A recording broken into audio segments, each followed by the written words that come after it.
that argument seems to have came to a not a conclusion, but I guess a resting point where we can pick up on it later when we're all, I guess, cooler. And I agree. I'm sorry for interrupting you, Kool-Aid. It's just, yeah.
What happened?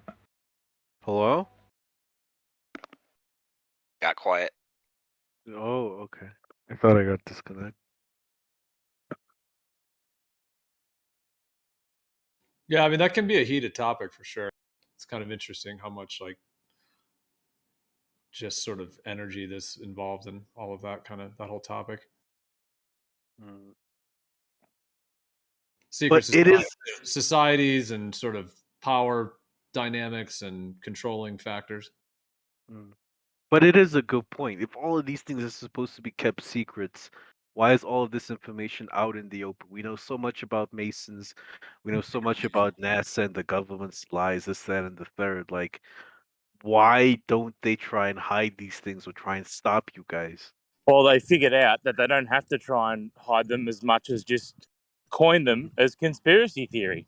And then 90% of the sheep don't even care what they've heard. They just hear the term conspiracy theory and they don't listen to it. So obviously that wasn't in the populace for hundreds of years and they had to keep things more secret. And now they don't. Yeah, I'll just say, like, I mean, we're talking about saying that you know all the secrets of Freemasonry because a Grand Master wrote a book. Yet, I mean, you never heard of the Bavarian Illuminati, specifically made to be inside of Freemasonry, a secret society within Freemasonry, which nobody of Freemasonry would notice unless they're initiated into it. So if Doesn't that further my point? How do you know this stuff? Dude, what the fuck? What kind of schizo? What the skits? What in the skit? How can you address? What in the skits? How can your skits ass address my point if I didn't make it? You're only imagining my point. If I didn't skits ass. If I didn't make my point, how can you address it without imagining it? Then like, what were you saying? You're imagining my point. You're imagining my point because I haven't finished it yet, and you're responding to it. So you're imagining. No, well, you're being a bit of a hypocrite, bro. Yeah, no, but the thing is, that guy made it. Here's the difference. Here's the difference: is that guy made his point, and he was already strawmanning me. I could tell he was strawmanning me in the first sentence because he was using words and describing things I said that I never said. Here's the thing: I didn't make your point so he can. So just make your point so he can address it, please. I don't even know now at this point. I fucking forget. Man of consciousness fucking did it. He fucking made me forget my point. Oh God, can I go on then while you trying to remember? Sure, go ahead. That just furthers my point. The fact that you know about this Bavarian Illuminati, this, that, and the third. You know so much about it, and you ain't the only one. There are people out there that aren't a part of the Illuminati and the Masonic lodges that know as much as you do. How do you guys know all of this stuff if it's supposed to be secret? So it doesn't have to be a secret anymore. They wait till the population is so submissive, so dumbed down, so obsessed with the flesh that it doesn't need to be a secret anymore. It was like I was watching this video where the Turkish government or the Turkish news had a report on Sandra Bullock admitting that she's or was it Sandra Bullock or someone admitting that they're drinking children's blood from like overseas. It makes their skin more vibrant or something like that. And I showed it to someone who like loves Sandra Bullock, and she's just like, no, just conspiracy. That's just made up. They're just joking. They're just mucking around. They don't have to keep secrets anymore, bro. They know it. Yeah, no, Okay. I would like to say Mana Consciousness directly asked me, how is it a secret if people know about it? And I would say, something being a secret in the past and then getting exposed later, it was still a secret in the past, even if we Just expose it read. later. Like if we didn't know, we went to Vietnam, right? And there was the Bay of what is that? The Tonkin shit that they proved it was a false flag, proved it was a fake shit, basically. We didn't know at the time it was a fake shit. So technically at the time it was a secret. Now that we know because of hindsight that it was a fake shit, does that still not make it a secret back in those days? My whole point of the Bavarian Illuminati was that we know now that it's been exposed that that was happening back then, but that was like 300 years ago. 300 years ago, put yourself in their shoes. You wouldn't know who's in that Illuminati. You wouldn't even know it exists. You would know you're a Freemason. You would know someone else is a Freemason. You wouldn't be able to tell about a secret society no one told you about. And here's the thing with secrets, is you can only know a secret after it's been exposed. So then looking at secrets that's been exposed and then pointing and saying, we know all their secrets because we see these few secrets that have been revealed, I find to be quite like illogical. Just because you found some secrets doesn't mean you know all secrets of that organization. My example and people knowing my example does not disclude other secrets still being hidden.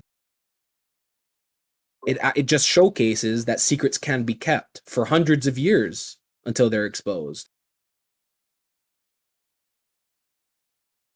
Okay, that doesn't answer my question, but I want to let the Australian guy go first, man, before I respond.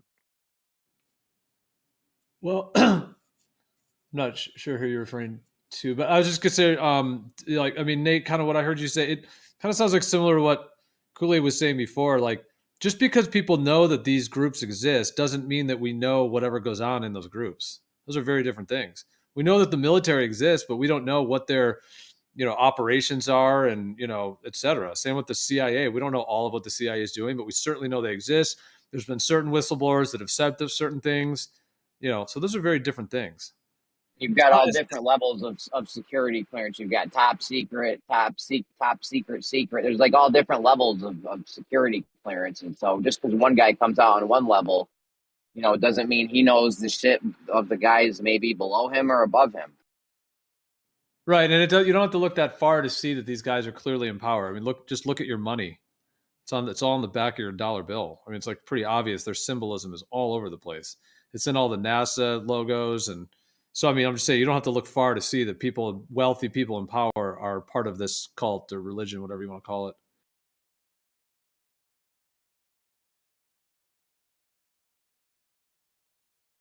So, like maybe I need to get a bit more specific.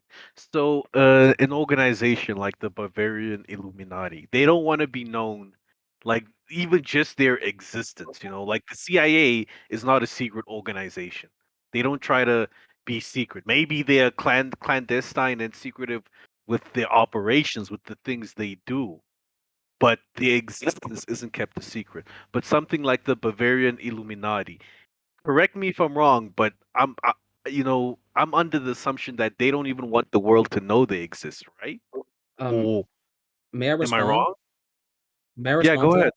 that? Okay, Yeah. so I just responded this to Kool-Aid, but I am not claiming that the Bavarian Illuminati still exists.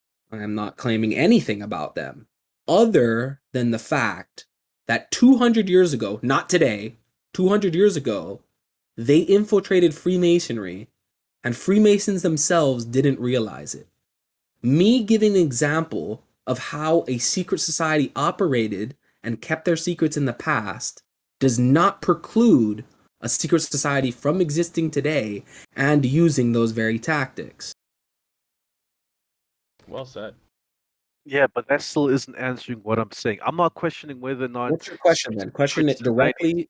Make the question direct and precise then, so I can answer it My directly. question is direct and precise. How do you know about these secret organizations, whether they existed 300 years ago or whether they existed today, whether they still or don't exist? That doesn't matter. My question is, if their intention was to be kept secret, how do the secrets keep getting out? How do we know about so many of them if they didn't want the world? You said you had one precise question. You're gonna need to restate That is a it and precise make it question. precise. No, you This just is went the on for a 8th minute. time I've asked Went on this for a question. minute. Just I make don't us understand please, how you don't please concession. like, Please understand it. let me clarify. Please Oh my ask. god. Please ask me a one sentence question so I can answer it. You just went on for a I'm minute gonna rambling. ask you I can't for the answer that. 9th time. How do we know Because about that all didn't of these secret societies if they've tried their hardest to stay secret? okay. They're Can I just I know just you, their existence. all right. And please answer Okay. that question. This is the 9th time I'm asking you. Okay, yes. Okay, got it. I was just trying to clarify because that could have taken one sentence. All right. Okay, that sentence, I've right? been giving you That's one grandstanding. sentences. Just answer. I had to repeat myself now because that's the 9th time I've had to ask you. It's like you don't understand what I'm asking. All right, guys. Because the Just move first few forward. times you were saying it, you were rambling The first on. few Dumpty, times, just answer the everyone question, except for man. you understood the question. You are the only person that is not answering the question. Gio Well, I'm answered it. trying to, but The every time Australian I guy try to answered talk- it. Jesus Christ, bro. You like annoying to talk to. Go ahead, Dumpty.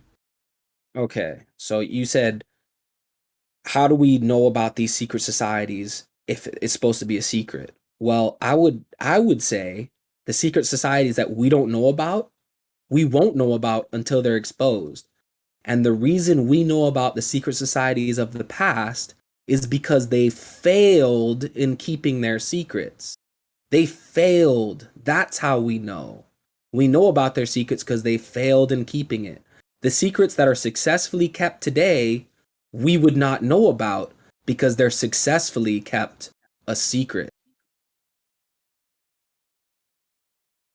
And like I said earlier, me showing how secret societies have been exposed in the past does not preclude secret societies from existing today and operating without being exposed yet.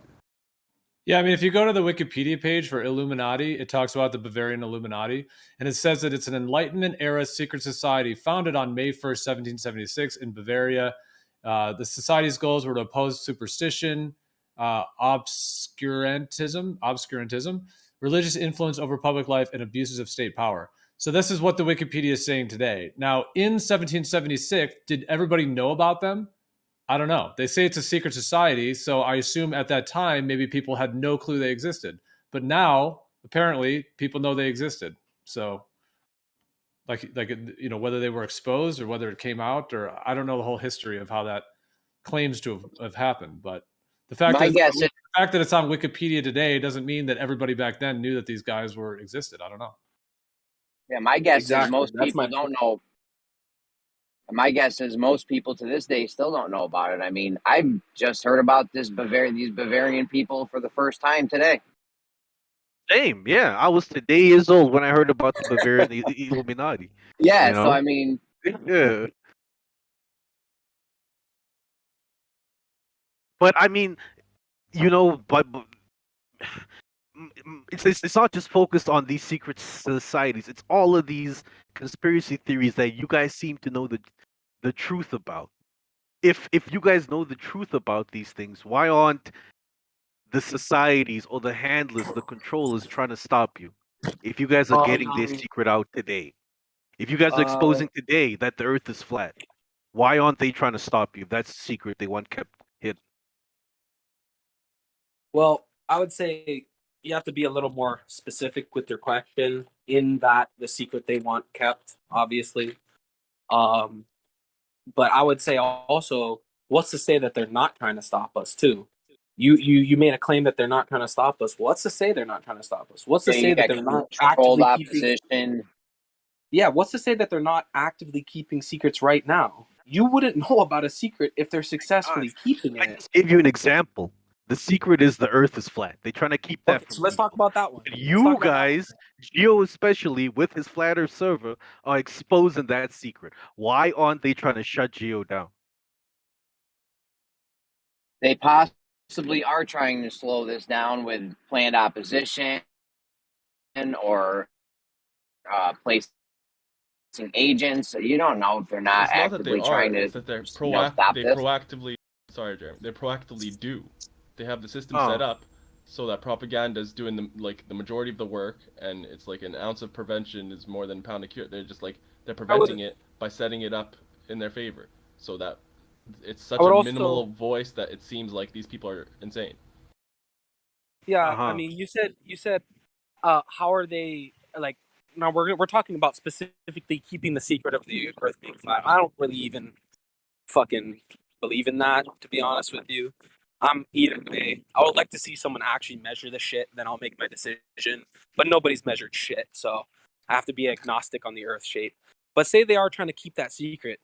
They do actually shadow ban flat Earth videos. They do give tags under flat Earth videos. They do fucking rank it lower on the algorithm artificially, not naturally. They go into the algorithm, tweak it themselves to lower it in the algorithm. So they are actually trying to prevent people from going to this. Not saying it's true, not saying they're trying to keep a secret, but in the case of flat Earth itself, they are trying to prevent people from going there. And that is just the official government policy. It's not a secret. Yeah, they had a meeting in, what was it, a Senate meeting or congressional hearing or something with the leader, the owner, whoever's running YouTube, about what are we going to do to keep these conspiracy theorists at bay. Misinformation, yeah. Yeah, it was on the Australian national radio show. They spoke about how flat earthers in particular were the ones that were driving all of the other conspiracy theories and like building the conspiracy theorist community. And it was something had to be done about flat earthers. That's what they're talking about in the Australian media at the moment. Really? That's crazy. Yeah, I mean, I've even heard, I've heard Obama mention the flat Earth like fucking 3 times at least. It's crazy, but it's because they know not one flat earther has ever gone and got a jab. Like, they're not that stupid. And the proof's in the pudding. That's not that true, man. Eventually, well, there That's might be not one true. or two, bro. But it's less There are than a 1%. lot of flat earthers that have been vaccinated. You would be Less surprised. than 1%. I don't know about that. I doubt that. I'm not saying that most of them got hang on, vaccinated voluntarily. I would say most of them is because of their job. They were forced into getting the vaccine, but a lot of them have been vaccinated. I know thousands of flat earthers. I'm in a small town, and I know at least 100 flat earthers just in the small town, and none of them have been vaccinated. Not one. You know, 100 flat earthers in real life? They've lost everything. Hey? Morning, all. Morning, Benzo. You know 100 flat earthers in real life? I'm moving to that town. 100 flat earthers in one town. Yeah, that's crazy. Ben, so I've told you about why there's 100 flat earthers in this town, haven't I? Yeah. You're the one that has the barbecues, right? Yeah, exactly. You have barbecues. The freedom barbecues. Mm-hmm. Yeah, and like one of the major political issues today, not just for flat earthers, but for everyone, is the whole free speech online. And so for you saying that they don't actively try to suppress information, I would say that's very uninformed, because that is one of the main topics being discussed between right and left wing in America. I'm assuming you're in America. You could be somewhere else, but that is one of the main contentions today, is that technology corporations are silencing speech, and it's kind of unconstitutional. And so people are discussing this. So you saying that people aren't trying to hide information is, I would say, kind of uninformed, because it is mainstream knowledge that they're trying to suppress information about all kinds of things.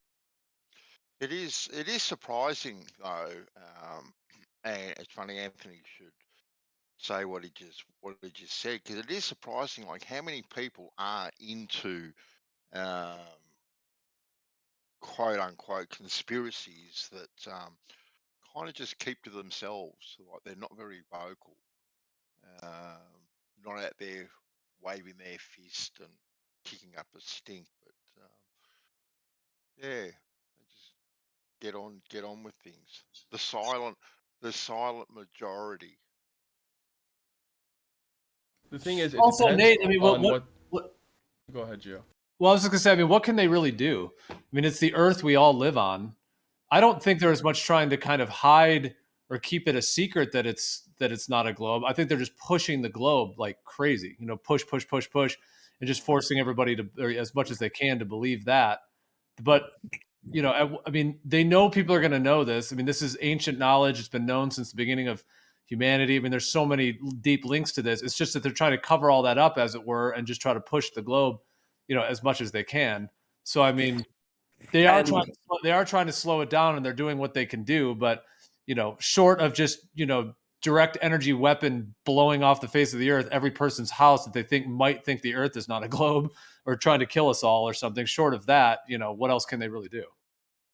Well, I'd argue they got pretty close with the whole not letting you buy or sell if you don't get a Mark of the Beast vaccine. Like, I say, like, give it another couple of generations, and next time they're just gonna fucking slaughter anyone who's a conspiracy theorist and doesn't want to be experimented on. But when it comes to that whole I fucking forgot what I was gonna say. No worries. Let me. See Yeah. No, Gio, to respond. Hold on. What you Nate, said. let me get this out. So, the justification is in the truth. Like they're entirely justified. If it, in reality is a globe, they're entirely justified to say, oh, it's misinformation, it's dangerous. Let's curtail this. You know, because it's, you know, they could show that it's damaging to people's psyches and their livelihood and whatnot, right? Or if it's like, you know, if it's a flat Earth, they're entirely, it's completely a conspiracy theory. They're you know, definitely going to be battling it from being exposed, and they'd be justified in doing that if their goal was to hide it from being a flat Earth. The point is, the justification is, you know, it doesn't really matter to argue whether or not it's, you know, they should be doing it. It completely depends on what it actually is, what the Earth actually is, and until we have an actual evidence to that end, it's just like, you know, speculation. I'd like to digress for a second. Oh my God. Could I please go respond ahead, to what Dan. Gio said? Go ahead, Yeah. Dan. No, go ahead. So Gio, you ask what is it they could do to stop you guys? They could do whatever they want to stop you guys. If these guys have the ability to invade nations and get the whole world on their side, they can easily spread a story that Gio and his fellow flat earthers are part of some terrorist flat earth cell, and we need to get rid of these people. And the whole world would be on board with that, Gio. Yep. Exactly. You think anyone would oppose that idea? They could wipe you guys out easily. Why don't they? Wait, Well, can I respond to the that? propaganda. Can I respond to that specifically? I You said they could expose Geo's. You said they could. I was expose asking Gio. I would like to hear what Gio has to say. No, but you said you said But they I could expose was Geo's. saying it to That's Gio. nice, bro. You can't fucking Yeah, instruct Gio someone will Why to talk don't to you who let doesn't. Gio You're not a respond? mod. You're not a mod.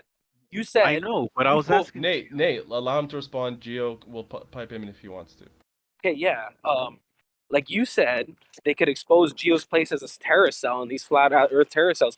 But have you ever heard the term bad publicity or all publicity is good publicity? If they were to fucking talk about, if they were to talk about FE, people would say the words FE.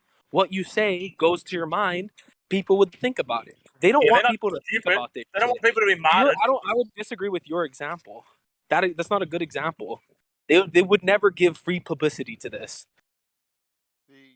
So when they talk about terrorists and Al Qaeda, everyone wants to start joining Al Qaeda. Al Qaeda are now martyrs. Come on, man, it's serious.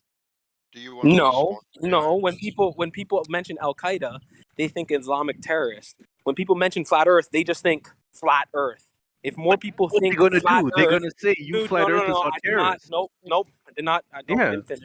I did not finish. You don't know. That's the example I gave. I did not finish. You're not speaking to my example. I did not finish. You're having your own conversation. Cool. Okay, wait. Your example was that they call flat earthers terrorists, right? I'm directly responding. Exactly what to I that. said.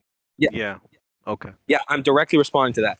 When they say Al Qaeda is terrorist, people hear the words Al Qaeda. All they hear is something in Arabic or whatever language. Doesn't matter. That's a minor fucking point. They think of some Muslim language. They think of Islamic terrorists. When you say flat Earth terrorists, the first two words would automatically make people think about what? Flat Earth. They don't want people thinking about that. They might classify this place as GeoServer, but they would not fucking give that much publicity to Flat Earth itself. It would drive more people to research it. Oh, why are these people acting crazy over the Flat Earth? They would not give publicity like that to this fucking movement.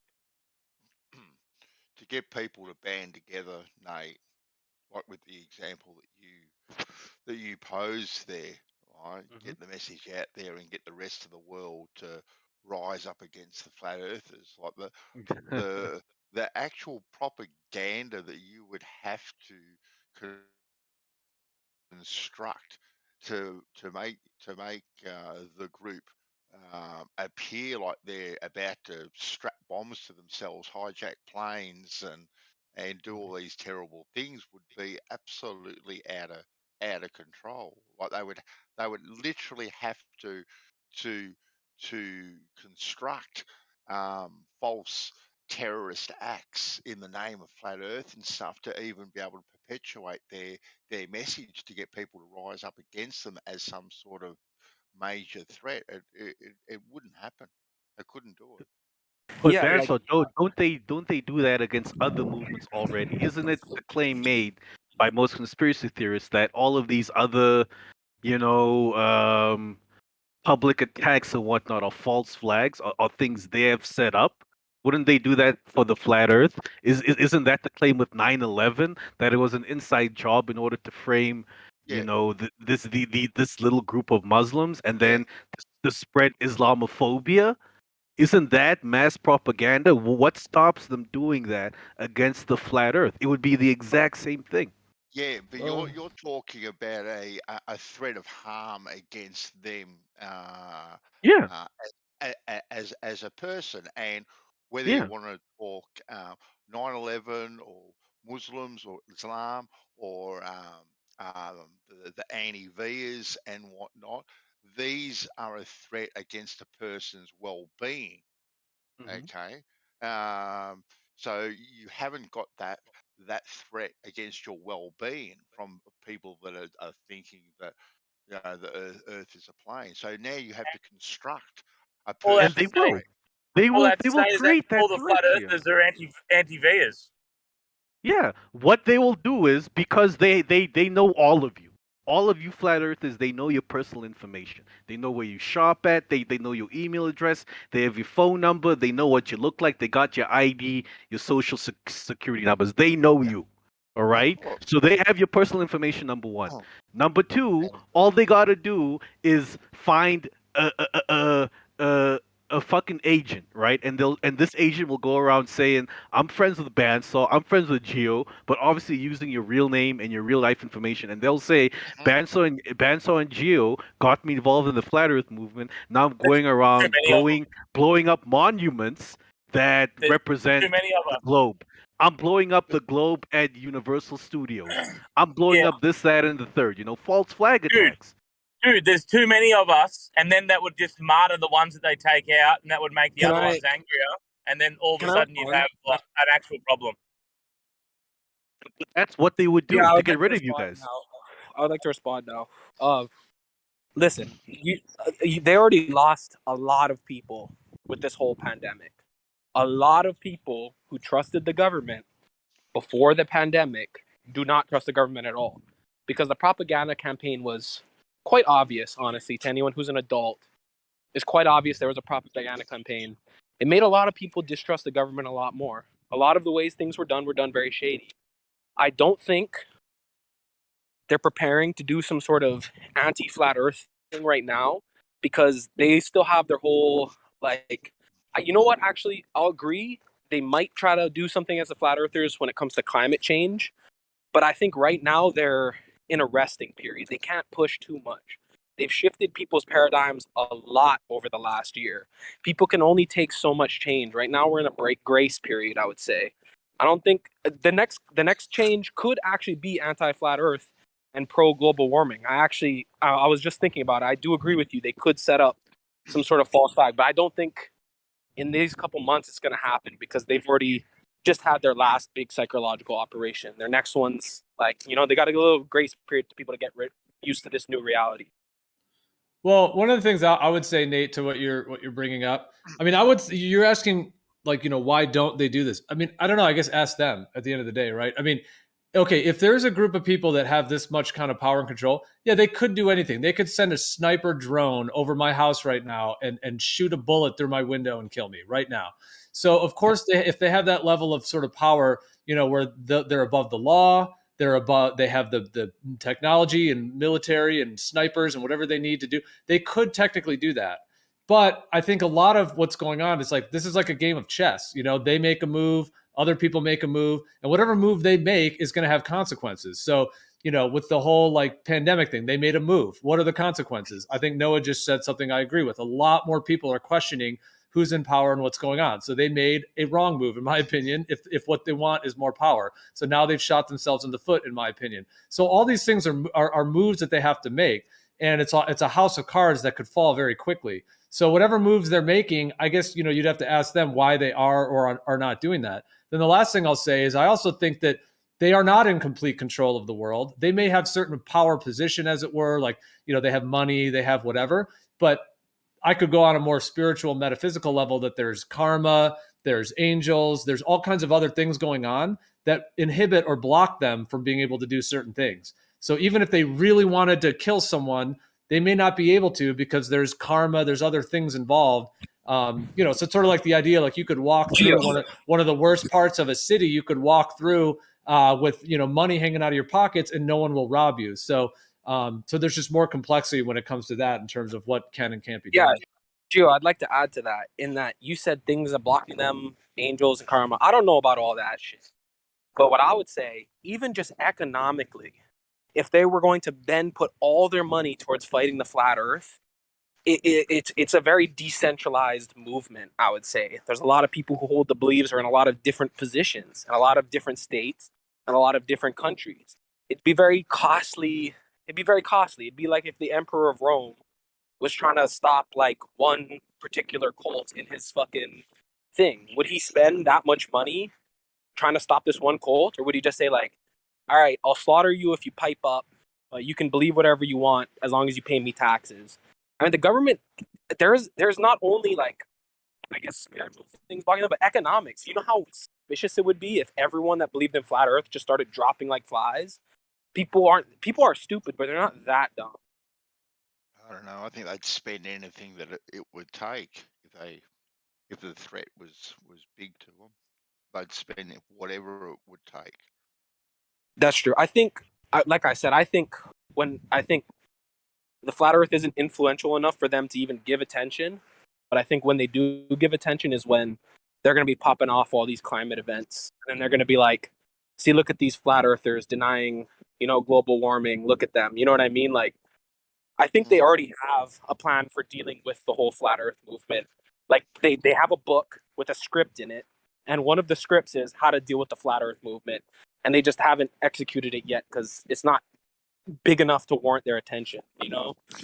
But when it comes to global warming, Noah, like you've said that they'll use maybe potentially global warming as something anti-flat Earth. So what are they going to do? Speculative. That's a speculation on my part, but it just makes sense, right? If you think about it, shutting down the flat Earth doesn't seem like that big of a deal in any real sense. Like, who cares if people believe it's flat? But if you go from this perspective of these climate change, this climate change cult, they believe everyone in society has to be in on this. Everyone in society has to participate in these behaviors and these beliefs for us to basically not have the whole world become a hellhole. That's what they believe. They believe the world's going to end unless everyone acts and does what they say and believes what they say. So I could see that as a great antithesis for flat Earth. Well, I'm just trying to make the link with that particular thing. Like, how can they link flat Earth to global warming? Because the way they link it is everyone's responsibility and the way they tackle it, Exactly. it's everyone's responsibility to tackle it. So thus we introduce a carbon tax, for argument's sake, which is what we pay, right? And this carbon tax then goes into creating things like green energy, cleaning up coal power plants and these sorts of things, clean coal, blah, blah, blah, blah, blah, blah. How are they going to link flat Earth into actually stopping that or avoiding any of this? I can't see the link there. Basically, right? Their whole thing is that if everyone on planet Earth does not act responsibly and do these exact things and believe these exact beliefs, the whole Earth has become like an infernal hellhole and everything's going to go extinct. That's their point of view, right? So they believe you have to participate in their beliefs and their practices for Earth to not become a physical hellhole. When they pull up to the flat Earth, they're going to be like, look at these people. They don't believe that the Earth is going to burn up soon. They're impeding us from surviving. I mean, bro, like if you were on a ship and you convinced everyone on the ship that it was sinking and that this group of people was the reason, their beliefs was the reason, you could probably get the ship to throw them off if they're a small minority. I think the climate change, like Colt, would just steamroll the flat Earth. They wouldn't even argue with us. They could string you up, bro. They could light a forest on fire and then say like, see, this forest is burning down. Why do you still believe in flat Earth? Look at the forest. Look at the fire. Just like at 9/11, people are like, wait, I don't think this was done by Al Qaeda. Look at the babies. They're not in the fucking incubators. The babies, the incubators. They don't even talk to your point. They do it. They do an emotional appeal, and that's what they pull on the heartstrings of the masses and get them to move. Just like in Afghanistan, they pulled on your heartstring, got you to move. When it comes to this climate change shit, they don't need to address your facts. They don't need to logically debate you. They just point at a fire and they say that forest fire was caused by your beliefs, flat earther. Pull on your heartstring and they move the masses easily. One other thing I was going to say, Nate, to kind of what you were bringing up, I was going to say too that, I mean, in my viewpoint, like people that are doing evil acts, they have like fundamental blind spots. It's like built into what they're doing. Since they're not actually like involved in truth and something that's actually helping people and something positive, that energy is more like a spring, that's just infinitely positive and has where everything comes together. People that are involved in like criminality and deception, they always have like weak spots. They show their hand, they show their cards too early, they trip over themselves. Now they may take a while for them to trip over themselves. Like they can do a lot of evil, they can get, have a lot of influence, but at some point they trip up. And it's sort of seen in movies, you know what I mean? You'll see, Star Wars and, the Sith army and the Darth Vader. It looks like they got it all figured out, but then it's like, they don't have one of their, soldiers standing guard, and all of a sudden the Jedis get in, and all of a sudden the Jedi, you know what I mean? So there's always like some leak or there's some problem that they run into. So I think when you're talking about, this idea that they could kind of have like ultimate control and keep everyone deceived, they can't do it. It's just not, they're up against something that's impossible. They might not think it's impossible. They might think that they got it or whatever, but these evil structures always crumble eventually. Now, I'd just like to digress a little bit off of Gio's point. There was a whole time in the Cold War, basically, instead of trying to keep the truth hidden, what the CIA actually did is, instead of trying to hide the truth, they just released a bunch of lies. So then when you go to the data and the information, you got like 18 fucking different stories. Only one of them is true, and you have to fucking figure out which one's true. That was one of the main takeaways of the Cold War, is that it's actually better to spread lies than to try to hide your own secrets. It's actually harder to hide a secret, but it's easier to spread rumors. That was one of the main findings of that whole entire fucking debacle that went on for 40 years. That was one of the main learning points. Have you guys heard of something called the Streisand effect?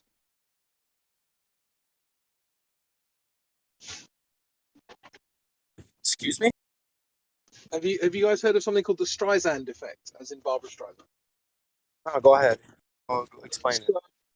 It was to do with the fact that I don't know exactly what the story was with her, but she bought like a beachfront property and she didn't want anyone to know. She tried to like sue someone for putting it in a paper.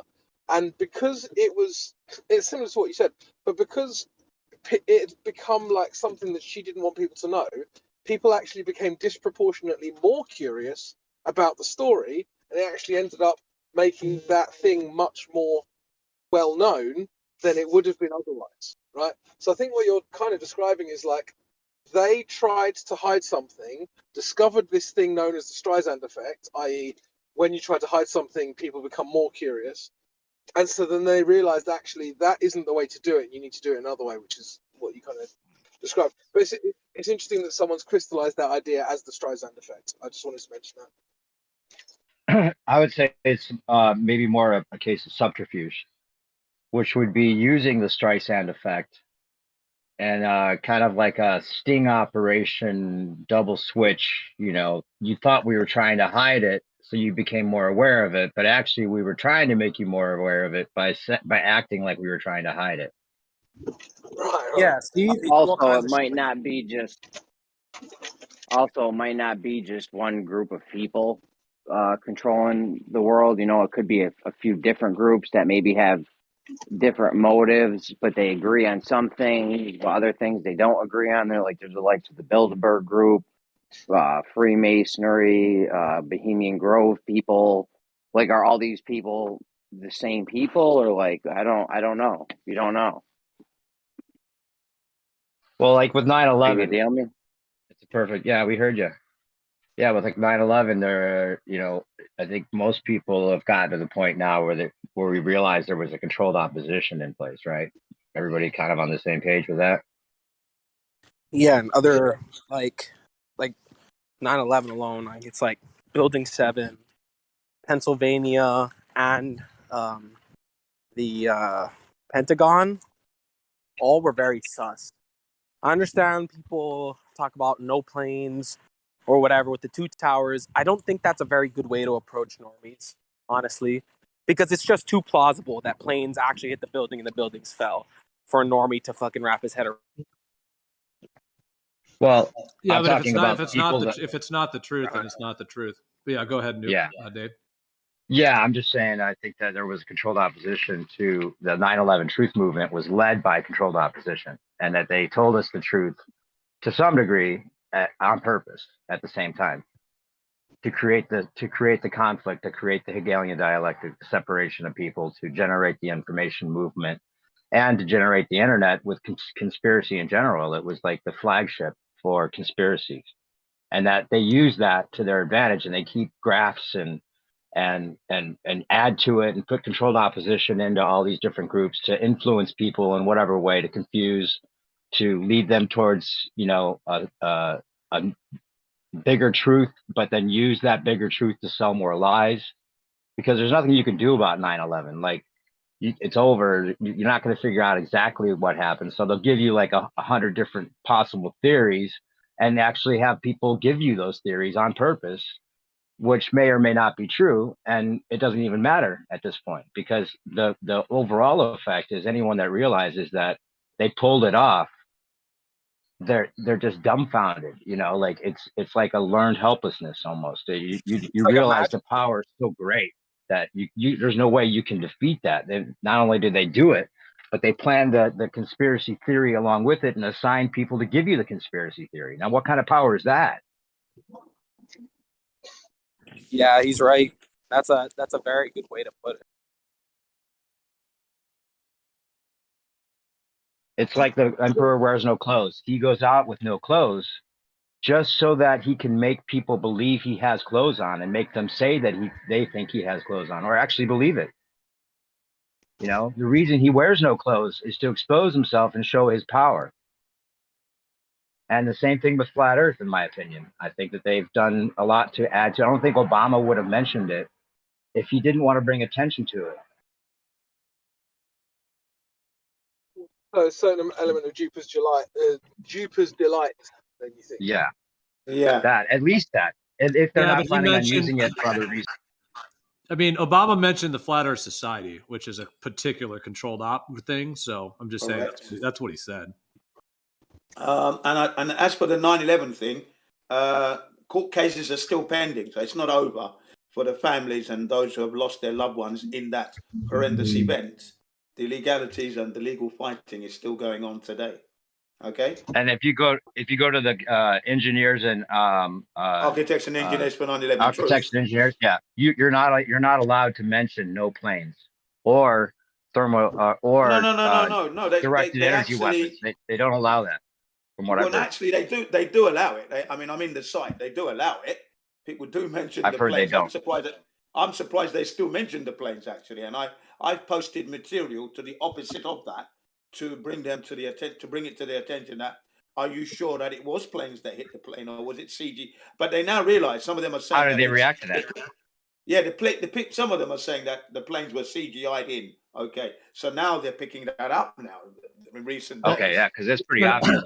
I'm not on their site, but somebody posted a little bulletin thing that was apparently from their site that said that particularly people will be banned if they talk about, and it had a list, no planes, directed energy weapons, Judy Wood. It literally listed those things. So yeah, well, I posted flat Earth.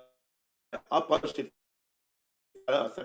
The guy was trying to say that I shouldn't be posting that material, and I said to him, "Look, the 9/11 event happened on this flat Earth. Now you need to look into this." And I posted it still, and I said, "I will be stabbed a gunner sergeant." Sorry, I said, "Well, if you're a military man, then you would know that your military participated in this."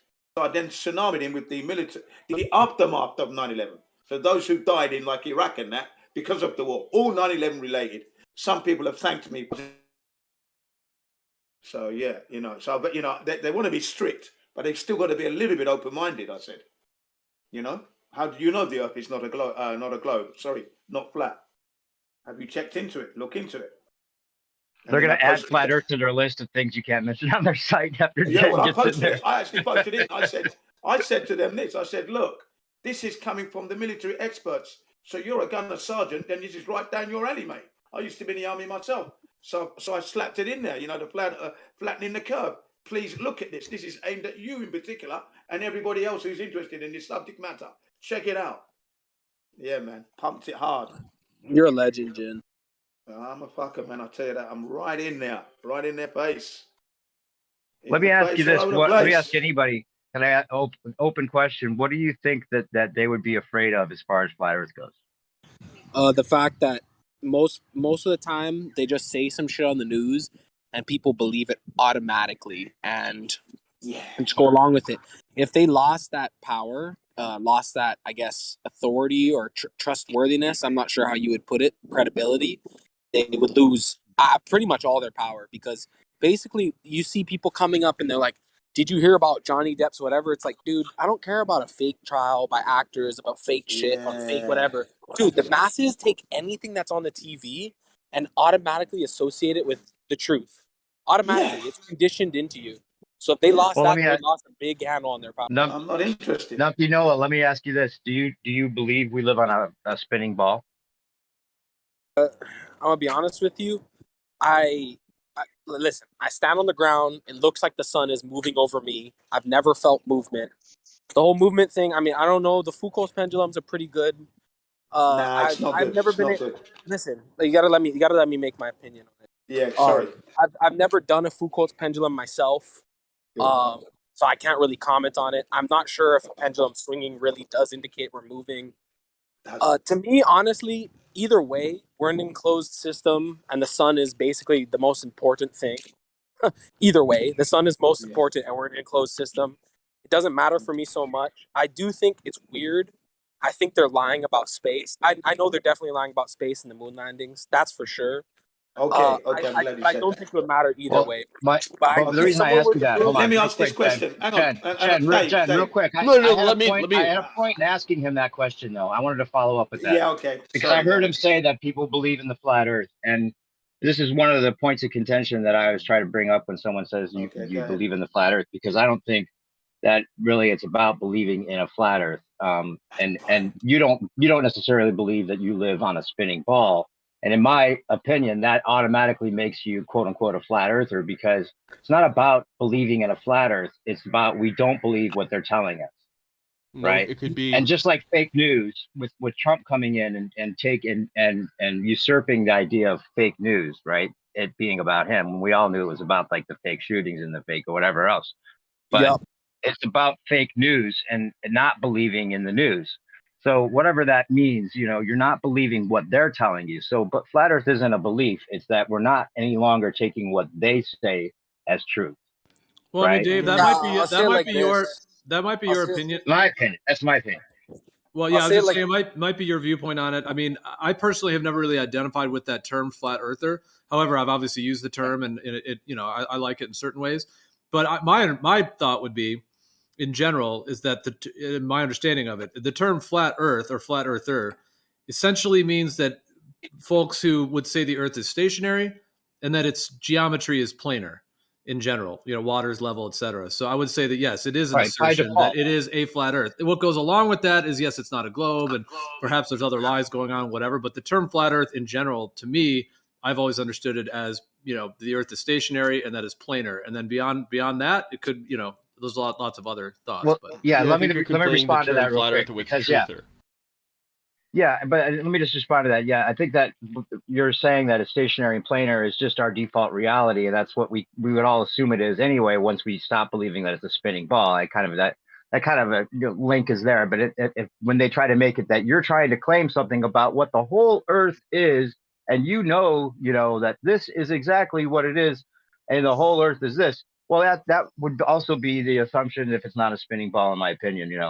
So it's like. It's kind of like that fine line between like, okay, well, if it's not a ball, and obviously it's what it seems, right? So it's not like you even have to say you believe in it because that's just what it is, obviously, right? No That's kind of what I've. If they're making the claim, the burden of proof is on them, right? Most Globers would say that they've substantiated their burden of proof. They've provided enough evidence to meet the thresholds of what people consider, proof, and most flat earthers would say that's not the case, right? But they're the ones that are coming in with the claim that goes against what we observe. That's antithetical to all our experiences, and the burden of proof is on that. I tell you what, I reckon they would be most scared of, Dave, if they revealed it and it came out. Then people would want to discover more, whether that be the boundary or more lands, and B, which maybe B should have been A, discover themselves. I reckon that's what they'd be most scared of, those two things.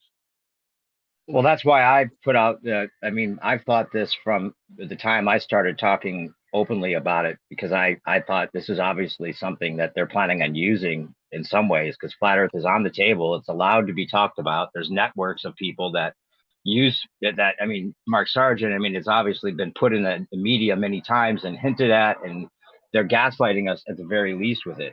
And in my opinion, if at the extreme that they may go to, would be to use it and as a way of selling us more lies, like telling us, yeah, we're inside a dome and there's outer ponders, and they could say the aliens, the UFOs are the outer ponders. That's who they've always been. Now we have to like fight them or unite as one world to do what they say or praise them or whatever they want to do. They would have real-time gods with the UFOs that they are probably just using themselves. And there could be outer ponders, but they could just lie about the outer ponders and then use that as a way of controlling us as well, and use the flat earth as selling us a whole lot more lies. That could be their intention. You know what I've always thought is that they're getting in the Bible. This is going to be speculation, so please just let me make my point. Basically, they say that like back in the fucking day, people think that like before the whole flood or whatever, people were like genetically modifying shit and like making hybrids or whatever, right? So how's this that like maybe they still have this technology and they're catching up to what they were capable of before, and these aliens aren't actually going to come from no outer pond or no other planet. They're just going to fucking mix human with reptile with a bird, say that's a fucking ET, and that's all you have to do. I mean, the technology is almost here, bro. They already have hybrid monkey babies. Soon, it'll be very easy to produce a gray-looking organism, right? And now that would be an abomination, right? By classification, but they could definitely come up with that. They could have real-life, genetically modified bodies walking around and say that they came from another planet. We wouldn't be any the wiser. We couldn't prove them wrong. I think there's too many flat earthers now to be able to sell it to everybody. to be honest, I think there's way too many people that know that there's no space and there's no planets, people coming from other planets. It's much easier to sell it as outer ponders and just use humans if they're going to fake it as the threat, because then they could have actors do it. They wouldn't have to worry about no hybrids or trying to get some kind of costume that people believe. And then this revelation of the flat Earth would unite everyone under that truth and show the blue screen, green screen, whatever, blue beam technology, use all that technology to make us believe that we're on this, and it's true that we're on a flat Earth, obviously, but then they could use it as a way of like changing the paradigm and revealing the great truth from the Bible and fulfilling that prophecy.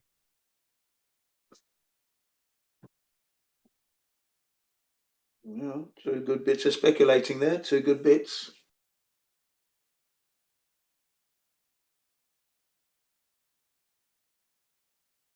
Yeah, I don't know. So it doesn't seem like that's what they're going with. Doesn't seem like, just real quick, doesn't seem like that's what they're going with though. They're going with the globe, and if they're going to do a fake alien invasion, it looks like it's going to be connected to the globe.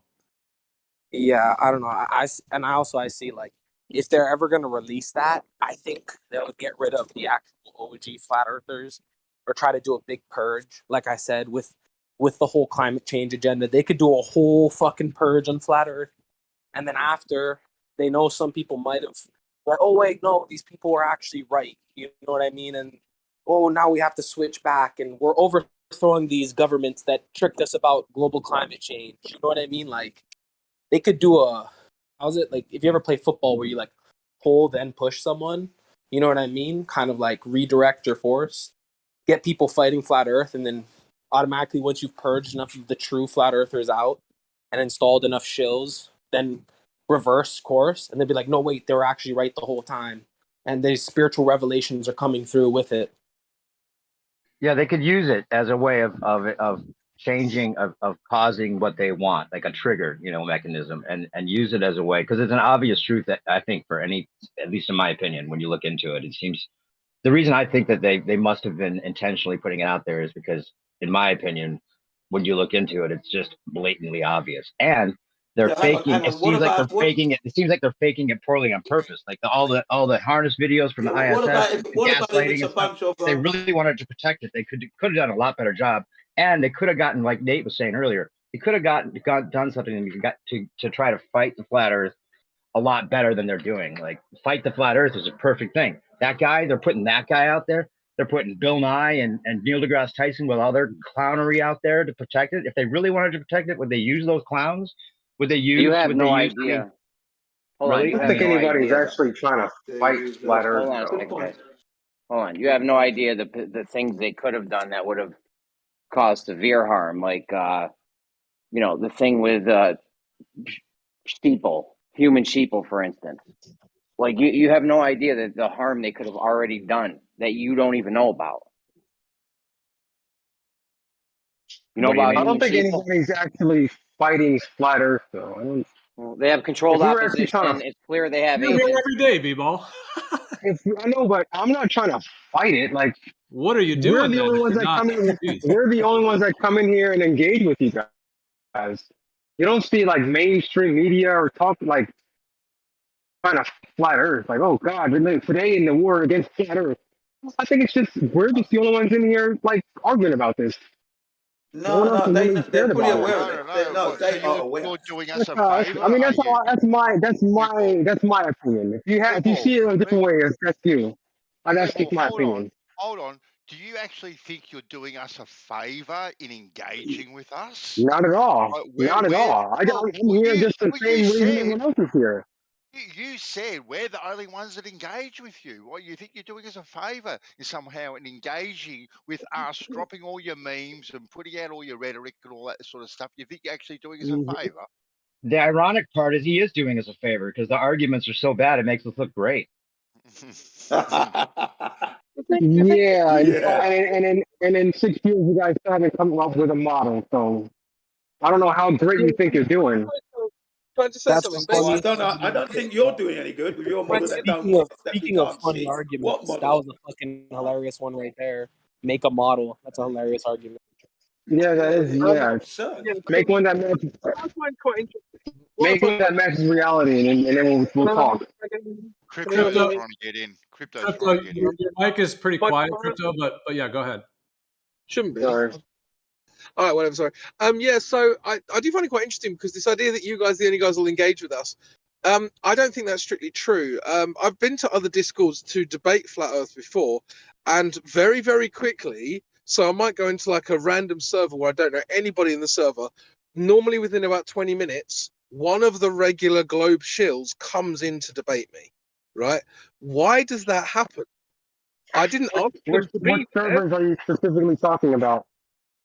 Well, I mean, I'm not going to tell you the servers that I've gone to, but So I is can it tell. 24/7? No, I'm telling you Is where it gems? I've gone to other servers to debate, because obviously I'm on 24/7. That's fine. But where I've gone to other, because I sometimes I get invited, right? I'm a lead mod on 24/7, so people do consider me some sort of authority in terms of the 24/7 Discord, right? So when they come in and they want someone to go and debate in another place, they'll ask me, they'll ask the admins, they'll ask the other lead mods, right? That happens periodically. So which other servers are you talking about? Because I only know of a few that talk about Flat Earth. Well, Maybe no, that's three what of them. I've been invited to go into non-Flat Earth servers to talk about Flat Earth. Right, that's what I'm saying. Which servers would those be? Well, I told you I'm not going to say that. I'm just curious. You can remain curious. The point I'm trying to make is that sooner or later, and it's very, very quick, there will be someone will come to meet me or one of the other guys if we venture too far from what I call the plantation. Like I went onto a politics server, not the main one that everyone talks about, but another politics server, and within about half an hour, Brenda turned up. I was like, "What the fuck's Brenda doing here?" Like, there's no way. No, Like, she does frequent those servers. She's all about debate. Yeah. She's on a lot of other That's servers. my point. My point is why, like, everywhere I go, one of you guys is there.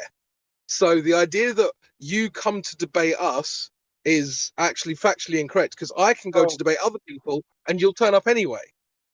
But the reason why is because, okay, what you're saying is incorrect. I mean, in our mind, what you're saying is incorrect.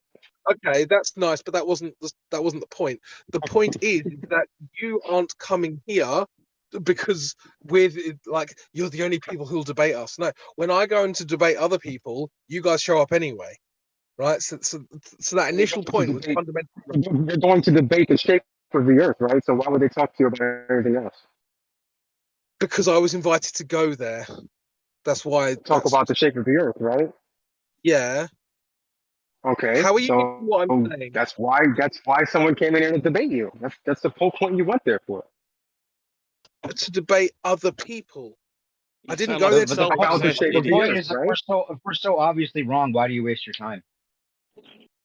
But no, but this The is same. I come here. that Okay, I'm sorry. Someone else is I talking. don't want to change this subject because I think he's deliberately obfuscating from my point, which destroys his point. So please, let's not No, obfuscate. it doesn't destroy anything. The point is that you went somewhere to debate this. It's not like you went there to talk about some other topic and someone else brought up the shape of the Earth. You went there specifically to talk about the shape of the Earth. Why is right? other topics relevant? This isn't. No one cares about other topics. I was invited to another server to debate not you guys, and you guys show up anyway. Destroys the idea that you are the only guys who are willing to debate us. You are trying to find us, not the other way around. No, you were invited to another server, right, to debate the shape of the Earth, right? Yeah, debate non-globe shills. Okay. So you went somewhere to talk about the shape of the Earth, and it just so happened that someone who was already in our community was already there. Yeah, but that happens every time. Oh God. So you went to a server which someone in this community. So you went to a server which someone in this community is already in, and who just so happens heard you talking, and they wanted to butt in, and so that doesn't mean anything. Earth is he's a self-obsessed idiot. Just ignore him. He's obviously wants to tell us all about his little personal stories. He's got no relevance to anything. I think you just ignore him. What I'm saying is that He's saying that Wow, we're purposely seeking him out irony that Rumpus to would talk say about the that. shape of the earth. You went somewhere and specifically spoke about the shape of the earth, and it just so happened that someone from our community is already a part of that server You're not and getting it. heard you That's fine. speaking. You're not going to get. That's fine. We can move on.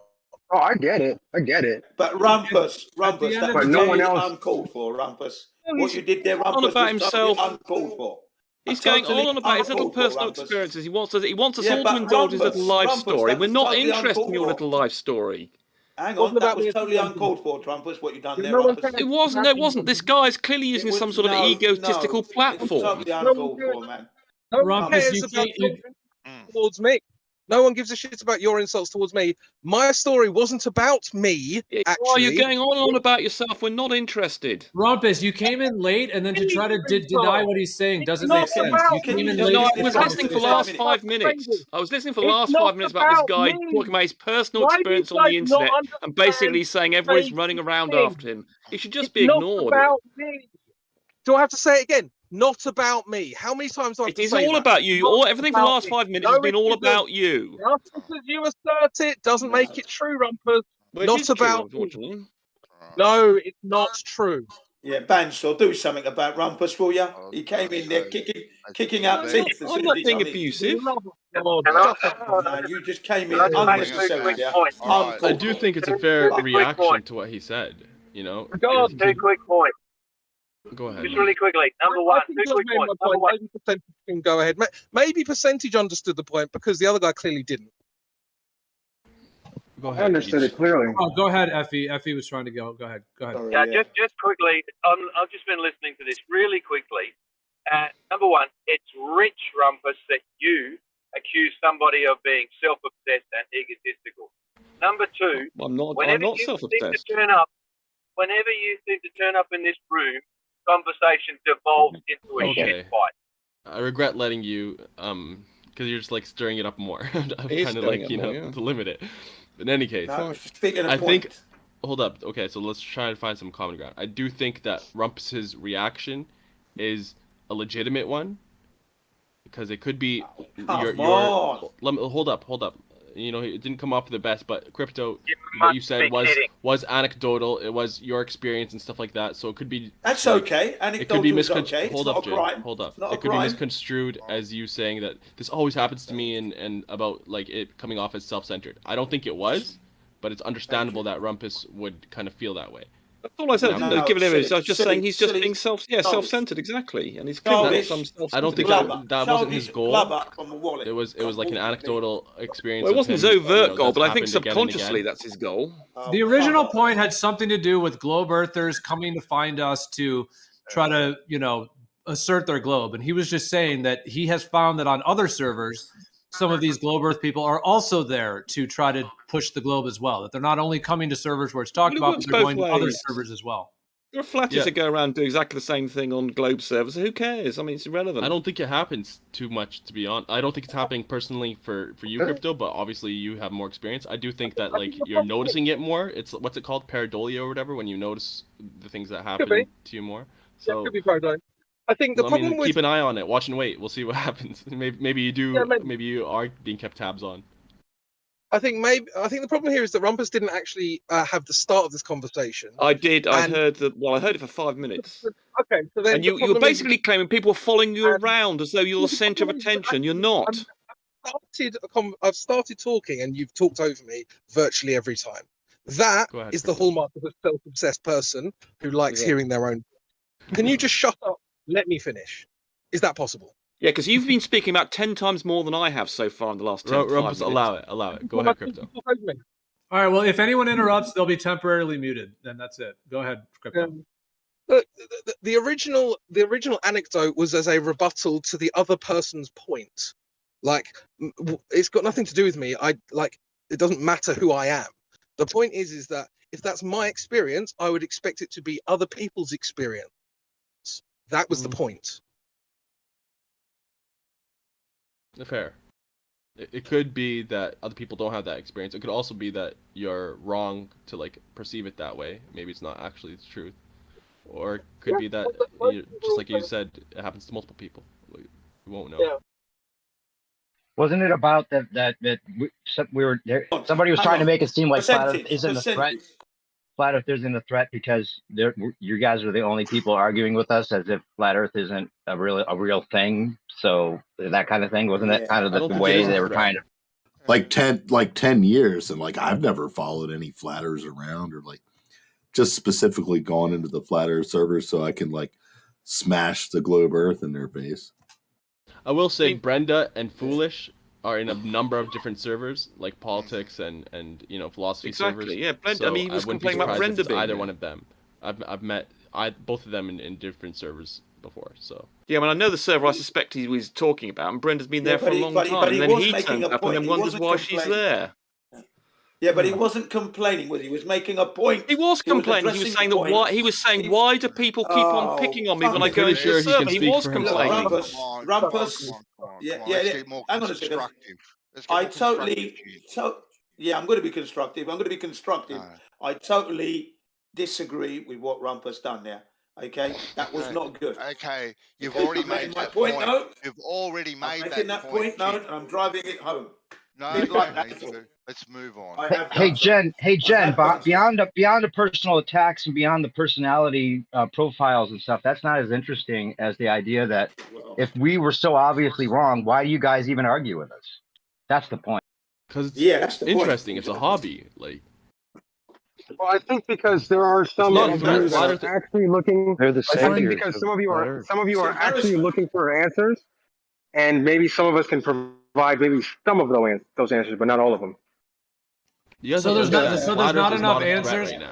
Well, let me just address that. So there's not enough answers in schools, Google, everywhere else in the world about why the Earth is a globe, that you have to come to a server of people talking about that the Earth isn't a globe in order to educate people that it's a globe?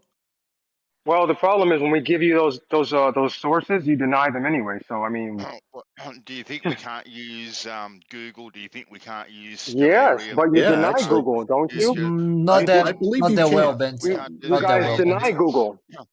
If you type in "what's the shape of the Earth" in Google, you're going to deny it anyway. So we have to find. So Earth is like the only reason you come here is to be philanthropic. So some of us find different ways to show you. That's all. We find different ways other than Google. Show me the globe now, please. Maybe something more constructive, people, was because you're here so often, go, you know what, Gio, I would like to hold a class here, right? And I would like to give an hour class on how to use Stellarium for those that want to know how to use Stellarium. If you don't think we don't know how to use it, so why not be constructive with your time here? Rather than destructive. Oh, I can show you Stellarium all day, but are you gonna be like, oh no, this is all fake, nothing really matches, I'm gonna continue believing what I want to believe? Well, if nothing really matches, nothing really matches. I would love to do that, Ben. I didn't say you don't know how to use it. I say you can look at it all you want, but you're gonna because of how long you guys have been in this, you're gonna deny what you see anyway. So what's the point of doing that? Let me say this. Can he present something? Can he present something for us to get our teeth into? Present something now.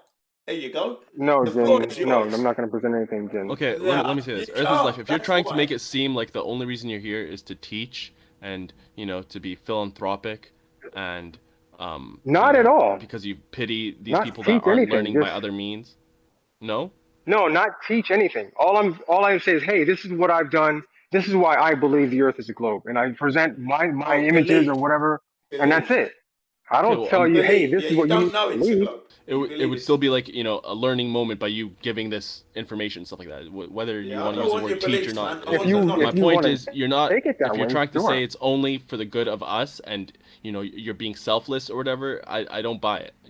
Most people are here because it's an interesting topic. They enjoy it. It's a hobby. I agree. And they pass the time with it. I agree. It's an interesting topic too, because I've since I've been here, I've learned a lot of things about our model that a normal person wouldn't know. Okay, because it sounded like you were trying to frame it as that you were doing us a service because you care about our. No. It's not like that. I mean, to me, well, I mean, other people would believe. Other people would think that yes, we're trying to help you guys. For me, it's just, hey, this is what I've done. This is why I think it's a globe, because of this is what I see. I mean, personally, it's more of like You you know, show me what you watching a see, then, fish please. tank. Can you show me? For Can me, you show me it's what you Jin, see, please, please, regarding the Earth as a globe, Jin, please? stop, Jin, for please. me.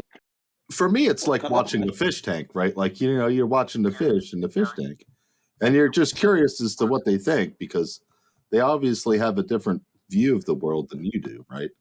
And so, like, you know, it's a curiosity. So An unscientific view, yeah.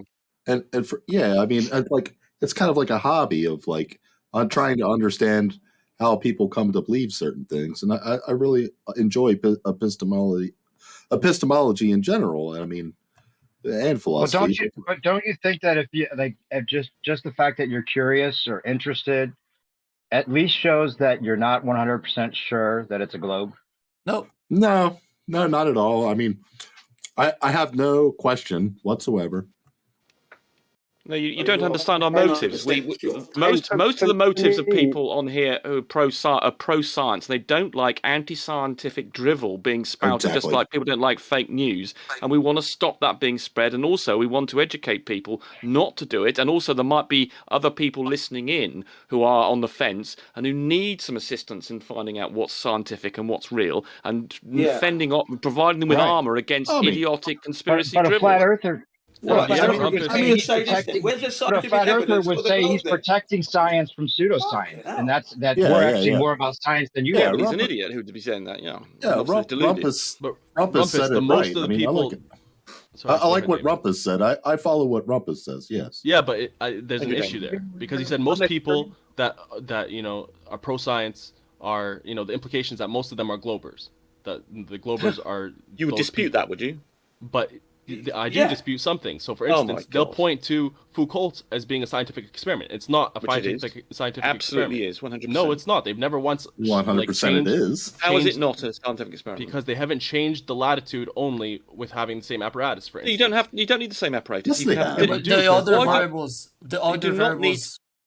The other You variables do not that need you to have the same present. apparatus in different locations. what You is can have the running apparatus does the same thing. You can have it. phenomenon? You can have it in different different apparatus. no, in different because there's locations. It does other the same variables. thing. So you have to control the What's other the- variables. what's They the don't do that. observable Yeah, phenomenon? and the equipment doesn't make a difference. They get and they're And all you know- consistent in the results that they The give. equipment the doesn't make a focal pendulum, difference. And hold on, in Hold all on. the piece of apparatus you're talking about, they is all bullshit. give the consistent results at different latitudes. How would you So know they are that if you don't know the clearly source working. of error of the You different don't equipment? need to have the same Hold on. apparatus. You see, that's The not best scientific. way to of you. do this is have a whole bunch of people, maybe in this server, do the same exact experiment, and then we bring all of our data together, and then we'll see whether or not it's true, if it changes with latitude. Because we're all What is living the with let's observed do latitude, it. right? phenomenon, please?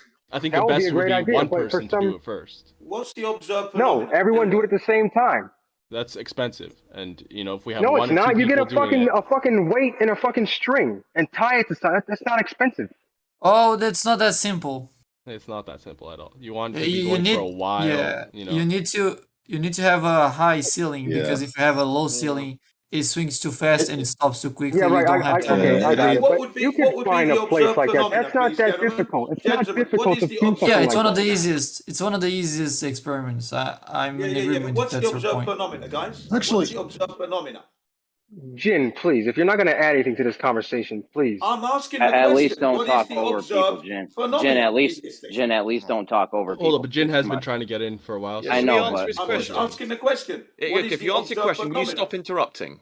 The I'm gonna answer ask the is question. What is the you've asked observed and we're now phenomena? answering Or you. you're You're fucking interrupting the focused answer. You are interrupting the answer again. ahead, Rumpus. Why are you addicted to interrupting Rumpus, people? stop. Right. Go. The Answer answer this you're question. looking for, and hopefully you then shut up, is I'm not the gonna shut speed up of the if you answer. rotation. The speed of the rotation of the pendulum. That is the observed phenomenon. That's what you measure, and that's The dependent on your speed latitude. of the rotation Well, that's a bad answer, Rumpus. of the pendulum.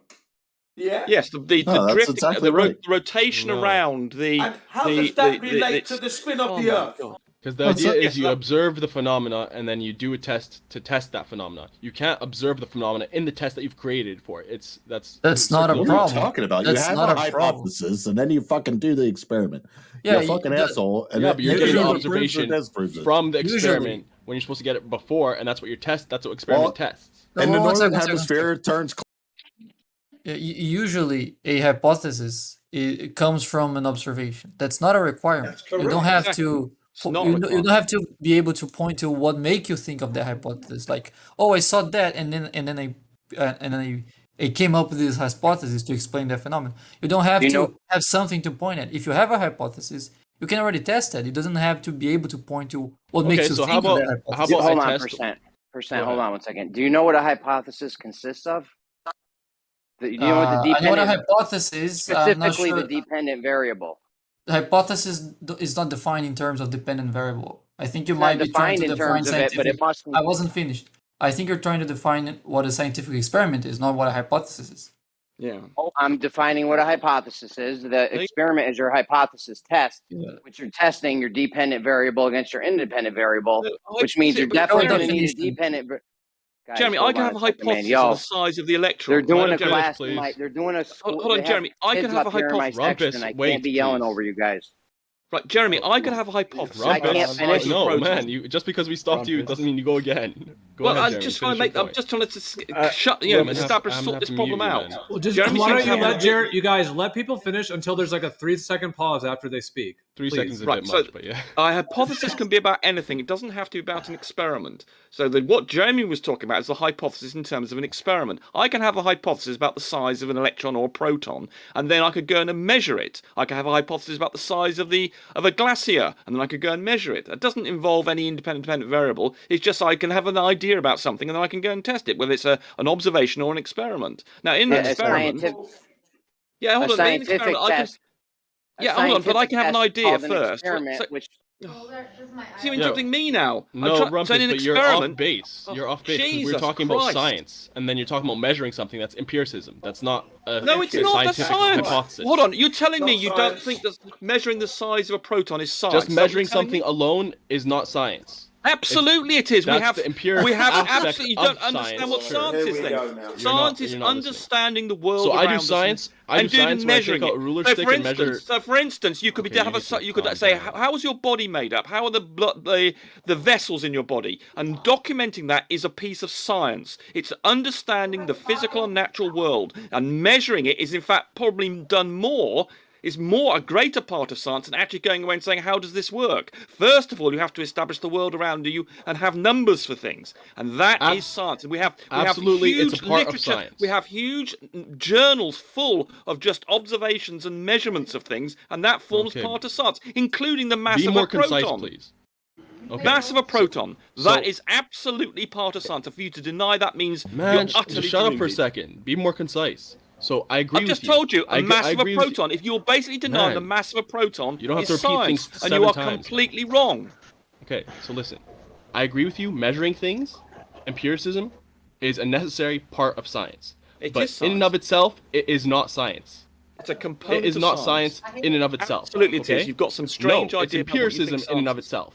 It's a part of science. No, measuring but it's not all things of is science. part of science. Measuring the world around I us is agree. I part just of said it science. was. It's not all of science, though. No, I didn't So say stop. it was all of science. Where did I say that? It's part God. of science. Yeah, you Measuring The the whole size point of is proton you limited the conversation to scientific that. endeavor.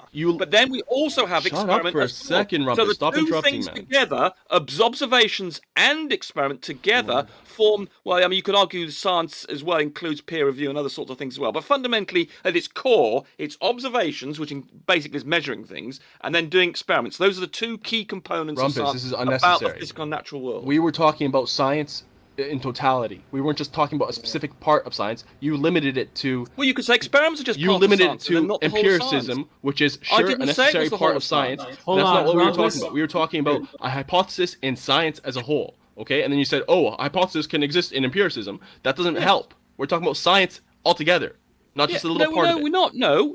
The question was, it initially came up. Someone said I can have a hypothesis, and Jeremy was trying to frame this. Yeah, only in we were talking terms about of, science. Hold on, you're interrupting me. Let me make my point. Jeremy tried to frame this only in terms of an experiment, and Bacon was trying to say, no, I can have a hypothesis about this, about anything, including, and I pointed out as an example, the mass of a proton. And that does not fall within Jeremy's claim about what a hypothesis is. So we were invalidating Jeremy's claim about what a hypothesis No, is. It you're does being not short-sighted. need to be part of an experiment. You're being short-sighted because what promulgated No, that I'm not. conversation. You're Listen, being the listen. short-sighted one. What promulgated that conversation was us talking about science and how most people believe in science and want to maintain science, and you made the implication that most Globers are those people, and I talked about Foucault's pendulum not being science, and then that's how it got it to a scientific hypothesis, not just hypothesis therein. Yeah, well, we not were, just, just, like, we in and of were itself. particularly dealing with Jeremy's point. Well, okay, you may have Yeah, had an and earlier he was point, but we talking were dealing with about Jeremy. We were hypothesis dealing with as pertaining to Jeremy's claim. science. We were dealing with Jeremy's claim that you can only have hypotheses as part of an experiment. That's what we were refuting. Now, if you want As to go part back of to science, the yes, a Foucault scientific pendulum, hypothesis. then we're happy to, and that is an experiment because you do alter the latitude, and that gives you a different dependent variable, which is the speed. Oh my God. Rumpus, is me saying I'm going to measure my height, is that a scientific hypothesis? Fucking Yeah, ridiculous. if you want to say something like I think I'm 6 feet. Unless he interrupted me answer. If you want to hypothesize that you are a particular size and everybody else is a different size, I mean, obviously it's not terribly useful just to hypothesize your height, but to have hypothesized about the height of people is indeed a valid hypothesis, and it might be a value if we want to know the average height in different parts of the world. That's a perfectly reasonable. So we have you on hypothesis. record. We have you on record saying that me saying I think I'm 6 feet is me making a scientific hypothesis. Yeah, it's not a very interesting one. So, I mean, but it's a full-fledged scientific hypothesis. It ticks all the boxes. Okay, yeah, you mentioned it. It's not a very interesting one. It's not a very grand scale, so no one will be interested in it. I mean, anybody can have a hypothesis. Anybody can have a hypothesis. Whether or not it's useful and moves the body of knowledge forward is another matter. Yours doesn't move the body of knowledge, so no one's interested in it. But nonetheless, it is a hypothesis. You can say, I mean, I could hypothesize that I'm going to grow by an inch tomorrow, for instance. No one would be terribly interested in that, and I could go and measure myself and then say, there you go. But that was a hypothesis. It might not be a terribly good one, but it is nonetheless a hypothesis. Not a scientific hypothesis. Yes, it is. Because the scientific hypothesis is going to be about the real world, and I'm part of the real world, and I'm going to hypothesize I'm going to grow by an inch tomorrow. So it is a scientific hypothesis. It's not a terribly useful one. It hinges on experimentation, on testing. No, it doesn't. You've done it again. You do not seem to understand that observations are part of science. You seem to be doing what Jeremy's doing. Yeah, and you going down the test your QE observation. route, where the only thing that matters is experiment, and most of science is observation, not experiment. You're testing the observation. What are you talking about? No, you're not. Observations can be in themselves. The measuring the mass of a proton does not involve an experiment and changing independent variables. Yeah, it's not it just involves measuring something. You don't understand what science is, which is to understand the physical and natural world. A key part of which is to measure it and see what form it takes. Sorry. Hold on a second. I have no idea what you're talking about. Yeah, Rumpus has got all the Globers covered right now. You can't talk more than Rumpus is. Believe me. So both of you guys talking at the same time is not going to help. Question. During Rumpus's speech. Yeah, so I thought you were going to stop. Yeah, go ahead, B-Ball. You keep saying it's not a scientific hypothesis. What, in your definition, is a scientific hypothesis? Scientific hypothesis shows cause and effect. No, it doesn't. You just made that up. It does. That's the whole point of it. You just made that up. That's no the one point agrees with you. Rumpus, in the scientific literature, no one agrees with you. Rumpus, I'm answering his question. Okay, so science shows a relationship between two things that you test. Okay, or you observe or what have you. Yo, guys, two people interrupted. Sorry.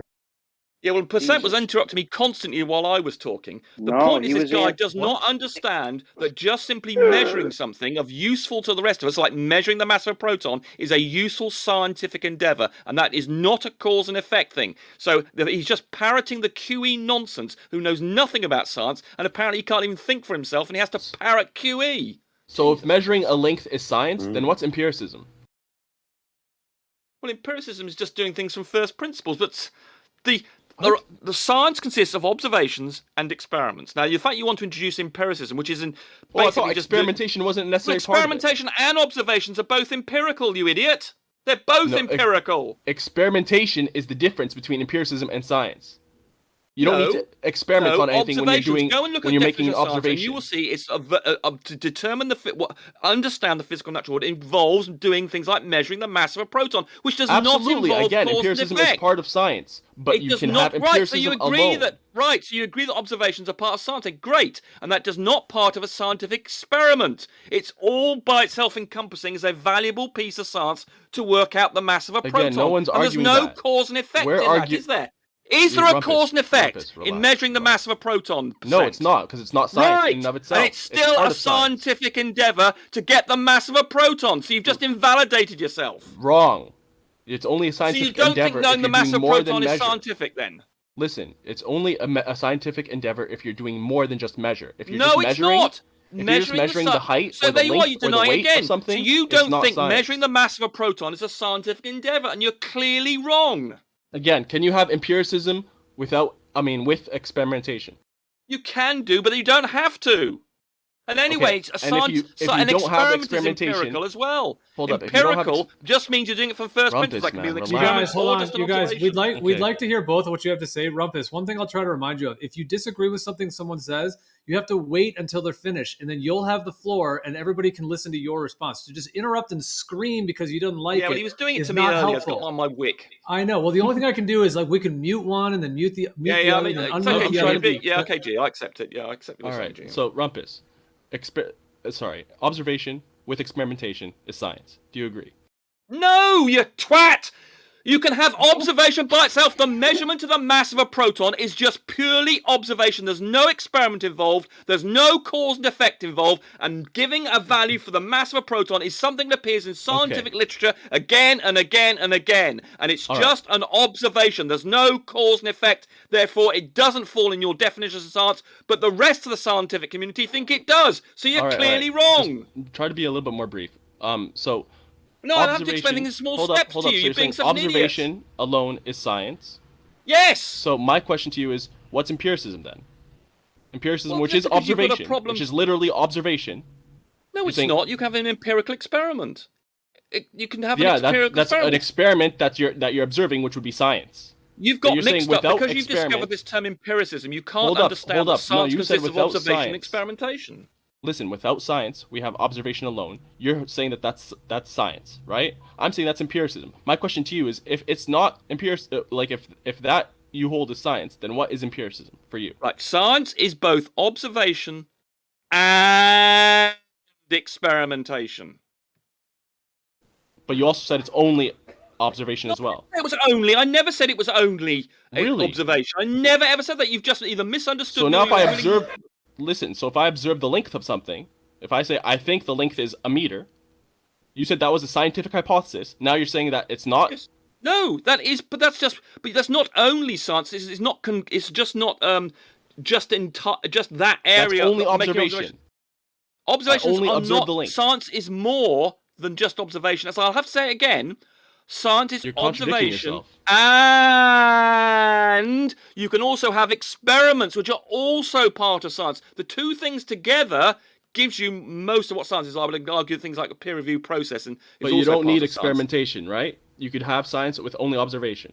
You can, yes, part of science is just observation, yes. So I'm saying you can have science with only observation, with no yes, other you part. can have science. This would be to measure the mass of a proton, which is not involved in cause and effect. That is a piece of science, yes.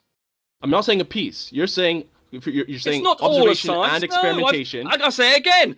Science is observation and experimentation. And you can decide yourself whether you want to do an experiment or you want to just do an observation. Both of those things separately are bits of science. But when we talk about what makes up the whole of science, you need both of them. But you can decide to go and do just an experiment. Now you're agreeing with me.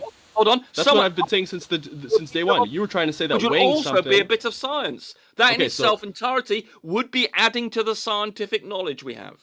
All right, so again, if we just measure something alone, we were only observing the value of like this one length or whatever unit it is. Yep. That is observation, right? Yep, that'd be science, yep. And that's science. Yep, not in total, but that would qualify as a piece of science. But it's not science in its totality because there are other things in science, experiments as well. So it's like saying mammals. If I go and study a zebra, that's a piece of science, but that doesn't mean to say studying lions is also not a piece of science. You seem to have some problem with the fact that... So you can't make an observation without doing science. Well, I mean, it depends on the rigor. I mean, obviously, if you just decide, look outside, that someone walked into the house next door, that's not really science. You need to have certain rigor. You have to try and establish, whether you're doing determines things like errors in your measurement. Why? You have to apply scientific principles in the way you work and the validity of your results, and you have to be able to publish this. That would be science. Okay, it sounds like you're making up the limit as you go. No. Not at all. You just don't understand what it is. You just made up your own definition of science because you're parroting QE, and you think we've got to accept what QE earlier says. Earlier you said if I say I think I'm 6 feet, and I check my height with a meter stick or something like that, then that's science. right? Well, it's a scientific observation, but no one will be interested in you publishing it in a journal because we but it's science science. is interested in Nonetheless, it's adding. You science. see, interrupting me. You see, you're doing interruption again. You Trying to make it if about you want something to, else, see, you're but doing go it again. ahead. You interrupt me again. You see, you interrupt me far more than I interrupt you. So Shut up if and you go. were to say, you see, you do interrupt me again. So if you did decide to measure yourself, that would be a scientific endeavor in the fact that you're measuring something. But obviously, the rigor you apply to it and the scientific principles and the accuracy you do it. I mean, you could measure yourself in different ways. I mean, for instance, you can make all sorts of measurements like the bones in your body and all sorts of other things about you, and you could come up and say, look, you probably could, if you were to measure every little bone in your body, every cell in your body, your weight, and you for instance over a period of time how you changed, all those measurements would be something you could probably submit to a scientific journal. They might even be interested. But if you just said, I'm going to get myself a ruler and stick it next to myself, well, I'm afraid that's really low level science. It's a scientific measurement, but it wouldn't be meriting, doesn't add to our knowledge of the physical natural world, and would not be accepted in a scientific publication. Okay, but it's science all the same, right? You've made a scientific observation, but it wouldn't qualify as adding to our body of knowledge. All right, so me observing my height with a meter stick or what, tape measure is science, right? If you did it to a proper, yes, it would. It's a scientific observation. If you did it properly with rigor, and if you added Define things like rigor in this example. It's just well, you did it properly. If you just waggled the prediction. ruler and you just approached the ruler and just said, I'll have a look at that. It looks about right. That's not science because it's not has the rigor that we would expect from a scientific observation. No, I actually checked my height. Like I stood on that little metal piece of the well, tape look, if you measure did it really carefully, you measured yourself really accurately, and you did it at the same time of Define day. really for instance. accurately. Hold on, real quick, guys, real quick. In science, a hypothesis is part of the scientific method. It is a Yes, it prediction is, but it's or not explanation. exclusively so, Jeremy. Rumpus, man, come on, dude. But not exclusive, Jeremy. You don't seem to be picking this up. I can't. You're never going to know what I was going to say. But I do. Look, You've I made just the same posted them in point the chat. 10 times, and I've You'll never answered know your now, point. Rumpus. I'm never gonna know now. Come on, Rumpus, let him talk. Never going to know because Rumpus is not Just an look in You the said it 10 times, Just look in the Jeremy. chat, Jeremy. Just look in the chat, Jeremy. Never said it 10 times. That was the You first time have. I was citing this. I'm citing ThoughtCo. Rumpus, if you expect people to listen to you, you have to let other people Yeah, speak. sorry, Gio, sorry. All right. Go for it again, Jeremy. Yeah, stop. It's just frustrating that he's made the same Stop point 10 times. I've answered it, and he won't bloody take it on board. No, you're interrupting. You're still interrupting now. You're still Well, there interrupting was a now. space Shut up. there. In science, thoughtco.com. This isn't just me saying this. This is thoughtco.com, and there's tons and hundreds of citations that say the same exact thing. In science, a hypothesis is part of the scientific method. It is a prediction or explanation that is tested by an experiment.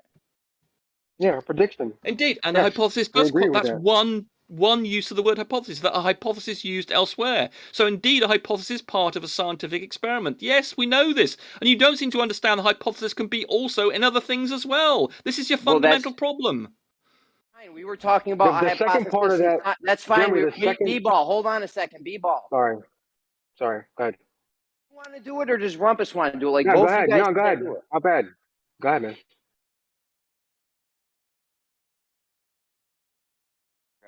What did you say, Rumpus? Right. You keep on saying that because you've found the definition of a scientific experiment includes a hypothesis, you seem to think it's exclusively part of a scientific experiment. It's not. I can have a hypothesis about the mass of a proton, and which is not involved in cause and effect. It's not involved in an experiment, but I can have a hypothesis about the mass of, or the mass of a neutrino. And another thing, for instance, the mass of dark matter, for instance. I can have a hypothesis, lots of this at the moment, the mass of the dark matter particle, or the mass, currently the mass... We get it, man. We get it. Jesus Christ. Dude, I don't So need 10 therefore, examples. you should be seeing what I've just said and completely invalidates Let your him claim that respond, hypothesis is Rumpus. exclusively part of an experiment. Okay, if you were talking about a hypothesis, we were talking about in science, and in science, a hypothesis is tested I've just with an experiment. given you an example. If you're Hypothesis about the talking mass of dark Rumpus, matter. you're going to be Talking about- temporarily muted if you keep interrupting, and if you deafen, no one cares. So go ahead, Jeremy. talking about not in science, and you have a hypothesis not in science, whatever that means, then fine, whatever, go ahead. We were talking about in science, a hypothesis. And I can have a hypothesis about the mass of the dark matter particle. That is not a cause and effect. So there I've given you a rock solid example And it's of a not a hypothesis scientific that hypothesis. is part of science, that is not part of an experiment. How many more times do you have to be told, Jeremy? You're the one that's not learning, Rumpus. It's not a No, scientific you are just hypothesis a goddamn if it's not moron. You've got this testing idea from something. QE about what science is, and you don't less of that, accept you. that observations Oi, are part of mind your science. gob, mate. All right, here's another Mind one. your Ready? gob. Oh. Yeah, read the Ready? next Here's another one. This is from You're just going to make the same point. Shut up. CSULB.edu. This states a presumed relationship between two variables in a way that can be tested with empirical data. It may take the form of a cause and This is just the same thing. You're just saying the same thing again, Jeremy. Are you not going to shut up? Are you not going to shut up and let him finish? But he's just Are you repeating not? exactly what he said for Shut 9 other up. times. Shut up. I think we agree. I'm actually citing it. Citing it now. You're saying the same thing again. Shut up now. And all of them disagree with what you said, Rumpus. No, they don't. They're just No, we saying don't. hypothesis. No, Not we experiment. don't. No one disputes this. No one disputes what Jeremy's saying about those quotes. Those quotes are saying that disputing the part of a scientific experiment includes a hypothesis. No one disputes this. No, we're talking about scientific hypothesis. Yeah, We and were a talking about scientific science hypothesis and can then be a about the hypothesis size of therein. things. Is there a difference between a hypothesis Let me ask and you, a scientific The hypothesis? citation Yes, real there quick. is. Yo, can Yes, I there's a finish this difference. real quick? It's almost over with. This is from a .edu site. No one disputes what you're saying, Jeremy. All Let right. him finish it. Disputing it. Can he You're not saying finish it? Go ahead, Can Jeremy. he literally finish? disputing it. You're He saying the started, so hypothesis. finish. No, doesn't I'm mean- not disputing what you're quoting. But you're not understanding muting hypothesis is a everyone. word that can be used Yo, in other just start contexts muting as everyone. well. Can I just want to finish this sentence. Just start muting everyone that interrupts me, please. All right, sounds good. Okay? This is from a .edu site. A hypothesis. This is directly going against what you said. Nobody, you are not agreeing with me after I read this sentence. You do not agree with this. A hypothesis states a presumed relationship between two variables in a way that can be tested with empirical data. It may take the form of a cause-effect statement or an if X then Y statement. The cause is called the independent variable, and the effect is called the dependent variable. That's a hypothesis. You agree with that? Good. That is Give me indeed the a cause and effect hypothesis, but there are relationship. other hypotheses as well. That's not exclusive. I tell you, you've said the same thing now 12 times. A hypothesis or scientific hypothesis does not need to be part of an experiment. It can also be part of other things, such as deciding on guessing at what the mass of a dark matter particle or a neutrino. You've got one use Negative. of the word hypothesis, and you Negative. don't seem to understand that the hypothesis is not exclusive to what you've just described. A scientific hypothesis From what I just read. No, it's from not. What I just Have a read. scientific hypothesis about From the what I mass of a just read. proton. How many? I mean, this is Oh so my simple. God. A You keep saying 7-year-old it, can but you're understand wrong, You this. guys gave him a chance. You guys gave him a chance to go again. When you say shit in between what I'm saying, it gives him a chance to go again and derail. Just give me 2 minutes, guys. He's just gonna deny it, but go Get ahead. loud, man. There's kid. You know what? I can't do it. No one You disputes guys what are you're just saying, you guys Jeremy. are spazzes. You're literally disputing what I'm saying. The citation agrees with this me. thing that I'm saying. This thing that I'm saying is telling you that a hypothesis must have a cause and effect relationship. You are literally disputing No, it didn't that. say that. It did not say. It said. I'll read it again. In that okay, I'll particular, read it again. and if it did, it's talking about that particular context within the scientific experiment. You can have hypotheses in another context. Jeremy, you I'm don't gonna need to read it read it again. It doesn't say must. It said may include cause and Exactly. effect, or if X then Y. A hypothesis. Hold on. Listen to me. We understand what you said, Jeremy. We've all remembered what you said. A hypothesis states This is not percentage misunderstood because it said it may take the form of a cause effect statement or an if X then Y statement. Mm-hmm. This is what a hypothesis states: a presumed relationship between two variables. Those are the independent and dependent variables. That is what a hypothesis is. Cause and effect. No. Independent, dependent variables. Yes, No. that's what my citation says. No, yes, and indeed a hypothesis can be that. It can be that. So Hold on. that's one that's what definition it of is. hypothesis. All right, Jeremy, hold on. It's- So, So it Rumpus, must have that relationship. Rumpus, do you think a scientific hypothesis must be tested or not? You mean tested or testable? Hold on, Bacon. Both, yeah, it's got to be testable. I mean, well, you cannot. Well, not necessarily. You can have hypotheses. For instance, I mean, presumably before, for instance, quantum mechanics, people could have hypothesized things. But obviously, the idea is to do. If you have a hypothesis, there've been lots of hypotheses in scientific literature that cannot be tested. But may be tested in the future. That doesn't stop them being part of the body of science. But what we obviously prefer are hypotheses that can be tested. So, for instance, if I was to say I'm going to hypothesize the mass of the dark matter particle, there's no cause and effect involved here. So hopefully I could say I think that's going to be I don't know, 10 GeV or something, the mass of this dark matter particle. I'm going to propose that. I'm going to give some reasoning. And I say that from these effects and from my knowledge of the rest of science, quantum mechanical, I believe that I can hypothesize with some confidence that the mass of the dark matter particle is 10 GeV. But I can't test this because we don't have a dark matter particle yet. So eventually, perhaps sometimes in a century's time, we might find a way of detecting dark matter particles, and then we'll look back to my hypothesis and say, oh yeah, his hypothesis was correct. But or not. If your hypothesis, I just read a citation. That's one example of hypothesis in an experiment. What you're saying is, dude, stop. Fucking stop it. If you'd understand, if you'd only engage your brain, you'd solve all this. I'm just going to mute him so I could say it. Just real quick, Rumpus, for 2 seconds. There you go. So I have a citation saying that a hypothesis is definitely a cause and effect statement, and it has to have the independent and dependent variables that affect each other. I don't know where you got your thing from, but mine's coming from a university, a .edu site. And I agree with it. So you agree the hypothesis must have a cause and effect relationship, but not exclusively.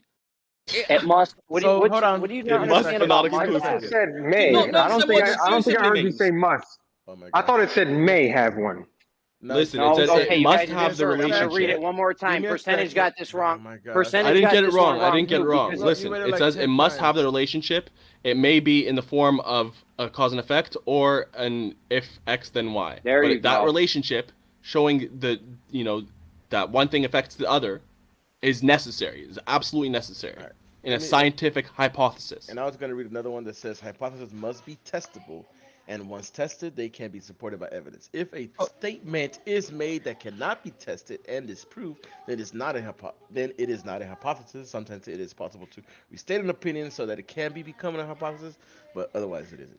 Or if P then Q isn't necessarily cause and effect, is it? Right. For example, on the actual thing. For example, if I say like, oh, if my height is X and I measure then I would measure X, right? That's like that can be put on the form of if P then Q, right? Like if the mass of this object is 5 kilograms. But then the issue becomes, and I put on the top of a scale, I'm gonna read 5 kilograms. My citation clearly had it needs an independent and dependent variable. Now, if you know what those are, B-ball, right in the middle of my thing, B-ball. Right now. Everyone, right in the middle of when I'm speaking. Is my mic messed up? No, it's kind of like coming off muted for the first second and stuff. But you were good. All right, I'm changing my air. I'm going to change my AirPod. So Bacon, to address what you were saying. Now, how do we sound now? You sound good. Okay, good. So the citation I read said it definitely has a dependent and independent variable. Now, do you know what those are? I'm not trying to address that. I was trying to address the claim that it must be cause and effect. And percentage said that the citation says it must be either cause and effect or in the form of P if P then Q, right? And if P then Q no, listen. First off, it's if X then Y. I mean, well, we could talk about P and Q, but the point is that is also cause and effect. They're just saying the form that it might be worded in. You know, it can be cause and effect, or it's clearly not if you're changing X and then Y happens. That means that the change in X caused the reaction or the effect of Y. It's still cause and effect. That's your interpretation. That's not in the definition itself. Well, hold on, let me just address your P then Q. Listen to me. Hold on, percent. It's not our interpretation. It clearly states independent, dependent variables. It's not an interpretation. It's not an interpretation on what. God, man, what the fuck is wrong with you? He's trying to change it to say if P then Q then means that if I say what was your example? If this thing weighs 5 kilograms and then I test it, then I check the weight and it's 5 kilograms. That's if X then X. It's the same thing. You just had a guess about something and then observed it. So there's a hypothesis, like I can't just ask a question about something and then do an experiment later. If you have an What's the independent difference between dependent variable in your hypothesis, yeah, sure, you can do an experiment later. Absolutely. That's how So, all, but at its basis, that's how it's always, hold on a second. That's literally how it's always done. You have a hypothesis, then later you do an experiment. That's literally the steps. I don't think anybody disagrees with that, Jeremy. They are disagreeing with it. They're saying do you remember how this conversation started? They're saying you don't need an independent and dependent variable because you don't need that cause and effect relationship. It's like you're not paying attention. But the basis of a hypothesis is just make an assumption, right? Yeah, A but scientific Earth is life. hypothesis has a cause and effect relationship in it. Yeah, that could be tested. It's called the independent and tested. dependent variable. Yes, Did you that hear can what be I said? tested. I don't know if you heard what I I said. heard You were exactly talking what you while I said. said it. I didn't hear what you said said just now because you were talking over me again. But Jeremy, you've been talking more than anybody for the last 5 minutes. Earth is life. I You know how know. this conversation started? This conversation started by saying that they observe the phenomenon after they create the apparatus for the test to test the thing that they haven't even observed yet. That's like me saying my scientific hypothesis is that your face or the observed phenomenon is that your face hurts. Why? Because I'm gonna punch it. Yeah. Oh, yeah. You can't have Like you can't what? have a hypothesis. Hold on, No, guys. that's not You an can't have That's a you can't. ridiculously Hello, can you simplistic hear me? hypothesis. Kind of a bad Normally, analogy. hypotheses are much Is more my mic valuable. low? That Why you've are you deliberately over-talking picked on me? a stupid hypothesis to invalidate it, as opposed to a hypothesis about, for instance, the mass of a dark Rumpus, matter you just particle. interrupted Yo, someone, check. and also Mic you don't check. know the difference between a hypothesis and a scientific hypothesis. Okay, you can't have your hypothesis, which has your dependent and independent variable in it, until you have a dependent variable. If you know what the dependent variable, if you know what the dependent variable is, you would know that you don't have your observation before you make your hypothesis.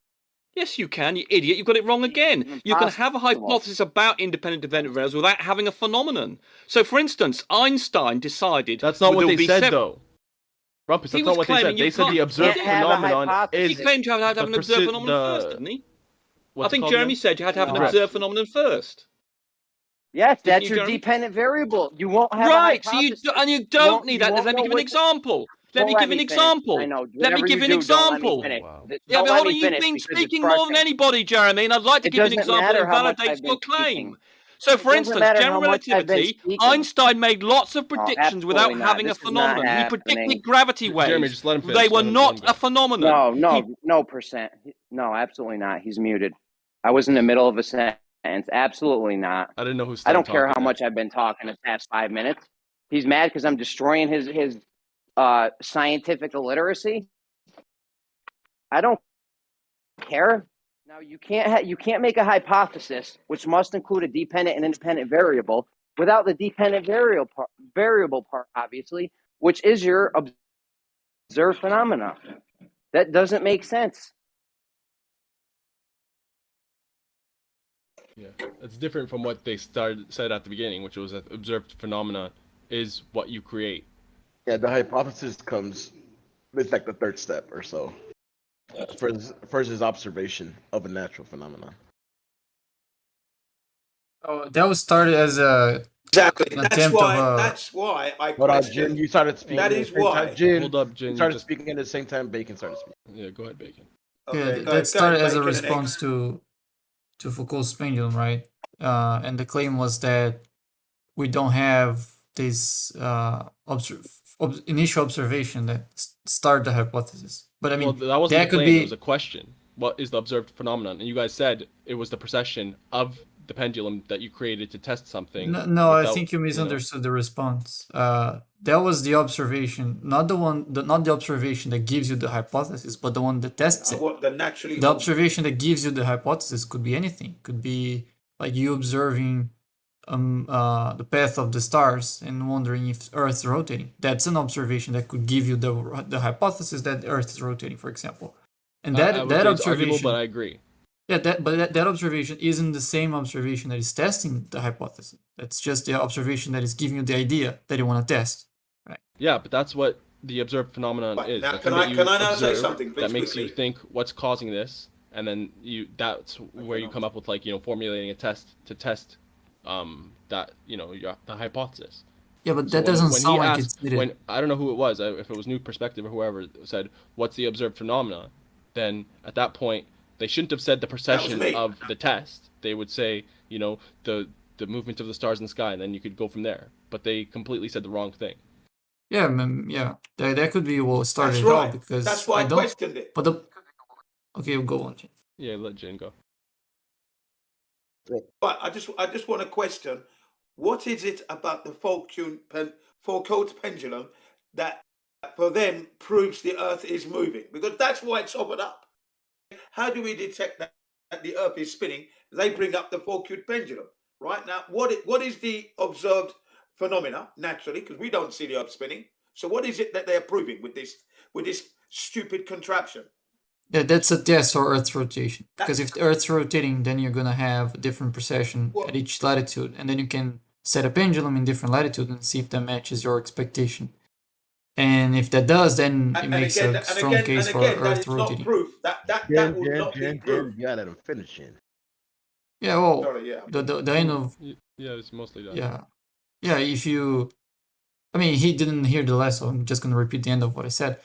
If you test the same the Foucault's pendulum in different latitudes and it matches the prediction you made for the rotation of the Earth, then that makes a strong evidence for Earth actually being rotating. That's the idea. Yeah, basically they claim it as proof for both it being like a globe and for it spinning.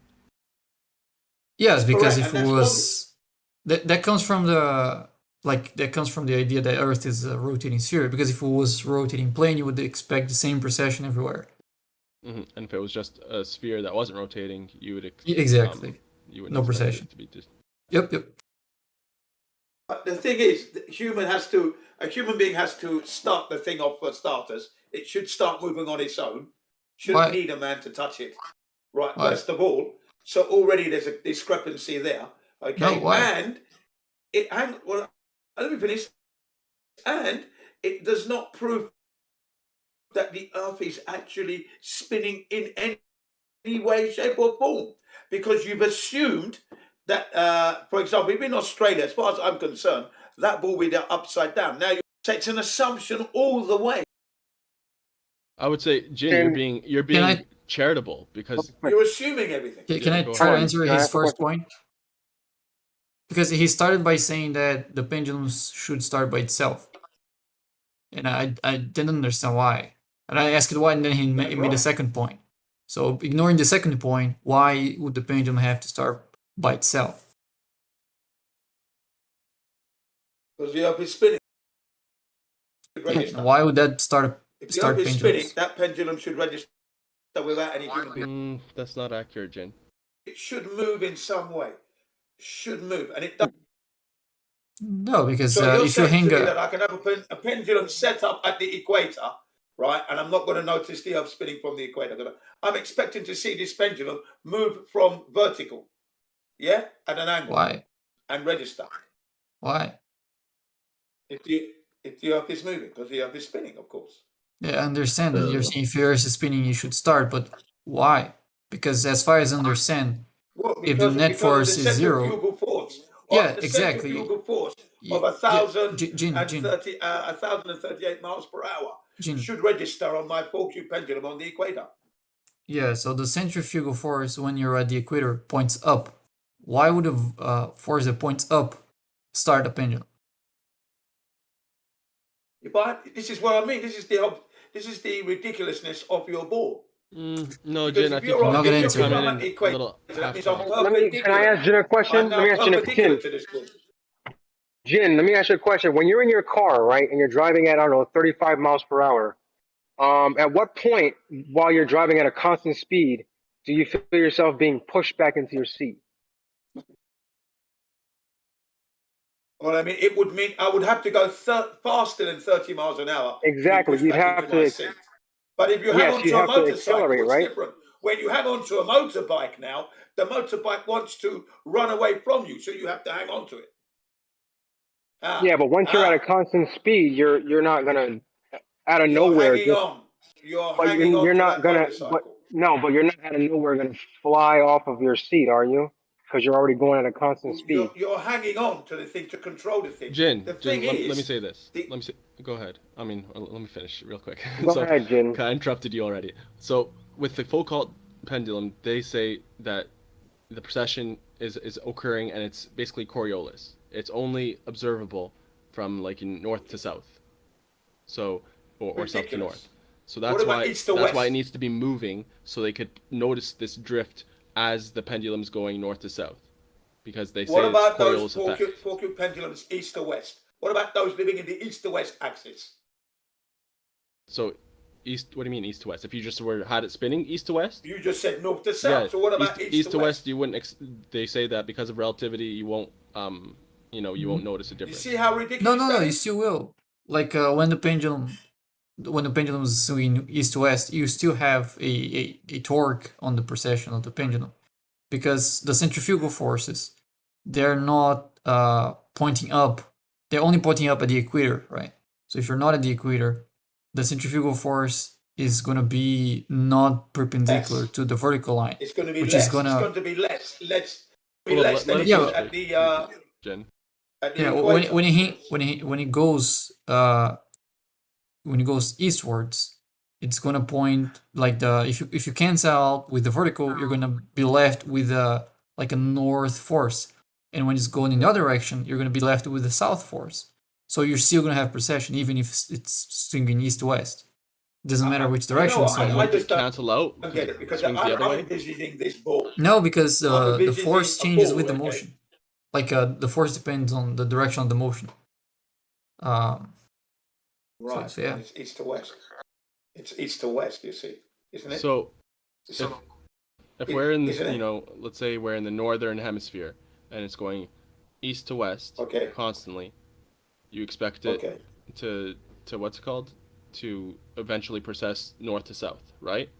Process? Yeah, it's gonna process. Let me think. Clockwise, right? It's gonna process clockwise. Bollocks, man.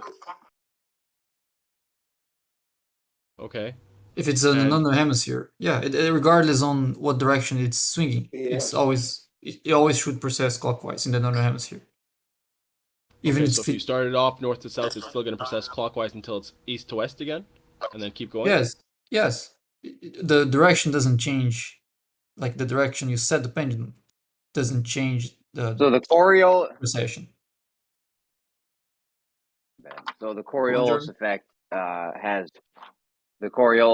has things deviating clockwise or counterclockwise in the northern hemisphere. It processes clockwise, I think. Clockwise in the northern hemisphere? Yeah. Is the Coriolis deviation? It's counterclockwise. In the southern hemisphere? The northern hemisphere? In the northern hemisphere, which way is the Coriolis deviation? Do you know? The pendulum would be clockwise, I think. No, the Coriolis. Yeah, which way do things deviate because of Coriolis in the northern hemisphere? You said clockwise. Clockwise. Yeah. However, which way do canes deviate in the northern hemisphere? I was referring to the pendulum. Like, didn't say Coriolis. Yeah, I'm referring to the pendulum is the Coriolis effect. It's showing us the Coriolis effect. Yeah, but I was referring to the pendulum. Like Coriolis doesn't tell you. To the pendulum. But you're adding a restriction that doesn't exist. I'm not adding any restrictions. I'm asking which way. I'm trying to show what the restriction is. Foucault's Coriolis force doesn't determine if it's going to be clockwise or counterclockwise. That depends on your setup. You can set up something on the northern hemisphere that does the opposite direction. So yeah, they have a real serious problem here. So you have it's because it's because the Earth's moving slower. That's why. I was in the middle of a sentence. I don't know. Is my mic messed up again? No, your mic's good. Go ahead, man. Sorry. Go ahead. Sorry. So you have the Coriolis effect that has a specific deviation depending on which hemisphere you're in. And this Foucault pendulum thing is supposed to be the Coriolis effect, yet we have it going a different direction than other things that are displaying the Coriolis effect in the same hemisphere. Yeah, because for example, if you have something rotating and that thing expands, Coriolis would make it in the opposite direction if you contract them, for example. I think So that's Coriolis doesn't dictate. Yeah. So Coriolis doesn't dictate which way things deviate in which hemisphere. Doesn't matter. But it does. It can Of go course either it way. does. No, it depends. Well, it can It's go not that- either way. We've just No, it depends on your setup. It's not something non-deterministic. It's completely deterministic. But if you're not telling me what you're doing, I can't just tell you if it's going to be clockwise and counterclockwise. I can't just guess what you're doing, right? And whatever you're doing is going to follow Coriolis. We're going to do something. Okay, hold up. Bad. Oh, hold up, Bacon. So let's say we have a Foucault's apparatus, northern hemisphere. We set it off. It's going clockwise, right? How do we change the setup to make it go counterclockwise? Well, not with a pendulum. Like with a pendulum, it's always going to be clockwise in the northern hemisphere. Okay, Which is the opposite of what the Coriolis effect dictates that it should deviate. It dictates that it should deviate counterclockwise. No. The That Coriolis is literally force- what the Coriolis effect dictates. No, that it would deviate counterclockwise. I don't know what you what you heard. Coriolis force is just the non-inertial forces you get in a rotating frame of reference. If it's going to be clockwise or counterclockwise, that depends on your setup. That depends on what you're doing. And Jeremy, if we're going to try to demonstrate the Coriolis effect, that's what we're doing. We're trying to demonstrate the Coriolis effect. It doesn't mean that whatever setup.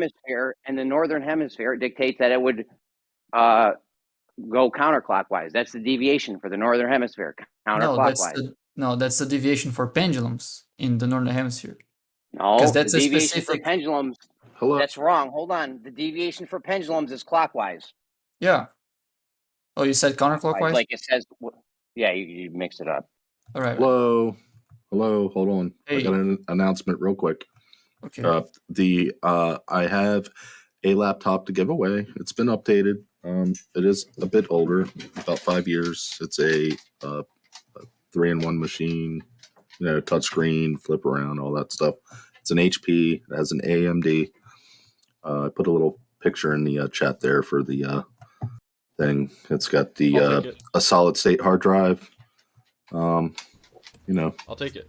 Are we bidding on this? 16 gigs of RAM. I'll take it. But you have to show me that you have some computer that's less than it, or like just. Can we give it away to someone? Definitely take it. If you know somebody that doesn't have a decent computer or none at all, then yeah, I'd like to give it away. I'll definitely. Yeah, I have someone to give it away to. Too bad, I already spoke for it. Oh, okay. Let's do a bidding war. Want to arm wrestle for it? Rock, paper, scissors. What Rock, computer paper, do you have, scissors. Percent? Right. I have a Toshiba satellite that's like 11 years old. No. And you're using that I don't now. believe you. Yes, sir. Yeah, right. Show me a picture of you using it right now. I'm not trying to dox myself or anything, but. Well, I mean, you don't have to show your face. I'm not gonna take a picture, man. Come on, don't do. No, I was gonna. I would take it. I would just give it to No evidence. Jose. I do have evidence. Jose needs a new computer really bad. How do I print off like the system information? You just go to system and then about, and then you just take a picture and post it in the fucking chat. Don't assume things about me. Like that I'm a Windows user. Oh, well, I mean, the screenshot. Can someone look up? I don't know why we're clip doing tool? this right now. Come right in the on, middle man. of the- Okay, fine. I'll leave. Nobody wants a free computer? Fuck off. No, I'll They take it, man. We want. Hey, They want the send me a computer, DM. but Back Hey, to Damon, Coriolis. send I'll me a DM DM. you. He left. Go ahead. Send me a DM. All right, Coriolis. Go ahead, Yeah, go ahead, Jeremy. yeah. So can somebody find out which way the Coriolis effect has things deviating in the northern hemisphere, please? In the That northern depends on the hemisphere, for thing. like hurricanes and stuff, it's clockwise. I'm pretty sure. The fact that hurricanes spin at all is because of the Coriolis. Yeah, we know. So there's no set direction on which way the Coriolis deviation is supposed to happen in which I think hemisphere. it works. There is. It depends on. Is that what you guys are saying? No, we're saying there is a set direction once you give a setup, right? So, for No, example, it's the Coriolis effect. It's I not a think it's setup. working on Coriolis different. isn't I a think setup. Coriolis is a. Yeah, I know. It's not a setup. It's the Coriolis effect, and anything that Yes. demonstrates it would be deviating in the same direction. No. In the same hemisphere. No, of course not. No. Nuh-uh. So nuh-uh. No, I already gave you examples. So, for example, if something expands, right, on the northern hemisphere, the Coriolis is going to... Yes, if you have two objects, right, and you pull them apart, they're moving away from each other, and there's like an X between them. The Coriolis force on the X is going to be clockwise. But if you pull them together... Yeah, an I don't axis, know what you're saying. like a bar, anything, just something with two objects. Yeah, a bar. Let's say you have a bar with two lead balls, and you pull them apart from the middle of the bar to the end of the bar, and you do that, let's say, north to south. That movement is going to have Coriolis force because you're changing latitudes, and if you're pulling them away from each other, that's going to create a clockwise rotation from the Coriolis effect.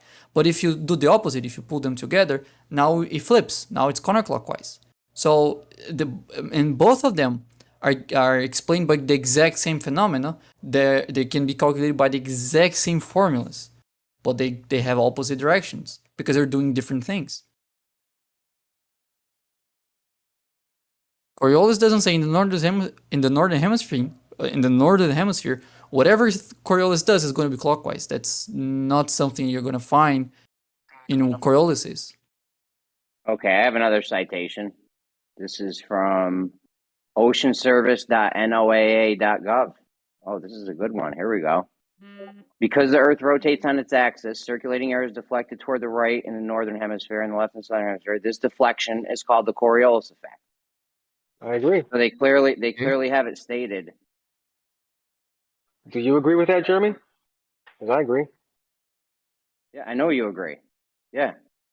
So clockwise and counterclockwise, depending on which hemisphere you're in. Mm-hmm. Is it saying that? Here's another one. Here's another one from ThoughtCo. Here's another one from ThoughtCo.com. Direction of deflection from the Coriolis effect depends on the object's position on Earth. In the northern hemisphere, objects deflect to the right, while in the southern hemisphere, they deflect to the left.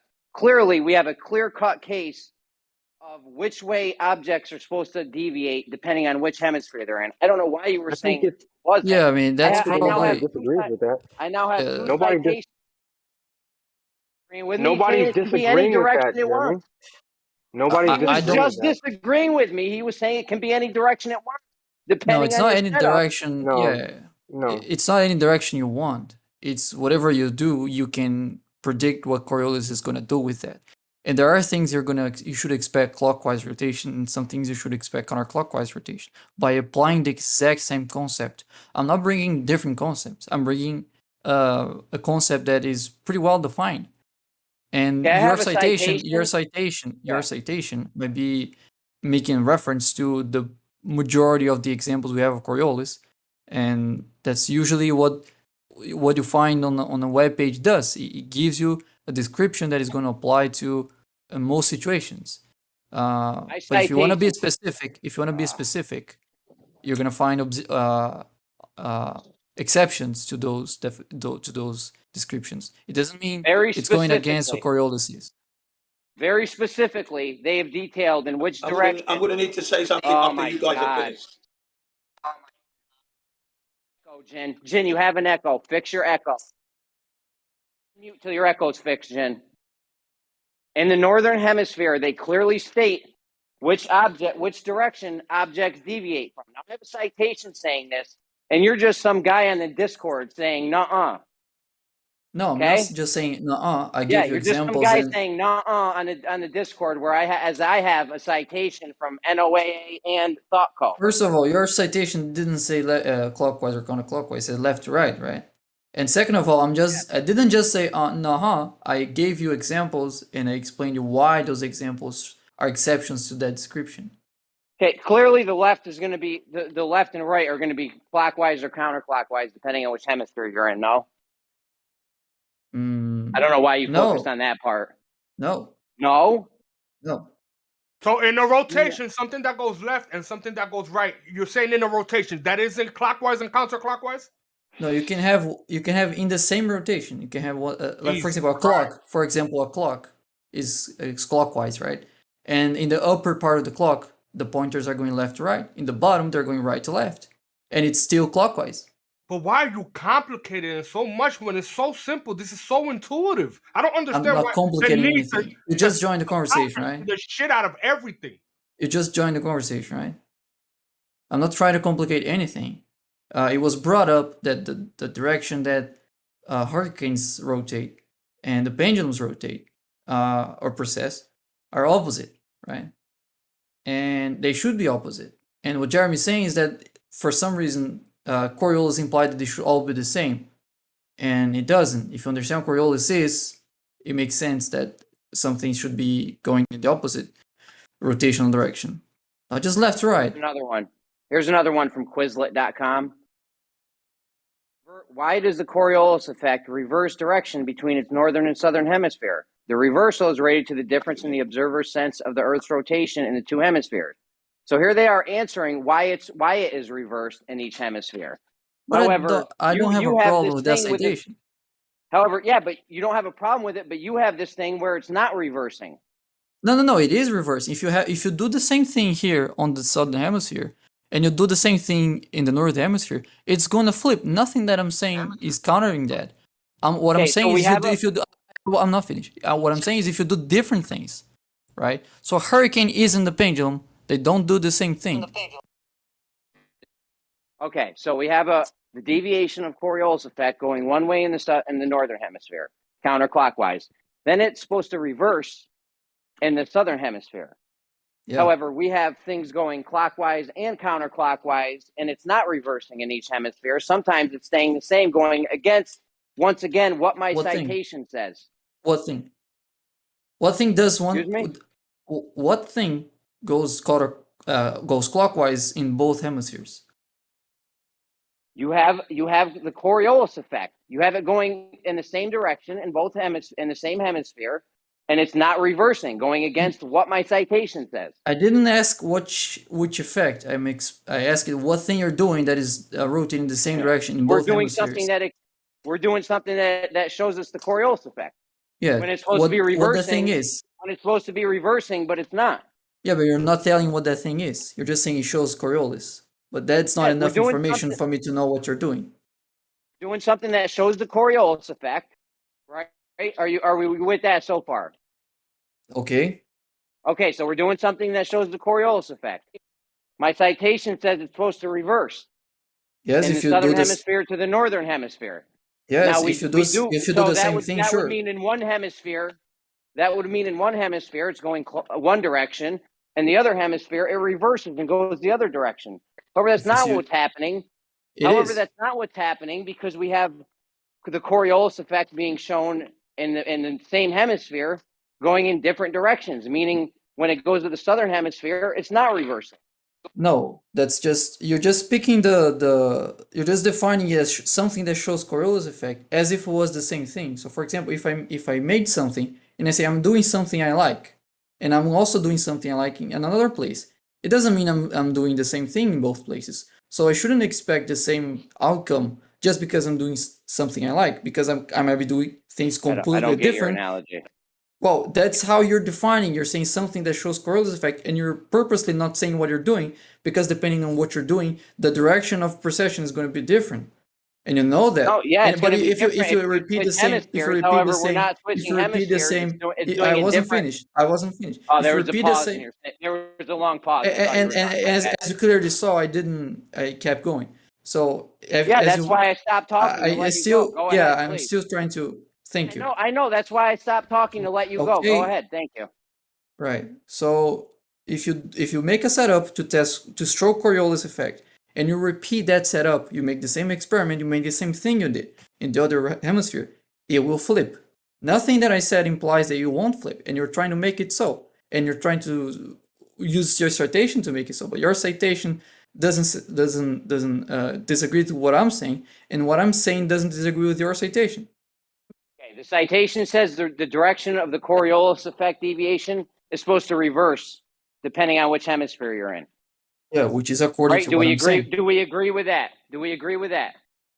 Yeah, that's not being very explicit, Okay. but of course I'm Okay, I'm we agreeing agree with that that. under Good. I'm agreeing that under the interpretation that it's referring to the same test.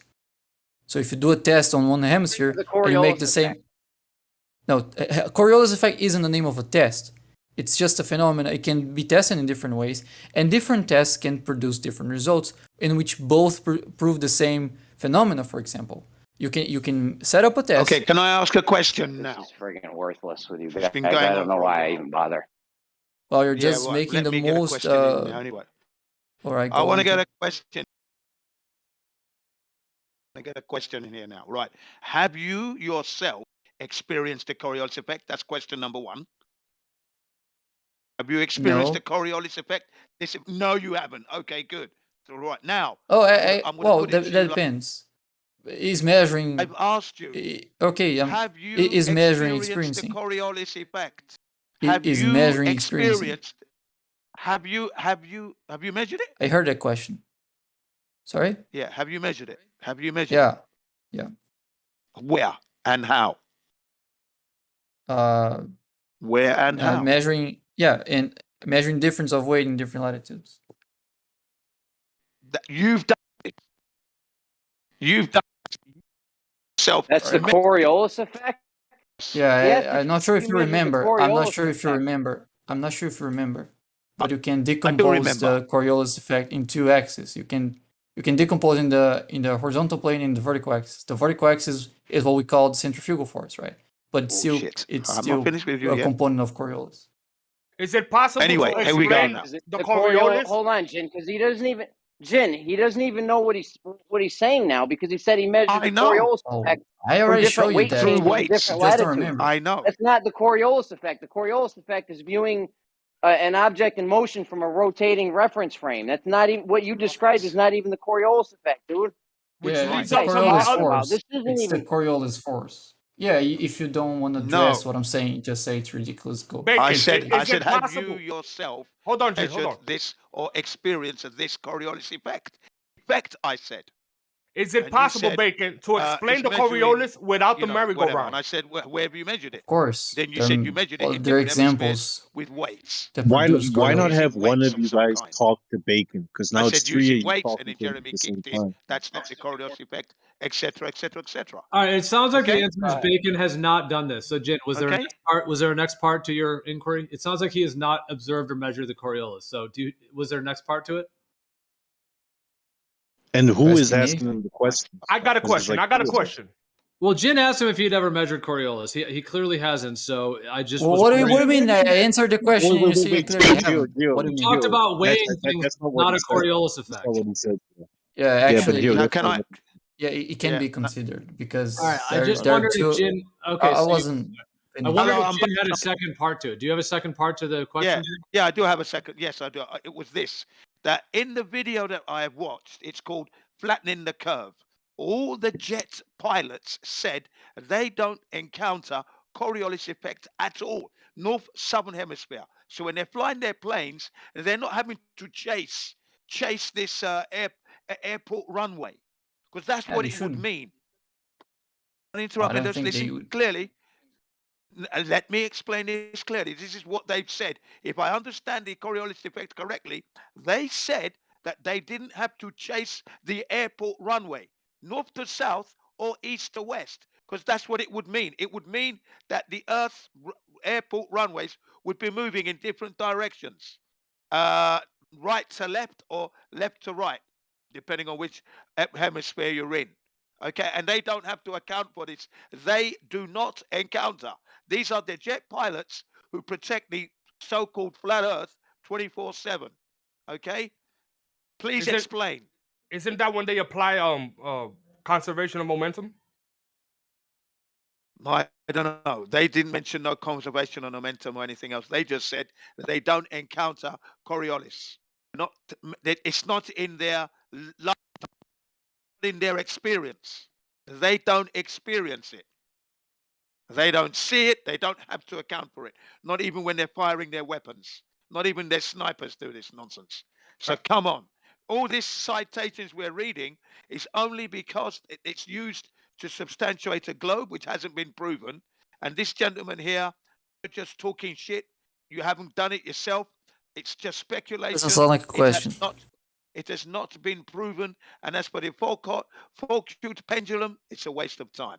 Yeah, you said you were going to ask I have a question for you, Bacon. I have a question for you, Bacon. That's it. All right. Is it possible to explain the Coriolis effect without using a merry-go-round and without using the globe? Because remember, the globe is the thing in question, right?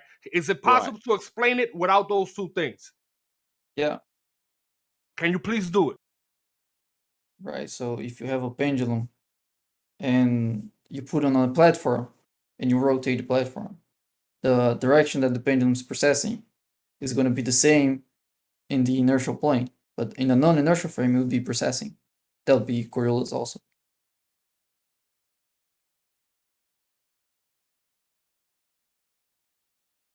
Did that answer it? I'm trying I'm trying to visualize it in my head. I'm For trying 1 to second, I visualize think I might find a video or a GIF of that. 1 second. Bloody Fulcrum pendulum. It doesn't prove anything. No, This thing does not trying prove to. anything. I was answering Matrix It's question. idiotic paradise. But wouldn't Coriolis be applied only when you are on a rotating inertial plane? Wouldn't that be the only way you could experience Coriolis? Yeah, you have to be something that is rotating to have Coriolis. But in the pendulum that you just described, the pendulum and the platform is what's rotating, not you. That is the one that is observing the rotation. No, what I said is the pendulum is going to process in the frame of reference that is rotating. So from your point of view, if you're not in the platform, you're going to see the pendulum going the same direction. But for example, if the pendulum can mark its path on the platform, you're going to see a precession. Even if you're not there, if you're not in that reference frame, you can see that the path that it's making on the platform is processing. So the precession and Coriolis are they're basically are you saying that they're synonymous? That because we have a precession, that means Coriolis by default? No, of course not. You asked for an example that shows Coriolis without using merry-go-round. That's all you asked for, and that example I think shows it.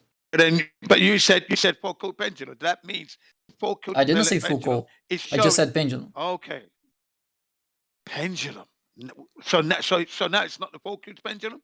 Just an ordinary pendulum. I'm not sure So if an a ordinary Foucault. pendulum. I'm not sure if a pendulum on a rotating platform would be Foucault pendulum. What does the Foucault pendulum prove to us human beings on this flat Earth? What does it prove? It doesn't prove anything because it's never been done right. Exactly. You see what I mean? Can you see all this 2-hour talking here now? And I asked a simple question: what is the observed phenomena? And look at where we are now. Fulcrum pendulum doesn't exist anyway.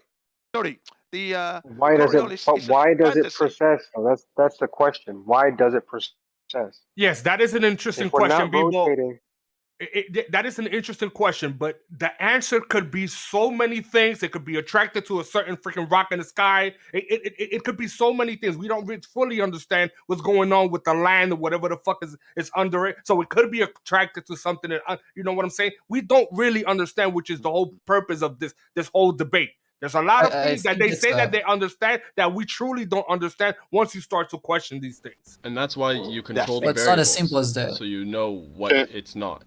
Right? Yeah, you wouldn't be able to exactly. You wouldn't be able to stop the Earth from rotating, but couldn't we put our minds together? You know, even though we're on opposing view, and come up with maybe 4 or 5 or 6 things that would cause something swinging back and forth to process. And not that we would rule out Earth curve, because you never could. You couldn't stop the Earth from rotating if it was rotating. But that's the whole point. But what we could do is implement, you know, some of the things that may cause precession and see if we can take those in and out Like see. for instance, wind. If it's outside, you can put it in a Yeah. chamber to limit the wind. You know, temperature. If it, you know, things move faster when they're hot, you can make sure the temperature's staying constant. You know. Yeah, friction, Temperature wouldn't friction, cause friction, precession. friction. You don't think temperature would change the air pressure, which would maybe affect it somehow? Who knows? Yeah, just Air pressure wouldn't airflow, cause even in a building. precession. Is wind The most And you could important just one, do it in though, the the most vacuum. important thing that they should do is make sure that the apparatus itself isn't imbalanced, isn't balanced one way or another. So the way to do it is first to do it at the equator, where with Coriolis you would expect it to go back and forth perfectly, right? And then move that same apparatus somewhere else and see what happens. Because then you've already balanced it And that's for exactly any what I said imbalances. earlier, percentage. I And said percentage, that's exactly what I said earlier. We could all do it together and put our results together and see what what the data shows.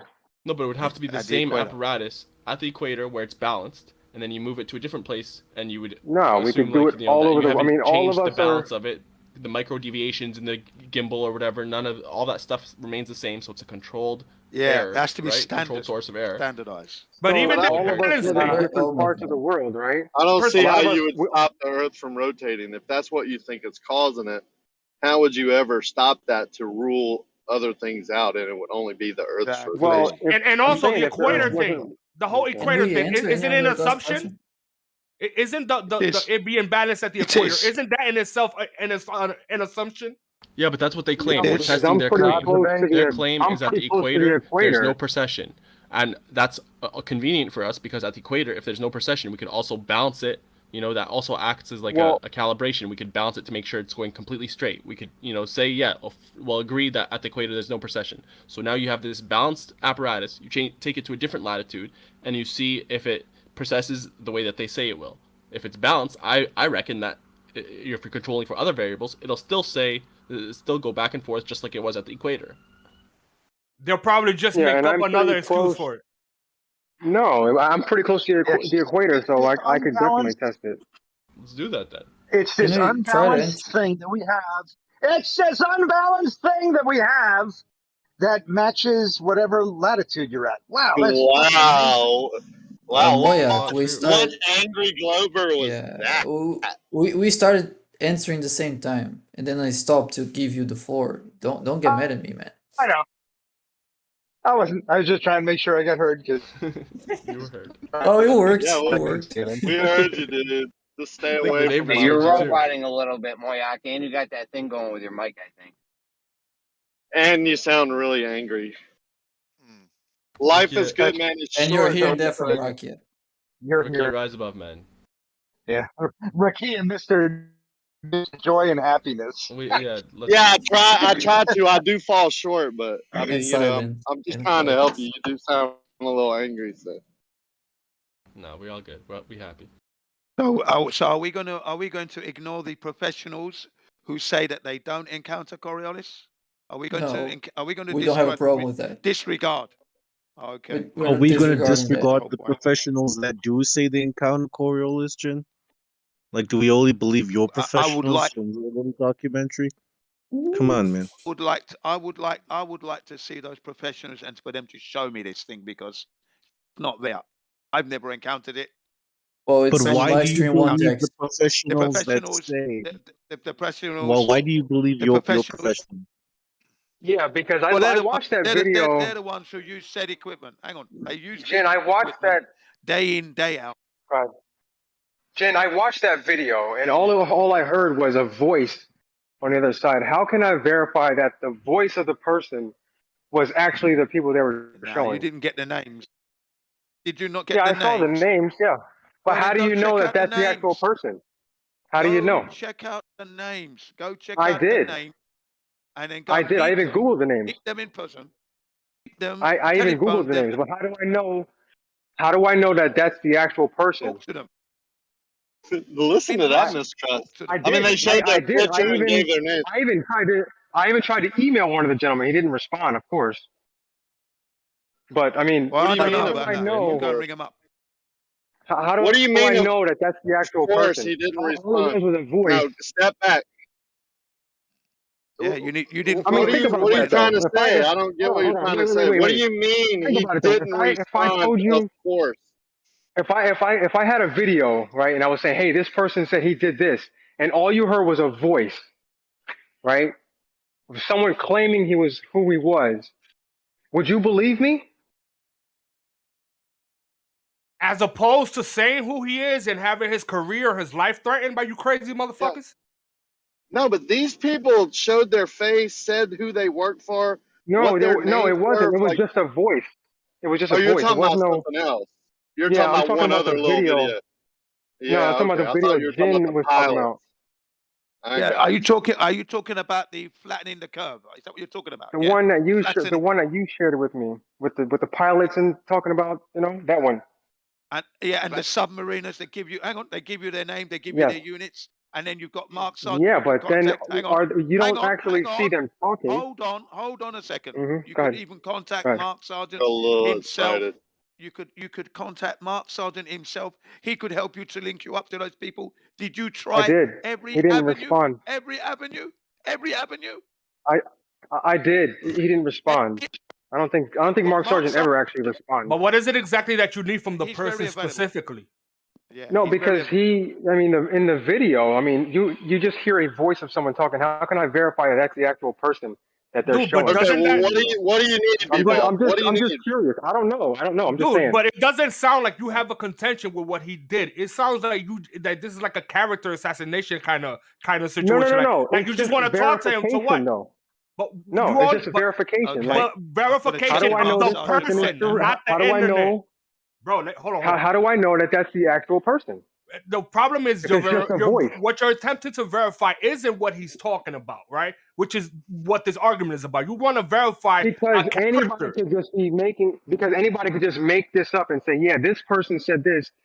Grab a bunch of screenshots off the internet Okay. and Great just put a voice to it. Great I'm point. just saying, Crap. and that's all I'm Moving saying. on, I guess. Great point, B-Ball. That's real intuitive. That's what they probably did. It seems like Because most you emailed them and they didn't respond to you. That's probably what I'm going to happened. check with Mark Sergeant anyway. Leave a message. It seems like most information that's given to them, they just easily rule it out for some arbitrary No. reason. They just rule it out and that's it. They don't consider it. All I'm saying is I can't verify that that's the actual person. That's all I'm saying. I can't say one more time. oh, yeah, that's the actual person. Just say it one more time, B-Ball.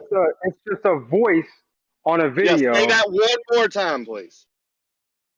Like we didn't hear you the first 10 times of you trying to make this invalid point. It doesn't even matter. If I made a video and I claim that this person went to space, right? Yes. And all you heard was a voice on the other side. No, you didn't see his face. Just someone claiming that they did something. Would you believe me? I Or would agree you with have you. I questions wouldn't about it? believe you. Now what? Okay, You great. got That's any all. point to make? Okay. I'm just saying I can't go with what Jin is saying because I can't verify who that person But is. did you agree with the information? Did you agree or understand the information? Did it matter if it was fucking a chipmunk that said it? I don't care who it is. I don't care who it is. It could be anything. You just said you can't verify it, and that's not true. No, You I can can't verify it. You verify. just I haven't can't yet. because I don't know who is talking on the other end. It could just be anybody Go talk to making people. a claim that there's somebody. Get out there and go talk to people yourself. Why are you dependent on a video by Mark Sargent? I don't. Oh, good. I don't either. Good for you. Now, how can you verify the person you're talking to is telling you the truth? That's kind of what you're saying right now. It's like weird. I know Because you there's want to put down difference things. I between- know you want to degrade it. For years, y'all said, well, where are y'all's pilots? Where are your engineers? Where are your PhDs? And now that we have these people on video, you're going, how do I know this person's So a do really you agree PhD? with? So would you agree with the video then if you don't even know who is actually No, I speaking? don't need a video, B-Ball. I don't I'm have just a saying reason to the doubt video these in question. people. I don't have a reason to doubt them, but I don't even know if I've seen the video. Don't need it. I've done everything myself. It's the one that Jin. That's the one that Jin was. It's called Cares? flattening the Who's curve. Jin? Who's Flattening the Jin? Yeah, You understand who what am I'm saying? Who's Jin? What video? Jin. Oh, since you're here, can you Jin, tell say us hello. how? Since you're Hello. here, and yeah, hey Jin. Since you're here, can you tell us how you measured sea level with your auto level there? No, we're not going through that. We've been through that many You just times. want to Not keep going down claiming that you road. did, right? Yeah. Yeah, that's what I thought. Maybe it's not sea level. Would you admit to that?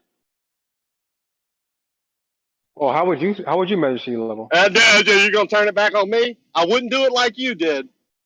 How So would you do it? are you willing to admit that the way you did it and posted it as sea level measured Earth curve, are you admitting that that's wrong? No, not at all. So you're admitting you measured sea level? Okay. You've asked now. How would you measure sea level? We can get to that after you answer my question. No. I've Nice already answered your tactic, question. dude.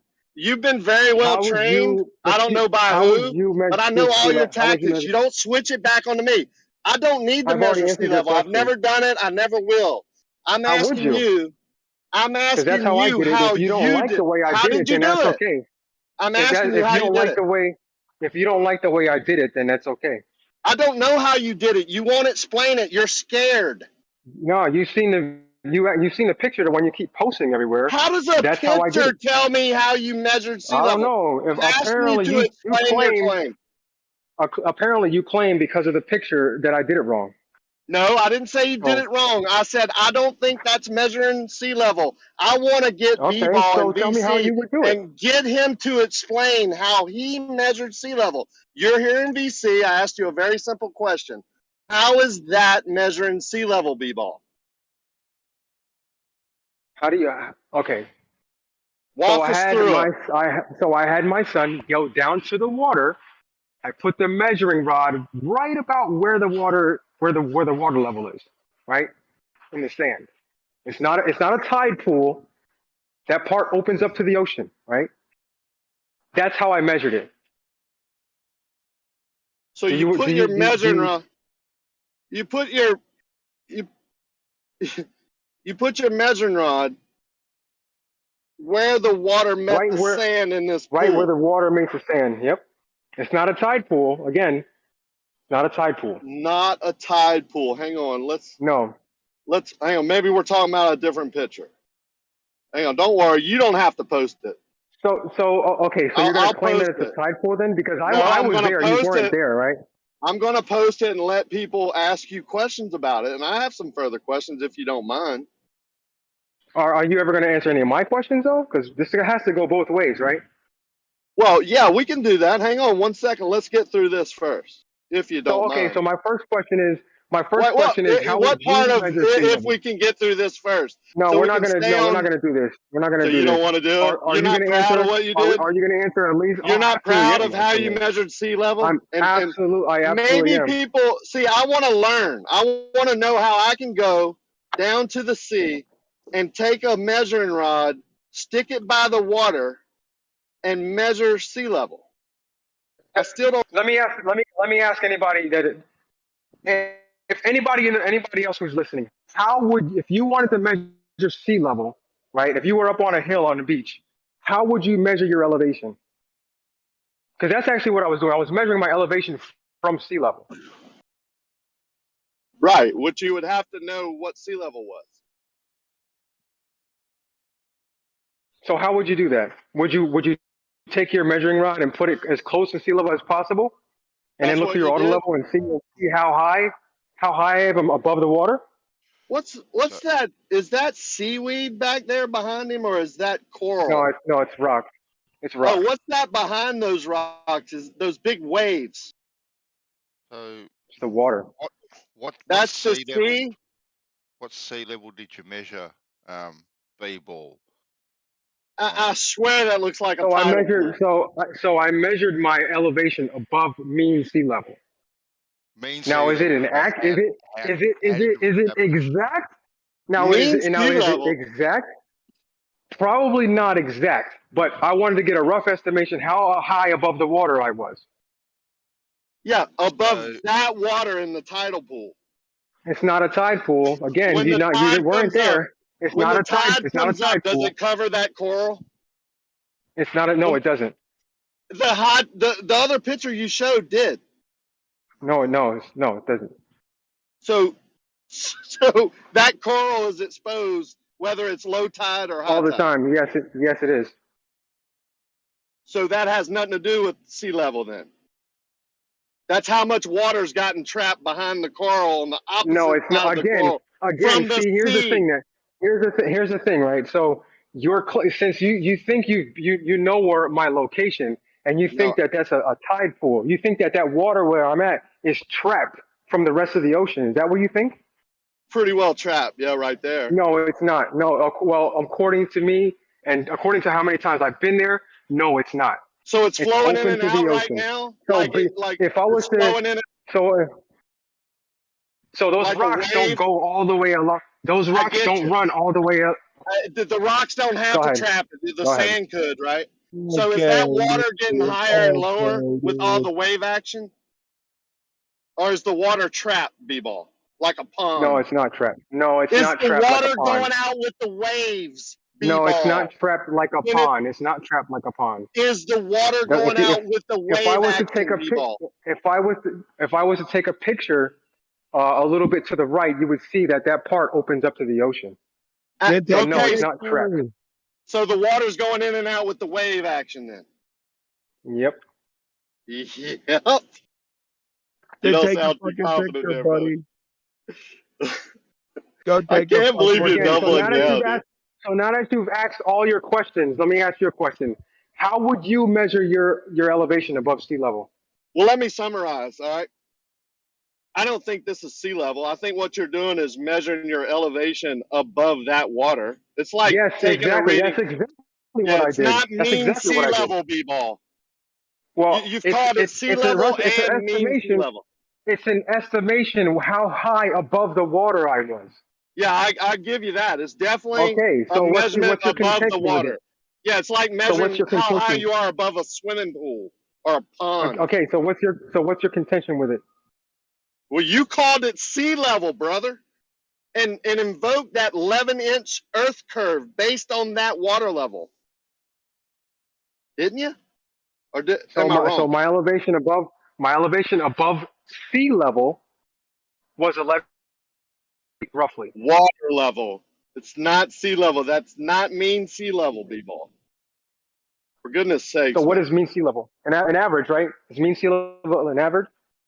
Yeah, they get mean sea Is it level not? of Okay, average so of tides and wave yep. action and everything So else over the tide years. here. So the tide here in Hawaii probably differs every day from 1 to 2 feet. You can look Wow, that up that if you want. corals must be tall then. No, Oh, that's high tide right there. I don't. What I'm about not the sure. water in between the two? You're not sure. I don't know. I don't Then know how what the tide it was frick that would day. you answer Again, my question earlier about again, if at high why tide it would would be over the rocks? Are you again? telling I said stories, it B-ball? changes. I said it changes between 1 and 2 feet. So what You difference just would said that you make? didn't know if that was high tide or not, brother. It changes between 1 and 2 feet. So what difference would that make? Because at high tide, if that's low tide, 1 or 2 feet would put the water over the coral, which would change your water level right there where you're. No? That coral is always exposed. So try again. So is that low tide or high tide, B-ball? I don't know. So have you been I'm there not at high concerned with tide? that. How do you know the coral's Yes, always? I've been there You've many. never seen I've the been there coral. many times. I've been there many times. You've never seen the coral underwater? Not that would No. make a difference. I'm just questioning how many No. stories you're going to tell. No. So that coral's always So how many questions are you gonna? When am I gonna get to ask questions? You've been asking me questions this whole time. Yeah, go ahead. How many more are you gonna ask? Go. I said go ahead. So how would you? You So how moron. would you again? How would you measure your elevation above sea level? I would get the mean you sea were- level of my area as a benchmark. So you wouldn't and then I would physically measure it? Oh my God. No, I don't have years to do accurate mean sea level. I wouldn't be an idiot and get my family member out there holding a measuring rod that we told you needed, stick it by the water's edge and go, look, everybody of the Discord world, everybody on the internet, I measured sea level. No, I wouldn't do that. Any other My questions you elevation have? above. Yeah, get it right. Get it right. Elevation above sea level. That's what I did. That's elevation above that So that how water in how that would you pool. do it? So how would you do it? I'd If you already wanted to answered. find your if you wanted to find your elevation above sea level at that location, how would you do it? I would go find the benchmark of the mean sea level in my area. You can look it up online. They probably have one in Hawaii. You go take that So reading. would that be the same Oh my elevation God, at you my interrupted location? me again. Would that be the same elevation as my You're a sick specific puppy, location? dude. You are a sick puppy. Listen to his explanation, people. You asked him a question. At least you got to let him explain how Go he ahead. would do it. He begged to ask me Go ahead. questions, and as soon as I start answering, both times the same Yes, Dude, the just go exact ahead. second Go time. ahead, man. Second time on the same question. Maybe the third time's same a charm. Go question. ahead, Yeah. Rock.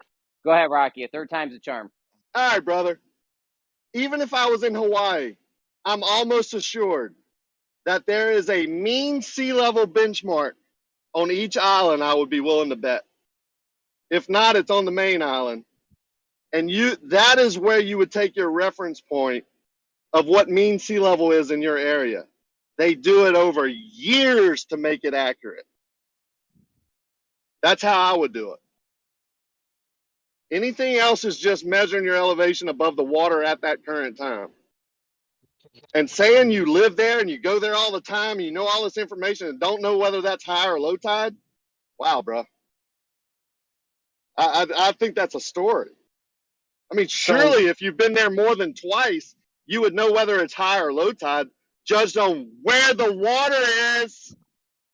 Hey, at least he's using the grade stick, right? The measuring rod. Yeah, he measured 11 Rocky. inches. Baby, 11 inches of baby earth step. curve. Feet, Show 11 feet above the how you water. did that, B-ball. All right. So can I get a chance to respond? Is it okay for me to respond now? Yeah, go ahead. Nobody's talking You at mean all. before you're a dick or after? You got the floor, brother. Okay, stop talking. Go ahead, B-ball. All right, so you really didn't answer the question. Yes, I could find a benchmark. What if that benchmark is in the woods somewhere where I wouldn't be able to make my actual observation? Yeah, that that's wouldn't really work, cool. right? I would like to do it right on the edge of the water where I can say, hey, at this location, I am roughly 11 and such feet above the water. So why would I need a benchmark to figure that out? You don't. I actually measured Is that it. where they put? You asked Okay, the question. You asked the that's question. me I'll answer. physically. That's me physically measuring my elevation above the water. Above the Is it water, not? not above mean sea level, B-ball. Mean sea level is an average, right? Benchmarks for. Is that where they put benchmarks for mean sea level in the woods somewhere? I don't Seems know. like a weird place. I did. I found one in the woods. I found one on a mountain in the woods. For mean sea You level? didn't find mean sea level in the woods. No, I found a benchmark on top of a mountain. Actually, two of them. Yeah, that's But elevation. anyway, I bet it gave you the elevation above mean sea level. That little placard you found. Mean sea level is an average, right? Is it not an average? Of course it is. You know what a mean is? Yeah, I know what a mean is. It's Okay, it's an average. Over years, they take readings to get the average. I told you, Right. B-ball. Right. Right. So it's an average, right? So 11 feet at that location would be an average above sea level, right? Go ahead. Be an average. Go ahead. Congratulations. You're repeating what I told you a while ago. It's an average. They take it over years. Okay, so again, so you do it from a benchmark, right? So if you didn't have a benchmark, you couldn't find one, how would you do it if you were just on the coast at my location? Unless you're on a deserted island somewhere, they're going to have benchmarks and they're going to have references to benchmark. Usually like cornerstones of buildings. All right. Yeah, you interrupted me All right, again. you don't. No big deal. All right, you don't have a benchmark. How do you do it if you don't have a benchmark? Then you would need to take, if you wanted to get mean sea level, you would, if you're on a deserted island and all you had was a theodolite and a lot of time and some bananas, you would take readings every day, every hour, on the hour, every 10 hours or whatever you would want to do, mark them down, and over years take the average. And after all those years of taking all those readings every day, every hour, and eating your bananas, then you could set a benchmark and call it mean sea level. Until then, if you do it in a tidal pool, you just look like an idiot. But if you have no And I bananas just and told only you, coconuts, I just told you that it's not a tidal pool, and you keep asserting that. Whether it's a tidal So now pool you're or just not a tidal now pool, you're you're just still an lying. idiot. Now you're just lying. It looks like a tidal pool to me. It looks Well, like it's not. every other tidal pool I've ever been to. Fiji, Hawaii, Hanama Bay. I've been to Australia. I've been to Monroe, Louisiana. All over the world. It looks like a tidal pool, falling bro. all over the world. All over the world. Shreveport, Louisiana. Biloxi, Mississippi. Tennessee. That looks like every other tidal pool Hawaii, I've ever seen. Hanamona Hawaii, Bay, Hawaii. Yeah, Hanama I've been. Bay, where you can feed the fish. You used to be able to Yeah, until all the liberals got a hold and didn't. Oh, I don't like the plastic bags in the water. There's a mean cliff you can jump off there too. All right, I've so done it. B-ball, putting this measuring rod in the water like this, what is this doing for a globe Earth or measuring the Earth? Is it connected to that, or is it just did you just stick it in there for fun, or what was the purpose of No, it? I just wanted to find out my elevation above the water. That's it. Okay. Oh, you took some other roughly pictures 11 like feet. you took some other pictures like that and called it Earth curve. What was that? Yeah, I'm observing the Earth curvature. Yeah. Yeah, you took a reading of the water in one spot, moved the story pole to another spot, took a reading, go look, Earth curve. No, I'm actually observing buildings that are dropping below my eye level. Oh, so you didn't do what I said. Just your buildings are your Earth curve proof. I got it. Okay. Maybe I'm wrong about that. Okay, Bebo, I got a question for you. Did you not see the pilot at the very beginning, though? He was talking to you, the pilot in the aircraft, at the beginning of the video. If you said you watched it, But it never showed his face. all I heard was his. a voice. Hang on. You saw his face, mustache, everything. Yeah, but was he talking? It was a Yes, picture of him, right? he was talking in that plane. Yeah, but it was just a Come picture. on. No, it was him in the plane talking. The plane was moving. It wasn't I just don't a know. picture. I don't know. I'll look at it. I'll look at it again. I'll be honest and look at it again. Yeah, look at the whole thing, man. You know what I mean? And So then what? So try what and if you see a contact Mark video? Sargent. If you see a pilot talking in a video, is that gonna like? I hope that doesn't prove anything to you, B-ball. No, not to me. I'm just saying. To me, when I watched the video, all I heard was a voice. I didn't see anybody talking. I heard someone like talking on a phone. Yeah, but that's all I heard. Hang on. Okay, Bibo, you got a list. They gave you their names, the units they work for. Okay, and then in the video, in the comments. What about in the video? Did you contact Mark Sargent himself? No, I emailed directly one of the pilots. Yeah, did you contact post that Sargent? email? Post that email. I want to see if your email is broke. I'll email him. Maybe he only emails people back from the mainland. Like he doesn't like Hawaii. I also think you should post that email real quick. Right now, hold on. Yeah, and I also think you should contact Mark Sargent directly. He's very available. His number is there. You can contact him and speak to him yourself. Now, I've just contacted him on Skype, so I'm waiting for him to get back to me now. Does he still take calls? Yeah. I remember when he first came out with when he first came out with those Flat Earth clues like years ago. It was just so funny at the end of it. Give me a call. It has phone number on there. Yeah. He still has his number on stuff. I know that. He still has his number there, and he says people can contact him. So contact him directly. This is the thing, because I've just contacted him, told him exactly what you said. Hold on one contesting the validity of the servicemen who appeared in the video. Is there any way you can send me a link so I can connect to the people on this server here that I'm on and have their questions answered, please? There you go. So hopefully he'll get back to me on that. Your hot mic and B-ball. Don't let anything personal. So it's SkyKing7070. That's one of the guy's emails. Hold on one second. At gmail.com.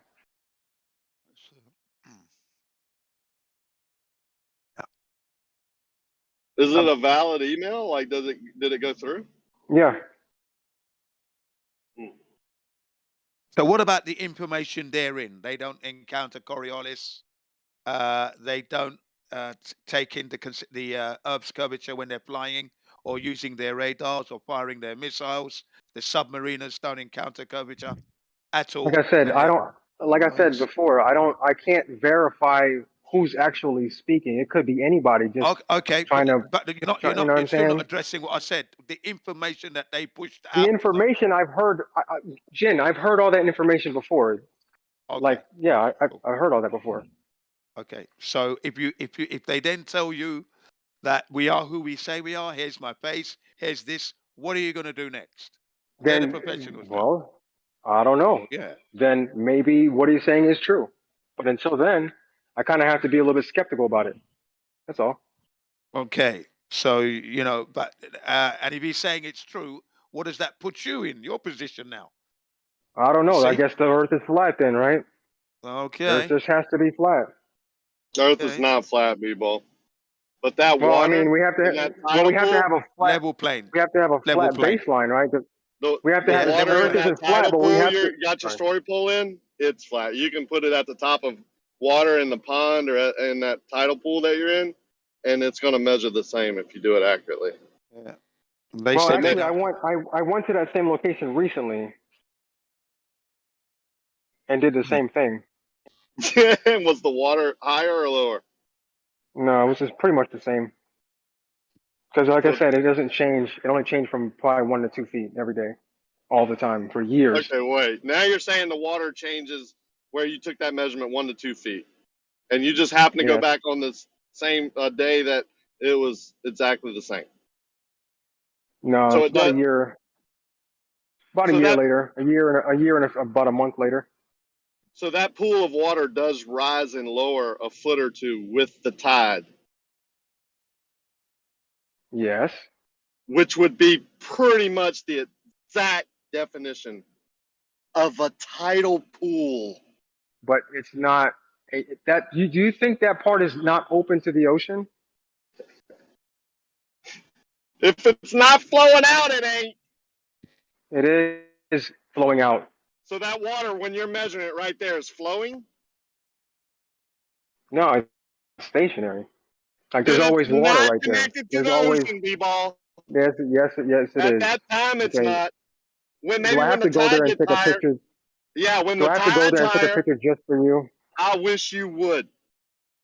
I'll go there and take a picture just for you. So again, Yeah, I so bet check in the you will. chat. I bet you'll Look in take the it when chat. the water is higher. So look in the chat. I went there recently with my auto level. I didn't bring my story pole this time because I already know the rough Do a time elevation lapse of the video. water. What about a time lapse video? Is that possible? Do Time you, lapse? do you think that would make a difference? Yeah, it would Well, show the water coming up and down if the water's Yeah. connected to the ocean, you momo. Yeah. How So can the even What are water you be? doing with an auto? How what's can cool is a this, body of water be Real connected to the ocean and not rise and fall with the tide? Hold on. B-ball. So I've gone there. So I've gone there 3 times, right? And every single time I got the same. Literally, the crosses are hitting in the Man, same you position. are thick. Dude, you are thick. You don't see You it? need Here, I'll help. post another one. Here, I'll post another If one. the water, listen, I'm going to say it one more time because I'm now sounding stupid. If the water is connected to the ocean, it's going to go up and down, B-ball. Yeah, by about a foot. Like that makes some sort of difference. Does that make some So sort the of water difference? does go up and down by a foot. Yeah, it's called tide. Does that make a difference? How much difference does that make? Yeah. When I'm If looking the at buildings coral that is 8 inches, if the coral is 8 inches above the water, the tidal pool, the and there's a the foot coral tide, again. then about The 4 coral is inches of always water comes over exposed. the coral and fills up that No, tidal it pool, doesn't. and then No, it it goes to doesn't. low tide, and some of that water All right, kind just of make claims. leaks out and evaporates Just and goes below the just coral. claims about where I've been. Just make claims about it, right? I Right, will because make claim that every that time pool I of go water, there, if it's not flowing, has seeked and find its level, and it's not. so If every it's not time. flowing, then it's surrounded by its container, which seems to be No, it's not. sand and container and No, coral. it's not. Okay, make So whatever it's just claim you'd like. Make whatever magically, claim you like. maybe So it's in the chat, gravity. I posted 2 pictures. One of the actual building Dude, close up, you and might one be the of dumbest. one of the You're buildings. trolling right now, right? One of the building from my location. No, we're talking about the tidal pool. So You're trolling you right can see now where the about that, right? crosshairs are. So you can see where the crosshairs are hitting, Are you right? switching? Are you trying the And you can tactic see of where switching the the water is. subject? No, because you're not Tidal really pool, seeing it. flowing water connected to the Great. ocean Let me post wouldn't another be one. stationary. It would be moving, flowing in and out with the waves, Right. with the tide. So here's the two images I took. One from 1 year ago and one from recently. It was nice talking to you, Pretty much B-Ball. the same. Pretty much the same. Pretty much the same. Yep. Trapped in its container around the beach and the coral. After the tide came in and put the water there. Because it like that really doesn't make a difference though. But the thing I is don't that have to go there to use logical sense. That's how the water got there. I'm still seeing a 15-story building look literally below my eye level. Congratulations. Over how many miles of 14 turbulent air and miles with water? an elevate. Wow. 14 miles with a 11-foot 3-inch elevation above the water. You know what I'm shocked above about? mean sea level. I'm shocked you can see the buildings at all. Like, it's amazing you can see those buildings at all from 15 miles over that turbulent water at that low elevation. Don't we see too far? Wait, don't we see too far though? I thought What we are you saw too trying? far. What gotcha are you trying to get now? You're taking low-level observations over turbulent I thought water we saw and too asking far. me questions about how we see. You're I thought thick, we man. saw too far though. Now we don't I see too used far. to give you the benefit of the doubt that you were trolling. Now I know you're just dumb. So here it is. Here's another one. That building on the left is 15 stories.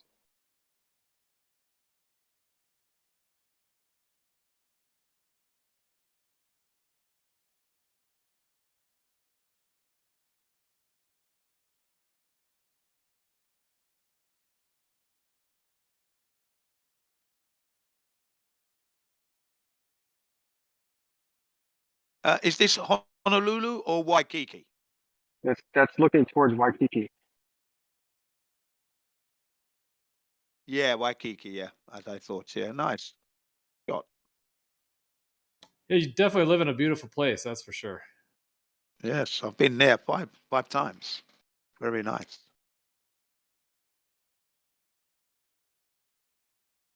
I remember Brian Leakey had asked me to go back at a different time of day, so I went right before the sunset because I guess he thought that I would see something different, or I would be able to see the trees in front of these buildings, which it's still the same. Time lapse would be good, wouldn't it? You'd see everything. You'd see it. Get to measure it more as well. I think. If you had the time, that is.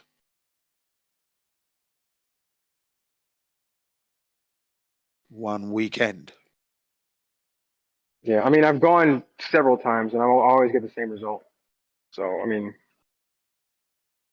It'd be a pretty cool idea to take some time lapse over 4 or 5 hours to see how much it goes up and down. Yeah, and get yourself in the shot in your sit on top kayak whilst you're on your sit on top kayak. You know, get yourself in the image as well. Prove it. It's me. There I am. yeah. I mean, I could do that, but I mean, so Jin, how would you guys explain those images on a flat Earth? How is the water getting so high? Well, I just think it's just I think it's a wave myself. Eh? Well, our It's friend not a wave. Ranty, our It's not a wave. good friend Ranty. What was the thing he was on about with the shoaling? There we go. Our good friend Ranty told us about shoaling. I mean, that could be one explanation for why the water is high there. I mean, B-Ball doesn't have mean sea level. He doesn't even know where it is there, so I don't know. Yeah, I don't know what you want. But how would you have mean sea level? My elevation above mean sea level. Excuse me? How would shoaling cause that? Shoaling causes the water level to change. Change dramatically. You can. Yeah, but by how I mean, much? Ranty went No, through this with you guys explain a it to long me, time. Jeremy. How would shoaling cause the water level to change? What's the mechanism? And that's probably a few hundred feet. That'd be like a few hundred feet. Yeah, but B-Ball, let's hear Jeremy go into depth and explain this to us. How shoaling would cause it. So It has to do with the ground underneath the water where it meets the So that's where the land from underneath the water to where it meets the beach or the land or whatever. It's not an ocean, and it causes the water level to change. yeah, but that's only for the waves. That's true for the waves, right? Yeah, That's it's not only for the for the sea level. waves. Yeah, because as the waves come in to a more shallow area, the waves get higher. So yeah, that's like shoaling. Yeah, it's all shoaling. The water gets higher. Yeah. No, just the waves, because And the the waves ground is is so the waves steep the now. water. That's why I Yeah, said the it was. waves. That's It's why I said not it's just the waves. waves. It's the whole mass of water gets higher. Yeah. That's I No, shoaling. don't It's know. not a wave. it would be Shoaling the is not a waves wave. close. Thank you, No, Rocky. shoaling is when you have waves close to the shoreline due to No, that's a break. the steepness. I don't want to say the steepness, but No, yeah. it's Yeah, I just went through like this the with North Nancy back Shore. in the day. The North It's Shore not. comes up from a deep. The North Shore in Hawaii comes up from a deep tavern, whatever you call it, deep ocean, comes up to a very sharp, shallow cliff and develops high waves. That's not shoaling. Shoaling is a gentle push of the water towards the shore, and it rises up over the more shallow land underneath. Yeah, I mean, maybe we can get a If that's the definition case, of shoaling if it's in if contention. that's the case, then it's shoaling here all the time, and No, I don't then we think that's can't say shoaling. that the water's flat and level because then it has to curve, right? I don't think that's Yeah, shoaling. but I mean, we were just yeah, describing what shoaling is. But in you have a B-ball's lot of images, waves that's out there. definitely not shoaling. You have a lot of waves and B-ball's images, whitecaps putting mist in the air. yeah, but that's not shoaling in B-ball's image. That's why I just wanted Mm. Jeremy to explain how B-ball's image was shoaling. No, you asked Listen, I how haven't And he water. ruled You out asked how I gotta go water on mute. can rise up, and I'll be he said back. shoaling. I'll be He didn't back. say B-ball's Yeah. observation was shoaling. I Why y'all haven't even twisting? seen. No, I haven't even that's what seen I asked. B-balls. I asked Jin and Bandsaw how they could explain that image on a flat Earth, and Jeremy said shoaling, and I just don't see how that's shoaling. So I Well, asked Jeremy to go in no, depth on. his exact thing was that guy. What's his name? Had talked about shoaling before, how water gets pushed up. Like Jeremy's saying, he probably hadn't even seen the. But I'll describe it. I think it's an optical effect. I think B-ball has constant atmospheric conditions in his area, like Hawaii does. Although in the mountain regions it rains a lot. On the shoreline they get thunderstorms, but when it's not raining, it's pretty much a constant water temperature and air temperature. So whatever miraging or optical illusions he's going to get created from the atmosphere over long distance like that, then he's going to get them constantly. That's why every time he goes, he gets that same effect. In my area, Every I day can. of the week. Yeah, if the atmosphere stays constant, you're going to get the same effects of optical illusion over long distance due to the atmospheric conditions if they're the same all the time. Yeah, I have that same effect with a shrimp boat, where the water and matter of fact, when I first saw Soundling's power line picture and I went out to Lake Pontchartrain, I saw that same effect where the water appeared to rise up and create like a bulge in between me and the distant shore. Well, you can go back on other days when the weather conditions are different and you can see the shoreline as clear as day. I mean, you see people walking on the beach. I just So it's want to say, obvious. my bad, Rocky. I just No, want I to was say just something about. Yeah, I just want to say something about Soundly's picture real quick. Anyone that thinks that that's showing an accurate depiction of what's going on is absolutely insane. You can see on parts of the bridge, it looks like the cars are driving over a 65, 70 degree angle, pyramid style. We know that's definitely not happening. Yeah, that's So, compressed perspective. He admits that's compressed perspective, and he also admits that he takes that barrel distorted image that is compressed perspective and he stacks it to get a more clear photograph, which also further in post production distorts the picture. yeah, it's crazy. Something crazy is going on because we know that. I mean, you drive over that bridge. Do you feel like you're going over a 70 degree pyramid hump in those couple spots? No, that's an optical illusion in that picture. Yeah, it's an I mean, optical I drove illusion, over it exactly. today. I drove over it today. It rises about 60 foot above the water, and in some other spots they have 2 rises like that, and then 3 other spots they rise about 30 feet. They're little humps about 30 feet.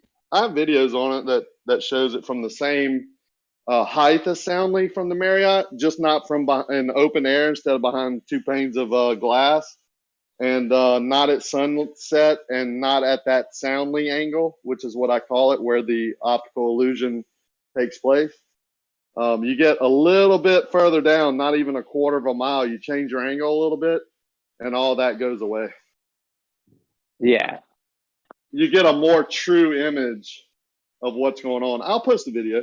I was on top of a 10-story parking garage. Yeah, I mean, that's crazy to think that that's an accurate representation of reality, you know, just by those pyramid humps alone, at the angle they appear at in the photograph. We know that's not happening. Speaking of reality, is B-Ball still there? I thought you said speaking of reality, and why didn't you ask for B-Ball? It's like you're... I want to ask him a question. I think you went AFK real quick or something. Okay.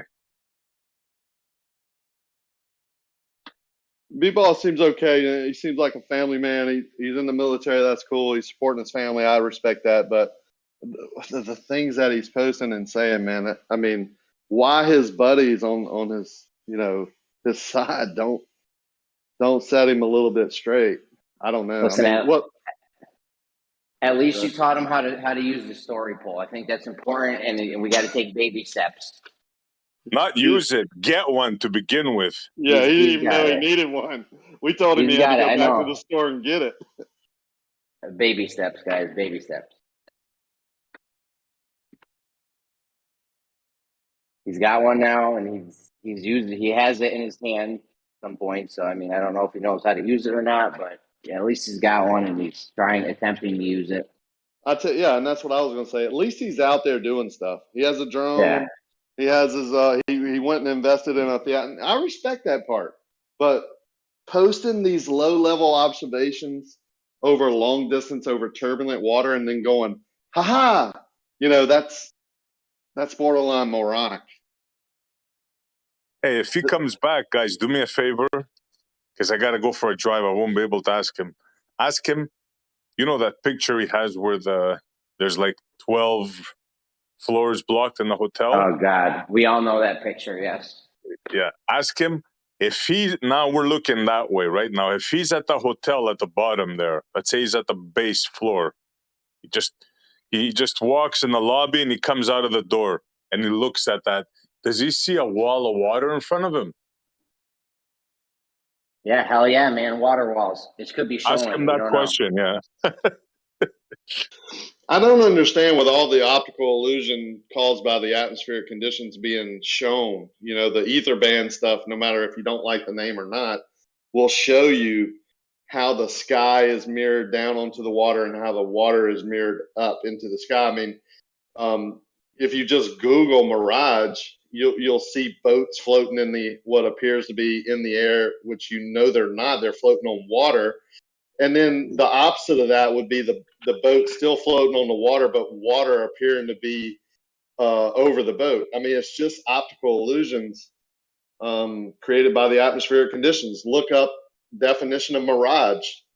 The exact definition is an optical illusion caused by the atmospheric conditions. It doesn't say anything about being inverted or anything, because you can have inversion, mirroring, and magnification. There's all types of degrees of these optical illusions, but the key is atmospheric conditions and optical illusions. It's very simple.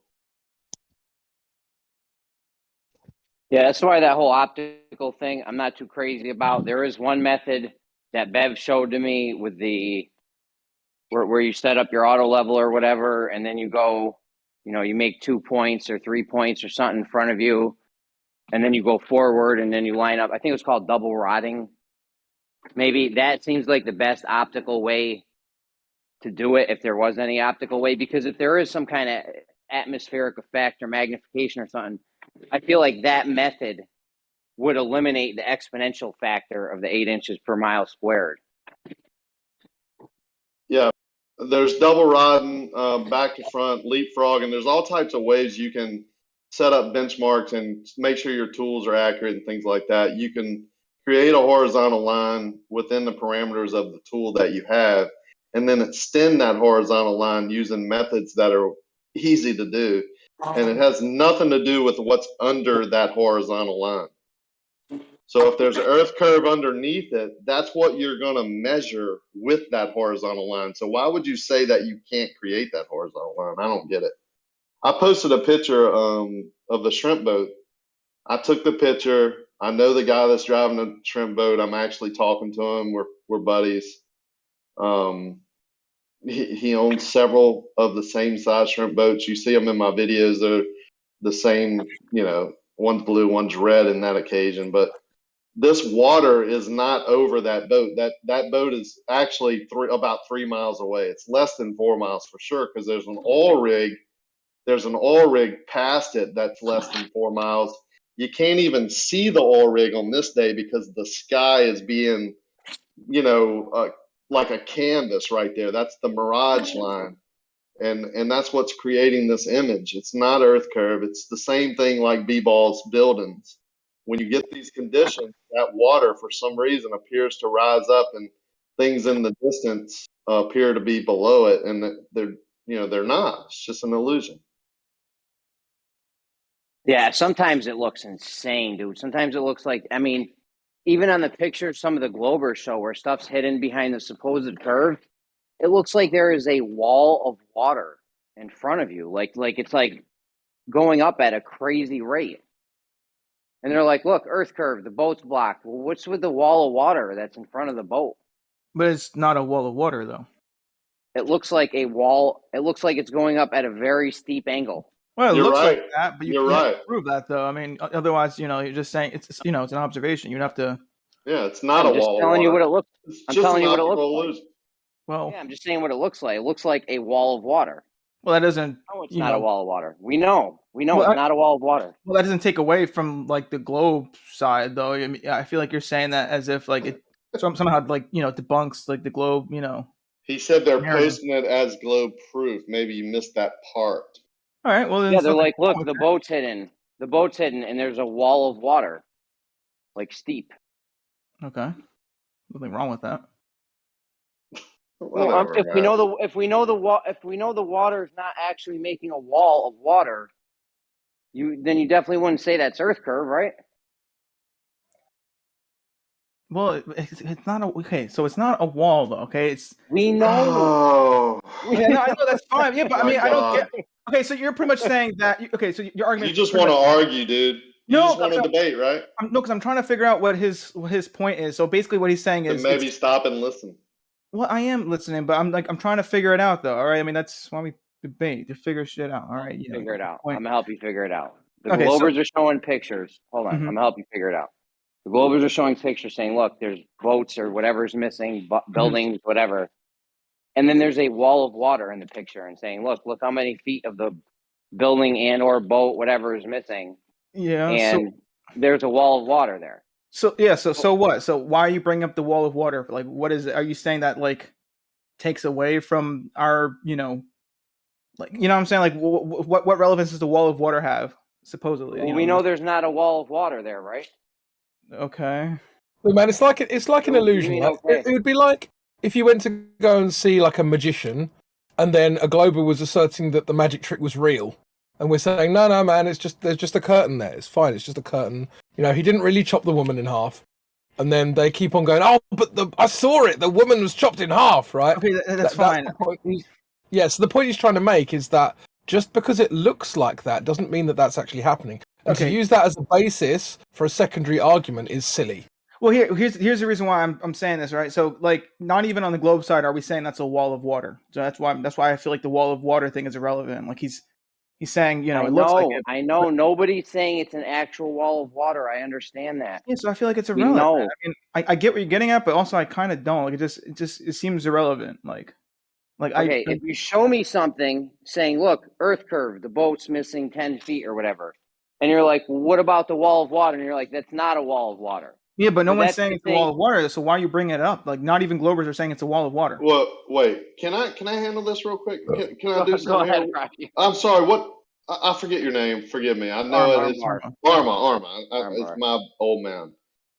Can you put yourself on mute real quick for let's say 5 minutes? Can you do that? Is this like a sarcastic thing or No, like no, what? no. This is a test I want to run. Can you do that? I'll time it. But then I'm not gonna be able to debate for like 5 minutes. So I mean, So can you or can't you? I mean, I technically could, but I mean, All right, let's do it. Let's do it. 5 minutes is nothing. What's the motive for me though? I don't have a motive to do this. I mean, so you have the only. This only benefits you. Like, what's the point of what me do you doing what do that? you want from me? I'll trade. I don't know. I would have to fucking. Okay, while you're on mute for 5 minutes, think about what you want from me. When you come back after 5 minutes, tell me what you want from me, and I'll give you that. No, Deal? I just want to debate. That's it. So you can't go on I mute for 5 could, minutes. but it's just I don't have a proper motive But to you're do not. that You're not going to go on mute for 5 minutes. because I don't have a proper motive. Yeah, that's what I thought. Yeah, that's fine. Yeah, well, give me, until you give me a Yeah, proper Arma, motive. just say you I don't know, don't maybe want like pay me like $20 Just through say you don't PayPal. want to Maybe do I'll do it. What about Cash 1 App minute? Cash App and Just say $20. you don't want to do it, Arma. I'll knock Jeremy in the nose. Fine, fine. I'll do a minute. I'll do like a single minute. But like, All right, good. Arma, Let's they're go. fucking with Right you, now. bro. Go. Don't I'll do time it. 1 minute, Arma. You'll is be the a pur- hero. What's the purpose of this though? Was he interrupting or is it just No. It's just a test. No, Rocky is fucking He's with gonna be you. cool, and it's Arma, gonna be don't funny do when. it. Yeah, do it, Arma. 1 minute, man. It's nothing. It's already So been listen, like 20 seconds. We got a wall of water in front of us, right? That we know is not a wall of water. And the Globers are saying, look, Earth curve. But we know that's not a wall of water there, but it's blocking the thing that it's blocking this boat or whatever. And we're saying that's Earth curve, even though we know that it looks like there's a wall of water there, but it's not. And that apparent wall of water is the thing that's blocking the boat or the ship or whatever.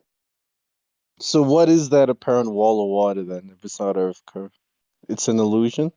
We know it's not a wall. Nate, did you just hear Armbar? He said we know it's not a wall of water, and I agree. It's not a wall of water. That's Yeah, crazy. it's not a wall of water, but it's Earth Yeah. curve. That's what we're saying. And then you guys are saying it's not Earth curve. Then what is it? It's just an illusion, refraction, or what? Illusion. There's no Nate. There's no wall of water there. It's an illusion.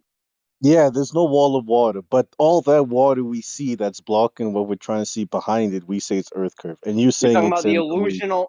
Yeah, you're talking about the illusional wall of water that we know is not a wall of water. That. Yeah, we know it's not a You wall want of me to water. tell you what that we is? say it's Earth curve. Well, let me say, if you go to a basketball court or something like a flat thing like that, and you put your eye all the way down to the floor to where you're maybe just a half inch, your head's all the way down, you're still going to see parts of that floor, rising up, and then you're going to see the sort of horizon line, then you're going to see the sky above it. So would you call that a wall? Just because you're seeing part of the basketball court, would you call that a wall of a court? I'm back, by the way. All right, Arma. Good job, buddy. You're my hero. Yeah. Let's let Arma answer that question. You're gonna have a little faith in him, Rocky. Have a little faith in him. Okay, wait, but before Alma answers that question, Alma, is there anything you want Rakia to do? No, I don't care. It's fine. It's whatever. I owe Anyway. you one, brother. All right. He owes you one. There you go. So, what was it that Gio said about the floor or whatever? Yeah, like the one that they're just posting that they just put. Is that a wall of something, or is that just the floor meeting the ground from your perspective? Wait, you're not talking about the one that Rocky has sent with the basketball, right? Wait, hold on. What is that? Hold on. Why are you posting? That's a meme picture. Why are you posting that, Rocky? That's B-Ball's proof of. All right. It Well, could be anyway. just the shininess, right? Creating an illusion over when you're that low, right? It could be, or it could be, the actual floor is curving, but it can be both, right? We've seen both. I don't understand that first picture. Like, what the fuck? It's like a It could be mirroring. If it's a shiny floor, it could be mirroring. And Is that basketball real in the first picture? Yeah, B-Ball showing that's the curvature of the floor, the basketball floor. He plays on a curved floor. Well, no. Okay, so I don't even know how to touch this anymore. This is so stupid. Listen, B-Ball's out of his mind sometimes. Listen, the point is, the illusion that we both agree a wall of water is an illusion. But then in the next sentence, they're saying that is Earth curve blocking the boat. The wall of water that we know is an illusion. It doesn't make sense. Yeah, that's why I was Stop talking. saying That's wall why I of was. water, Jeremy. No one says it's a wall of water. All Yeah, we say I is all of that know. water we see blocking the things in the distance is Earth curvature. Listen, we know no one's saying it's a wall of water. We all agree it's not a wall of water. Yeah, but Agree. It's Jeremy, not. you're saying some I weird know, shit. There's we still agree on that. water there. There's Listen, still water blocking things in the distance. There's A water in the wall, forefront. here's A the thing. what? A what? There's a wall, what? a Why do you wall. keep saying wall of water, Jeremy? It's not a wall of water. Like, It's just water. what it There's a looks lot of like. water blocking. You're the Can I- only one saying wall of water. You know, like I don't know Looks why you like keep a bringing that up. Well, can I jump back in? Because I mean, I was a whole minute of silence, whatever, and the whole point was whatever. Anyway, listen, Oh, all right, God. the Earth curve is the same thing as so the way the Earth obstructs like a building or a mountain is the same way a table obstructs a chair. Okay, like it's not a wall. All right, if anything, it's more like a round. Well, in the table's sake, it's a flat kind of thing, but on the for the Earth, it's like a rounded version of that. All right, it's not a wall. It's just like a table and a chair. Okay. Does anyone? Okay, we can clear this up. Does anyone have any one of those pictures where it appears to be a wall of water, but we know it's not a wall of water that the Globers usually show? But it's I just posted one with my shrimp boat, but yeah, there's. We know it's not a wall. Stop saying Yeah, but it's not a wall. We know. but you keep bringing it up though. It's irrelevant because no one claims that, and then you're saying, okay, well, Earth curvature, and then that's essentially like a wall of water or some shit. Like, it's an irrelevant point. The whole thing is, the Earth curve is like a table obstructing the bottom of a chair. Okay, you got to look at it like that. Okay, you wouldn't call a table a wall of wood. All right, I mean, unless you're like if the table had some weird optical effect, like it was forming a wall, not what we would see or we know what the table's actually doing, then we would think twice about what's happening in the picture, wouldn't we? Maybe kind of lost me there. You were saying something, and then Yeah, what did We're you just say, Jeremy? Listen, we're seeing. I don't know. His stupid chair analogy threw me off. It's not a stupid analogy. That's how it is. The fucking You guys table have is terrible just a chair. analogies. It's not a terrible analogy. That's actually pretty good. It's pretty spot That's on. literally Globers have the worst analogies I've ever heard. It's fine. You're just gonna have All to right, live with try it. a different analogy, Jeremy. We don't need an analogy, dude. You have this visual effect that's causing an apparent wall of water that we know is not a wall of water, and they're saying it's not a wall of water. It's an illusion. But then in the next breath, they're saying there's 6 feet of the boat missing or whatever, and it's Earth curve. So Yeah, we always say it's Earth curve. That's what we always say. I know. I don't. Hold on. I don't think I got a clear answer. So would you say? So hold on. Say with the table. Then would you say then that there is a wall of wood? Then if we're doing the table thing, like looking at a chair, and then we're looking at the table, and then the bottom of the chair is obstructed because of the table is there or whatever. Would you say there is a wall of wood? If in the photo you had the table doing something crazy that we know the table's not actually doing, then I would say I don't know what's blocking the chair because we know tables don't do that.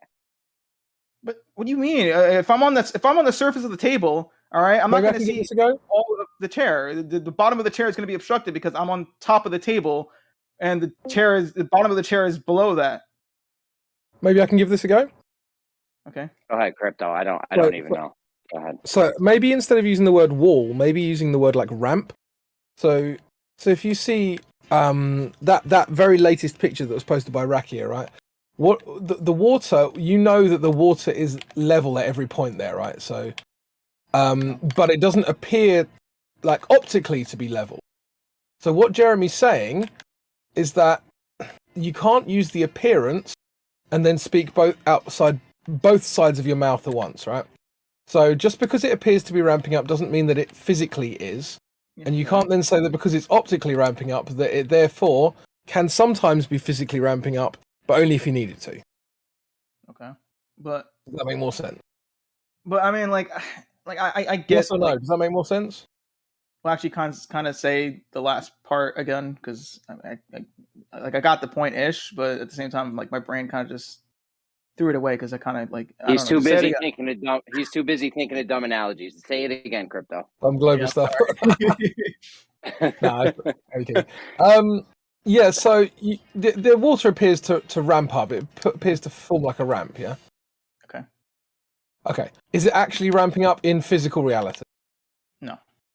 So, can that ramp be physically blocking anything if it's not physically actually there?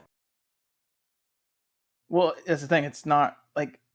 See, your question is weird because it's like, no, it's not. It's not weird. It's quite obvious and easy to answer. Well, because it's not a ramp, so obviously, yeah, it wouldn't be obstructing anything as a ramp, but as the surface that it is. It's just how we perceive it. But that's all he's saying, is that just because it looks like a ramp doesn't mean it's an actual ramp. And if it's not an actual ramp, it can't be acting how a ramp would act physically. It can only be doing it optically, right? Okay, in the foreground, the water appears to ramp up and be higher than it actually is. Yeah, and that's all due to the fact that you are at a different angle to each point of the water. It's got nothing to do with the actual height of the water itself, right? It's how our brain interprets the information that comes through our eyeballs with the angles. I mean, it's It seems really obvious to me, but I don't know why people struggle with this. Like, the funny thing is, this doesn't prove flat or a globe either. It's just a thing. You'd have to measure the curved water. Okay. Well, yeah. Hey, good luck on that one. Well, what I was gonna say is, yeah, fair enough. But yeah, I mean, on a ball though, at least according to my math, and actually some math that I've seen online too. The horizon math it says that it would go up, like 0.04 degrees. Well, my bad. Let me reword that. The horizon on a ball would be, if you're a 6-foot observer, all right, the horizon would be 0.04 degrees below, like, true eye level. Let's use that. All right. So, we would have a horizon on a ball, and I don't think you disagree per se, but I just wanted to kind of sneak that in there. You know what I'm saying? Like, yeah, it would be a curved horizon, though, wouldn't it? Which we don't have. Well, yeah, I think the point is that the horizon would exist regardless, right? Yeah. Yes, but it would be a curved one, though. Well, hold on. I'll get to that in a bit. But the reason why I brought that up is just because I wanted to let you know that, even, on a ball as well, we would expect, the horizon to rise, ramp up, so to speak, you know what I'm saying, due to perspective and whatnot. So, but all that's being presented to you is a rebuttal of a globe argument. It's not a proof of a flat Earth. Fair enough. Okay, fair enough. Right. Now, maybe we should tackle, what was it, Jin? What he said? Yeah. Unless you guys want to not do that and keep on topic, it depends. But yeah, basically, we don't say that, the water's ramping up. We're just saying that everything behind the water's falling away from us. It's like below us. Mm-hmm. And so if it's below us, that's why whenever, when Alma gave the example of the table and the chairs beneath it, that was a perfect example. The table would be the water, and then the bottom of the chairs beneath it would be, the things below the water surface that we can't see, like the building and people. And then if we had a steep, if the table appeared to be ramping up in a steep fashion, we wouldn't say that the table's blocking something, because we know the table's not ramping up in a steep fashion like the water is in some of these pictures. But we don't say that the water is ramping up in a steep fashion. We don't say it's a wall of water. Like, I don't know where you're coming from with this stuff, Jeremy. It looks like a wall. I know you don't say. Right? I'm not crazy. Like, Jeremy is just kind of. We don't even say it's like a wall of water. It doesn't look like a wall of water. You've never heard bulge of water used before? That was Soundly's whole argument. I know you don't say it's a wall of water, but they're just. I know you don't say it's a wall of water, but they're definitely. Walls obviously too confusing for them. Just use ramp. Well, it's not Jeremy, say what? It's just incorrect, Yeah, but Jeremy, say what? You don't say there's a wall of water there, but in some of the pictures that the Globers show, it definitely looks like the water is ramping up at a crazy rate. Fine, it looks like it looks like a wall of water. Uh-huh. Yes, but it's and not. we know it's not, and we know it's not. Yeah, it's not. Okay. Yes. So this doesn't debunk anything. This is the 8th time you've made that point, and we keep agreeing with you. Why do you keep repeating it, Jeremy? Because in the next breath, it hasn't been fully appreciated, is why. In the next breath, they're saying this apparent wall of water that we know is not a wall of water, just appears that way, is blocking the boats in its Earth curve.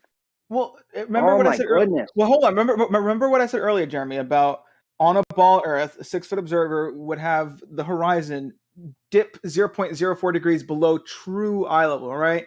That means we would still get this quote unquote ramping or this wall-ish effect, if you want to call it that, on a ball Earth, all right? So in terms of math, it all checks out, all right? You're just kind of eyeballing it and say, well, it looks, like a wall of water, and so therefore it's incorrect, all right? You're not really, you're just kind of going off of, your gut feeling at this point. You haven't really understood his point, though. Like, I feel like I described it pretty simply and pretty well, and it can't be described more simply than this. Something can't be both not physical and physically blocking something. Okay. Right? That's the argument. Is that fair enough? Sure. Okay, so if it can't be both not physical and physically blocking something, why is that the argument? What? Who says it's not physical? It is physical. It's water. What? Have you not I understood don't this? understand what you just said, Crypto. Yeah, I never said that water wasn't physical. I said that the ramp wasn't physically there. The ramp of water, right? Because we know that the water's level. It's not ramping up. So Yeah, if it's not level. physically ramping up, how could it be physically obstructing anything? Because, as I said, the things behind it are below it. Come on, it's the example you don't get Alma it. You gave. don't get was it. perfect. Okay, hold on. I'll tackle it. With your kitchen table and your chairs, right? Your kitchen table, it's level, it's flat, but you can't see the bottom of the chairs beneath it. It's the same with the water and the things behind it. But that's just No one's saying that the that's water's literally ramping up or rising, and then this blocks things. What we're saying is the water is staying level. It's actually falling away from us, but the things behind it are way lower than what the water so is. this is the double speak I was talking about. Then you are saying that it is physically ramping up. Okay, No, it's not physically ramping up. Not at all. It's falling away from us. Like I just said, the water's falling away. The same thing. No, it's not the same Yeah, thing. it is. It's the How same thing. is You're saying the physically same ramping thing, up and water then falling saying away that you're the not same saying the same thing. Crypto. Okay, how is physically ramping up and falling away from eye level, falling away from my feet the same thing? What you would see and its relationship to you would be exactly the same. It's a distinction without a difference. I want to jump in real fast. Hold on. What? Hold on. What do you mean, what? How can you possibly not understand this? Oh my god. Okay. I don't, Crypto, because you're saying it's a distinction without a difference. What is that? What does that even mean, bro? The things I'm saying, I'm like, that's so simple to understand. I really. And like, what I'm saying is even more distinction simple. without. How do you not know what a distinction without a difference is? I don't understand how that applies to what I said, because what I said was pretty simple, Crypto. Well, you just asked, what is a distinction without a difference? Do you actually not know? Yeah, maybe I didn't phrase the question right. What I meant to say is, you do know what that how is. does that relate? I know what it is. I just don't see the relation to what I'm saying. When I say that the water is falling away from me, it's falling away from my level, falling away from beneath my feet, but the things behind it are falling away even more the further out you go. I don't see how that is a distinction without a difference in relation to water ramping up. Because you're talking about whether there's physical obstruction or not. And what you're saying is, oh, there's not physical obstruction. Oh, but there is. Okay. It can't be both. Okay. Pick one and run with it. How about this? All right. How about this? In the table example, right? Would you say the table is physically ramping up to obstruct those chairs? Would you or would you not? Which do we have a picture for me to look at, or is this conceptual? Let me real fast. Let me see. I should have a picture actually. Well, it's Do a you drawing. have a picture of the table ramping up like it, not in a fashion that perspective would normally cause it to ramp up, but in some other fashion where it's ramping up to where we know that's not actually ramping up like that and it's an optical illusion? Show that picture of a table. Well, first off, you would have to prove that the water is ramping up. I mean, you guys, say it is, but you haven't really see it. It looks like a wall of water. It isn't. But it isn't. Look, listen. Here's the thing, right? Like I said, all right, the horizon on a ball Earth, if you're a 6-foot observer, right, would dip 0.04 degrees below, eye level, right? That that means we would have the horizon, all right, quote unquote, ramp up, all right, close to eye level. Okay, it'd be really slightly off, all right. And now, okay, if we continue to do the math, right, the stuff behind that horizon, right, like a boat or whatever, that would also ramp up, but it's going to ramp up a lot less, okay, and therefore, right, you have the horizon that ramps up a lot more, and then the boat that ramps up a lot less, and now you have the boat kind of behind it, all right. If you want to use this ramping wall thing or whatever, that would be the explanation. One is ramping up less, and therefore it's going to be hiding behind it. If you know what I'm saying, like. But what we do see is, if you guys want to call it ramping up, sure. Well, what we do see is things ramping up and then ramping down, which is exactly what anybody would expect over a curved surface. In the photos I've seen, I just see the water ramping up. I don't see it ramping back down. I see something obstructed behind this illusion, and you're calling it earth curve. No, but you see objects. You see objects going up and then going back down. You don't see the other side of the water, but you see objects traveling on the water going down. It appears that way because there's a wall of water in between us that we know is not a wall of water. Well, we do agree that it's water, right? And it is physical. Yes, we know that water is physical. Time isn't real. Not the water that appears to be above you or the buildings in the distance.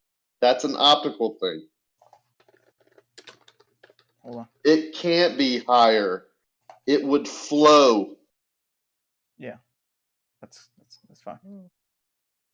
But we know it's not higher because it's not appearing above the crosshairs. So it's not higher than me. Your crosshairs are an inch away from your eyeball. You're looking 15 miles across turbulent water. It has nothing to do with the crosshairs. The fact that you're looking through an optical, the fact that you're looking through an optic over turbulent water and saying anything about it after 5 years of this amazes me. All right, okay, let's do it. Okay, theoretically, if the Earth was curved, what would these buildings look like?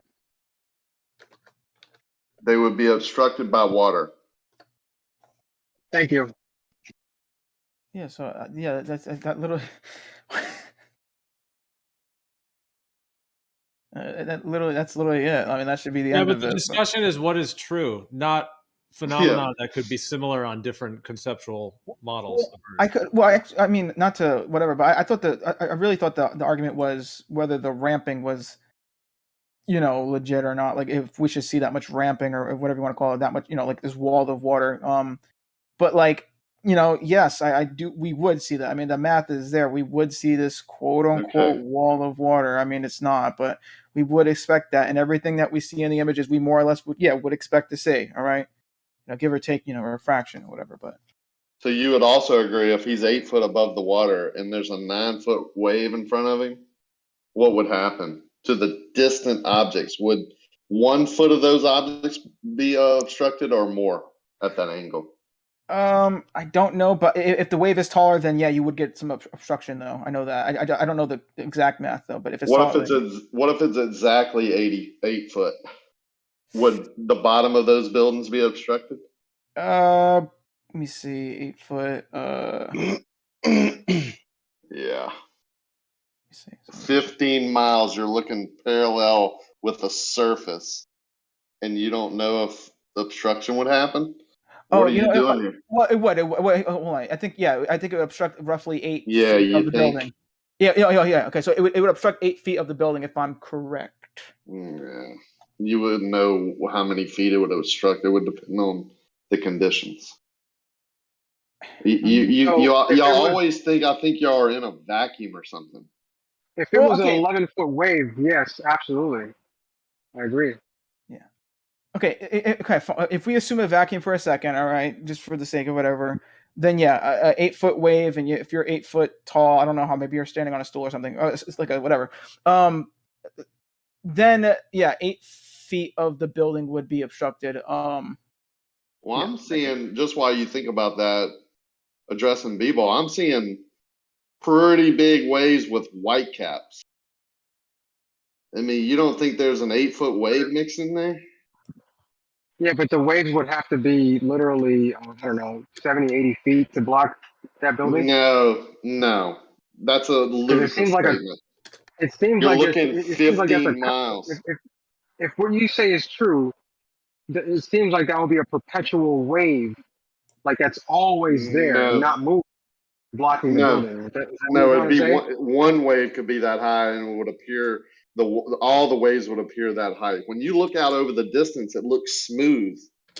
So We it have a would running have joke to when be. hang on. We have a running joke when we're in rough seas. Like, Captain, go over there, it's smooth, right? Well, we know it's not smooth over there. It's just how it appears. It's slick.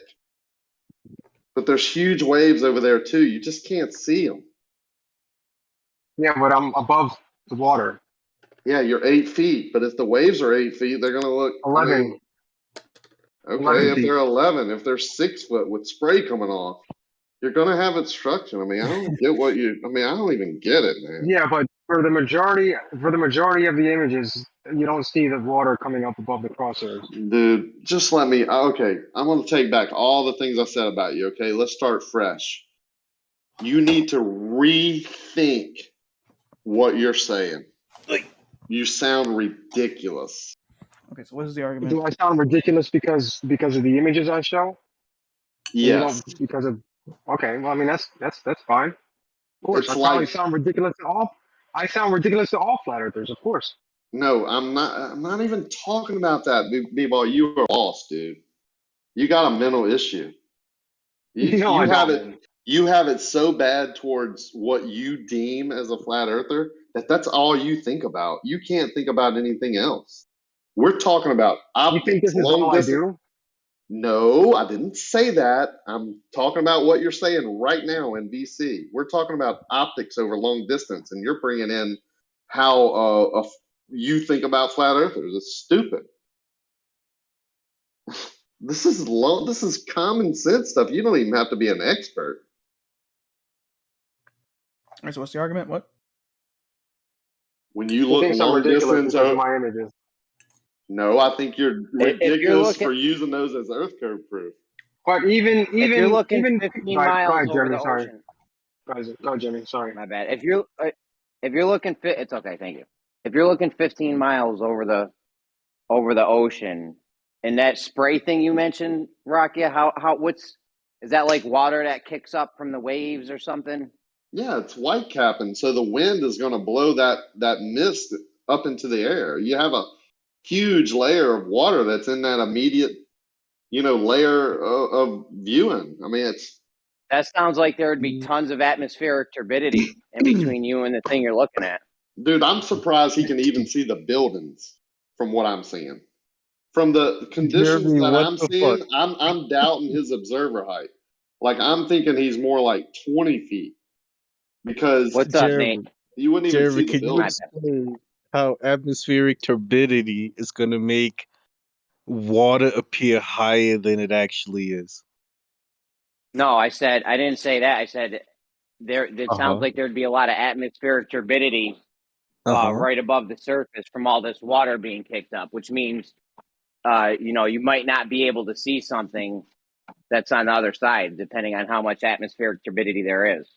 Okay. All right. Oh no, that's fair. That's fair. All right.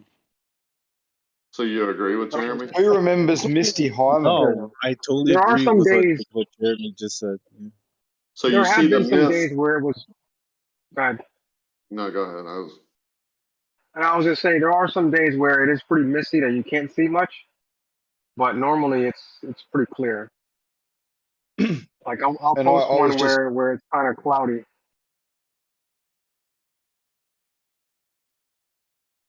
asking if anyone remembers Misty Hyman, the swimmer.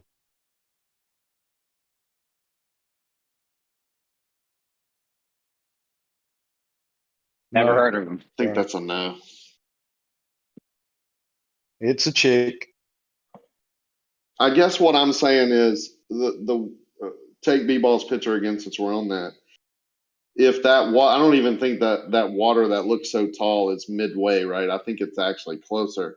But if you took a swimmer or a buoy and put it out there, and then you went to that buoy, like you would be you could look back and it would be more level. Like, you know, the opposite, the view that you're getting, what your brain is perceiving is because of the everything involved, your viewer height, the angle of the light source, the conditions of the day, how far you're observing.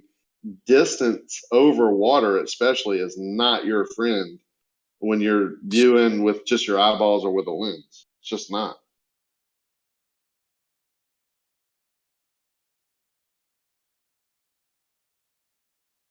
Yeah, you could have atmospheric turbidity blocking shit out. I mean, if you got an 8-foot wave and you're looking parallel over the surface, you know, now you have some kind of weird, you could have some kind of weird optical effect going on with the hot and the cold. Like, there's so much shit that could be happening. That's why I don't like this optic thing at all. Yeah, I agree, but I mean, I don't ever see those weird optical effects here. And even people who do these observations up on mountains that see mountains below their eye level, I mean, they get the same effect. B-Ball, what I think is happening here over a planar Earth is that you have magnification layers, and it's simply how perspective functions with the ground that you're able to see and the skyline. And this exact effect is exactly what happens over a planar Earth. Now, I understand how you could think it's a globe, especially if you catch one that has just the right amount that's cut off that would fit what the globe curvature would be. I totally could understand how this might seem convincing to you, but this is not a globe Earth that we're looking at.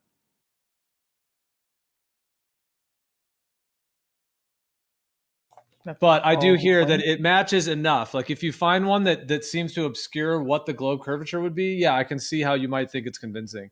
Yeah, it's like, okay, this mirage is globe Earth proof, right? That's basically what you're saying. You're saying, look at this mirage I've gotten from viewing a long distance over turbulent water, turbulent air through an optic. Look at this mirage that matches globe proof. It makes you sound just as ridiculous as someone saying, look at how flat the horizon looks, so that's proof of flat Earth. It's not. Yeah, but you're claiming this is a mirage, but you don't see a mirage. Well, you do see the mirage. The water being higher than the building is the mirage. Oh, you think that's the mirage? Yes. But I don't see any miraging effects in the water, though. The water is rising up due to perspective. Oh my goodness! But when I see the one that you just posted, let's see, yeah, I think that you just posted a minute ago. That's a cool one. So see how like the water level or the water itself looks like it's almost like more detailed, and then the background looks very distant and kind of gray and dingy. That's because wherever the components of the environment are, the atmosphere is going to have a unique lensing effect. Every day is unique because of all the factors going on. And so the bottom layer, of course, is what you can see of the ground in front of you. So that's going to have a very unique position in your field and will act accordingly in terms of the magnification, in terms of everything going on. And then the background is so much further that's going to have its own constellation. And how those constellate are going to depend on where the ground will meet the sky due to your perspective point. Yeah, all that little rippling and shimmering. Unique, but every day is unique, but yet every day I go, it's still obstructed. Yeah, because you have similar conditions. You're lucky. Your weather in Hawaii is beautiful most of the time, right? It's 80 degrees, somewhat average. Water temperature stays the same. Yeah, that's why it's Hawaii. That's why your conditions are the same. Your view and optical. Look at the swirl. Look at the waves on those last couple. Right here. You got fucking waves breaking in the picture. Yeah, I wouldn't even go out in that in my boat. I mean, they're huge. Yeah, but Rocky, what if you did that in the rain? Would you expect the same condition? In the rain? Yeah.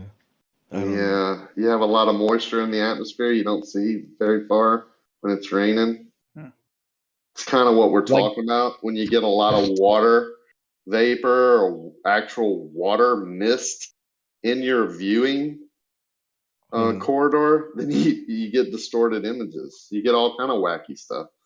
Bro, well, if it was really pouring rain, you might maybe not even be able to see those buildings at all. You would just see. That's what I'm saying. Yeah, I mean, not pouring rain, but like a light drizzle. Doesn't matter. Mist is worse sometimes because it's refracting the light in all different directions. Like, it's crazy.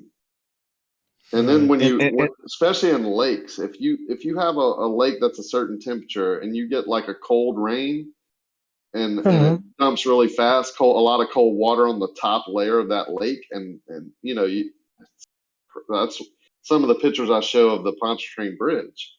I mean, it is crazy refraction. It takes a concrete steel structure that's above the water 16 feet, makes it appear 30 feet under the water, and curved. And if you change that angle, if you change the angle, the curve changes. And if you get at a certain angle and look parallel down it, it appears to curve up and then down, which makes an arc, an appearance of Earth curve. We call it the Soundly angle. I mean, come on, man. You got so many better proofs. I cannot believe when people post some of this stuff.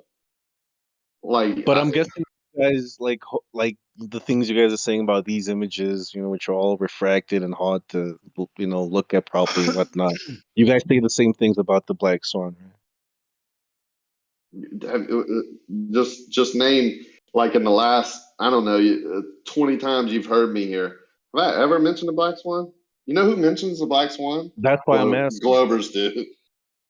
Okay, well, but that's what I'm asking. Nate, well, the thing is, the only thing about that picture, the BLSM 69, the original picture that's used for what you're referring to, the black swan, it's similar because you're looking out over distance and you're seeing an object. But the cool thing about it is when you have three things that are lined up like that and something you can see past it, then now you get to see where the horizon would constellate in comparison to that thing. You can also do it with like peninsulas. Like if you get to a place where there's land that juts out, if you look down a corridor of water where you can see all three of them, you'll get the similar effect, meaning you can see one of those objects, but you can also see the horizon beyond it at the same time. So like one B-ball posted with the city skyline, we can't see where the horizon would be. So all we're what it would be beyond that if the conditions allowed. We're only seeing the kind of effect that we're seeing, in that region. But when you can see beyond it, you then get to see where the horizon would constellate geometrically as you're able to see further.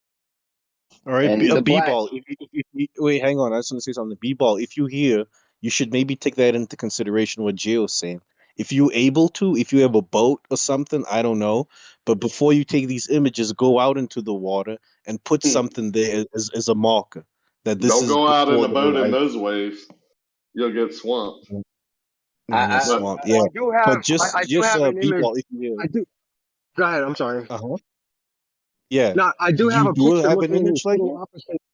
No, I do have one looking in the total opposite direction towards my these guys aren't gonna accept that. So next time you go and take these images, just like put a marker in front. Maybe there's a have boat your in kid go between. out in a boat and just be in front of the horizon line, so that would I think that would answer what Gio's bringing up.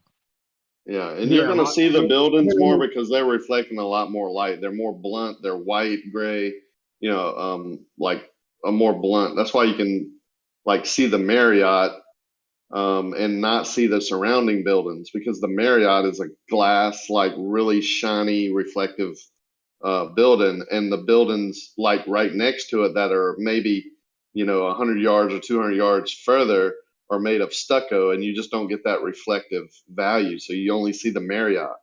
It's I mean, there's all types of things that come into effect, but until you measure, like if you say that water is, I don't even know what you're saying. Is it 80 feet tall over 15 miles? Is it 50 feet tall? Until you measure that 50 foot, and all you're doing is showing a mirage. Cool picture. B-ball, if the water was humping that much between your that viewing point and those city skylines, that would absolutely be consistently and easily measurable. And we would have had this measurement from the beginning, and that would have been it. Well, not to say that one thing would be it, but that would be a definitive. If you're claiming that there's that much hump in that visual field, that would be very measurable. But when you can't measure an elevation to that, that's why it's planar. Well, the fact that when I took my auto level out there and the crosses are hitting almost the 12th floor, I know that each floor is about 10 feet. They're not hitting anything. They're hitting the 12th floor. No, they're not. So you're 8 feet above the water. No, they're not. you're 8 feet above the water, Right, and of course. so in your picture, you're 8 feet above the water, and then the building's hitting the crosshairs, or you're seeing the crosshairs at the 12th floor, and the water's right underneath that. The water's at the 11th floor. No, the water's at about the 8th floor. So we can see to the 8th floor. We can see the 8th floor. Yeah. So the water's right at, and that's where the water is, right at the 8th floor. Yeah. So your crosshair. Yeah. Yeah. Let's see the. Yeah, I mean, there's a really cool picture he posted, Jeremy, where you can see that there's trees in front of. Oh, there it is. Okay, he just posted it again. Did you take this one? I'm still kind of looking at the one that was. Yeah. Did you take these, B-ball, or? Hold on, real quick. But you took all these you're posting? Well, the one with the 2 lines on it, that's just an image I got from Google Earth. Okay, but the crosshairs are his. Yeah, that's just what I. That's just the image I used. I was going to give you props for going out and doing some observations. That's awesome. Yeah, I used the one with the. Hold on 1 second. I got a phone call. Yo, could I get an answer to this though? This extremist, this guy asked a really interesting question. If you're at the beach and it's sunset and there's a shadow cast on a building behind you, as the sun sets, this shadow moves up the side of the building. Why is the shadow moving up, and what is causing the shadow on a flat Earth? The inability of light to reach those spots. That is, by definition, a shadow. It doesn't require a physical obstruction. But why would light be able to reach? Is he talking about like standing in front of a building, and then as the sun sets, your shadow will kind of stretch on the pavement behind you, and then it'll go up on the building? Is that what he means? No, not your shadow. I don't think he means your shadow, but you will see a shadow appear on the side of the sunlight line. Like I've seen that myself, where the sun will be setting and there's a shadow creeping up the side of the building that's behind me or whatever. Like we all see that happen. Yeah. So how is that explained? Light doesn't reach it anymore. Light doesn't reach it. Simple. Yeah, no, obviously light doesn't reach it. That's why you have a shadow. But light doesn't reach it because there's something obstructing the light from reaching it. Something in the way. No, it just scatters and diffuses through the atmosphere. As the sun moves away, it just scatters and diffuses to that point. I'll play devil's advocate because I mean I'm a Glover, but I will play devil's advocate. I mean, in theory, if you were to direct, let's say you had like I don't know, like a light source, right? And normally it shoots in all directions, but then for whatever reason, let's say you have an atmosphere or some shit. Now you have to assume this atmosphere, but let's say you have an atmosphere and it was to bend all this light, right? And maybe at like in a particular angle, whatever, right? In the directions where it's not bending the light, that would be where there's supposedly shadows, right? So I mean, assuming on the flat Earth you have this atmosphere where it's bending the light, I guess what like up or I guess it would be up. I guess you would have a certain area where there's just no light, being shown, because it's just kind of if you've got to if you want to bring refraction into it, the light still bends down. But as it bends down, as it comes towards you, it actually doesn't reach you. Therefore, you can't see it because it's bending down. That's why if you were to move closer to the sun, you would then be in the light again. Wait, but if it's bending down, then why does the light raise up on the building then? Like the shadow goes up. Because they're not hitting the ground before they get to you. Well, I've heard the argument the other way that if the sun's going down, then we should always see the shadows going up consistently, and we don't actually see that. And as I move higher, the sun sets, it's behind the horizon or whatever you want to say.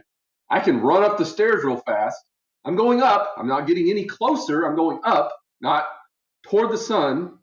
And if I'm fast enough up the stairs, I can see the sunset again. And again and again and again. And that makes perfect sense on a flat plane because you're going up to where the light isn't bending down to the ground. It's continuing to reach the building that you just ran up inside of. It doesn't make any sense. You're increasing your angle. Shouldn't we see it then on the ground? what I would say is that you're changing your angle. Like if you're on a flat planar type surface and you have a sun above that, let's just say for the moment it's just moving parallel to the plane. As that would set, you have the angle from you to that celestial object, in this case the sun, and then from the sun to the ground, to the GP. You have that angle. That's going to define, as that gets smaller and smaller and lower, as it were, it's going to set. But if you change, and then you have another angle, which is from your feet to the ground, where essentially the horizon is, and then up to the sun as well. And when you change that angle by going up at a higher altitude, you're changing those parallel and planar dynamics to where now that sun is going to be visible again. So it's those two angles, and whichever one you adjust is where the declination is going to be in your field of view. Yeah, that's why I mentioned diffraction, because when the angle is so tight, like Geo just mentioned, when you're low, that diffraction point, all the light is blurred into a smaller and smaller part. So less and less of it gets to you. Then refraction on top of that, plus light scattering with moisture in the atmosphere, less and less of it reaches you. And that creates a shadow? How is the light Yes. bending Have you down, seen the though? shadows formed in swimming pools by water vortexes? You can send a water vortex across the surface of a swimming pool, which is not an obstruction, it's not physical, it's just fucking water, and it creates a perfect circular shadow on the bottom of the pool. Now, if you're going to try and explain that some crazy way other than diffraction and light scattering, I'd go for it. I feel like I'm still stuck on this, though. How is the light bending down, but then on buildings it's rising up, though? I mean, that doesn't... If it's bending down, shouldn't... Like, what? Plot it out. Get a piece of paper and put the sun there and move it away and have all the light rays and have them bending down through different layers of atmosphere, and you'll see it yourself. What happens as you go up and down the building? You come across different angles of light. That doesn't make it. Okay, does anyone else follow? I mean, maybe it's just me, but like, I mean, does anyone can someone help me out here? Like, I mean, am I the only one? Oh, No, it's dumb. It's completely dumb, but whatever. What about the Yeah, water it makes vortex? Is no that done? sense. What about the water vortex? Is that done?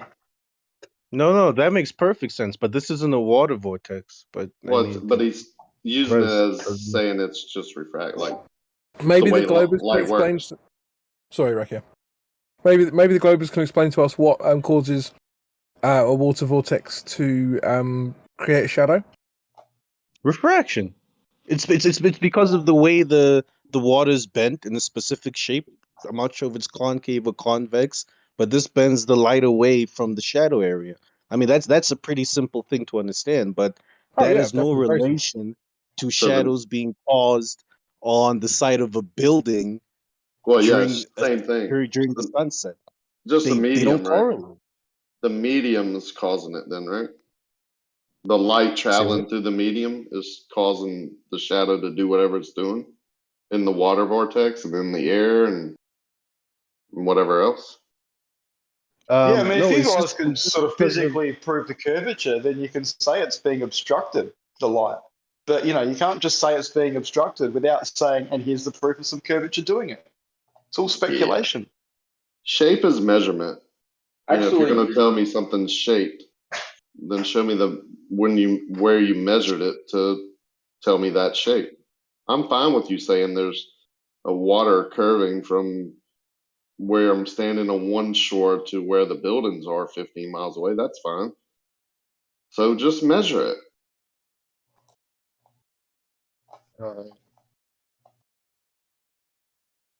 Maybe replicate it. Scale it down. Does it scale? Yeah, I was just trying to find out why this happens on the flat Earth. I thought you guys might know, but if it's still up for debate, then fine. I would think there's a lot of unknowns. Yeah, and he did give you a pretty good explanation, things that I've never thought about, which made sense to me. I don't know why. We have to fight it so much. What, the light bending down? It was a nice answer, but it's not. Yeah. Right, it doesn't change anything you believe. I understand. I mean, that's fine, but I mean, he did give an answer. I mean, it's not like he went. He did give an answer. Respect to him for that. He did give an answer. which does apply to light. You're agreeing with it. And I the agree with moment you figured out how light acts, or you trust someone else about light, then you better watch yourself, because light is silly. Yeah, light is one of those weird things, you know. It's nothing to do with the shape being silly. Lucifer, Yeah. light. The light bearer of the world, right? Yeah, we could. Deceptive, mysterious. Right. They make their living doing it. Go Yeah, outside. but I mean, shadows creeping up the side of a building when the sun is setting. I don't know if Come on, that's an dude. optical illusion. But never mind, never mind. I was just curious if Yeah. you guys had like get a concrete answer for it. Well, Never I was mind. still trying to understand what you meant by it. At first, I said if it was your shadow, but you're just saying shadows in general. So you're talking about like a building that might have like a bunch of trees on a street light line or something, and then you're on the beach, No. and then you're kind of seeing all the Geo, shadows from the trees. no, if you look at the two images I posted in Livestream text chat, something like that, you know, whereas the sun is setting. Where there's something Yeah, obstructing the sunlight between the building and the sun, and then you see the shadow go up it. yeah, That's Kirby's flavor. The curvature, yeah. I think this would occur both on a globe type Earth and on a planar Earth, but yeah, it would occur on both. Yeah. All But, right, fine. It would this appear is on one of both, the but ones what? Yeah, this fits into both categories. The reason it happens on a planar Earth is because, again, it's that angle between the ground, the building, and the sun. It's that right angle, and then the other one is going down to the GP of the sun. So you have a whole triangle, and then you have a whole rectangle, and there's two triangles within it. But here's the Those are problem. going to define so that's why when the sun's setting, it's moving away. It's lowering in your field of view, but it's just moving away from you, and then the light is coming at more and more of an angle as well, and therefore will obstruct the one building, and then the other one can still see the sun as it sets in your field of view. But that's the problem, is that on the flat Earth model, the sun is not moving down; it's moving away from you. Correct. It's moving away from you geometrically, orthographically, but from your field of view, it's absolutely moving down because it's on a planar surface over you, and as it has to, all of perspective will converge at the horizon line, and everything in your field of view. That's why things will rise and fall in declination. Yeah. That horizon isn't 93 million miles or 4,000 miles or whatever. It can be as no, I'm saying the sun appears to set on the horizon. Okay. Your horizon can be, 50 miles some days or 10 miles. Sun's not setting there on no model. It's just appearing to set due to the angle. Gone away from you enough on both models, by the way. And I've actually heard this argument for the flat Earth, because there would be the argument is that we would see consistently that if the sun's going down, we would notice that the angle changes and makes all the shadows rise up, and that doesn't seem to be the case. P-Brain recently destroyed this whole shadow. They were using mountains, though. I don't know if it's analogous or whatever, but I mean, P-Brain absolutely fucking crushed that shit with the shadows of mountains and on the clouds and shit. I don't know if anyone caught that. What did the P-Brain say? If you could summarize it, Charlie. Yeah, he's done a lot of great videos on perspective. Yeah, P-Brain's great. He's done so much good stuff with the bubbles and outer space, changing directions. It's crazy. And somebody tried to say that it was proof of a globe, that the shadows were casted on the mountains, and P-Brain showed how it's actually proof of a flat Earth or something. You'd have to watch it. Do you have a link? I don't know. Okay. You're talking about the one where the shadow they on the mountain they're trying to say that it's coming from underneath, but actually it's that the mountain is higher than the clouds, and so the sun is actually above the clouds, that's shining the shadow on the top of the clouds. Yeah, that's it. Yep. You have a link? It's planar Earth geometry, exactly. Okay, I mean, you guys don't have a link, but you guys clearly understand what was said. Could you explain it to me? Oh, P-Brain, do you know his channel? I mean, he's got tons of videos. No, And, yeah, you I could have probably no just... idea who that is. Okay, it's like it's the letter P-BRANE. I think that's how it's spelled. P-BRANE. Yeah, you should be able to pull up his YouTube channel. I think he probably still has all of his videos Yeah, on I'm his putting channel. his I'm not YouTube sure. channel in the chat right now. Some people have moved some of their videos to other platforms. I don't know whether he's got all of his on there these days or what, but I think as far as I know, most of his are always on his channel. Should be able to search for it. We have to move to other channels because they're they're heavily trying to figure out what to do with these conspiracy theorists, and the congressional hearing, YouTube said, we're putting them to the bottom of the list. We're not promoting them at all. So we gotta start searching for other avenues. So, by the way, find after that, YouTube ratings went down, and y'all said Flat Earth is dying. Of course, YouTube's going down if they're suppressing it. Nice try. I have so many people around me now that I've never even thought would be flat earthers that are not even like close to believing in the sphere anymore. Random people are overhearing conversation and walking up. Are y'all talking about biblical cosmology? Yeah, I've been knowing that for like 8 years. I mean, it is amazing. Everywhere I go, Tennessee. I was in Tennessee and people were talking about it. Of course, that's a heavily religious area, but Bible Belt, right? Yeah, man, they were.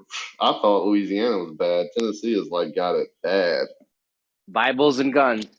Yeah, I went into the largest gun store, and then they had the largest knife store like a mile away. It's amazing. Oh, I love that stuff. Guns and knives and what have you. I forget the name of it. I took a picture, but they do the most online sales in America out of this store in Tennessee, and it's huge. It's like a mall. I have a picture of the inside. Let me post it. I wish New York's gun laws were more lenient when it came to rifles and shit. Yeah, you can go buy one right now and walk out the same day, but handguns, man, you got to get permits. You got to go. You got to get it signed by a judge. All kinds of Oh, hoops you gotta jump poor through. bugger. Well, don't be mad because you guys can't even have guns anymore. You couldn't use them anyways. You lost the war. We gave you guns. You lost the war to birds with them. What do you want us to do? I don't know. I'm with the Australians. What do you I'm mean? with the Australians. We don't need guns. Well, I mean, for like hunting, but shooting each other is not good. Oh yeah, Yeah, just like like if there's a criminal, just call the police and they're sure to be there real quick and save you. Oh, no, they'll be there to find out what happened, not to save you. Speaking of guns, it's kind of a dark little story here, but I was watching like this video. It was just on YouTube, but it was I clicked on like one police video, and now they're all popping up.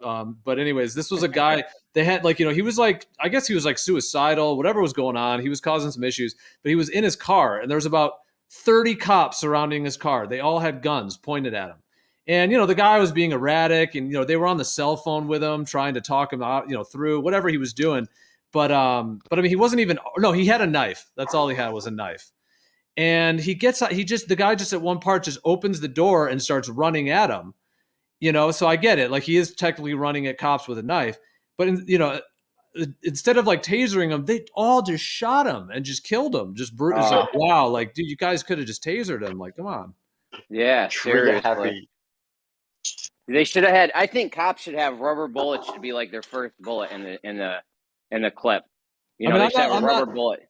Like, those tasers look brutal to go through. I mean, it's like getting electrocuted at the same time. I mean, it's not good for you, I'm sure, whatever it's doing. But I mean, compared to killing someone, yeah. I mean, there'd be better if there was even a better option, really, than even both of those. Yeah, the rubber bullet thing, yeah, because that probably, most likely, it's going to slow someone down, and they're going to be like, ow, So yeah, if it's a hard enough hit, but it's not like penetrating the skin. Yeah, there's a lot of non-lethal ways where you could stop someone. With all the technology these days that they brag about, it seems like a bullet is not the best way to go, right? Like, I don't know, like frequency. Oh, soon they'll just use your frequency. Yeah, they'll shut his just use heart your off for a frequency second. and they'll just shut you down. Yeah, I mean, come on, man. Where are the scientists at? We went to the Oh, they're moon, injecting it for all in goodness people sake. now. Let's Yeah, have you're talking about 30 those people ones though. that they can like shoot from a distance, and people say that feels like their skin is burning, Yeah, yeah. and But they I'm just saying like it fall seemed really like dead. you could have some type of gun like that. Like, you aim it at his, you aim it at him and it kind of makes him not be able to function. I mean, it's kind of like Right. the taser, but it seems like they would have something, a little bit better than that Yeah, these it would days. just like freeze frame them. Like they really wouldn't be able to kind of move beyond that. Yeah. I mean, that's Just can't essentially what the function. taser does. But I mean, watching people that have been tasered, it looks awful. It just doesn't look like so it does seem like it'd be better if there was something else. But even that, yeah, it's still better than just gunshot. Way back like years when I first got married, my wife was a nurse in the emergency room. And this guy came in there and he was shot 12 times. Walked into the emergency room. Was And he it was 50, like, 50 Cent? I don't know. She said he was a big old guy. And he was on so many drugs, like he couldn't, he was so hyped up, it didn't matter how many times they shot him. Oh my gosh. But the stories that she would come home with was crazy. So she was trying to get experience, so she was working at what do you call it? Like one of the worst hospitals where all the, just where all the gunshots and all that's going to go. Oh my God, I heard this story one time. The guy, he was in an ambulance. The guy walks up to the back of the ambulance. He goes, yo, that's my friend or my brother or something. Is he going to make it? And the ER guy was like, yeah, it looks like he's going to be okay. And the guy pulls out a gun and shoots him more. Crazy. Yeah, there's a lot of crazy people out there. People ask me all, why do you carry? Why do you know what? I'm like, do you watch? Like, do you even listen? Like, you don't have to go out of your neighborhood these days to hear all these stories. Like that'd be Only great if days. we could that'd be great if we could just uninvent guns and then nobody had guns. That'd be fucking fantastic. But like, that's not gonna happen. Yeah, it doesn't matter. If you take away the guns, it's going to be a machete war, right? Like, Well, it's you always can't going to be take away something. the guns. You can make them. You can make a zip gun. Like you can just make guns in your, in your house or whatever. You could 3D print them now. Like there's so many things. Like you could never get rid of all the guns at this point if you wanted to. Because unless you get rid of you'd have to get rid of criminals. Yeah, and that no matter often what involves. And that's all like rooted in the money system. They're criminals usually for money. So yeah, it all needs to be kind of changed and repaired. It's morality, man. It's morality. It's not people that have good morals that are rich. They don't go around, like flaunting it. What I'm saying? Like the morality is going to crap. No one cares anymore. They don't even act human. Like yeah, you're right.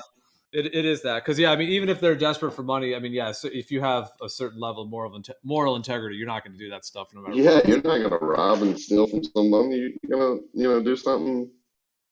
I mean, I don't even know. Just in my lifetime, I've seen the fall, right? Like, just think back 20, 30 years. Crazy how bad it's getting. And I think some of it's technology. We hear about it more, and some things are embellished more, and a lot of disinformation. But just in your own, just think about in your own family or your own, circle of life. Some of the tragedies or things that have happened bad. Everyone, I think, has it. Affects everyone. Good and evil. I mean, I don't know. I think it's a spiritual thing. The battle is real, it seems. It's getting worse. It's ramping up like that water in Beepall's picture. No, but I think deception is a big part. Like, if you do believe in the creator, what better way would the deceiver try and hide the creator than in creation? And then just normal observations every day, watching a ship go away or, just makes sense to me. Doesn't make it right or real or a fact. It just adds up, logical sense.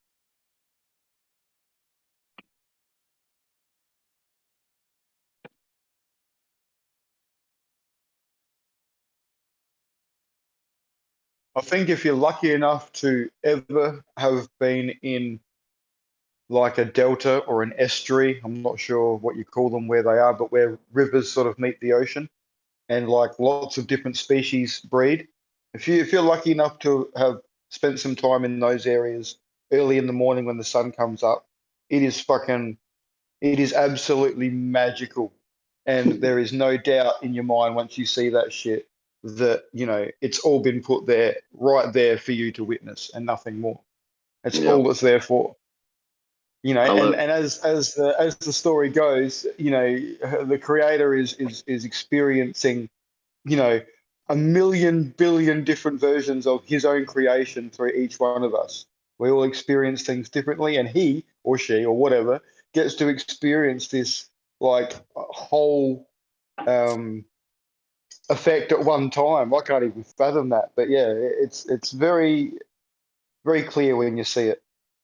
Childbirth is very similar. Yeah, I think I use childbirth a lot because that really changed me.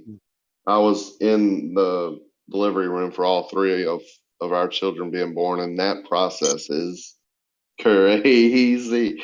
There's nothing random about what's going on during those 10 months. And by the way, it's 10 months, not 9 months. Don't let them lie to you. Oh, I cried. I cried Yeah. when, it's moving. Mm-hmm.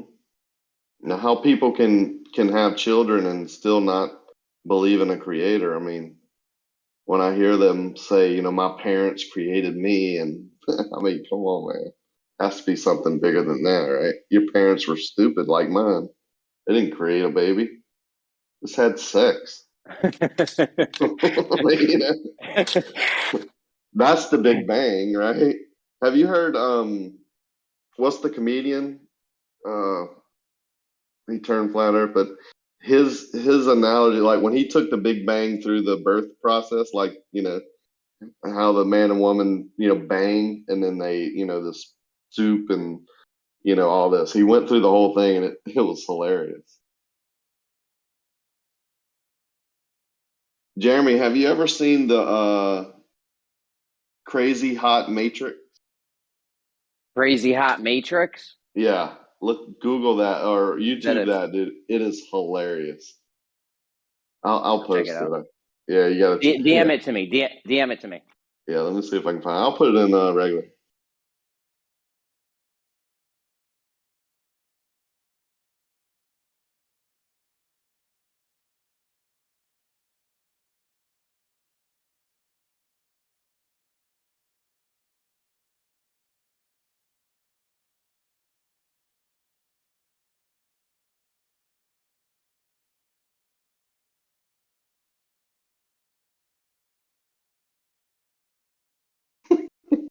The danger zone. This is your redheads, your strippers, anyone named Tiffany, hairdressers. This is where your car gets keyed. He goes through this matrix, dude. He does a graph. You gotta watch it. I think it posts. Let's see if it's in there. Hilarious. And he gets to the unicorn, like, she's like a 10 hot and she's super cool, bro. She, never gives you any issues. Yeah, that's a dude. It's not a girl. I'm running it for you because I don't do it justice. The guy's hilarious. So did we ever get to the, I was kind of back in the conversation when I joined, but did we ever figure out that, or did we ever clarify that saying it's Earth curvature is the same thing as saying it's a wall of water? We'll never clarify anything. We'll never get to the bottom of anything. It just keep going around in circles in a merry-go-round of nonsense with these guys. You mean with you guys? That's what you meant to. Just correct yourself. I think Arma's a perfect example. So he's good natured, like you can use him and he doesn't mind. So I'm gonna use Arma. He just likes the argument, right? Like, I just want to argue. I just want to debate. I just want to, and it's just a circle of, the next day they bring up the same thing. People have been posting that picture for years. And tonight, I think we finally, it took a group of us to go, look, man, I mean, you got to get over it, right? That is not, of all the things you could use stop posting that. It makes you look ignorant. You think we got to the bottom of it, or you think he'll be posting it tomorrow? He's posting it right now somewhere, I promise you. Right now. And they're like, you post the same pictures over. Yeah, but I'm posting pictures showing how mirages are, you know what I'm saying? I'm not making a claim that it's a shape, proving a shape.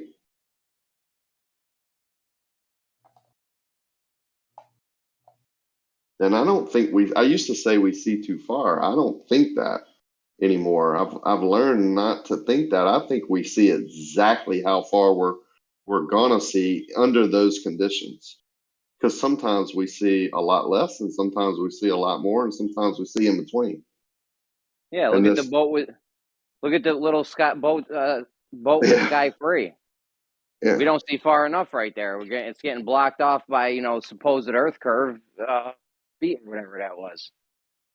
All I know is every time I zoom in with my high zoom camera, that with people that have never done that, they're like, "Holy shit!" Like, wow, I never knew I could see that far. Right? Like, crazy. It's different when you're looking at a telescope up at the sky because your mind thinks one way. You've been taught that you should be able to see forever, right? When you look up, like you're seeing trillions and trillions. I can't stand that word anymore. There are we can see forever, Rocky. All right, Brenda told me this, and then in the next breath, she told me that birds can see farther. So. I did learn something at the Dollywood, I think it's called. Yeah, Dollywood. They had a bird, like a show, and there's a hawk. It's kind of small. Hawk or eagle. I don't know, whatever. A bird. And it sees thermally, so it sees the pea trail of the mice that it's tracking. Wait, what trail? It can follow the pea trail of a mouse. What's a pea trail? The peas. Pee-pee. A mouse pees constantly. So this type of hawk, I think it was a hawk or an eagle, but it was really small. It sees that pea trail and can follow it and find its prey that way. Because it sees in thermal vision and it can see hotter. Hotter. Oh shit, that's fucking crazy.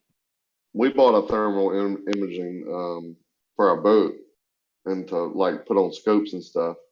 And it's amazing. We've gone out at night and like you can't, it's like full moon.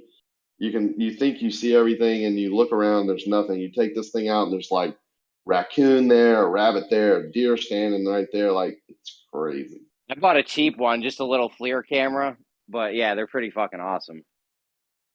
Yeah, I did a job for a large vision scope company, and he sold me on this fancy, whatever. It's unbelievable. But we've already used it for safety on the boat. We were going one night and couldn't tell what something was. Took that out and it was, just lit it up.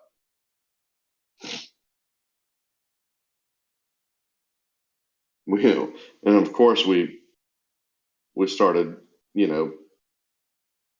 having fun with it, putting things that out in the floating water and shooting it, because that's what people from Louisiana do.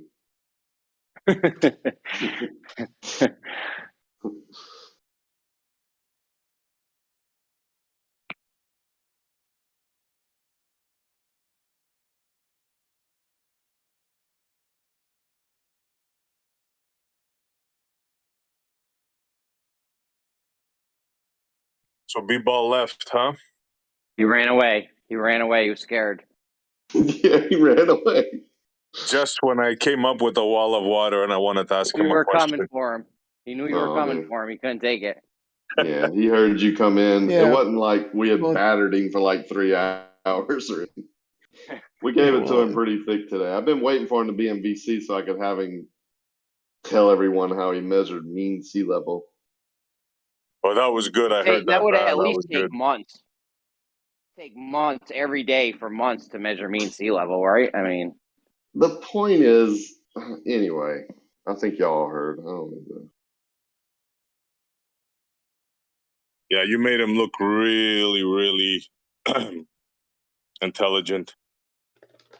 Just helped him along. He pretty much did it himself. Like, It's either a big troll. Like, I hope it's a troll. I really do, because that's how ignorant it is, right?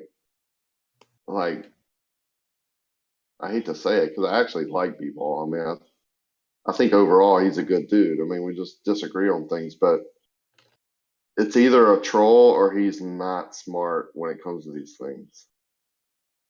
He's had too many people clearly. tell him. Yeah, he doesn't sound like a bad guy. I don't dislike the guy, but clearly look at the picture that he posts, right?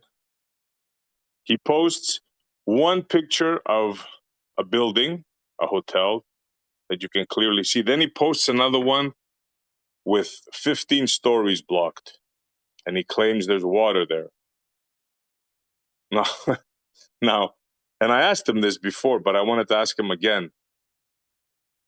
If you're at the hotel, at the base of that hotel in the lobby, and you walk out to the road, when you look straight ahead, do you see a there's wall no of hump. water in front of you?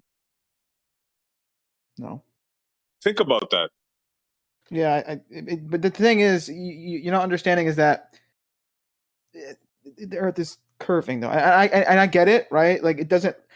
If you're on a surface, right, you would expect things to tilt, and the building is tilting. It's just tilting a really small amount.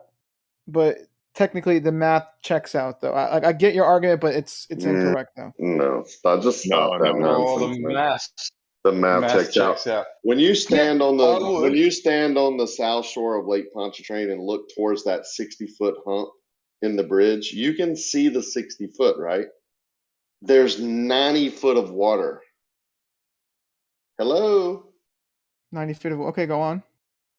If there's 90 foot of water at 12 miles and you're seeing the 60-foot hump, then you should be able to see the 90 foot of water, right?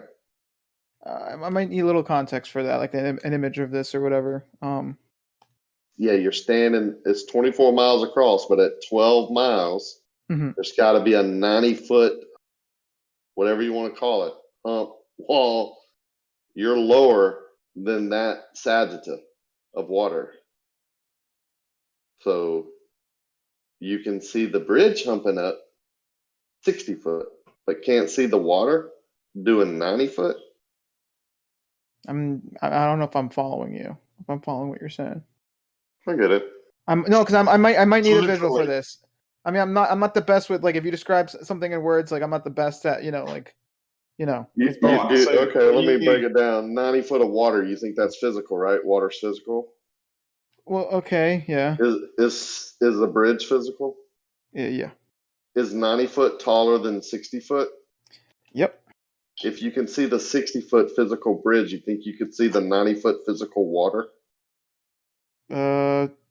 Okay, well, this is the part where you're losing me. This is part Bro, where you're making it too easy, dude. You're trolling us. I'm like losing you. So 60-foot bridge. You're saying like what? Like the bridge is 60 feet above the water, right? Or something? Yep. Humps up 60 foot. It humps up 60 feet? Yep. Because of Earth curve, or at least that's the claim. No, because that's the design of the bridge to let boats go under it. Okay, 60 At feet. about the same mark, there should be 90 foot of water in front of you. 90 feet water. Just crunch some numbers, mate. No, because I'm not really quite. Look, the point is, there just isn't like a wall. So, like, I mean, like, I feel like there's a little bit of that going on, and I can't really picture it. Like, maybe if you give me like a visual, it'd be better. But I'm not picturing it though. How about the picture I posted of B-Ball? Is that visual enough for you? Which one? The one earlier? Let me see. 51 past the hour. 51 past the hour. Where the fuck is it? Oh, right here. Yeah. Okay. Yeah. So yeah, I was saying, right. So on a ball Earth, right? That building, yeah, it doesn't like from, like what is that? Like what is he using? A theodolite? Is that what that is? I think it's an auto level. Auto level. Okay. Yeah. Yeah. Okay. So an auto level, right? So in the bottom picture, right? You see the building from afar, right?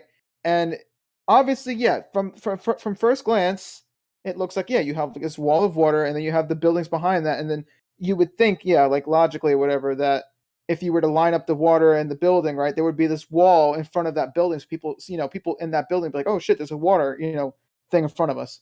But you also got to keep in mind the scale of the Earth, right? So the building, right, is technically tilting like a really, really small amount. I'm not really sure the distance for this building. How far away is the building from the auto level? You guys know the numbers? I believe he said 14 miles. 14 miles. Okay, so something like that. Yeah.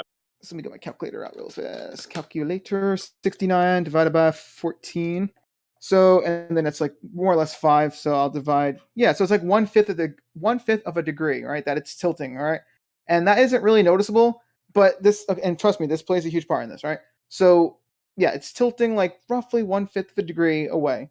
And like I get your argument that you would think this would all line up where you have a wall of water, then you have the building, and then if the person looking outside the building were to look the other way, they would see this wall of water. But that's just not the case. I unfortunately I can't describe it well. I can show you with visuals, but I can't describe it well because I'm not really good with words. So if you want, I could show you. Okay. If it's not a wall of water there, what's blocking me from seeing the bottom of that building from this view, from this point of view here? Yeah. So like I mentioned from earlier, the bottom point of view. Yeah.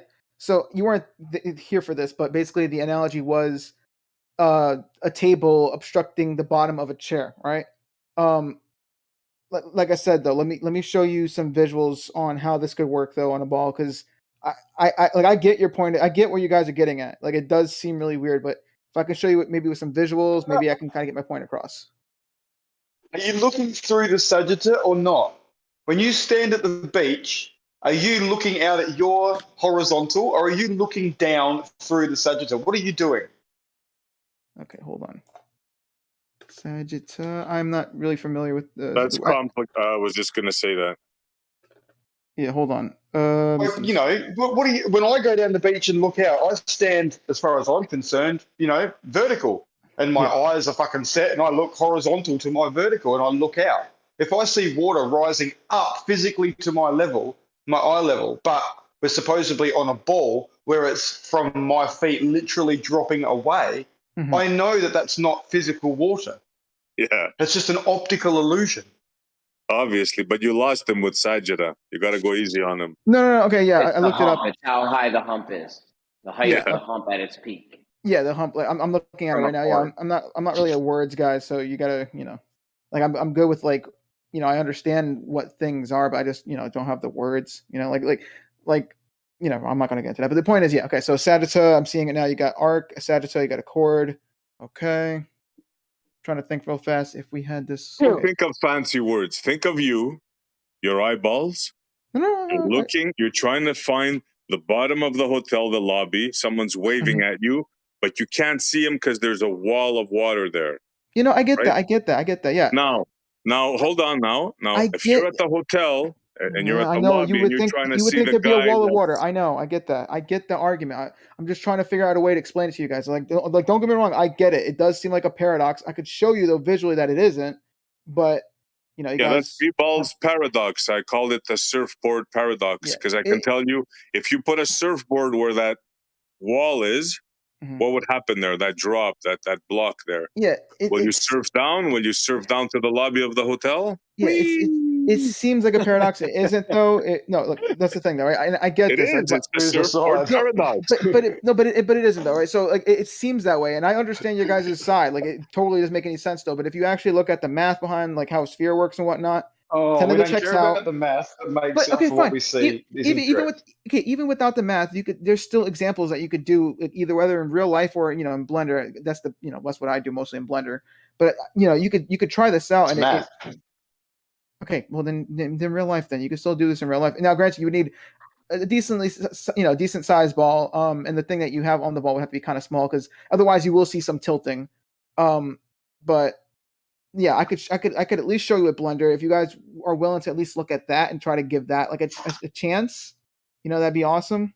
Are you gonna put a wall of water between you and the observer? Well, that's the thing. It won't be a wall. What? The problem is with Blender, you can't recreate. You're not putting atmosphere in Blender, and you don't know what the atmosphere is doing or what light's doing. That's fine. That's irrelevant to this point specifically because I'm just trying to show that you can have like an object hiding behind the Earth curve, right? Not really tilting a whole lot, and there is no wall of water. It's just how spheres work. I could show you that. That's the main thing I'm trying to show in Blender, but I have to. We know there's no wall of water. We know Yeah, that. I know. Yeah, I know. But yeah, I know. But SC was saying that, there's this paradox. Whatever. The point is, if you guys are willing to look at it, I'll show you guys real quick. You guys have to be willing to at least try to give it a chance. You know what I'm saying? Otherwise, is there a surfboard? Can you put a surfboard there? No, but I could show you. I could show you though if you guys would like, because I understand like the conundrum. I understand it seems like a big issue. Like you would think there'd be a wall there, but I'm telling you that's not the case. All right, even though it seems that way, I can show you why that wouldn't be the case. So what's obstructing you then from you viewing the bottom of that? There's like 10 floors missing or something. Yeah, the same situation with the table and a chair. All right, I've said before, you have the chair and you have the table. Right, the bottom of the chair is just obstructed because it's lower than the surface of the table, and it's the same thing with the Earth here, where the buildings that we're seeing in the distance is it's lower than where you're standing, right? Because on a ball, it's always I can work dropping. with that. Yeah. Okay, picture this now. Picture this. The table, you run some water off of it, right? We're going to do a simulation. You start running water off of the it. water's going to fall off of it. Yeah, I get that. Right, yeah. now, if you put a surfboard there at the edge, what's going to happen? A Well, little mini surfboard with a little table? mini arma. On the table? Yeah, at the edge of the table. Okay, but that's and that example, the table ends. But obviously, on Ball Earth, though, you would have obviously the surface continue as you travel there. The whole point of the table analogy is just to show that you have a surface and you have something that is obstructed by it. Something physical blocking the bottom, right? Like the wall of water would have to be physical. Correct? Yeah, but it wouldn't be a wall of water though. That's the only thing. It's not. It's then not a how wall. would it block? How would it block the bottom 10 floors of that hotel? Because that's how spheres work. It's obstruction. Literally, the building is lower than that part that you're looking at. It's literally lower than that point. Lower than that part of the water.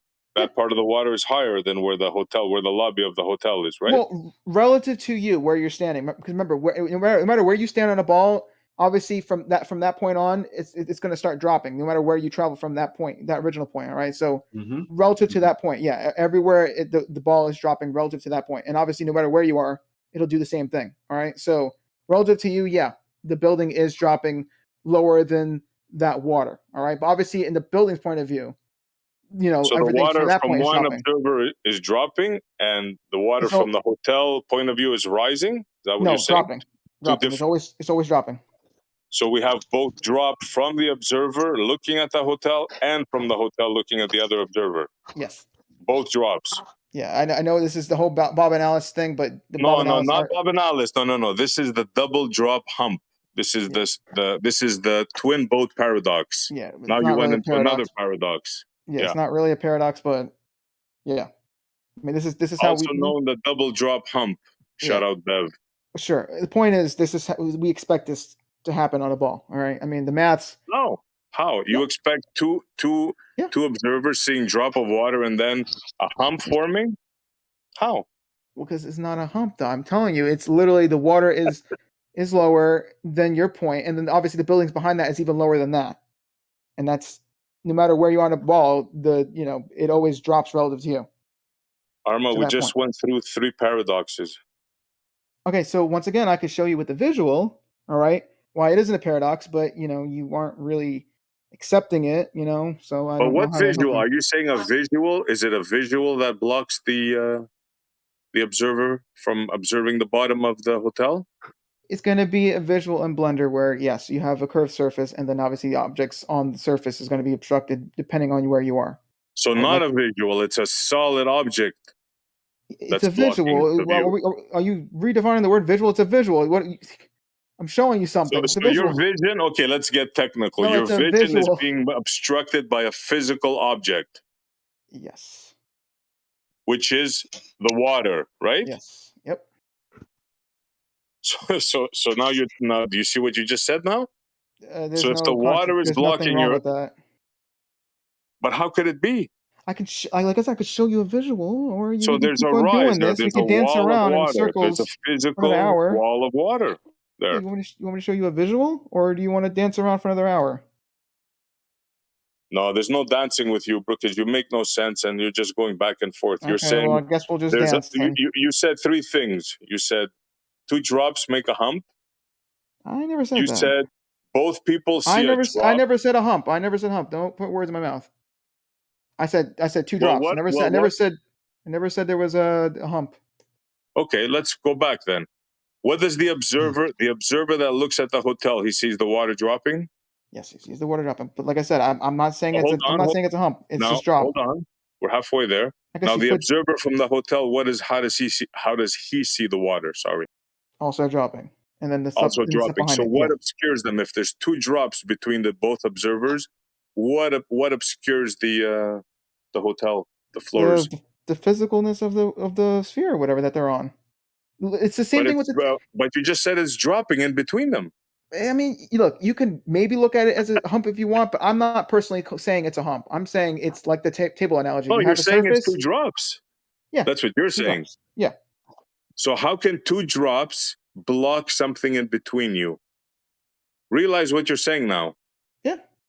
I'm saying I could show you with the visual because I'm not really good with my words, but you want to dance around, so you want to continue I'm not dancing or at all. You're the you are one that's dancing. You want to flopping see my around. visual or not? You want to see my visual or not? You're doing the ball cha-cha right now with me. Yeah, well, you're doing the flat cha-cha, so I don't know what to say, man. Show him the fucking model, and you got it in Blender. Yeah. Let's see this. Show him the Blender thing. Yes. Look at this. Yes. Uh-oh. Here we Hey, give me a second. How does he put the atmosphere in though? Oh, well, you don't need the atmosphere in this example. We're literally just talking about obstruction. The atmosphere isn't necessary for this. Cretel A. What? For the atmosphere. You didn't know it's Cretel A? Cortelli, what? What are you talking about? Tell A these nuts. I don't know. Anyway, let me see if I can find. Let me see. Okay, here we go. Here's a cool little thing that I made. Let me real fast screen share this. I made this a while back because I literally have this shit saved because these arguments always come back another day. So I'm like, okay, might as well save this so I can debate this again. So here we go. Let me screen share. Blender. And lose again. Well, You no, I must never. love pain. No, I never lost. But anyway, so yeah, laugh. Anyway, so here we go. Let's see. Where is it? So here, first off, is our little curved surface. All right. I didn't want to do the entire sphere because that would literally lag my shit. There's too many fucking polygons. So I cropped just a little curved surface, as you can see here. All right. And let's see what if I remember what I have going on here. I think I have like shapes here. I have like a. Okay, sorry, it's kind of big, so it's gonna take me a little bit to kind of get to the thing. So is that it? You know it is. You're an old hand Holy at this. shit! Come on. There we go. Okay, there we go. So we have the object here. Let me see. Do I have the? Nope. Never mind. Let me see if I can change the colors of these. Well, anyway, okay. So we have a little. I think this is a cylinder here, right? And in this little example, we have the cylinder traveling the surface. All right. Little animation here I have, and as it's traveling the surface, right? As it's going, all right. Although I should probably put like lines on it or something so you can tell it's being obstructed. But let me see something. Hold on. Give it stripes. Yeah, Can you put a vertical and horizontal plane on it so we can see that it is physically tilting as it goes back, please? Okay, sure. Just give me a second though. No, give it candy stripes. Well, by the way, it is tilting, but you're probably not going to notice it tilting much, right? In this example, it only tilts like point. Yeah, but if you put degrees. a plane on, we'll notice it, like a large plane, a big square plane through it, a horizontal plane. No, give it like the colored blue and red and white stripes, like it's like a barbershop. Yeah, that's pretty funny. All right. I was actually constructive. Come on. Yeah, let me see.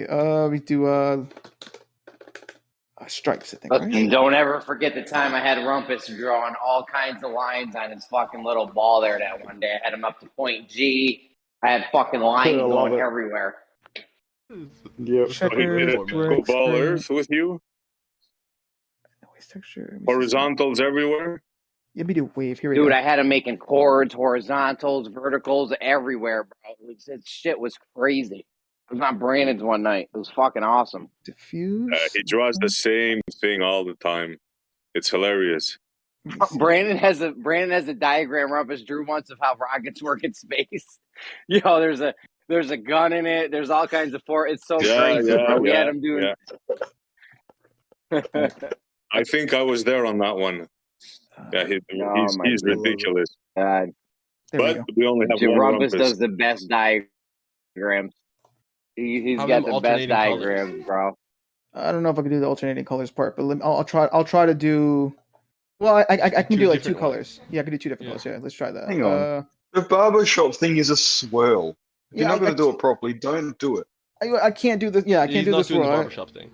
Yeah, let's screw that. That's too much work. All right, here we go. Let me see. Vertex color. How do I do the color thing again? Let me see. Shit. Oh right, I have to add. Let's do diffuse. You need to contact Stingray and take some lessons, Arma. Yeah, I know. What? No, I'm good. I can do this. It's just I just kind of forget sometimes. It's been a while. Yeah, sorry. I feel like I'm being trolled. My spidey senses are tingling, like I'm just being trolled here. And yeah, this is a joke. Of course, he's gonna do stuff in a computer. I mean, yeah. Can I? Oh, we can entertain him. No, I'm not sure I can. I could do red and white. I want to see a double drop obscure something. I'm dying to see that. I don't even think Stingray can pull that off. Here, we'll just stick with this for now. Right? I don't know how to do whatever in black. Okay. You go to the top diffuse one and you just change the color to black. Oh, hold on. Yeah, I had to. Hold on. Make this one black. Hold on. Oh, we got a pro in the house. Well, no, because I have to. Where is it? See, I'm not really sure. See, it's color. Oh, maybe it's FAC. Hold on, let me try FAC. Press I don't know. Alt. I'm still a noob at this, all right? Yeah, I'm still a noob at this, so yeah, just kind of go easy on me, all right? You can't do that with two thumbs, Bandy. If Andy's showing you how to do it, you're in trouble. Just like, come over here and just hit delete for me, okay? Oh, that's weird. I don't know what the fuck happened there. All right, whatever. This close. It's not. Look, it's not a big deal, all right? It's fucking. Don't worry about it, all right? It's red and white, all right? Anyway, in this example, all right, most bottom one is more or less white, okay? Most bottom is red. It's like the edge of a red. Yeah, it's like red. Okay, fine. But there's also white there too, okay? And as I drag this away, okay, you can see it's doing bottom obstruction, and it's not really tilting much. Obviously, now it is going to be tilting a lot more than it does on, where is it? On Earth. Hold on, let me real fast see if I can find that. Let me move this. This isn't really working. No, hold on. I got this. Just give me a second. It's not perfect, unfortunately, but let me see if I can do side. Maybe you need to make it thinner. Thinner. So it knows if it's tilting more. Like a thin stick. Give it a waistline. Yeah, because there is a little bit of, like, as you can see, a little bit, like, is it clipping? Let me see. Yeah, it is clipping a little bit, but you change the angle. That's weird in the back. Well, hold on. Move real fast. Move it over here. Okay. Oh, is that it? Okay. You know, going to a different angle is basically like cutting it. Like we're watching a video and there's a cut. That's basically the same thing. You have to show it all in one fluid shot. Yeah, hold on. I'm just trying to figure out what did I do for this last time. It's supposed to be. Yeah, I'm sorry. Don't you know? I apologize that I don't have everything set up. Quite right. Whatever. But this is an older one, so I don't really know if this is even whatever. Have you got a newer one? Yeah, I can. He's making the newer one. That's why he's apologizing. Let me see. We got Earth curve, no tilt. You should put B-ball on a surfboard on one side and you on a surfboard on the other side. Oh, okay, not the surfboard paradox. This one's something else. I'm not gonna worry about this one. But let me see. Yeah, Bandy, this is gonna be good. Well, if it's him and B-ball on the surfboards, it's a surfboard pair of cocks. Okay. Oh, that's not it. I'm sorry. I do apologize. Just give me a second. Cat in the hat. Yeah, right. Do you want to come back in an hour's time when you're ready to go? And then we can just watch it. You know what? Can you put a shark in the water or something too? Well, hold on. I do have another one. Hold on. I do have this other one where it's like the boats and all that. Let me see if I can. This one's fucking ridiculous, by the way. Yo, okay. Don't Precious Should we is give Work you on the an hour? one. Yeah, don't rush it. Work on the one you were working on. Don't like, give up halfway. Take your time. You want to see Relax. this one? Breathe. We'll get there. Yeah, there's no rush, but we are going to need this within the next 30 seconds. So. Okay, fair enough. Yeah, maybe I'll just come back to this later when I have it like really set up and whatnot. But awesome. Yeah, I'll come back. I'll come back Yeah, to this. you got to later. show SC how this drop hump works things, because I've been trying to explain it to him for fucking a long time now, and I can't do it. Wait, so do you like understand it then, on like how it works on a ball then, like or what? Yeah. Of course we do. Oh, I get it. Yeah. We understand the ball model. Well, I mean, so you're saying it. So you're saying it works then? Because I mean, like SC is saying it's like a paradox. Like, are you saying we could see this like on like I just want to double check. And if you're in the globe model and there actually is water curving, which I don't believe there is, then there's no paradox. Okay, fair enough. The paradox SC is He's thinks not a there is. believer yet, Arma. SC thinks there's a paradox. It's gonna take some more convincing. Like I had to teach him the Coriolis. It's gonna take a couple of more months. Oh, ouch. Shot fired. Shot fired. But I love Jeremy. It just takes him a little while to catch on to some things. Yeah. Body shot, not the other eye. You see, what he doesn't get is, even in their model, it's silly. Because how could 2 drops make a hump, obscure something in between you?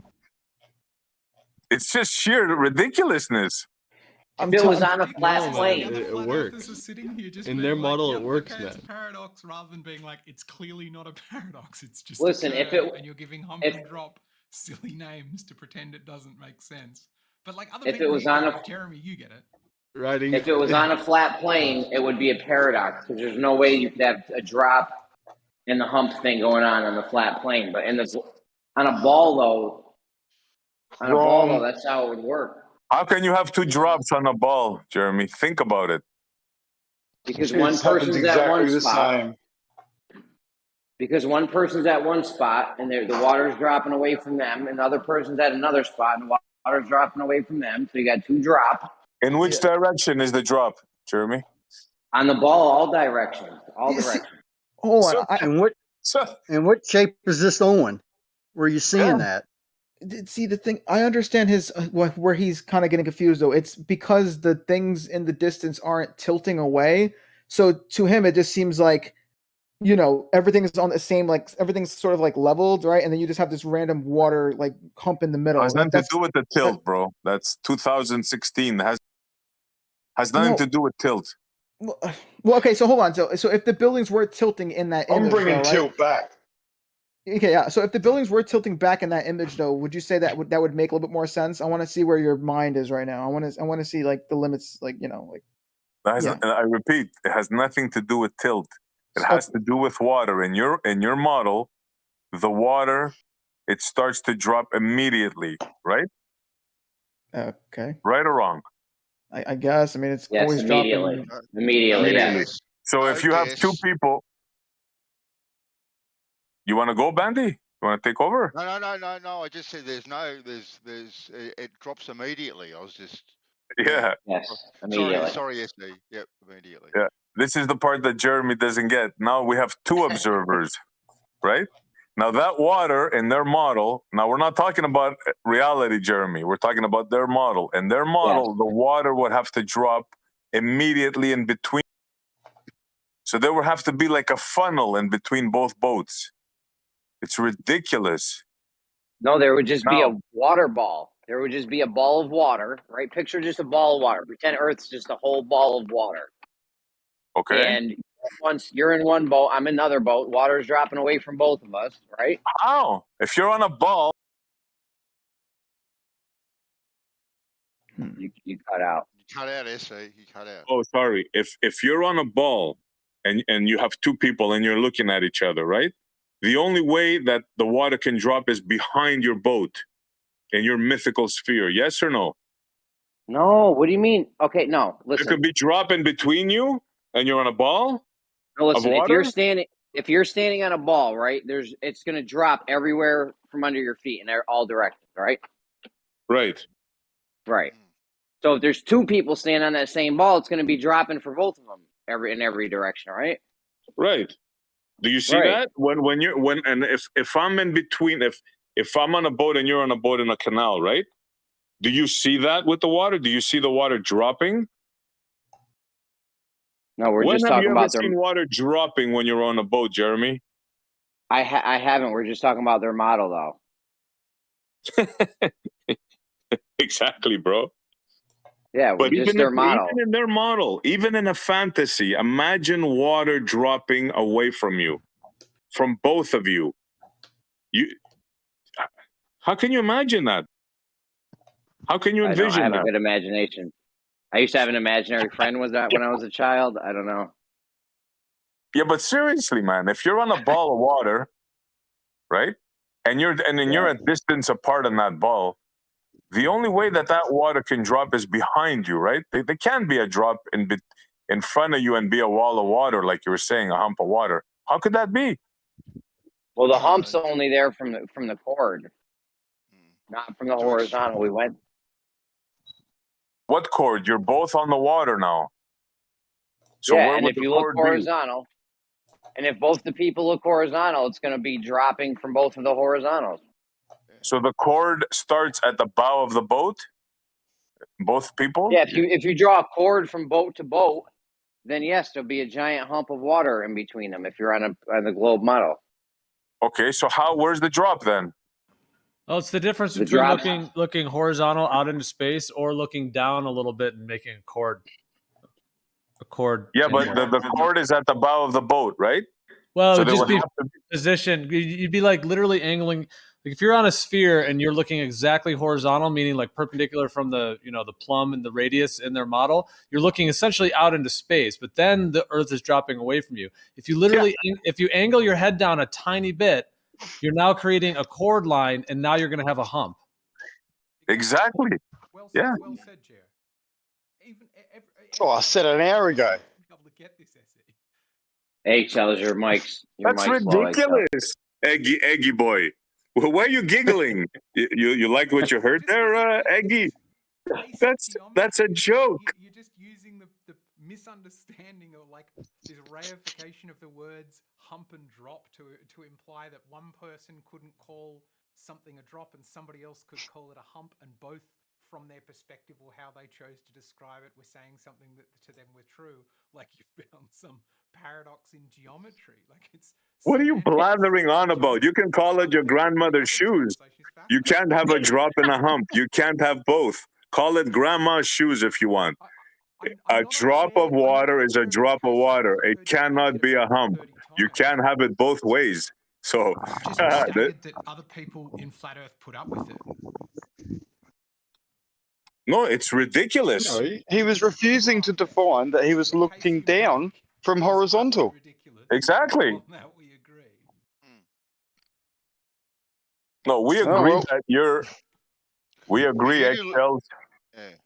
For you to look straight at the other boat, all right, it would appear that you have a big hump of water between the two of you if you were to look straight at that other boat. Well, there's two humps there, and they're laughing. You guys are the classical case of dialetheism. Doesn't get any better than this. 2 drops of water creating a hump. It's just beautiful. It's a present handed from God.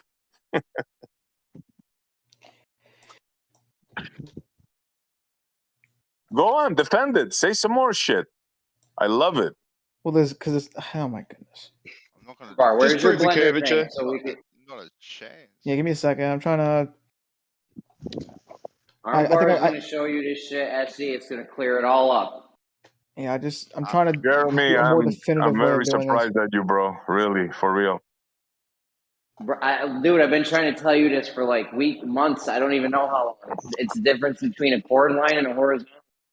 Dude, you're delusional. You've been hanging around with the ballers too long. Seriously, you're starting to scare me. You think a drop of water could become a hump, bro? Just think about it. how would you come to figure out that you were wrong? If you were wrong, which you might not be, you might be right on this, but if you were wrong, how would you come to know that? You have to show me. Use You a have to show me theodolite 2 drops or a becoming into auto a level.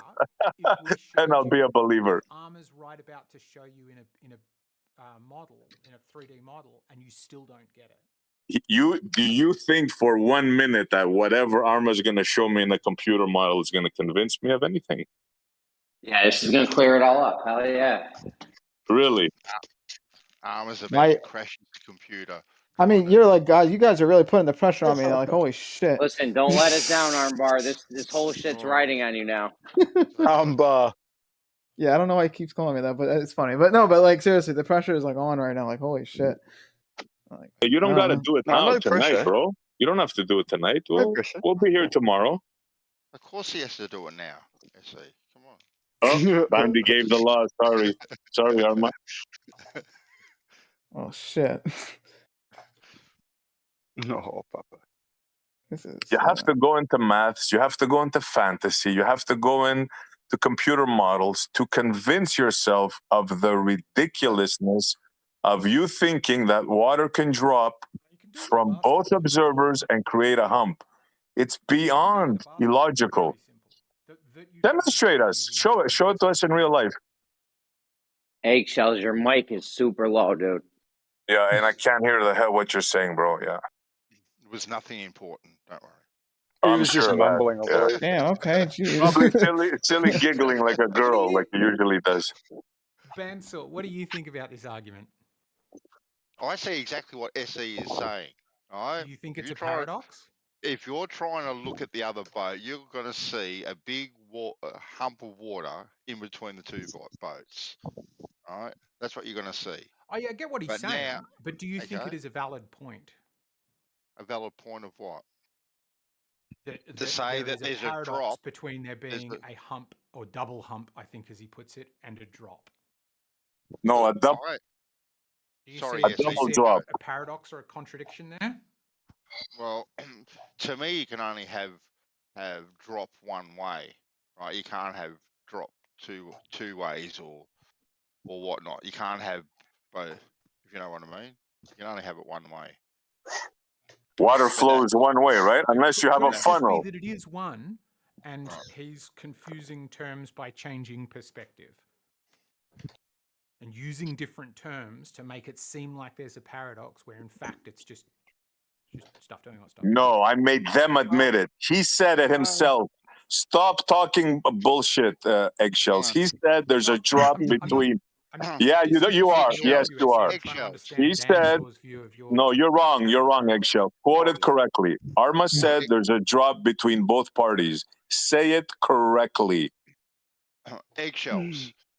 If you're in boat A, right, and I'm in boat B, and you're trying to look directly at me, right, directly at me, okay, so now, to try and see me, you are going to see a big hump of water between the two of us, aren't you? Sure, you could call it a hump, yeah. Yep. Okay, cool. All right then. But the question I'm asking you is, what SE seems to be presenting is a paradox that means that something is geometrically impossible. Do you think that he is right? Do you understand and agree with his paradox? Well, It's your paradox, not mine. Get that straight. It's your paradox, sweetheart. you guys would describe a hump in that situation, right? In your model, if the water was all curved all the way around, because and your level is curved all the way around, that hump would have to be taller than your mean sea level between the two boats. While dropping at the same time between them. Let's keep that in mind. Okay. So, but it sounds like you're kind of delicately, diplomatically trying to not answer the question. I answered it very clearly, I thought. Say what's on your mind, Bansa, because he thinks you're like somehow, I can tell by his silly little giggle, I know how he is, he's a little weasel. He thinks somehow you're sticking up for me. If you think I'm wrong, say it.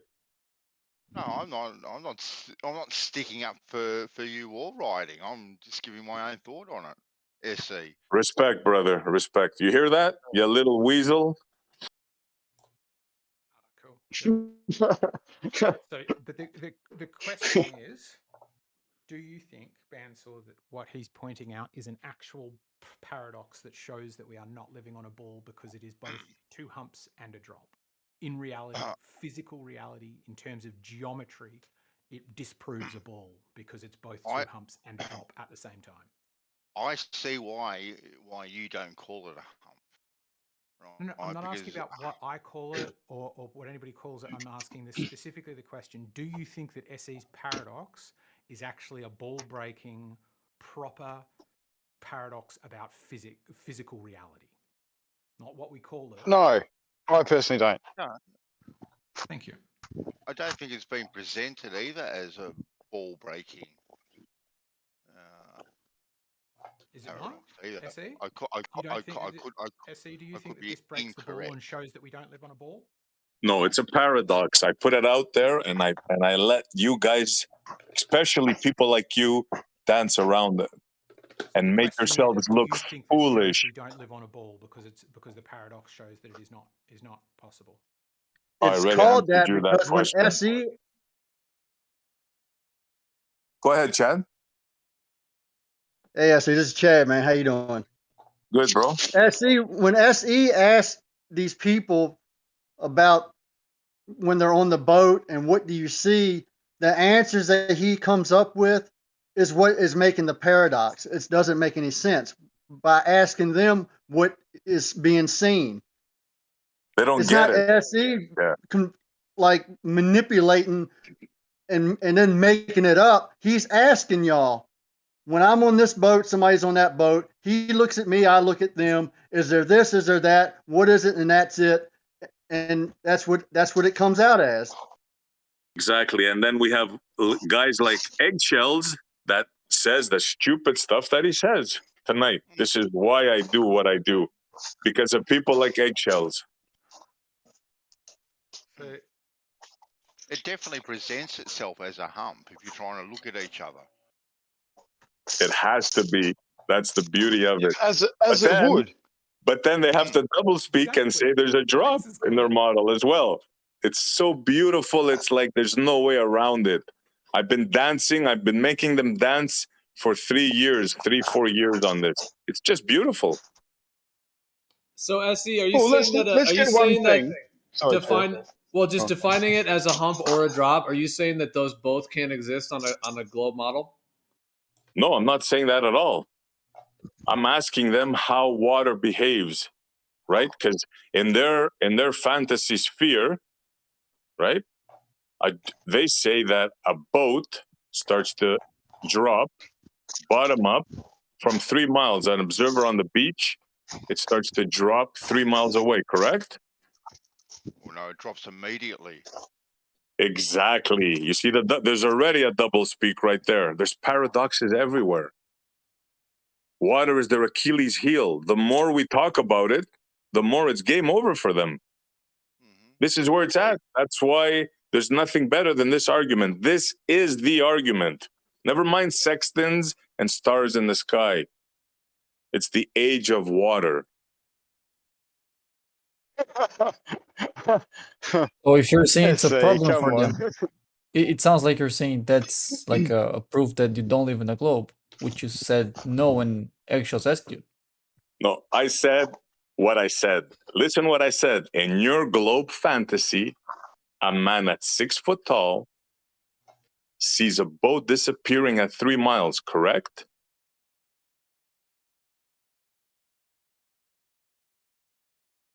I don't know. Hello? That's what I said. Yeah, you didn't just say that, it's other stuff. And Eggshells asked you if that was a problem for the globe, and as I understood, you said no. And That's then for when you you to posed answer, the sweetheart. argument again, Is it a problem for your I globe? wasn't finished. And when you posed the argument again, you said that's a problem for them, referring to us. So it sounds like you're double speaking. You're the one that's double speaking. Where? In your model, there's a drop at 3 miles, correct? Yes or no? I don't know. Yeah. So sit down and don't talk then. Either come up Right. with something or don't try to ask me. Don't try to double this on me. Oh, you double speak. You double spoke. You're the one that's double speaking.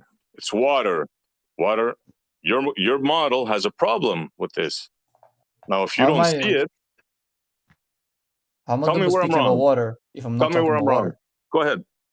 The double speak is saying that it's an argument against the globe, and it's not an argument against the globe at the same time. That's what I understood from what Tell you me why said. it's not an argument against your globe. Go ahead. Well, I think you said that. That's why I'm saying it's a double speak because that's what Actuals asked you, and you said no, right? Let's say I said it. What does that have to do with the argument? It means you're double speaking. I mean, you're saying Okay, one let's say thing I'm double once, and then speaking. you're Let's go saying the back other. to the water. What happens to your water?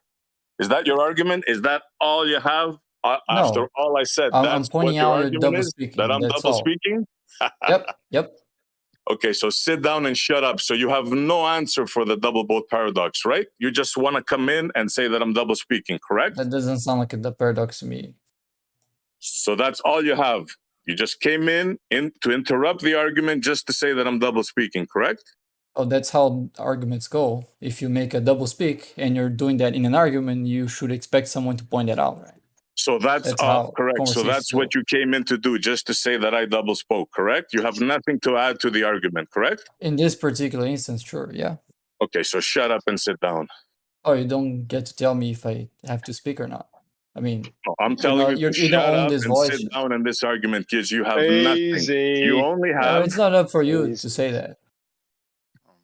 Then say something about the argument and not me. Go ahead. I already Two said what I boats wanted in to the say. water. What happens to the water? You came into White Knight. Okay, hang on. How about this? How about this? In reality, we see the two boat paradox where they both see a hump. That's what happens in reality. We go out there and we look. One person has the water rise up to eye level in front of them, so does the other person. And, one boat might be half cut off, to the other one, depending on the size of the boats, etc., and distance. So that's what we see in reality. Now, what causes it? Fucking they say curvature. We say it's fucking optics. We're back to square one where someone needs to prove one fucking way or the other, physically, whether the Earth is But we have curving or more not. than that, bro. This is agree. why they double speak weasels like this guy Bacon came in now to say that I'm double speaking because they have nothing. They have nothing in this argument. Slow down. Bacon measured the Coriolis effect by weighing things. So let's go. Yeah. No, yeah, I You're take it. I take joking, that one Jeremy. back. It's Too a non. late. You put it out It there. was still a non-inertial force, but yeah, it requires movement to be considered Coriolis. So yeah, that wouldn't be Coriolis. You're right. All right. Yeah. So, Bacon, let's hear your theory on the twin boat paradox. What do you got since you came into White Knight? That doesn't sound like a paradox to me. I mean, it's pretty easy to understand how that works on the globe. Explain it to us. Go ahead. Well, you have a hump from a chord line, and you have a drop from a horizontal line. And given that horizontals on the globe would be local, all that fits. There's no paradox. So you have two drops, another clown. You have two drops of water that become a hump, right? Yeah, from three different baselines. Yeah. From three different No, they don't. baselines, It's not which that a makes it drop. not a paradox. The drop doesn't become a hump. It only does when you change your angle at which you're viewing. Yeah. So if you're get another viewing like a baseline. horizontal off into space, it's a drop. If you angle your head down a little bit and look down at the water, now you're looking at a hump because it's more like a chord line. So it's not that How they can you be become. looking They don't up become one or the. They don't become one or the other. It's just in a different context. One is a hump and one is a drop. That's ridiculous, It's a Gil. semantic thing. That's ridiculous. How could you be looking up and see a drop? You're looking You're horizontal. looking in the sky. You're looking horizontal on their globe, which is perpendicular from the radius, from the plumb line radius. Yeah, but you're not looking down. You're looking up. No, you're looking. You're not seeing a drop when you're looking up, on their globe. It's horizontal, right? And you're looking into space, right? Well, it's looking sort of horizontal, and it eventually would go off into space. Yes, then it's a drop. If you then angle your head down a little bit and create a chord line with your field of view, now it's a hump. That's ridiculous. It's not ridiculous. It's just fundamental foundational spherical geometry. It is. Well, It's ridiculous. You can't change. You can't tell me by changing your eyes you're gonna make a drop become a hump. It's because you're That's changing from ridiculous. a horizontal to a chord. That's what you're changing, and it is a No, hump or the a drop. chord. And you're changing No, from looking at nothing to looking at incorrect. something. Incorrect, because the cord starts at the boat, the bow, not at your eyes, Gio. They got you fooled, brother. Make a cord from your Yeah, eyes If then. he says from Make it from your or eyes, from the make it boat, from your it's no feet, make it difference. from anywhere on the boat. It doesn't matter. Really. And that horizontal has to start either at your eyes or at your feet or at the bow of the boat, and from that point it has to be horizontal. Now, in their Exactly, and models, you have to have a rise of water from that point on. no, SC, no, because unfortunately, right, and you know this. I don't even have to tell you, but in their model, right, horizontal is at that point, and horizontal doesn't matter where you are on the ball. Horizontal is going to point out to outer space. That's what their model says. It's going to point out to outer space, and you know this. Okay, so they're looking into space, right? Yes. How does that change the water? How does that change the water? Because It now doesn't. you have to look down, right? Now you have to look down from horizontal towards the bow of the boat. And now because you are looking down and creating a chord through the earth, that water now is going to appear as a hump. That's what their model says. Yeah, Or that's ridiculous. It's gonna That's be a hump. ridiculous. That's ridiculous, man. You're That's their saying model, that man. they're. Yeah, but I'm telling you, it's ridiculous. Even in their model, it can't happen that way. You can't assume just by looking straight up into space that the water beneath you changes. Do you understand that? It has no like relation as to you looking or not. It's just Exactly. the water they You believe guys are is saying level. they're Hold looking. Up. I see. They believe the water is curving, and they believe horizontal is a straight line. So they got half of it. You know, they don't mesh together. The water can't be not creating a drop if it's curving away. What do you mean? They're comparing it to this imaginary like line, right? This imaginary horizontal. So it literally cannot. It's not parallel. They're not gonna stay together. Think of it as like a tangent. There's no way to explain point, this, man. Curve There's going away. no way to explain this away, man. In their model, you got two boats on the water. In their model, the water starts to drop from that bow, from that point. That's where they draw the cord. There's no way around that. Now, that water cannot be both dropping between two people and then creating a hump. There is It doesn't nothing drop that between you two guys people. could say that could change that, man. Absolutely nothing. You're in fantasy land. Hold up, Essie. The issue, the key word from what you said, which is like highlighting the issue, is you said between.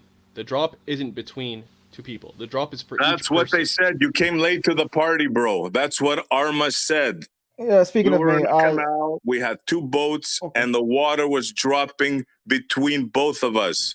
That's wrong Then I to asked say. him what causes the obstruction, and he said the water. So I said then it becomes a hump. Now, if you guys don't see the problem there, man, I don't know what to tell that's you. wrong to say. If Arma, if you said that, that's wrong. It doesn't drop between two people. There's a hump between two people, and it drops for each person because of their respective position. From their relative horizontals, yeah. SC, you know on a ball there's constant Gaussian curvature. You know that, right? Which way? Dude, you know this. I know you know this. Yeah, I SC. know that. Gaussian I know that. And curvature I on the know a surface ball of a curves sphere. one way, Jeremy. I know that too. Doesn't curve two ways, Jeremy. If you're on a basketball, can you create two drops in between two people? Think about it, man. You're on a basketball, right? Can you put two little fucking figurines on it? Can you create two drops between them? Yeah, if downwards is to the center of the What ball. do you mean yeah. two drops? Okay, we'll just. What are you using? Okay, hold on. What are you using as your datum point to measure this drop, SC, on the basketball? Let's use the basketball, right? So you've got your little man on top, right? So everywhere around him there's going to be drop all the way around. Then you put a little man, say, at 3 o'clock on that basketball. Okay, then. Right. So now, if he's looking towards the first man, right, you're saying that there's not going to be any drop between him and the first man. No, I'm not saying that. Okay, I'm then. asking you. You got two people on a basketball, right? What do you see? Yeah, What do you see in between them? What do you see in between them? Well, you see a hump See of the a ball. basketball. You see a hump, right? Do you see a drop in between them? Do No, both of that's them not. see a No, drop? you don't. You don't. Exactly. You No. don't. Okay, let me But try it would explaining it definitely be differently. But in dropping. their The fantasy only way. model, you Yeah. do. That's what I'm trying to tell you No, guys, No, but they you're not don't. In their getting it. model, between them, there is no drop between them. No. Now you're starting to get it. But Arma thinks, and all these clowns What? think that I've talked to, that there is a drop. Well, I mean, There's no drop between the people. That's not. Man, you guys are better wording is wrong. ballers than the ballers, man. Well, FC, I'm let me telling try you, explaining it a you different guys way. are better ballers than the ballers. I can't believe what I'm hearing. Hold up, let me try explaining it a different way. So you have the two boats, right? Let's say the two boats didn't know where each other were. All right? They had no clue where the other one was. They it's radio silence and they can't communicate. All right? So and obviously they're too far to see each other on the horizon or what have you. So they don't know each other are, and yet they each have their own drops because they each can establish their own plumb to get their vertical, and then perpendicular to plumb the horizontal. So they each have their own horizontal, and the water is curving away because we're in a hypothetical curved, curved earth, right? So they each have their respective drops, correct? Where? All around them? All around them. How is that possible? Because they're on each one is on the ball, right? The water's on top of the ball. Each one is on top of the ball? By their perspective, yeah. By their perspective, they're on top of the ball. You see? You're a baller right there, but go on. Go ahead. Bro, okay. Yeah, you're doing good, man. You're doing good so far, yeah. Are you with me? All right, so they each I'm with have their you, I'm own with respective you. drop. They don't know where each other are, right? Now, the radio silence ends. They can communicate, and the one tells the other their position, and they can kind of suss out mathematically their position is going to be, if I look down in the water, this would be the chord line. Going through the water, this is the shortest distance to them. A straight chord line to them would be through the water at this position, right? At that point, they're looking through the chord line, and anything above that would be the hump, right? Even though they still have drops all around them, each one still has their drop all around them. Between them is the hump. There's no drop in between them. Yes, the drop is everywhere respective else to in each between person. them. You see what you just really? Yeah, and that makes sense to you. The drop is respective to each person. It's going to be the same. Somehow now. Hold up. Can I speak now? Is it my turn to speak? Let me just say the last part. The drop is respective to each one, but it's going to be the same value when you're comparing them together because they are the same distance apart from each other. So it's going to be the same drop all around them for each person, even though it's respective to that person. Dialetheism, bro. Plain and simple. No, you're just fooling yourself. Okay, you just said that there's a drop between them, all around them. Right? I didn't say there's a drop between them. Exactly. That's the whole point. There's a drop everywhere except in between them. No, the drop is Yes, respective. that's what you said, bro. Think of it as a different reference frame. So you think of it, man. You think of it. How can there be a drop everywhere but in between them? I didn't say that. The drop is in every direction, okay? But it's only specific to that person, that position. So you don't change the meta and look at it from two different positions together. You don't say drop between them. No, the drop is respective to one person. You can't apply two people or two different positions to one drop. I don't understand what you're saying. You're making no sense, bro. You can't have it both ways. Simple. Okay, I did the visual. So if you guys want to look at the visual that I worked hard on, not really. I just kind of copy pasted it. We better look at it before his computer crashes. Hold on. All right, so maybe I should first prove that these. I should probably. It's like if you took two rulers, like you had a basketball, and you take two rulers and you put one on one side of the ball that's horizontal, so it's kind of shooting off into space. Then you have another one on the other side of the ball that's also horizontal, shooting into space. Those two rulers would hit each other in the air above the ball, but those are the horizontals. So if that's the viewpoint of those two, the rulers, your eyes looking horizontal, it's a drop from each of those respective people. However, if you then take those rulers and you kind of put them down like a chord line, now they're both like lined up with each other and it's a chord line. And in that scenario, it's a hump.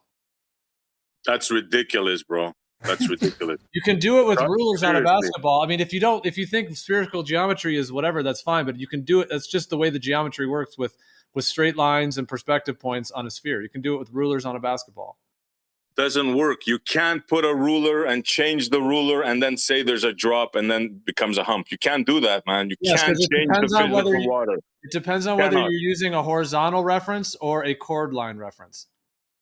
Yo, I Nope, love you, SC, negative. but this is Water not always the argument. flows the same way. You cannot change how water flows by looking Nobody at it. changed water Negative. flowing. Nobody did that. We just changed the position of the rulers on the basketball, showing the field, the viewpoint lines. That's all By you do. changing rulers, you're not going to change a hump or a drop in water. Sorry. Yes, it does. It changes it from a hump to a drop. It's not changing the geometry. It's just changing the perspective point and the reference by which you're referring that to.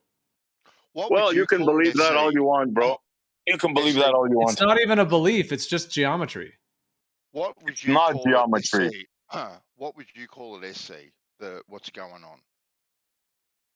I call it, it's delusion. Dialetheism. You dialetheism, exactly. Yeah. You people, you're worse than the ball. Somehow you're worse than the SC, ballers man, I right love now. you.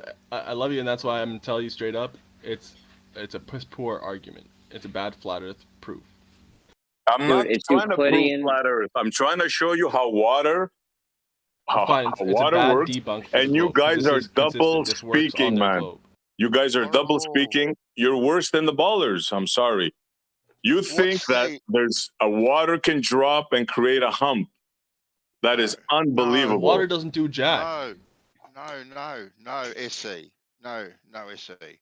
All right, but at some point there's got to be an acknowledgement of the model.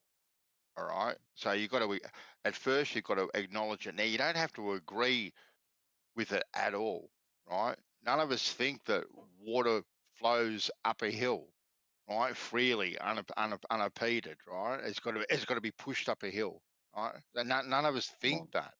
Xanax Yeah, takes but you're water at saying, rivers. but looking at it differently, it behaves that way. That's what you're saying in their model. It's ridiculous, bro. Come on, man. No, I'm not saying that at all. Me myself. But anyway. I don't know. Maybe I'm not getting it, but maybe I don't know how you guys see it. Even in their model, it just doesn't work. Even in their model, you can't have two drops creating a hump. And That's you not. can't Nobody just say- says that's happening. There's drops not two don't drops create it. creating a hump. That's not happening.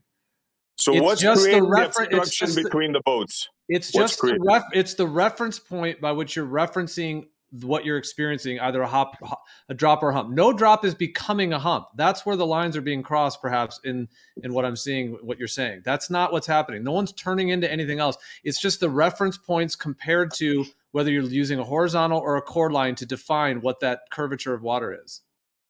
Yep. I just don't get how you see that. By referencing it, you're thinking that it's different. It just makes absolutely no sense. So what are you saying is actually causing the obstruction between the two boats in their model? You know? In their model, if we're talking about it at a long enough distance and everything, it would be the hump of water, the spherical, whatever you want to call it. Yeah, let's call it a hump. It's a spherical bulge of water. A bulge of water. Right, and if you draw a chord line between two boats, then you can call it a hump. But if you then take a horizontal line which shoots off into space, you could call it a drop. Wow, that is sheer dialetheism, bro. Sorry. I mean, I don't want to insult you, but you're Stockholm. No, SE, stop there. No, it's not. It's geometry. It absolutely is. If you think you can look up at a hump of water and see a drop, you're delusional. Nobody said that. You're not looking up You at just said that. No. If you look horizontal from which is if you take a plumb line that's radius to the center of the earth and you make a 90 degree to that at any point on a sphere, you're essentially looking off into space, but that's called the horizontal on their model. If you're going to use that with two boats, and if both people are doing that in their own respective areas, then both people are kind of quote unquote looking off into space. You then could call the water thing a drop because it's dropping away from that horizontal. That's The one line whole that's thing. in space, That's Gio. one thing. That's one thing in its own world. If you now just scratch that for a second, say now we want to take two people, we're going to draw a chord line looking down into the hump of the earth. Now you can call that a hump. That's ridiculous, man. That's just sheer Oh, ridiculous. SC. Okay, agree to disagree, and we'll move on from there.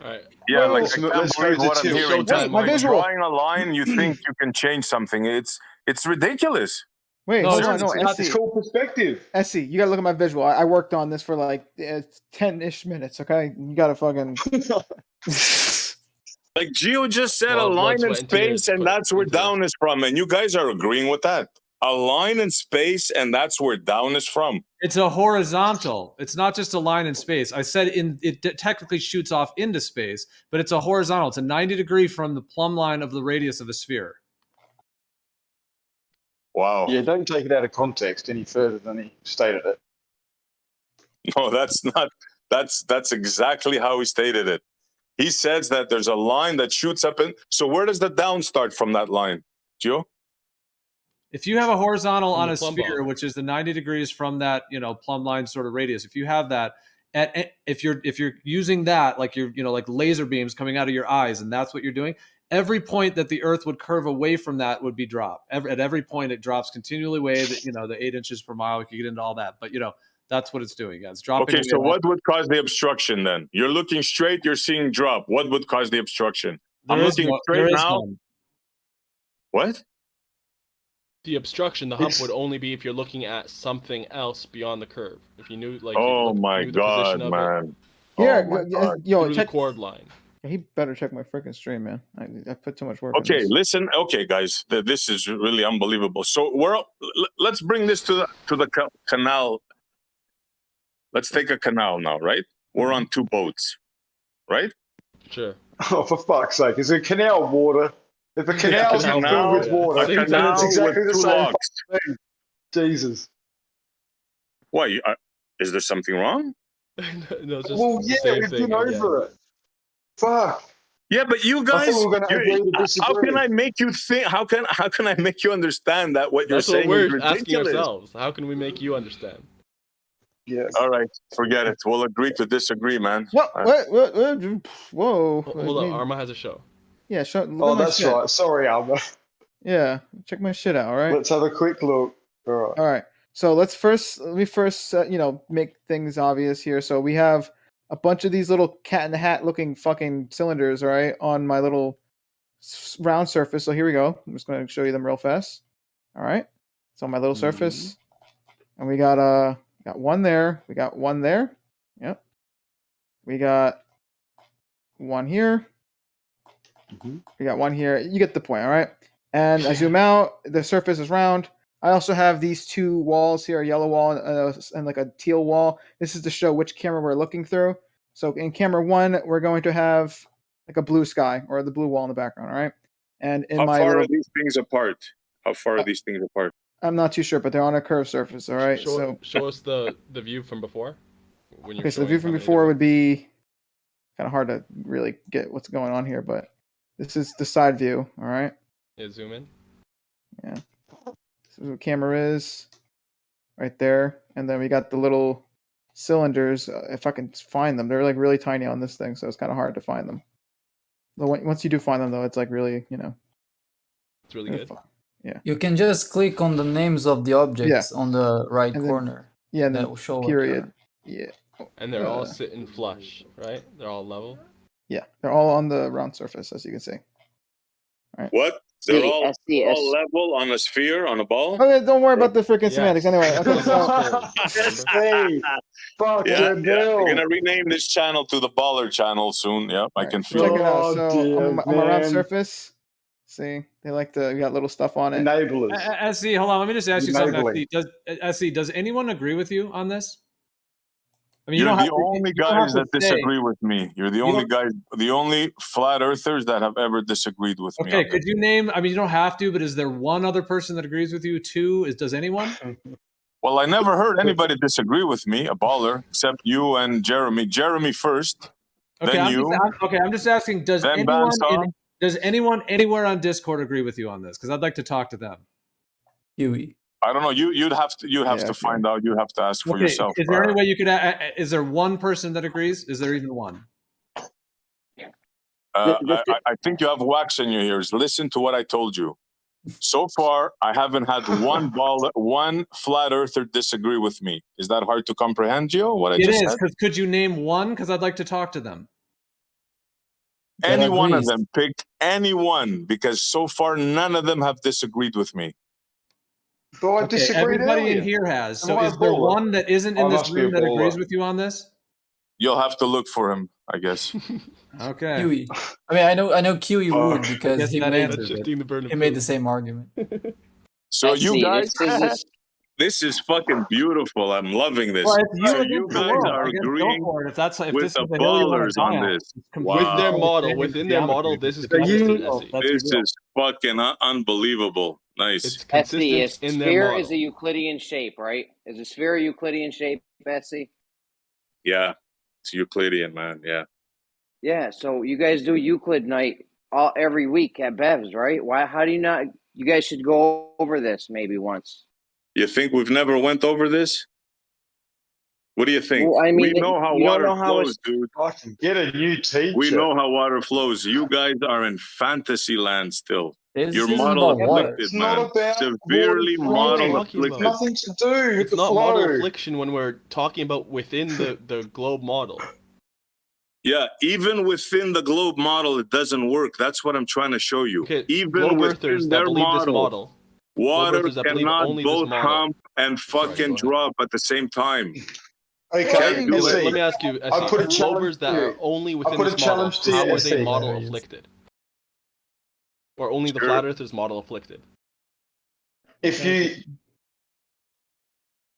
Essie, if you understand it so well, I challenge you to be able to, do a presentation to make us all understand.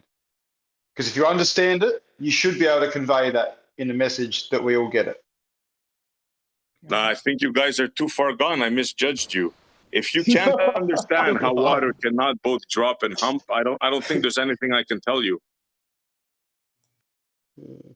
Hey, SE. This is Chad again. Yeah, bro.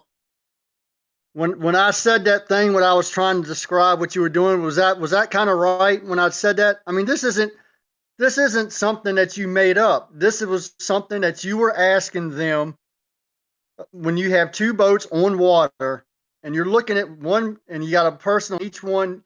They're looking at each other and you're asking them, what are they seeing? This is what you came up with. The answers they were giving you when you were asking them questions. And when you pile all the shit up together, they weren't telling you this exact, like, this is it's a double hump, a drop a hump. But the answers they gave you concluded that there's one guy seeing a drop, the other guy's seeing a drop. Well, what's in the middle? Well, it's a hump. Is that right or wrong? Exactly. That's what they're saying, the double speaking hypocrites. Yeah, that's what they're Right, saying. yeah. Hold up. I mean, Chad, instead of all of us being model afflicted and wrong, maybe it was just a shitty answer that he got from the person he was asking. I think he's gotten that from everybody he's ever asked. Every time I've heard him talk about it, they give him the same answers. The same answers we gave? Yeah, the same. Just that's why I'm accusing you of behaving like ballers. Exactly the same answers. Yep. I don't know what to tell you, man. Did you just send this guy $50 SE to come in and chat? Were you paid? No. Fucking hell. No, y'all know Well, I'm can you in here all the explain time. I just don't ever talk. Can you explain it any differently than SE so that we can get it too? Because I'm struggling personally. Listen, dude, that's your problem. This started with Arma. Oh. Arma said there's two That's boats. a You see baller. two Yeah, drops. that's a So stop baller talking. answer I'm there. talking. Don't interrupt me, dude. Yeah. Arma said, Oh, damn. we got, There you go. Baller tactics. you want to go ahead? Well, you know, Go ahead. it's- You go first, it's- sir. Hold on, can You we have go a brief first. intermission and just enjoy the show that Arma's prepared, the presentation? Yeah, you said it started with me. What the fuck? Where am I in all this? Like, let me get back in, you know? Yeah, there we go. Okay. Anyway, as I showed you guys earlier, Hold round on, surface. before we continue, hold on. Fucking- Did you say that the water drops in between two boats when we were talking before? Isn't that how we started this conversation? I'm saying relative to each person, the surface is dropping away from them. I might have misspoke, but Did you that's what guys I hear meant. that? Percentage? Yeah, if he said Geo? between before, he was wrong. If he's saying it relative to their position, then he's right. Yeah, guess who was sticking up for him? Geo, Bansaw, and Jeremy. No. But Yeah, it's a very and you subtle too, difference. and you too. I see. It's a very No, subtle no one was thing. Like sticking the up for between. him. It's a very subtle but important kind of like difference. And That's I why I have said it was Geo the key telling me, thing from does what you were saying. anybody agree with you? Does anybody agree with you? Yeah, I'm asking if a you lot have of people one agree with me, person that Geo. agrees. Yeah. Well, you're the only one I've ever heard this from. It seems like it's just you. So I'm wondering who else is thinking this, because this is just it's just the way that spheres function with a field of view. I mean, I've already described it so many times. I'm not going to do it again. It's just a reference point and a way to define the curvature versus a straight line. Well, let me say- That's all it is. And no one here, those of us that don't think the Earth is a globe, we're not saying that the Earth is a globe. We're just saying if it Obviously, was. yeah. We're just saying if it was, or just how spheres work. You would have a hump if you're looking at it like a chord line, and you would have a drop if you're using horizontals, which are 90 degrees from the plumb radius of a sphere. That's all it is. That's ridiculous. That being Even said, let me just say this, Essie. Geo, you saying, asking, does anyone agree with you? It's kind of like an appeal to consensus. I'm not trying to do it in a debate. I know. Argument. I'm not trying to prove anything. I'm just literally asking, like, I know. man, like, is there I'm with anyone you. else that will come in here and say that they also think this? I'm with you, but the implication there, like, it's fallacious in and of itself. But I understand how you're trying to use it as a tool to get Essie to realize that maybe there's a reason that people aren't agreeing. That, like, No, he not says even- that I'm not- I I'm think not this. doing that What do you either. think I think, Gio? Hold on. What do you think I think? Because I didn't think anything. I asked a question. I didn't think anything. Well, you're disagreeing with the answer, so that, that shows what your kind of thought process is. No, there is no answer. You guys are double speaking. It's plain and simple. Really not, man. Yeah, you really are, man. You really are. My understanding of, in general, if I had to summarize it quickly, what you're saying is that there can't be a hump and a drop. If you really just had to sum it up. Exactly. Even in their fantasy model, exactly. They can't be both a drop and a hump, and especially two drops that become a hump, which is their model. All I know is that it drops from both. Relative to each person, it drops, and it's not a wall of water. It may look like that, but it's easily explained. That's all. Yeah, listen to who you're agreeing with now, Gio. Oh, who said they were agreeing with me? Calm down, all right? Let them decide for themselves who they're agreeing with. You heard him clearly say it. You're assuming. I think you might be assuming that's okay. Just to understand what it would be on a globe is different than saying it's a globe. So you're conflating those. Just because globers are saying that, and other of those of us that understand the globe are also saying that that's the way it would be, doesn't mean that all of us think it's a globe. It just means that we both agree that that's what happens on spheres. I said, dude, literally, you can take a basketball and two rulers and position them in these two ways, drop or hump. It's literally that straightforward. No, it's not. You take two rulers and show me how this is done. Show it. How would you change? Like, it's ridiculous what you're saying, Gio. Well, I want to show Seriously, you man. my program. Somebody, I was I've seen images. Someone's got, I don't know if whoever was posting. There's one where it just shows a sphere and it shows like a 90-degree line, on that sphere, and shows how it would be a drop. And then it also shows how if you have a chord line, it would be a hump. Does anyone have that image? Or I'm sure we could find one. But Hold on, I think I have one. What I think what you're talking about. And I hope that it's doesn't not happen, that though. one. Shit, I'm never gonna get. Come on, let me do my thing, man. Holy shit. Go ahead, take it away, Arma. Yeah, well, he has to be looking at, but I think he's searching up for the image, so I'll just wait. Because I'm not trying to convince you guys. It'd be pointless if he's not watching. I just want to see a show. So I guess he's looking it up right now, right, Essie? You're looking up the image. Is that what you're doing? Hello? Yep. Is this what you envision, Gio? My internet dying? No, you're good. Hello? You're Oh, there, shit. Arma. You're there. Can you guys hear me? Yes, we can hear you, SE. Yep. Yeah, that's it. That's yeah. So You're what? freaking kidding me, Gio. You What's know the who drew problem this? with that? You know who Yeah, drew this? yeah. I know Ruhib. it's your thing, or is you? Ruhib and WS. You're delusional, man. If you believe this, you're gone, Gio. You're a baller. What do you mean? Believe it, dude? No, I didn't say this is what I think the Earth is. You're having a psychotic break. It sounds like. What do you? No, Why not do at you all. agree that You're this is having what a the Earth psychotic is. break. Why are you? I'm not a glober because that is how it works. It's drawn right here. Why are you not? It doesn't mean that I think the Earth is a globe. I'm back there. Okay, so where's the drop in between the boats? Where's the drop in between the boats? It's measured from that. What he wrote tangent line on there. It's from that tangent line down to the water. Wow, man. Unbelievable. Okay, all right. If this is what you believe, man, you go right ahead. It's you keep not a on belief. believing It isn't a belief. It's just. It's not. It's. The lines are literally drawn right there. It's not a belief. It's just what it is. It's just spheres. This is why I said the rulers, because basically you could do just this. That's what I was saying. Take a basketball, take one ruler. It would be one tangent line, another ruler, tangent line. The rulers would touch in the air. They'd hit in the air. Then you could measure the drop, from the ruler down to the basketball. And then also take the rulers. You'd have to put them through the earth. So obviously on a basketball, that would be hard because you'd pop the ball. But if you were to then put the rulers down, like the cord line, then it would be a hump, and you could measure the hump from the cord line. So you don't see the silliness in what you just said. You don't see it. It's remarkable, man. Did you look? You seem to be the only one that sees that, but I respect if that's where you're at and what you're thinking. But there's nothing silly or whatever you were saying about it. It's just literally the foundations of just basic spheres and lines. So you don't see that in order for you to look down, which clearly both boats are looking up at a hump. Clearly they're facing up. You don't see the dialetheism in that. You're both saying you're looking up. There's clearly a hump in between you, but somehow you envision a drop because you're looking up in the tangent line. You don't see the dialetheism in that, the ridiculousness in that. That image is an exaggerated image. It's exaggerated. So no, there's no issue in just the basics of that. No.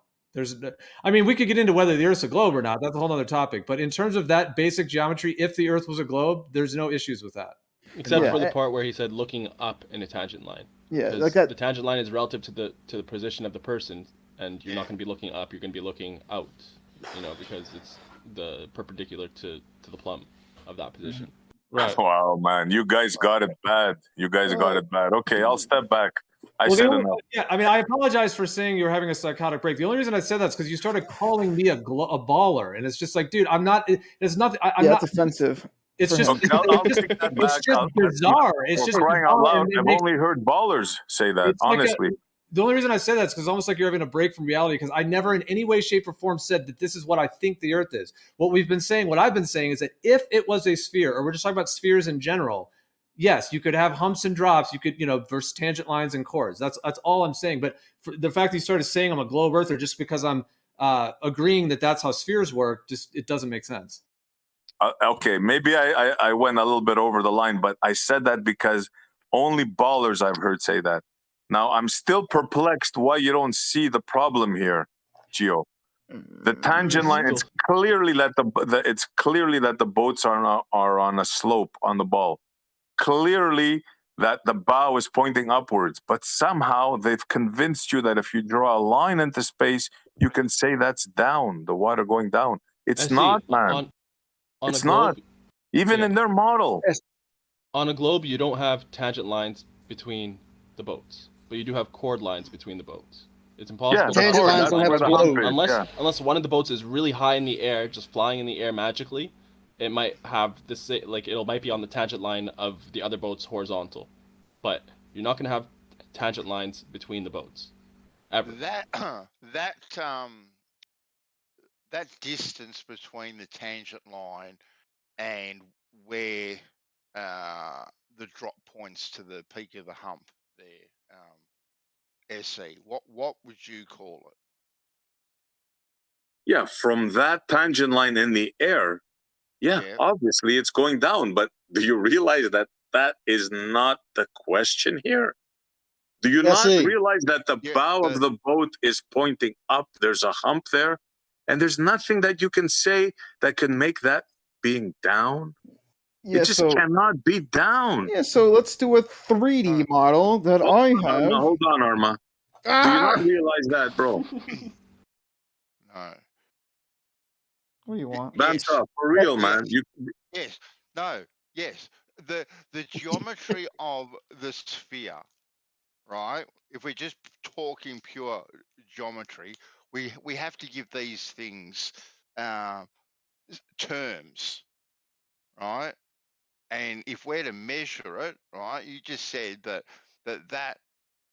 distance between the tangent line and the top of the sphere there would be considered a drop. Yes. yeah, from the Okay, top then, of the cool. sphere. Yeah. Yes. Yeah, well, from the tangent line to the top of the sphere, that would be considered a drop. Okay, we are in agreement with that, right? We agree it. Both myself, Basant, Geo, all the other, we all agree on this, right? But for that hump to appear a hump, you now have to look through the water from one boat to the other. So you're not looking horizontally at all, right? You're looking on an angle through the earth, okay, then to the other boat, and then it's going to appear as a hump between the two of but you're convinced that your horizontal is in space now. You're looking up. Don't you see? Out. You're no longer horizontal. No. Well, no, I'm not convinced that my horizontal goes up into space, but on the ball model, the horizontal does go up into space. It doesn't matter where you are on the ball model. Stop saying up into goes space. there. It's out into space. On the ball model, the horizontal is gotten from up.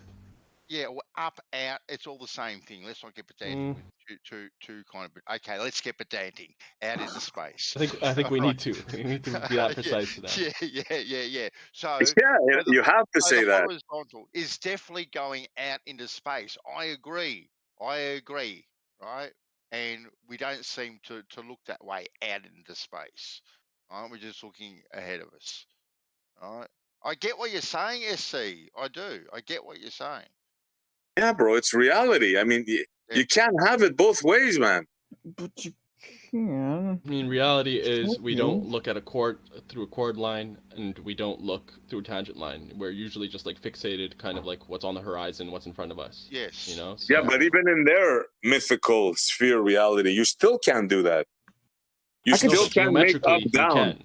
Yeah, geometrically can. I can show you. Your mind, like, and put it in how this ball would work and stuff. It makes sense. It's consistent. No, it doesn't. No. That's where we are. That's exactly where we are. Yeah.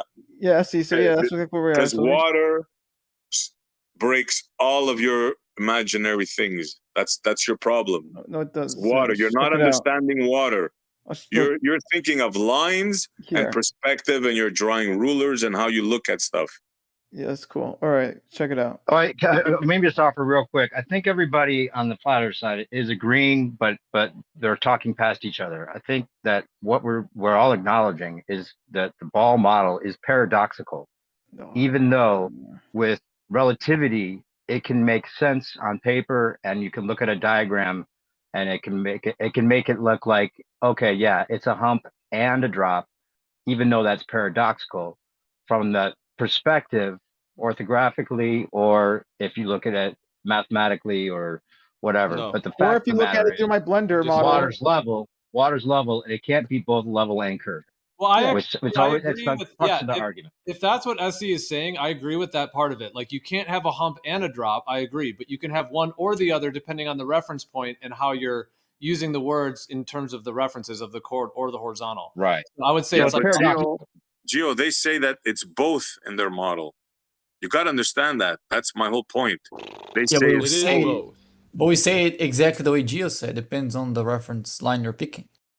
Exactly. So you think it's both. You think by changing the reference line or your view that the water could both be dropping and humping.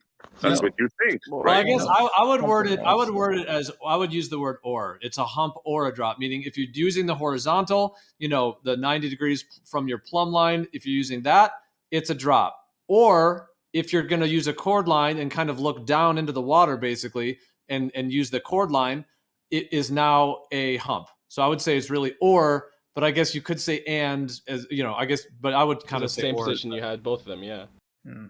Well, they say they're not. That's why They're not relativity mutually always makes it exclusive. work They don't relative conflict with to each your other. They're position different and can kind be of both categories. at the same time. So it's the relativity makes many paradoxes possible with the ball.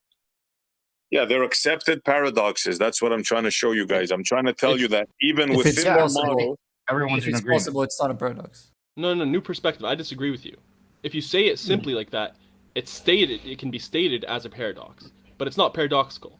The globe model does have some paradoxes. This is not one of them.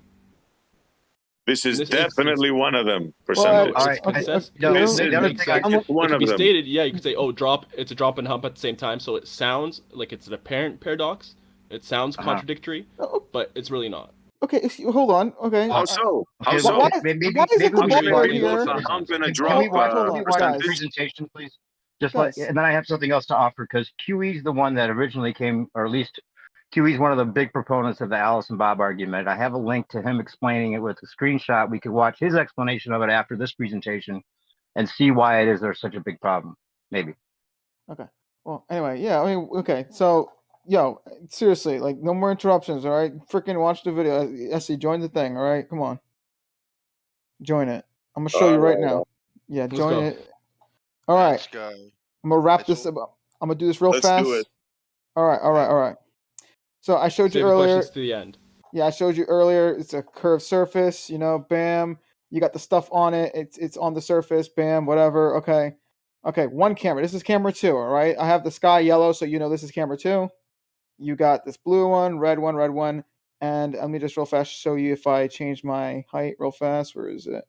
I can make that green one to reappear, or if I go, well, that's too low. But anyway, and then we go to camera 1 now. Hold on, let me real fast raise this up a bit. You go to camera 1. Hold on, my bad. Just a second. Camera 1. Now we're on the other side where the sky is is blue here. That's how you know it's camera 1. I have the green little pillar here. We have the red ones and then the blue one in the distance. All right. So from this view, all right, these ones Where's are dropping. the green? What green? I don't see no green. This is green. Unless you're colorblind, you might not be able to see that. But look, yeah, this is green. We got the red ones right here. All right. And we got the blue one in the distance right there. Okay. And then back to camera 2, the blue one's up close now. We got the red ones here, and we got the green one in the distance. Right now, from both cameras, the other thing is dropping. Obviously, all right, because relative to the viewer, the land is dropping away from or the water or whatever. Right now, these aren't really tilting a whole lot. All right, because frankly, these are really tiny objects on a really, really big sphere. They're only tilting I think point maybe 5 degrees at max. Like from the green one's only tilting about 0.5, and this one's tilting none. It's right next to me. But from both cameras, as you can see, we're seeing them more or less as they are. And from both views, yeah, they're disappearing bottom up. We got the blue one disappearing bottom up, and from the other camera, you got the green one disappearing bottom up. I have a question. And that's is this how it would look if it were a ball? Yes. With no atmosphere. Is that the point of this? How it Yeah, would well, look it's just if it were to show you here? can have. It's just to show that you can have. That there is no wall of water or whatever. It's just that Okay, from stop both. there. Stop there. Right there. Stop right there. Okay. Question. What's obstructing the view between the blue and the green column? Oh, this the blue, this light blue kind of this water or Yeah, whatever you want to call it. that's the water, I presume, right? That's the Yeah. water? Mm-hmm. Okay. It's whatever the ball is made of. So now, yeah. Hold on. There's a hump of water between the green and the blue, right? That thing that you're flashing on and off, right? I mean, if you draw that cord or whatever, then I guess you can That's call a it yes, a hump. right? Yes, there's a hump between them. Okay, now show me where the drop starts from the blue, from the base of the blue. Show me where the drop starts. From the base of what do you mean? In Oh, between the green and the blue. Show me where the drop starts. Okay, so I'm gonna use this red one right here as. No. Don't use that. No, don't change anything. Go malformed back. question, Take that red one off. and go back to exactly where you were. I see it's a Right there. malformed question. The drop doesn't start between them. The drop This is where they starts die, for right each here. one. Geo, percentage, Well, I was using the red one because Ansa, everybody watch. This is right here where they die, right here. It's Okay, game so- over. so what do you want me to the do? Tangent line. Make the horizontal from the blue's position. What, the horizontal? Show, You show a watching, horizontal Jeremy? Plane, yeah, from the Jeremy, blue. are you hold on, wait a watching? second. Okay, so for me to do that, let me real fast flatten this. Jeremy never watches. Jeremy, you there, bro? Silence, huh? Geo, what's up, bro? Yeah, I'm watching. Here, what's up, SE? What's up? Show me the drop here. Show me the drop from the Hold on, blue. give me Where a does the second. drop start? Oh, I'm Dude, trying just to get create a basketball, put a ruler horizontal on a basketball, and there's drop Yeah, everywhere. yeah, Hold yeah. on. What do you What are you trying mean, to bro? Oh, I might have to do Yep. more. Wait a second. We're trying to SD, how do you not understand this? We got a ball, we got a sphere. Show You're me on the drop sphere. here, Jeremy, from the blue. Where does the drop start? This From isn't the the blue best to the example, green. but that would be the horizontal plane, I think. Try and make it. Oh, he just did it. He just did it. That was it, dude. I'm impressed, Armor. This is awesome, man. But yeah, whatever you just added there, you just added a horizontal. Yeah, that would be More or less. I mean, it's More or less. very Let's see. crude. Let's see it. Very He did crude. what? What did he do? He added. It looks like he added a horizontal plane, and then it showed yeah. how the Okay, so horizontal where's the plane drop? would be a drop down to that thing because it covered No. up the thing. I It's didn't very see no crude. drop, Gio. You seeing It's very things? crude. I'm gonna be he honest. did it So really y'all looking at a computer thing. That's the view that he just did. Where's the drop? Where's the drop, not- Gio? Yeah, it's not well done. Yes, it's not well done. It But the point can't is, be done. You It can just can't create a be circle. done. You guys are You have to- delusional. There's Make an the add circle goes button. all the You way can. up. you SE can- was you can asking where add the a drop circle. starts. but can I add it relative Point to to this where the drop position though, starts. or let me see? You can copy the transform of this and paste on the circle, and then it will move to the same position. Yeah, start coding again. Start coding. Hold on. This is where the fantasy is, right here. You guys are witnessing. Wait, so hold on. So elitism. what is SE's question again? What does he He want? wants to see the horizontal of the blue. Where does the Oh. drop Have start? a circle Okay, at the so- base of the blue that's tangent to the curve of the sphere. Yeah, just People have been drawing me things like that for Guess you could 3 make this years, technically zero. gentlemen. That would technically 3 years they've been drawing me stuff like that and laughing. Now you see that Yo, relax. I'm the one that's laughing at the end. You're laughing early, man. Hold on, give me a second. Make this different color. Make it Yeah, I mean, I see people. We can all I'm have trying our to find a viewpoints. color that would look right. I'm We can all sorry. have our Make it viewpoints and share transparent. perspectives and have interesting conversations. It Transparent, doesn't have to okay. be like everyone else is all these things and names and trying to do all that. I'm sorry. We can just hang out and talk about it. It's all good. Transparent. Well, you told me I had a nervous breakdown before, so you know, No, I guess we're didn't say even. I said you were having a psychotic break because it seems like you were breaking from reality because you started trying to say that I was like No, a I need global it. earther just because give I me a was second. talking about how spheres work. Yeah, you guys were behaving like low birthers. I just said that. I am not having a psychotic breakdown. I was just making fun of you. Oh, but I'm gonna have to render it now. Hold on. There's a difference between talking about the geometry I and can't the make it sphere, I think, transparent. is That's what not it gonna is, work. Make it transparent. and thinking it's a sphere. Well, because then I have to, for me to make it transparent, I would have to do. Well, why do you make it transparent? It would No, be but just let's get cool this if it clear was now. We transparent, 'cause both then you see agree the on things a. like underneath. Can Anyway. you click the x-axis, Hold on, give me a second. I'm sorry, guys. the red one? Okay. Let's get one thing clear, guys. We both agree of the flat Earth stuff, right? Hold But on. this is now in their model that we're doing this. You got to understand this now. This is in their model that I'm trying to prove them wrong. It's hard to see how much it's No, deviating. that's not horizontal. Can you click the X? Like you can see 3 X's in the top bottom, top. Is Essie's point that it can't be both no. a hump view and a one. drop at the same red time? Oh, this. Yeah. That's correct. Yep. Yeah. Okay. Well, you're not gonna be able to see it though, because now it's because it's a 2D thingy.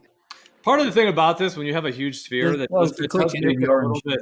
It does make it a little bit like trickier in a way. Is Does that that make it the difference orange? between a horizontal and a chord Oh, you can kind of see it. would be pretty minimal in terms of like Oh, I got it. the actual angle difference. Where's You know? not? Whereas like, hold on, you guys. Let me just hold on, you guys.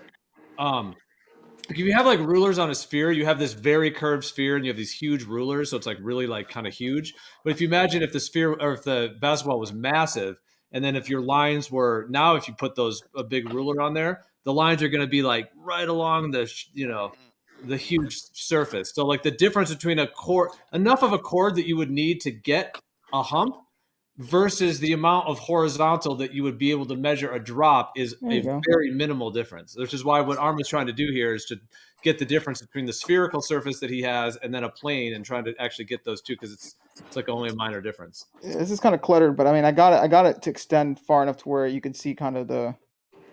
You know, So what's the might be issue backed up that you there. guys are having with what SE is saying, and what's the problem? Because it's not happening at the same time, right? There's a drop from horizontal. That's one thing that's happening. There's Okay. when you have a horizontal, there's right. But then when you make a chord line, then when you change your angle and you look down a little bit, that's where you get the hump. It's not happening. It's you know what I'm saying? When you Yeah, like Bob, we were describing it like if you have like a basketball and you have two rulers. And SE actually posted a picture of it too. But if you have like a basketball with two rulers and you kind of put them at horizontals, you know, meaning 90 degrees from the radius, from the center of the Earth, they would they would touch in the air. You know what I mean? Because they're both looking up in space. Right. So that is like a drop. Like you would measure from that horizontal, you're measuring a drop of the sphere dropping away from the ruler. Oh, do you want me to do that? You want me to do that real fast? And the other scenario is if you were to draw a chord line, you know, kind of through the sphere between the two boats or whatever, and you know, through the sphere, and put the rulers like horizontal, or you know, sort of well, it'd be level, but you know, if you're looking at it from the side, but you know what I mean, putting them as a chord line, now you would have a hump that you could measure compared to the chord line. But the second example, or the second thing you're describing, is like an entirely non sequitur to the entire conversation, because you can never actually have that if the world works the way that they say it does. Your perspective is always from your point of view, which is always at the top of the sphere, which means there should never be a hump. It should always be a decline. Not if you point. Finally, a sane man. Welcome, Bob. Not if you tilt your head down essentially, and you create a chord line through the water. Now you have a hump. We would have a hump relative to the chord going through the Earth. Basically. Exactly. That's not. That's not a hump, guys. Two different things depending on the reference. And I start digging in a straight line. I'm not making a hump. That's not how that works. If you draw a chord line through the quote unquote bulge of water, then yes, it's a hump compared to that chord line that would be going under the water through the other. Yeah, diameter is a chord that goes to the middle of the circle, and there's a hump of Earth that goes up from the diameter of the circle, similar to through a chord that is a shorter line that goes to the circle of the Earth. Okay, that's the same as saying if I dig a hole, I'm making a hump. Then that's essentially saying the exact same thing. So I mean, if that's what you're saying, sure. You could say because I'm making a hole downward, I'm technically making an incline of, if I dig straight down, I'm making an incline of 90 degrees straight up. Sure, you could say it that way, but it's absurd. What you're actually doing is digging a hole. Right. So there's a hump up from the diameter, just like there's a hump up from the chord. So, Gio, there's one guy that agrees with me. Hey, what about me? From what I've heard, I don't think Bob's agreeing with you. You'd have to ask him or whatever it may be. He said a couple different things, but that's not what I heard. SE, when you would ask people this, didn't you ask them the people in the boats are looking across the water? Yeah, they're not saying it correctly on purpose, bro. Yeah. I've heard you go through this a lot of times. I get it. You ask them, they're looking across the water. You're in one boat, I'm in the other boat. SE, what do you see? I see the water dropping away from me. Chad, what do you see? I see the water dropping away from me. SE and Chad, what's in between y'all? A hump of water. I've heard you go through this. That's what they say. Yes. But, okay. If Bob, I just posted the meme that SE made. Apparently the drawing on the bottom is something Ruhif made. And obviously it's like not to scale, and it's you know, but it just shows basic geometry of, you know, two boats kind of thing. That thing that he said, tangent line, that would be your horizontal, meaning from the radius of the sphere, you know, from that plumb line on their model, it's a 90 degrees. That's your horizontal. Technically it's looking off into space, but nonetheless, that's what you've got there. So you have the two tangent lines as the two boats are having their own tangent line. In that scenario, you could call it a drop, and you can measure from that tangent line down to the water and call it drop. Now, if you want to take a second scenario and you want to have those boats looking like you literally would just angle your head down a little bit so that you'd be looking kind of into the water. If you now wanted to draw a chord line through the water, you could then measure from that chord line reference, you could measure a hump, you know, from that chord line to, depending on how deep you went into the earth or whatever, which would depend on how far away the boats are and all of that. But you could basically measure that blue thing, you know, from the chord line up to the surface of the water. Right. I understand what you're saying, but that picture that's being showed there that you posted can't happen according to them, because the reference frame is always from you at the top of the ball. So it can never be that in reality, according to them. So it can't be both at the same time. It can only be one. And it is only one, depending on which reference you're measuring from. It's just, it's kind of just, yeah.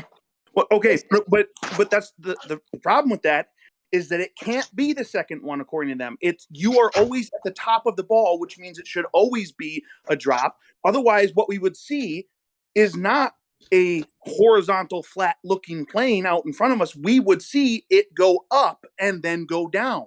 No, the only way it goes up is if you look, see that how that chord line is drawn through the sphere.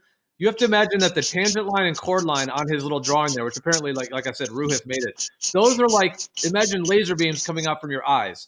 So if you're doing the horizontal laser beams from your eyes, you've got the tangent line, then you have a drop. If you now angle your head, your laser beam is now shooting into the water. But if that laser beam could go through the water, you'd have a chord line, and then you could measure a hump from that. You could call it a hump because you're looking down into the water versus, you know, horizontal out into space.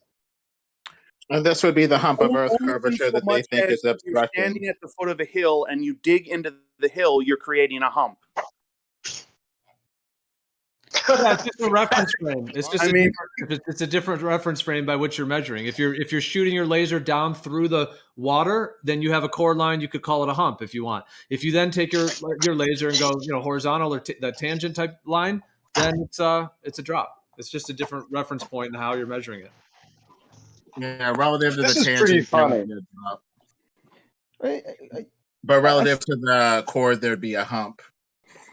Okay, so do you agree with the example that I gave, though? Basically, what you're saying is if I dig straight down, I'm making a hump or an incline of 90 degrees. Well, so you brought that up a couple of times. We'd have to dig into what you mean by that, because we're not talking about digging any holes. Now, if you do dig a hole, if you're doing it straight to the quote-unquote center of the earth, then that would be like a plumb line type hole. If you're drawing, you know, so that gets into some different things. You'd have to describe what you mean if you want, you know, in terms of that. Well, you are talking about that. It's just instead of digging the hole, actually digging it, you're just saying shoot a laser instead, but it's the same thing. If you're going in a straight line and I decide to go down, what you're saying is that I'm making an incline of 90 degrees. I mean, in theory, that thing that we're calling a chord line, if you wanted to say, like, if you wanted to imagine that you were going to actually draw that, like not just shoot a laser beam through it, but actually do it. Yeah, it might look like going to the bottom of the ocean and then drilling into the ground at an angle, and both sides would have to drill into the ground at the angle. You know, if you're literally drilling a chord line that dramatically. So in that way, I see what you mean. And then you could measure what would be considered a hump from that original person's perspective, and the chord line, now the water's humping from that chord line. 50, yeah. It seems weird to think that you are somehow making a hump by doing that. I would say you're just digging a hole. You're just, or that you're making a hump by looking at a new angle. Well, you're just changing the angle that you're looking. You're not really making anything. It is what it is.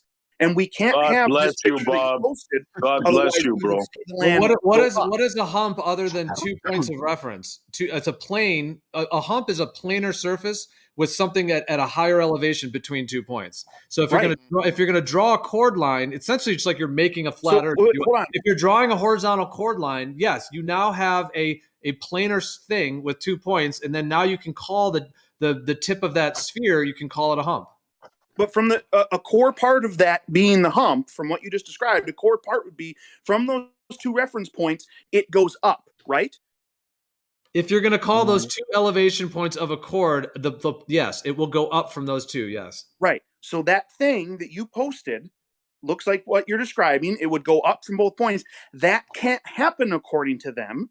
It has to go down from your reference point, no matter which one you're at. Exactly, Otherwise, brother. the water go up and then go down, and we don't see that, do we? It would go down relative to a tangent, but not to You're a forgetting about horizontal. chord, and a hump downward from a tangent. It just depends on what your reference line is.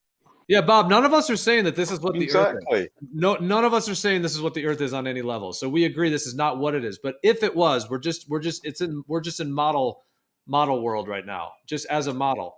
Yeah, notice how it goes Narnia. downward from those tangent lines, but it goes up from the chord line. So it just depends on what your reference line is. Okay. I think Bob gets that you're playing in the model. I think Bob understands that. I think he's the only one that understands it tonight. And Chad, sorry, bro, you're in there too. SE, this Chad, is solid. Hold on, Chad, do you agree with what SE is saying? Yes. No. Okay. I mean, this is what he's presenting, what he's asking, and he's telling you what they're saying. I mean, Yeah, am I but getting no this right or one wrong? person is in 2 reference points. No one person is at 2 separate reference points. You have to physically go from one to the other. So that's just how it is. But from the global perspective, there's a hump of Earth curve blocking what's beyond. That's their interpretation. Their interpretation's erroneous, but this is essentially their interpretation. But there's a according hump to of them, Earth curvature relative to the chord line. According to them, your one reference frame is always you at the top. So this thing that you're discussing, like, I understand you say it's not what you're not claiming that's what it is or whatever. Do you? I understand that. But if their claim is that you're always at the top reference point, and we understand that you can only be in one reference point in reality, then that can't happen. Let me try to describe it this way. If you're on a sphere, if you want to call it the top of the sphere, okay, let's just go with that. And you literally have a laser beam. If you leveled that laser beam, and this is assuming the Earth's a globe or whatever, if you leveled that laser beam, it would shoot off into space, and you could literally go out there with a measuring tool, and you could measure from the laser line down to the Earth. At every point along it, you would be measuring what you could call a drop. Okay. Okay, great. Now we're still hanging on the boat. We turn the laser off and we just hang out and we have a beer. Now, 20 minutes later, we turn the laser on again, but instead of doing it level and horizontal, we literally angle it into the water. We're shooting literally just right into the water. Now, if that laser line could go through the spherical Earth, it would shoot all the way through and make a chord line. And if you could line it up, you could hit another person, far away or whatever, through the sphere. Now, Okay. in that case, you've now drawn a chord line, which is a line through the sphere. And now you could literally go under the water and you could measure with a measuring tool from that laser up to the surface of the water. And you could call that a hump. The only difference is that you took the laser from being level and quote unquote shooting off into space because that's horizontal. The other thing you did is you just angled it down into the water, made a chord line, and it's just calling one a hump and one a drop.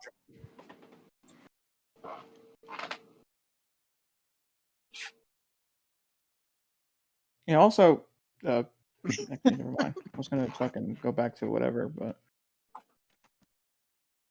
And this is the point where I call them ballers, and I apologize, guys. I was out of line for that. That's beyond the pale. I apologize. Well, we're not ballers necessarily for understanding the globe mindset. We're just, trying to critically think from both, sides of the issue. Because it's easy to be in one mindset, but not think about what's going on with the other side. But if the globers think that there's effectively a hump of Earth curvature blocking what's beyond, we would need to understand that and help them through that mindset toward something that's more correct, more flat. And that's just you have to tell them that they're delusional, straight up. That's not helpful. You need to point out what is delusional in their thinking specifically. Otherwise, it's not going to be productive. Well, let's see if my tactic worked, because Arma is doing a model now, and I don't think they're having any success. How you doing there, Arma? I do have success, but I don't know what the hell you were asking for. You literally said, "Oh, when does it start dropping?" Like you didn't. Like, what do you mean by that? Don't play coy, Arma. You said, and this is how it started with you, isn't it? We said two boats, and there's a drop between two boats, and that creates the obstruction, which I asked you what it was, and you said the water. Yeah. Don't play that you didn't understand. Well, no, because I tried to show you with this little red thing that, as it travels the surface, it starts to drop. I was trying to show you that. Like, I guess the drop would start right around, right around here, I guess. That's not what I asked you. Take that thing away. Okay. You have the blue one. Go back to that. Stop there. Okay. Go a bit more. Give us a bit more view there. There. So now you have the blue one and you have the green one, right? Yeah. And you said that there's water obstructing them, correct? Yeah, which I can real fast disable. No, real don't fast. do nothing. Just please answer my questions, and then I'll answer whatever you want. Yeah. Okay. So what's obstructing them? It's water, right? Yeah, this water that I'm toggling on and off. Yes. Right. So that water is above. It's a hump of water there, right? We can agree to that. If you draw a line from the blue to the green, yeah, you can I guess you can consider that a hump at that point if you're drawing a chord from these What do you 2 mean points. consider it? There has to be water blocking that green one, right? I said yes. If you're drawing a chord from the blue to the green, yeah, don't then get it's a excited. hump. Okay. All right. Well, I answered your fucking question. Holy shit. Okay, go on. Don't get excited, bro. So now from the blue one, right? Where is the drop? Where does the drop start from the bottom of the blue one as respect to the green one? Where does the water drop? Because you also said that there's a drop between them, the both of them. Where is that drop? Where does it start? Technically, it starts right in front of it. Technically, because it keeps on dropping and dropping and dropping, and yeah. Yeah, So but it is kind that of- what we see here? We don't see any drop there. We just see a rise into a hump. Yeah, because that's how perspective works with a sphere. I mean, you're gonna see a lot of the surface if you're above it. So this is what you see. I mean, the surface is curved. So what we see is it's a rise. It's going up, but you're saying it's actually a drop, right? Yeah. Yeah, I mean, I modeled it. I mean, we're not arguing that whether it's dropping or not, because it is dropping. It is a curved surface, so there's no argument there. I hope I made my point, Gio, Bandsaw, boys. I hope I made my point. No, I mean, he was explaining if you had a chord line between those two, you could call it a hump. But if you had a horizontal that was going out, then you would have a drop. Just like the laser beam. If you were right there with the laser beam, if you shoot it, if you level it and it's horizontal, then it just measures a drop. And if you shoot it through the water like a chord, it measures a hump. I think I've said it enough times. Just for the last time, I'll probably say it. Yeah, because it's ridiculous, bro. Where can you shoot a laser from this blue thing that's going to make it a drop? Where? What would be considered horizontal on a sphere, which is 90 degrees from the plumb line to the radius, to the center. So your laser would be shooting out into space, and then you would draw a line from up in the air and call that a drop, right? No, it's not really it's not up. It's horizontal. It's horizontal. Like I said, 90 degrees. So essentially, you would be just pointing at the horizon, but the fact that in their model type thing, it's a sphere. Eventually, yes, it would go off into space, but you're not aiming it up at all. You're aiming it level, horizontal. And where are you starting the drop from? Where does the drop in respect to that line? Does it start from the boat, the bow of the boat, where you draw the line? If let's say you're on a boat and you're holding a laser, so the laser is like 8 foot off the ground, and you leveled it on their model. If you had that level, yes, you could then travel, and you could continue measure the deviation of the laser versus the sphere. And this is actually a good way to measure whether the Earth's a sphere or not, because it should drop away. If it doesn't, obviously it's not a sphere. But yes, in their model, if it was a sphere, whatever, yes, that laser would look pretty much just horizontal on the globe Earth. That's what it would look like. But yes, technically it's going off into space eventually, and yes, you could measure the drop all the way from that laser right down to the water. Yeah, here's a kind of example. And the new argument says the laser bends around the ball, so well, then there's that problem, but yeah. But we're just using the laser as just assuming it's a straight line as Yeah, here's the horizontal in this example. I made it a very bright hot pink, so it's very obvious. Let me real fast disable it though. So the hot pink represents that blue pillar is horizontal. So I can actually start lowering my camera, and then I actually get below it, as you can see here. So that would be relative to the blue pillar. I am dropping, as you can see here, because I am below that pink horizontal. All right, that's a plane. All right. So that's perpendicular from that first point. Horizontal, perpendicular horizontal from that first point, that first building. So basically, that laser's pointing out into space in the direction. Yeah, if you're just discussing the labels for them, then I guess that's fine. But if SE isn't arguing labels, if he's arguing like what it can be in reality, then I'm not sure that I disagree with him. Well, I said earlier that I agreed with that part of it. Yes, there's a part of what he's saying I agree with. Yeah. I mean,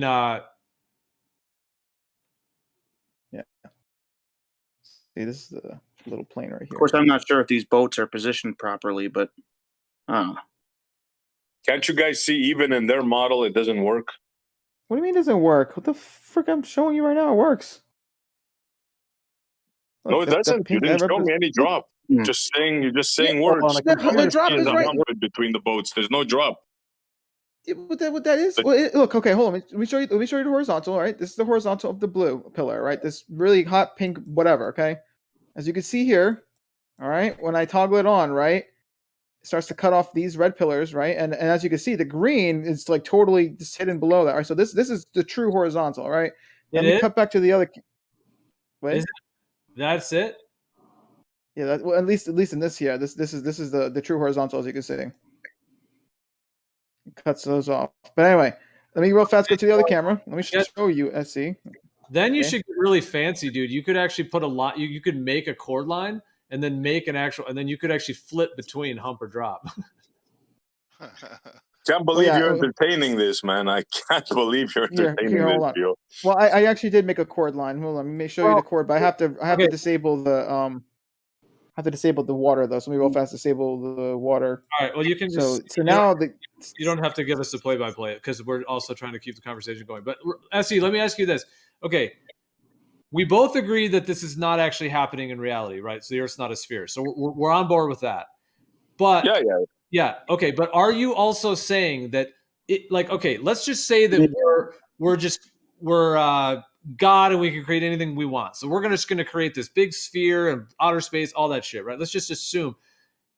Do you not agree that if it was a sphere and, you know, the way we're talking with, you know, lasers, drop, hump, however you want to describe it, would you agree that if it was a sphere, you could do what we're talking about, a horizontal, measure the drop, or do a chord and measure the hump? Just in the model, do you agree that that's how it works? Or are you saying that it doesn't even work that way in the model? You could only do it by lines, by imagining lines that you're drawing lines in space. In reality, even in their model, water doesn't behave that way. So yes, that's what I'm saying. Even in their model, it cannot be done the way they say. A double drop cannot become a hump. Even in their model, Gio, yes. I did the plane. I did the chord. Okay. I'm chopped liver here. Well, I guess I would just say, like, with the wording you said there, like, I would not say for myself, I would not say that a double drop becomes a hump. What I would say is that in one reference frame with horizontals, you could refer to it as a drop. In a totally other reference frame, if you draw a chord line, you could consider it a hump. So I would say that they don't turn into each other. They're not one and the same. They're not the same thing. They're two different things in two different reference frames. Yeah, and I actually have the hump Is here. there a way you can take a few print screens so you could share it in the live chat so the audience at home could, see what you guys? I can actually share if you want. See what you guys are on about. I can actually share your whole screen if you want, Arma, with the live. Yeah, sure. Because I feel like images won't have enough context to them. You know what I'm saying? It might be a little hard to, you know, without moving and whatnot. But yeah. Just let me add real quick. I think SD and Geo are agreeing that water does not behave this way, and that's where they're agreeing, but maybe thinking they're disagreeing or something. Well, if the Earth was a sphere and water was curving the way they claim it does, then yes, you could do all this hump drop type measurement. I mean, is it actually doing that? No, but I mean, in theory, it would do this. Yeah. If you're just from the one reference frame, you're at point A. All right, so from point A all the way to point B, it's going to be a drop all the way. But if you're still at point A, from point B, it's going to appear as a rise.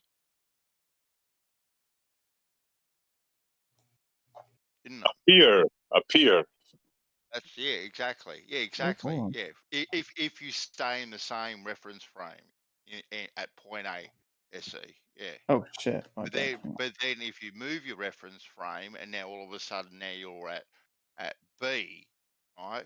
Now B has the drop, right, away from it, but from A back to B, right, it's going to appear to be a rise. Yeah, but don't you see the double in that, bro? Don't you see that? Yeah, like definitely. it can't. Well, but it depends on what reference frame you're viewing it from or taking your measurement from. All right. Where You're on the boat. You're always on the boat, right? Yeah, but which boat? Am I always on boat A or Am I always on boat B? But it shouldn't matter, right? According to the sphere, both people, regardless of if you're on boat A and B, the view should be congruent. I guess we can use that word. Well, it does to me, because if I'm just on boat A and I never go on to boat B, it's going to be a drop all the way along, right? But then from boat B back to me, it's going to appear as a rise. So you see the dichotomy there, right? One and what Arma was saying was the complete opposite. You're starting to think a bit more logical now, Bansa. But what Arma said, that there's a drop in between two boats, clearly said that. And he The sticks drop to it. relative to each other, they're dropping. Okay, that's what I See? meant to say. That's where the problem is, right there. Even in their model, that cannot happen. I mean, come on, Yeah, guys. That's it's why I got literally so wrong. aggravated before. Surely you guys should be able to see that. It does actually happen on the spheres, I see. Look, even my little game that I make little GIF right here. You could come on, the little green man, a little GIF. I don't know. I can't say it any clearer than that. I mean, I feel like my tongue is gonna start growing grass on it or something. I think I have a question. depending on what reference frame you're in, SC. Well, I think actually, I have a question. Don't laugh at me, because like I said, if you're at A and you don't move from A, it's either going to be drop or it's going to be rise. One of the two. Right? No, I'm can't not be laughing both. at you, Bansa. Don't Okay, get me wrong. Yeah. It can't be both. Right? You can only have one or the other. Can't Oh, have shit. both. Exactly. So which boat gets the drop and which boat gets the rise? Depends on what angle you're looking. And what It depends on what angle you're looking. Yeah, which line you're measuring from. Are you measuring from the horizontal that goes horizontal, off of the sphere into space, or are you measuring from a chord line? Yeah, I think we're at an impasse here. I don't think we're going to get past this point. I mean, what I think it would look like, let's just say for a minute the Earth was a sphere. I mean, obviously I've considered it because that's been the model, for most of our lives and whatever. So we've all thought about it. My understanding of it, because it would be very large, you'd be on the sphere. It would, like they say, looks sort of like just they say it looks flat locally. So let's just go for a minute with what they say. Okay, it's a sphere, but it looks flat locally, whatever. So we're on it. Now, if you were to make a horizontal line, it would look like it's just literally pretty much horizontal in your local area, But however, like in their theory or whatever, yes, it would eventually kind of go off the sphere into space, but it would just look like a horizontal. And if you then wanted to make a chord line, like using the idea of a laser, like you would just angle it down, just a little bit. I mean, it depends on how far away the other boat is. I mean, if it's all the way in China at the other side, then I guess you got to aim the thing straight down.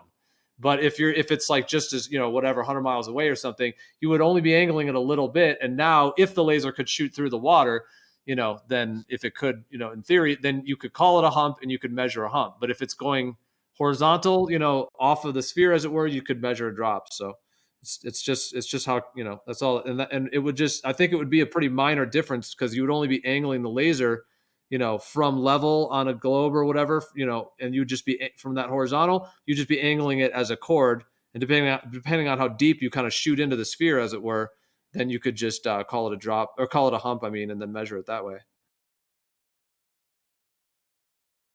Yeah, I see how you're looking at it, but I don't know. Hey, Arma, could you show us the orthographic view of exactly what we're looking at so we could see those pylons tilting away from each other? I could try, but I mean, these things are so tiny. It's going to be I can hold on. Where's I want to see how much curve you're actually using.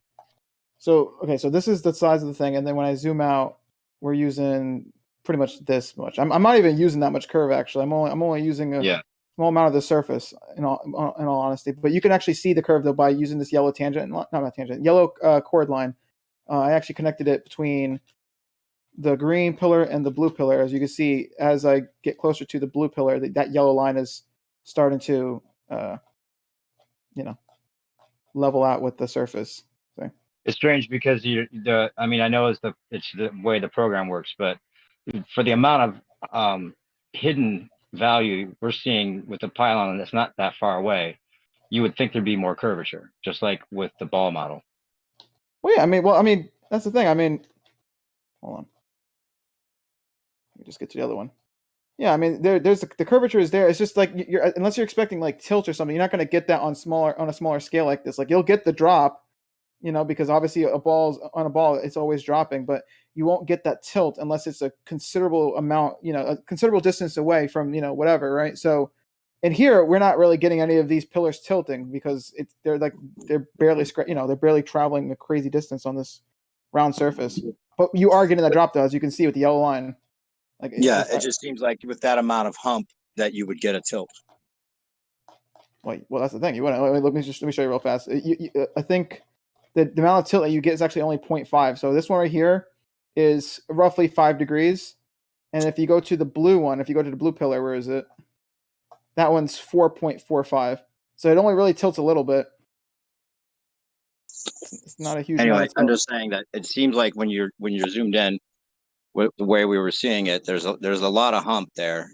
Yeah, hiding a lot of the thing, and proportionally, you would think that there'd be a little bit of tilt. I'm just saying. But if anyone wants, we could watch. I mean, this point that we were making. I don't know if QE is good at explaining it better than anyone else, but I'll put the link in the live stream right now for his, and I'll put a screenshot of where to start it if somebody wants to play it. This is QE's explanation of the whole problem with Alice and Bob. And I'm showing the GIF in the chat right now before you just spammed all that in there. Yeah, that's the GIF. Yeah, but yeah, I mean, I didn't spam it. I was actually suggesting we watch it together and see if he has a better explanation. That GIF came from that explanation. Alice and Bob are not standing on two separate planets. They're standing on the same planet. Right. That's QE's problem, is he thinks that the drop is the same direction for both people. He's assuming those two people are on two different planets. No, he's not. You mean on the second one? Look at the GIF. You mean on That's the second exactly one? what he's doing. Well, no, the GIF is trying to show that it'd be a drop from both perspectives, which can't happen if it's a hump, and that's the paradox. That's all it is. I think the confusion comes. Not what's going on. What QE is saying is that the drop is the same direction for both observers, which is not true on a sphere. But guys, you're simplifying what his graph is by saying he thinks it's two different planets, which isn't the truth. Well, guys. Well, here's the thing. The confusion comes, and this is what I'm thinking anyway. I think the confusion shows up because, like, when we have objects on the curved surface, right? They're not tilting any considerable amount, right? Because we would expect that, we expect it, well, quote unquote, we expect it to tilt away, but because we're on such small scales, it doesn't tilt a whole lot. So when you do this Alice and Bob thing, right? You have them lined up like parallel pretty much, and if you apply that drop for both of them, then it would do this dip thing, but you're not taking into account that they are tilting a very, very, very, very small amount. All right, a very small amount, enough to where it's not gonna do this weird dip in the middle. All right, so if they were perfectly parallel, then we would have this Alice and Bob like pit in the center, right?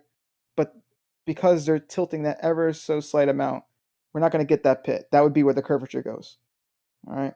Doesn't your ball tilt the other way, though? You guys ever thought of that? That's part of the twin boat paradox. Which way does your ball tilt? Tilt? Each person is standing on top of the sphere where they're located at. Right. And which way does it tilt? Like, which way? Each person which way does the water is standing on top of the sphere. Wherever they're located at, they are, from their perspective, at the top. Hey, we know your mythical sphere. The water, I'm asking you. Why do you actually say each person is standing on top of the sphere? Why do you That's say what you're agreeing to when you're... Because the sphere, the surface of the sphere drops away from each person. Each person is standing from their perspective on the top of a sphere. No. That's what they believe. Yeah. No, you're not I know. standing That's on, geometrically what's happening. No, you're not standing on top of a sphere. Even geometrically, you're not standing on top of a sphere. Okay, then relative. I'm not. Where are they then? If they're not standing on top of a spherical Earth, where are they? They're wherever they are, but they're not standing on top. Not everyone can be on top. Yes, Every one person from their perspective, wherever they are, is standing on top of a spherical object. Here, how about this? How about we redefine Don't it? say Everyone. no. Don't say no like I said something wrong and then Okay, not respond with what I said wrong. Well, How there about actually You'll say, isn't. you'll say that we feel like it. You'll say we feel like we're standing on top of a sphere. Okay. Right? But we're not How- actually all standing on top. You Guys, can't all be on top. Well, There's a super- ultimately, there From really each is. There isn't, person's there isn't individual even a top. perspective, individually, they are all individually perceiving themselves as standing on top of a sphere. Here, guys, there's a simple solution. Each person is experiencing the ball Earth below them. How about that? That's, I think, we could all The accept that. same With, thing, yes. Okay, Yeah. so everywhere on Earth is the top of Earth. No, every person from where they're standing on top of a spherical object. No, they feel as though they may. Okay, there's a ball under the person, no matter where they're standing. There's always the ball Earth below them. How about that? Come on, that's Another reference frame thing. If you're talking about it from a human on a theoretical sphere type thing, then yes, it would all be below them. But if you're talking about like looking at it from a third person view from the outside and you have all these humans stuck at different parts of it, then really no one's on the top. They're all just stuck on some part of it. Yeah. Well, we haven't defined.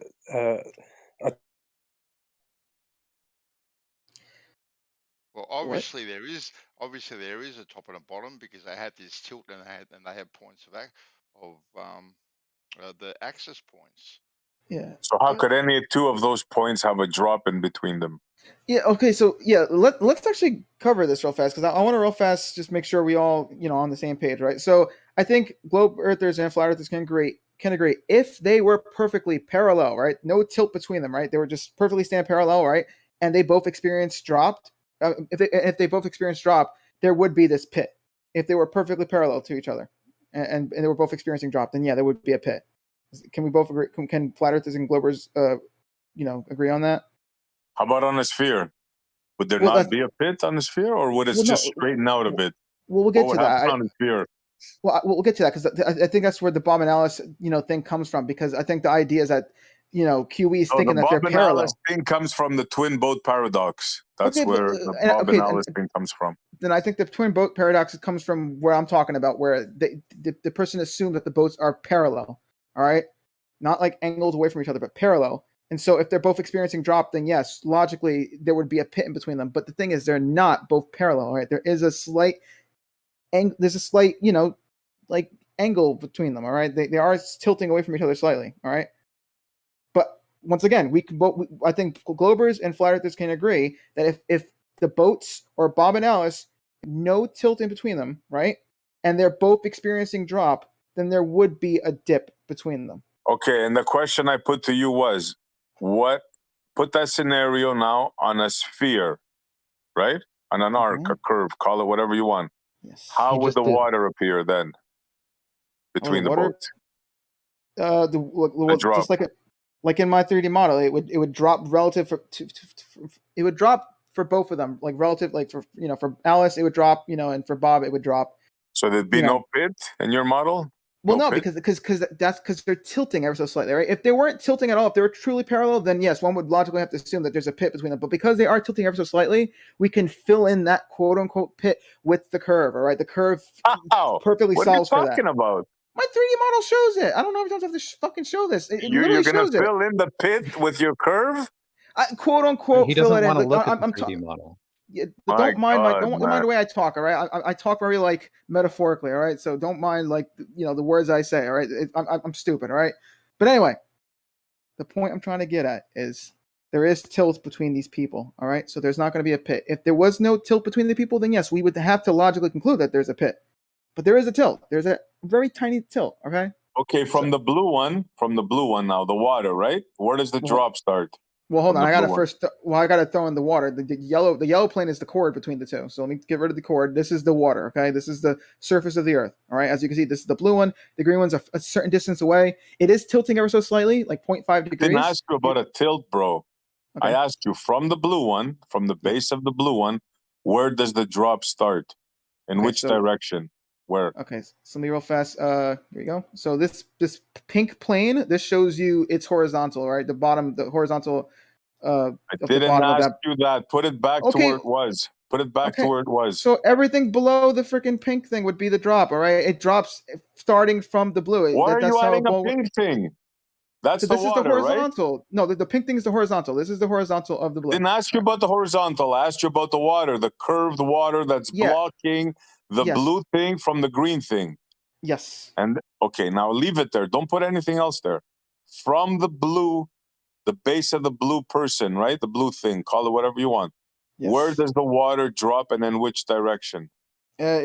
First off, down, and second off, from starting from the base of it. From the if you travel back of forward, it, where you're at, from the back of it, where your arrow is? From the back, yes, right? Back, front, whatever. Once you go forward, it's going to What start do you mean, dropping. whatever? What do you mean, whatever? Oh my goodness. Point Is it is, dropping all around it, or is it dropping from the back where your mouse was? It's dropping all around it, right? Because that's how a sphere works. There's you Oh, start from a really? point. So if it's dropping from in front, how come we don't see it? How come it's going up, creating a hump? Because that's how perspective works. I mean, you can literally mathematically calculate the dip angle that you get for a horizon on a ball. It's 0.04 for a 6-foot observer. All right. I mean, that you would get a horizon. So yes, it would quote unquote rise to eye level. He thinks your camera is aimed horizontally and at the base of the blue object, which is why he thinks the water's rising.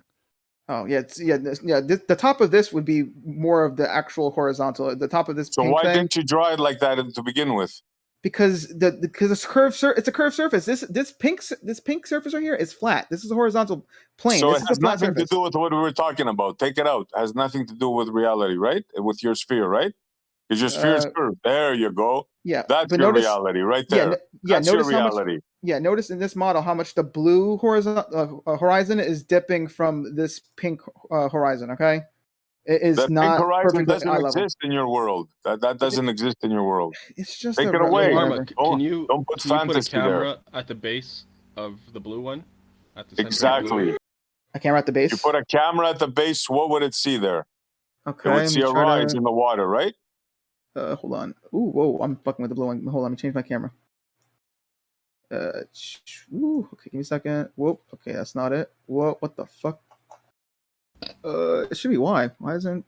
Oh, okay. never Even mind. in their fantasy model, we can kill their fantasy. No, you can't. Good job, Arma. Yeah, give me a second. I just have to kind Oh, of. you got Bansa on your side. Hey, Future baller. I'm kidding. I'm kidding. Okay. It's not really. Okay, it's kind of hard to. Let me just Doofus real has fast. hope for you, Bansa. That should trouble you, bro. What's going on? Okay, here we go. Yeah, I do apologize, by the way. Is there an ice wall holding the Earth? Just the water. The water? Okay. Oh, here's east and west also? If we go There you go. east on a plane, The we ice will wall encounter... would hold in the Earth's oceans, doing, and the Arma? firmament dome would I'm putting touch at the down from base. beyond there. Someone asked for the base of the blue one. So here we go. Here's the base of the blue one. Do the blue plane. As you can see, this is the horizontal of the blue. There you go with the pink again. Take that stuff off, bro. I was just showing you the try horizontal. sneaking that in there. For fuck's sake! Don't Oh try my sneaking God. that pink in there. Get I'm it not out of there. sneaking anything. I'm just okay. So what do you want? So there it is. There's my point exactly. Where's the drop in front there? Isn't it going up? The drop is relative to the pink thing that he had. Yeah, relative to the pink thing. Yes. See how? Yeah. My bad. So by you the way, I want wasn't yelling at you. the pink percentage, thing by the now way. Just so you know, I percentage. don't You want want the That's the pink thing. horizontal, right, Arma? Yes, the pink is the horizontal. So as you can see, the top of this would be more or less, the horizon. And That's as why you I can said see, make it transparent. Because then I you can't see though unless I want to render where it, and that might lag it a little bit. You can draw pink, transparent, yellow polka dots. It doesn't change that you're looking up. Dude, like Dude. that would be a simple function for opacity. You're a lost cause. All right, I see. It's perspective. The floor tends to ramp up and the sky tends to ramp down. Yeah. Mm-hmm. Yep. Okay, Flat so surface or even a ball surface. Yep. Yeah, that's what we're looking at. Yeah, but that's not what he was showing. No, that's not. No, that's what you're looking at now. After I questioned him, before he was showing you something else. He had to do that because there's no way in his fantasy that he can have a drop all around. He has to say there's a hump between the two boats. and at the same time, he has to say there's a drop. But you guys cannot see this elementary thing. That's why you're freaking me out a little bit tonight. But I have real to calm fast. down. Real fast. Bacon actually did a really good GIF. Did you guys see that? That's actually really good. I like that. I want you to learn how to make things like opaque a little bit. Like I can't unless I'm going to render it. I don't think this program. I don't think you could do opaque without. There's probably an easy way to just adjust. Let me see. You might be right. Hold on. We go to transparent. During editing mode. I mean, wait. There's no way to make both a hump and a drop at the same time, guys. It's not do an Eevee, possible. I think. Maybe. One is a drop and one is a hump. Yo, SC, with one hump, I make your girl drop. Oh. Not unless I get yours first, Bubba. Well, I think ultimately what makes the difference, like in that little animation that Bacon just did, obviously Bacon's showing kind of like two spheres, and then they're, so it's not really what it would be, because the ones that's showing the two spheres, that would be the chord line kind of through the thing. But the way that he did the animation there, you see how the dude is basically like changing his tilt. When you're looking level, like the chord line, they're kind of level, as it were, and then once they kind of go up into the tangent mode, or whatever we're calling it, the horizontal mode, the tilt of their bodies change. So that's ultimately why it's different, and it's just measured from those two reference frames. And notice it in his GIF, right? When they are parallel, right? Yes, there would be that dip, but because there is that tilt, right? You get that curve, whatever. And obviously, if the distance isn't too great, let's say like 10 miles, no, not 10 miles, let's say like 6-7 miles, right? That's like 0.1 degree of a tilt, right? So it's not going to look like the object is tilting in the distance. It is. It's not going to look like it. But that tilt is enough to, not cause this, drop, this pit paradox. You know what I'm saying? That you guys want to call it, whatever. It's not going to be that pit because there's that tilt. The pit paradox. I'm going to name it after you, Arma. Yeah, you would only get that if the people were perfectly parallel and they both experienced drop. All right. But we don't say that. All right. We're saying there is a tiny bit of that tilt. All right. So hope you guys understand that. Arma, this is what you're not getting, and my buddies here are not getting. You have to say that. That's what your model says. There's no way around it, bro. What's not wrong, according to the model? I mean, it's correct. It's not correct. It's lunacy. You can't have both a drop and a hump. All right, well, it's not possible. It's not Montreal. We've physically said possible. multiple times what the hump was relative to the chord. You do know that the chord goes through a circle, right? If you know that a chord goes through a circle, you will see a hump coming up from that chord. So relative to the chord, SC Montreal, for the second time, you would have a hump, just like you have a hump up from the diameter of a circle, which is nothing but a chord that goes through the center of a supposed circle. It's the same thing. Listen, Lemon. In their model, where does the water start to drop from the boat? It would start dropping immediately from a tangent. It would start dropping immediately from a tangent or from something that is parallel to a supposed tangent. We're talking about the difference between a tangent and a chord. Relative to a chord, there's a hump. Relative to a tangent, there's a drop. Right. Now, when you have two boats facing each other, right? You have two tangents. You have two tangents, okay? Yes. And how does the water look in between them, according to their model? There has to be a drop, right? From both boats? A drop from the tangent, a hump from the chord. Which one is it? Pick one. You'd have to pick which one you want to focus on. There'll be a drop relative to a tangent from both of them. So whatever you focus on, that's what the water becomes. You say, that model. You think, oh, drop. Okay, now it's a hump. That's what you're saying, right? A drop relative to a tangent, a hump relative to a chord. Right, and okay, man. You can believe whatever you want. If you want to believe that water can both drop between two boats and then become into a hump, you are delusional, sir. Oh, it's relative to whatever line you're focusing on. If you're focusing on the tangent or something relative to the tangent, there's a drop. As the drop only exists in a side view.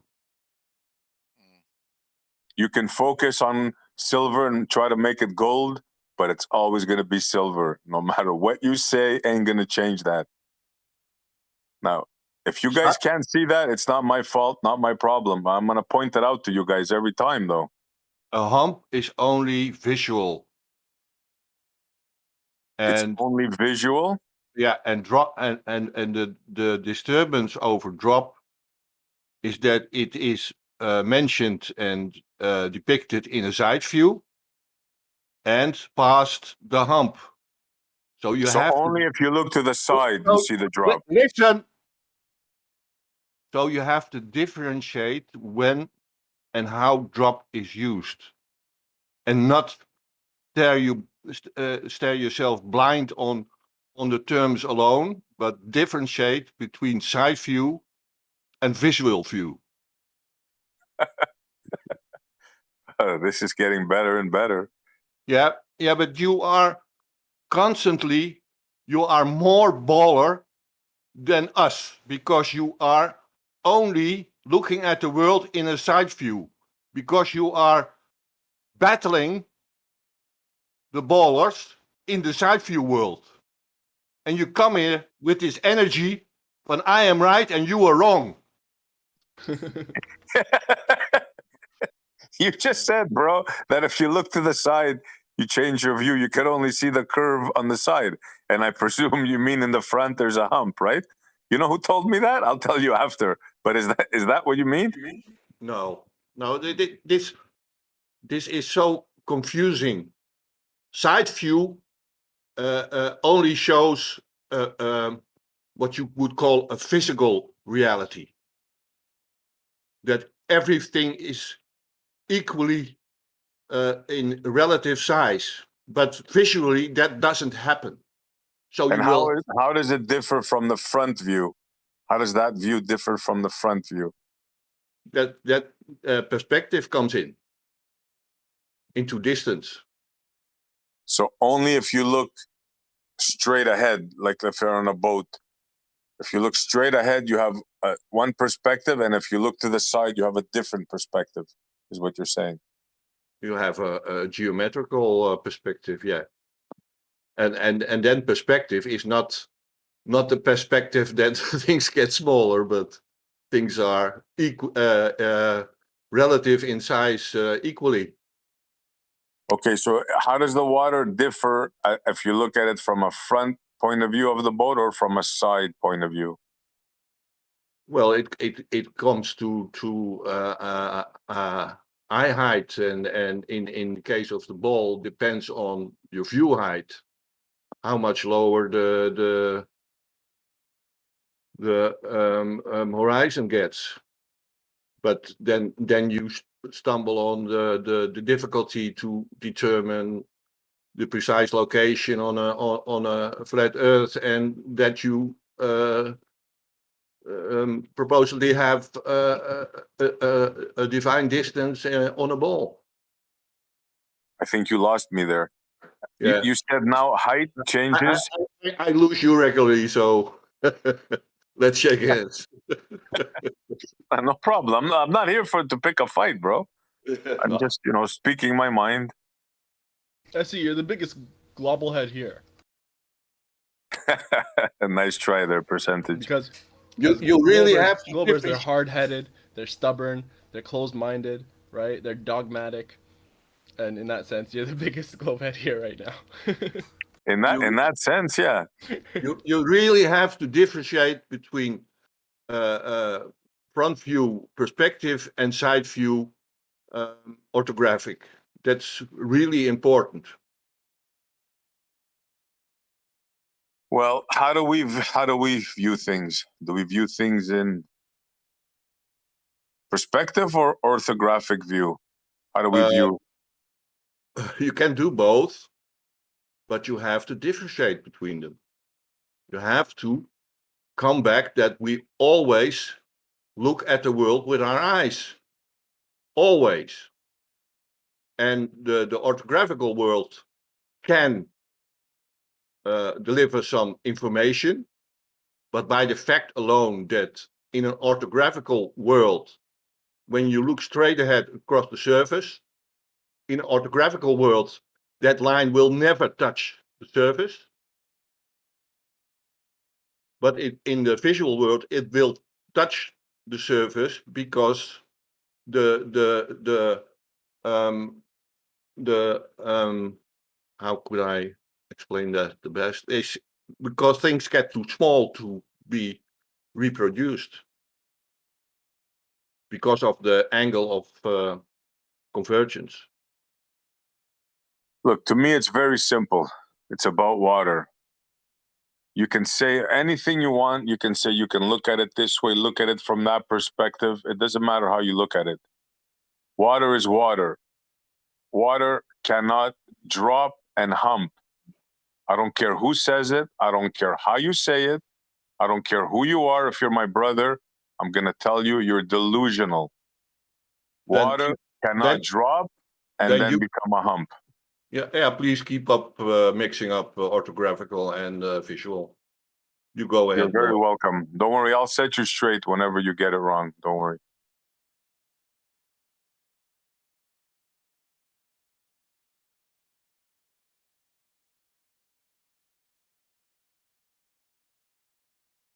Well, I think that's kind of the whole thing, is that nobody is saying that water humps and drops. We're saying that if you measure it from different reference points, you can call it a hump or a drop. It's the same thing. It's just a spherical shape of water. Now, you can call it whatever you want. You can draw lines wherever you want. A hump is not a drop. Well, a hump is just a way to describe a chord line, and a drop is a way to describe a horizontal.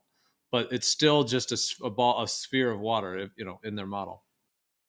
Yeah, but still, you can draw a chord. It doesn't mean a chord. A chord, you can call it a chord. It's not a drop becoming into a hump. I mean, do you want to just use a different word? Like, you could call one like measurement, you could call it like H, like for horizontal. Then the other one could be C for chord. You can call them whatever you want. Yeah, you can call it whatever you want, as long as you don't have in your mind that you can make water behave in such a way.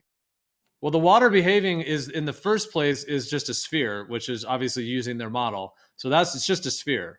The measurement is just, the measurement is just what you call it. So call it H and call it C, a horizontal measurement, or a C, a chord measurement. It's still just a sphere of water. Nothing's changing in terms of that. Exactly. Why do you think, SC, that we think water can behave any differently than what we think it behaves? Because that's the model that you're supporting. Well, hold on. Yeah. No. Or trying to explain then, trying to explain. Well, if you're going to say that water can't make a sphere, yeah, we could get into all that. But if it was, then you could measure it in these different ways. That's all. No, but you guys are not getting me, man. I'm saying even in their fantasy, we're in their sphere model. We're playing by their sphere rules. Still, water cannot do what they say it does, the way it say it does, even in their model. I'm not talking about reality, because of course we agree on that, right? I mean, come on. Okay, so but you're saying it can't do. Okay, so you would agree that in their model, the water is spherically stuck to the outside of the sphere, right? It's a sphere. It's got curvature and all that. Yeah, I'll agree in their model. Yes. Yeah, it's got curvature. So if you're then going to measure, between two people, you can choose to do a chord line measurement. We'll call it C, and we can choose to do a horizontal line measurement. Call it H. Yeah, you can choose that. Yes, but if there's a hump of water between you, you can't make that go away by drawing a line and calling it this view, right? Well, the curvature, I would call it the curvature. The curvature is there in their model. It's just whether you're measuring from the surface of the water from a horizontal, like I said, if hump and drop is too much, we'll just go with H, or you can measure it from C, from a chord. It's still the spherical thing that, it's still the spherical ball of water as in their model. Do you think, SC, that we are trying to put how we know water behaves on their model? I think maybe what simply is trying to be said is that if the water is always dropping away from everyone, and two boats are on the same surface, and it can't create a hump in between those two boats. Yeah, that's simply my point. Yeah, very well said. But it would be, but you could call it a hump if you shot a line through the sphere and measured it from that. Yeah, but we're actually talking about the water. I think that's what Montreal's talking about. We're just talking about the water. What is the actual water doing? I mean, what I would say, if I tried to get to the root of what I think is going on, I think I think you're tuning into something that's true. And what I would say it is, just from my viewpoint, you can tell me what you think.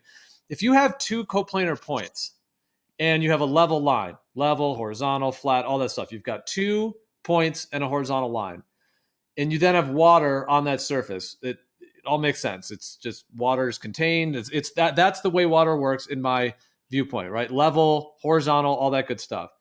What they're doing when they curve the whole thing is now that level line with call it a hump if you want, with a sphere, now that has to be humping or whatever. And then if you were to draw sort of like, and then assume the radius and all that stuff and draw horizontals, it would be dropping. So I mean, I guess like to me, that's kind of what I'm thinking, is that you're saying that there's a paradox because the curve isn't there. So meaning the two coplanar points without any hump or drop is reality.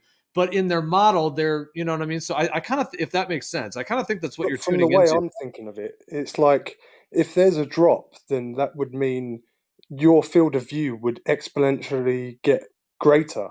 You'd be able more and more and more below you. Yes, exactly. In this description, Jim, the difference between a hump or a drop is simply like, imagine if you're on we've said this before, we were saying this earlier, but if you're on the water and you have a laser, really powerful laser, if you make that laser 90 degrees from the center of the earth, a horizontal is what they call on the globe, then that would, go along the surface and it would deviate from the surface and then it would go off into space or whatever. But if you were to measure from that laser line down to the water, you'd be measuring the drop of a curved earth.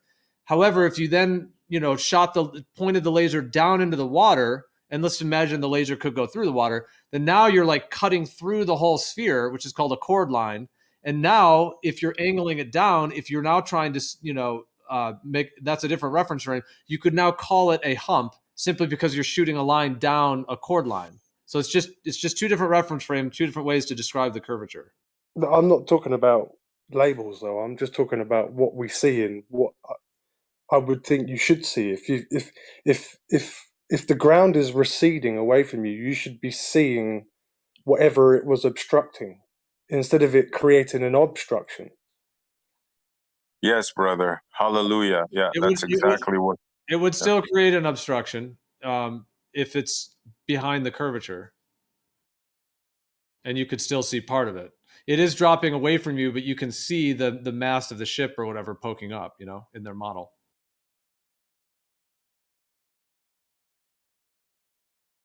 This is where the disconnect is, right here. Our buddy here just pinpointed it. I was trying to say it before, but I think I wasn't making my case good enough. Well, that's kind of why I said, when I was trying to summarize what I think it's good. I mean, what I think. Well, I think I did say it pretty clearly. Like a double drop cannot become a hump. I mean, I don't think that you can be more clear than that. I mean, are we gonna go on for another hour on this? Like, I mean, it's like 2 hours ish, maybe even 3. Well, this is a mind melt, bro. That's why I call it a paradox. I've been talking about this for 3-4 years now, bro. This didn't just come out now. Skateboard paradox, Alice and Bob bullshit. That's there right. You go. He remembers it. The skateboard paradox. That's where it all started. Yeah. He's right, man. Two drops makes a hump. Doesn't make much sense, except for your drop and my drop. Well, it's not the same drop, right? Like your left is not my left. If I'm driving down the highway, you're driving down the highway, and I'm on the on the right side of the road. You're on the right side of the road. We're going towards cancel each other out and create a level. Hey, can I get my 2 cents in? I wanted to say something to Gio. How I interpret Essie's paradox is imagine a straight line. Okay, we try and get them to imagine a straight line, and how it would have to curve up. So when they're describing, let's say, the Pontchartrain Bridge, then so we're trying to pin them down on where would the water go. Okay, so what would happen? So if we draw a straight line, and which way is the water going to go? Is it a hump or is it drop? Because they'll say, well, it depends on where you're at. No. Well, which way would the fucking water go? It's got to go one or the other. If it's a hump, then the water would all flow to the middle, right? If we drew a straight line, and they're describing Pontchartrain as a hump, then all the water would flow to the middle with a straight line, with a straight bridge. And now, if they're going to use drop, though, it doesn't just matter where you're looking at it from. If they're going to describe it as drop, then when you draw your straight line, the water's going to fall progressively to the side that you, basically the side away from you, and it's going to progressively fall more and more. So he's talking in reference to a straight line because they like to mix the two up and use the hump and drop, and they're not the same thing when compared to a straight line. I think I followed everything you were saying, and yeah, I hear you on that exactly. Like, let's say you're standing on a shoreline and you have an extremely powerful laser, and let's just for this example say the laser is dead straight. Let's not bring refraction. And yeah, like if you angle that laser, horizontal on a sphere, which means like 90 degrees from the center of the Earth, then yeah, it would be a drop. But if you were to angle that laser kind of down into the water, like you were to tilt it down, now imagine the laser could go through the water. Now you're creating a chord line, and then that would be a hump. Do you agree with that, or what do you think on that? Yeah, absolutely. I mean, that's not the contention. The contention is I think that's what actually he's. Well, I agree with you. That's what he's saying. He's contending, but I kind of think that he's, or maybe we're just misunderstanding because there is. I know what you mean. There is a layer of this that there is a paradox in here because coplanar points don't make humps or drops. He's contending that looking down. Now you're getting it, Gio. That's exactly it. I don't. But why are you contending that? Is he? I mean, he's the way they describe the model. We were in the baller model. This is not contention. We were in the baller model, and I was telling him even in the baller model, I could destroy their thing because they have to have both drop and a hump. That's why I always get them to specify where's the tangent. Where's the tangent? They try that double tangent shit all the time. That's what Gio was doing. That's what Gio was doing, and they're caught in that still on this. I've been on your side. We agree to disagree. What? And I've been on SE's side about this for a long time. That's what I was telling you, dude. When you're down the freeway, I'm not blaming anybody. They tell you to drive on the right side of the freeway. Yet somebody's driving directly towards you is also on the right side of the freeway. You're both on the right side of the freeway, and you're both driving towards each other. Right? Oh man, this is a Russian mind meld, a Vulcan mind meld. Sorry, I interrupted you. Go ahead. Sorry, and you have a bad connection, bro. We can't hear you that good. But if they tell you where the tangent is, just trolling anyways. It makes sense the way they describe it. To me, if they tell me where the tangent is, it makes sense the way they describe it. I mean, it is still kind of a mind fuck, but as far as their model goes, then yeah, that's the way. No, but even with their model, bro, the tangent goes out into space. Point is, when you have relative directions, like left and right, up and down, forward and backwards, they're relative. They're specific to a specific position, a specific perspective. If you're at a different perspective, like opposite somebody else, they may be looking down towards you, and you may even be looking down towards them, and that's totally acceptable because those are completely. I will admit this, people Coach. are looking down. Did you hear what he just said, guys? Both people are looking down at each other. Yeah, I will admit this, Coach. The more you look into flat Earth, and the more you start to, picture things for what they seem to be, flat and level, the less that shit starts making sense. I will admit that. The more I have to think about shit to make it make sense on your model, even. If I told you I was driving from the south, driving towards the city, and you said you were driving from the north, driving towards the city, and we said we were both driving from two opposite directions, and we both told each other we were driving on the right side of the road, would that be paradoxical, or would that just be relative directions? How about if you were both driving down the hill, and then you would say that your vision got blocked because the down became an up? How about if you Right. said if you're on a ball, There's a we valley go there. down Griff. on You a ball. can't So see that else we past going it because down it's on a creating ball. a We'll be wall. going right towards each other. Kosho, please try to get a better mic, bro. It's hard to listen to you, bro. Sounds like you're in the toilet. Yeah, come on, get with it, Kosho. No one's going to come join this server if they're listening in live to this nonsense. We should have agreed to disagree a long time ago and moved on to a different topic, which I No, thought bro, you did. this is not nonsense. This is the paradox. This is where it No, all there's no begins. paradox. This is the baseline, water. It's all about water, man. You're going to learn it sooner or later. I agree it's all about water, just not the way it's being presented here. Well, look, I mean, with all due respect, I mean, it's your opinion. You know, you can voice your opinion. Yeah, I did. Yeah. I don't think anyone will be joining the server based on what they've listened to for the last 3 hours live. Really? Look how many people are here. Have a look. Yeah, but that's because everyone wants to come in and troll. That's all. Well, it seems that we're doing something right because we got a huge amount of people listening to us now. If you don't disagree, hey, I mean, if you disagree, I mean, it's up to you. It's freedom of speech here. Oh, people always have loved a shit show, you know that. So if that's what it's about, then I suppose you're winning. Fair enough. I don't think this is a shit show at all. I mean, I think can we agree to disagree, or we're it's going just to a agree on very something? detailed. silly, It's you just, think? to me, it just seems like a very detailed, discussion on this particular, idea in terms of the tangents and chords and measuring humps of, spheres of water. But I can feel the Well, it's pain in your conflicted voice, bro. from You're what I trying hear. you're trying to convince yourself how water doesn't behave, and it's No, it's painful. conflicted. I can That's all. feel It's it. not a detailed discussion. It's a conflicted discussion. Because if we just go by geometry, we can all understand that in a ball model it does what it does, and they're yet to prove whether it's a ball or not. But for some reason, apparently, if we put ourselves in the ball model and then understand what it's doing for the ball reasons, apparently that's paradoxical for some reason. I don't get the issue, and most other people don't get the issue. I agree with you up until the last point. I was only being I was being facetious when I called it paradoxical. It's because everybody else was calling it paradoxical. I agree with what you just said.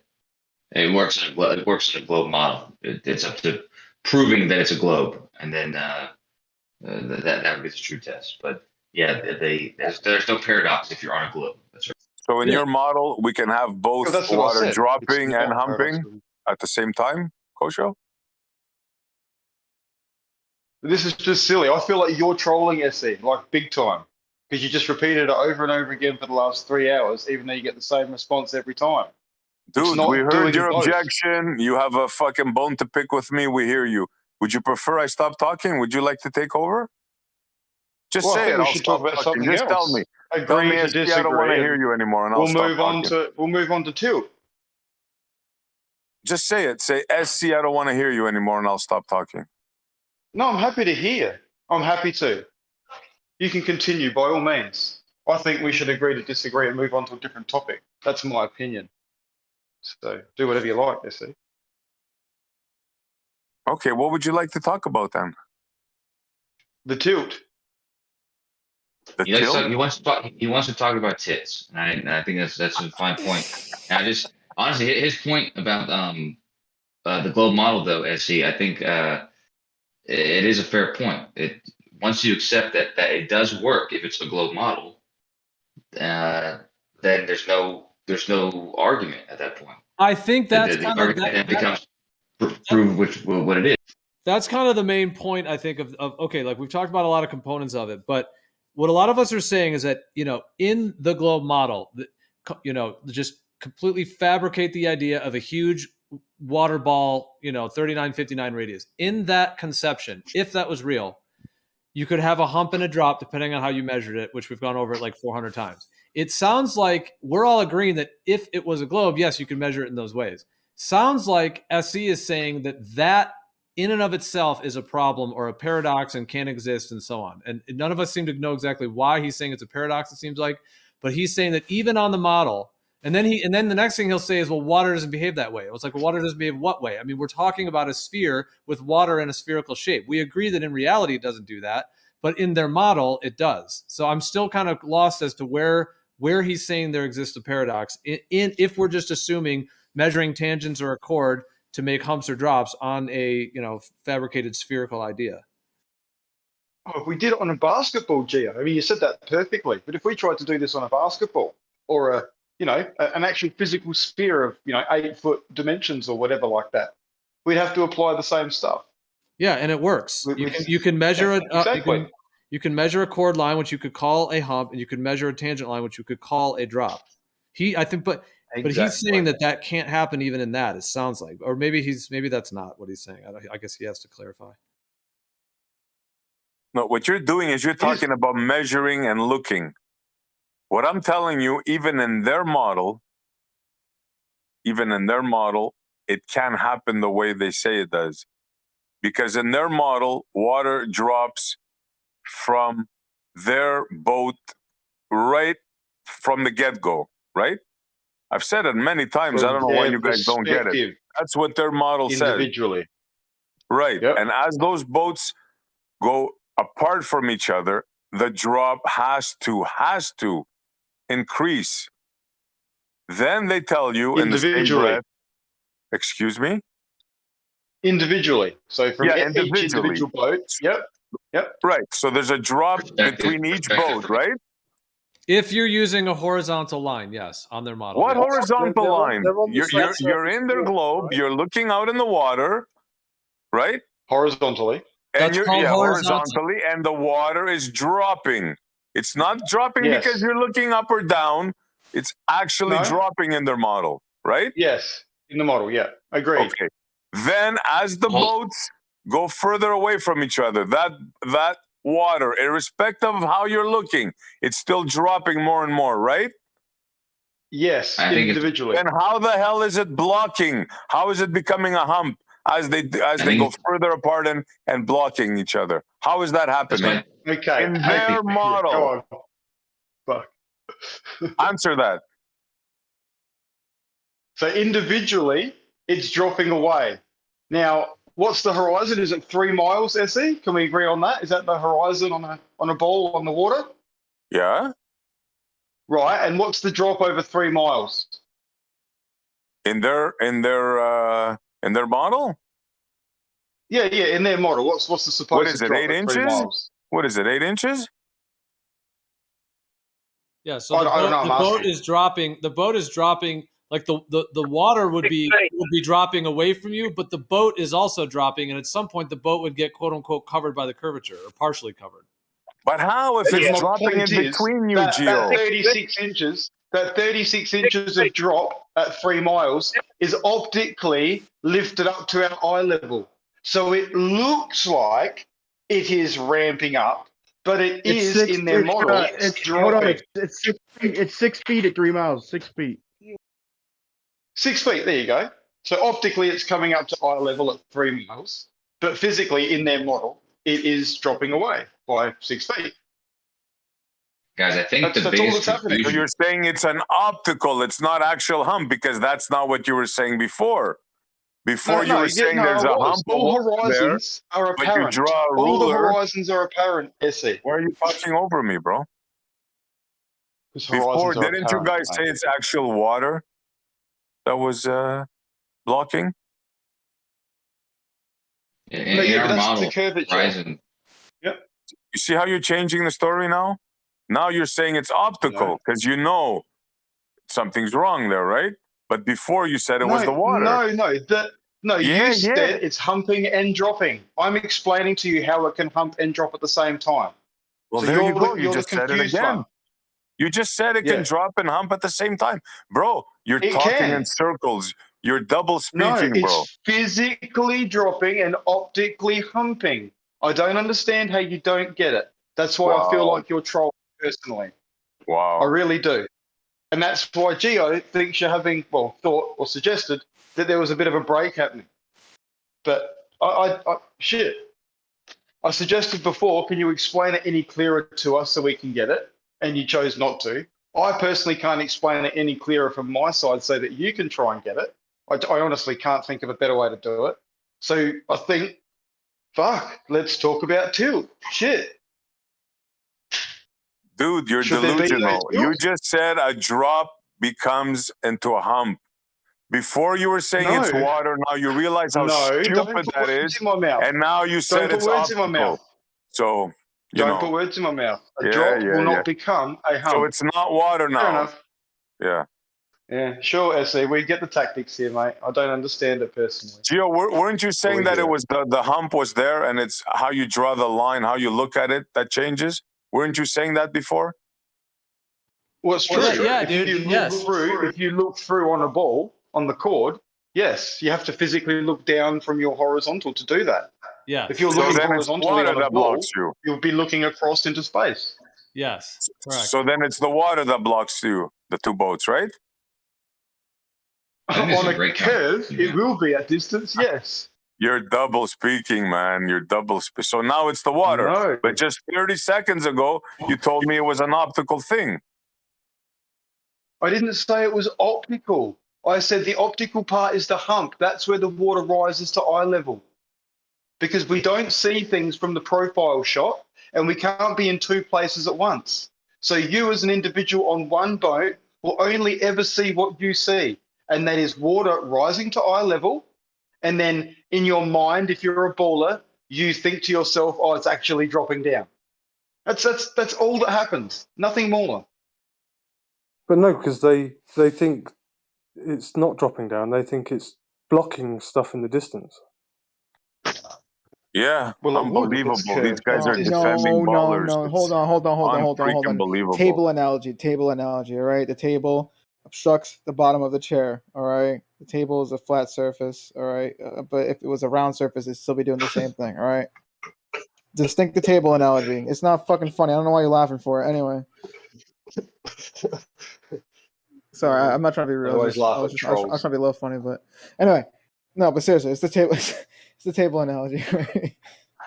Well, Correct. the reason that the boat, like just assuming their model and all that, the reason that the boat is cut off is because it's at a sufficient distance where if you were to draw, you would have to draw a chord line through the earth to see the bottom of the boat. So the boat's being hidden by the curvature. Okay, no matter what. Tell that to your buddy that was just double speaking. Hypocrite. The was water, not double speaking. The water is just one thing in their model. It's just spherical. And 8 inches per mile square, whatever. You know, it's just, that's what it is. The only difference of calling it a hump or a drop is whether you're using a horizontal reference line or a chord reference line. That's all the difference is. The water is still the water. It's still covering the bottom of the boat, you know, cutting off the boat. It's still at a particular distance, all that stuff. The only difference is calling it a hump or a drop based on a horizontal or a chord line. That's it. And what's blocking the boats? What's blocking the two boats? The water, right, Gio? Yeah, the water, because if you were to draw a chord line from your eye, you can't see through the water. Therefore, it's creating a blockage in that model. At least you're consistent, Gio. So I tip my hat to you. But the other guy was just saying now that, no, it's not the water. It's visual. Guys are a bunch of Really? knuckleheads, you know that? Yeah, That's what I really. said was blocking the boat. Visual water. Is that what I said? That's what go you back. said. Yeah, it's visual. You No, said I did not. You go back. I said the hump is optical. I didn't say the optical is blocking the boat. I said the hump is optical. it's not visual, it's optical. Pardon me, sir. So it's not actual water like Gio was saying. You're disagreeing with Gio now. It's optical, I'm not actual disagreeing with water. Gio. Correct? Because if you're going to look through the cord over the horizon to another boat, you've got no choice but to look through the supposed curvature of water. You've got no fucking choice. If you're going to try and claim different, fucking please elaborate. So now it's the Go for water it, bro. again. Wow, bro. I never heard double It's going speaking in my circle. life like this. This is crazy. Okay, so at 3 miles, is there not the horizon? Didn't your analogy start off with a hump in the middle of two people X amount of distance apart, i.e. 3 miles away from that horizon point, and they're both trying to look at each other?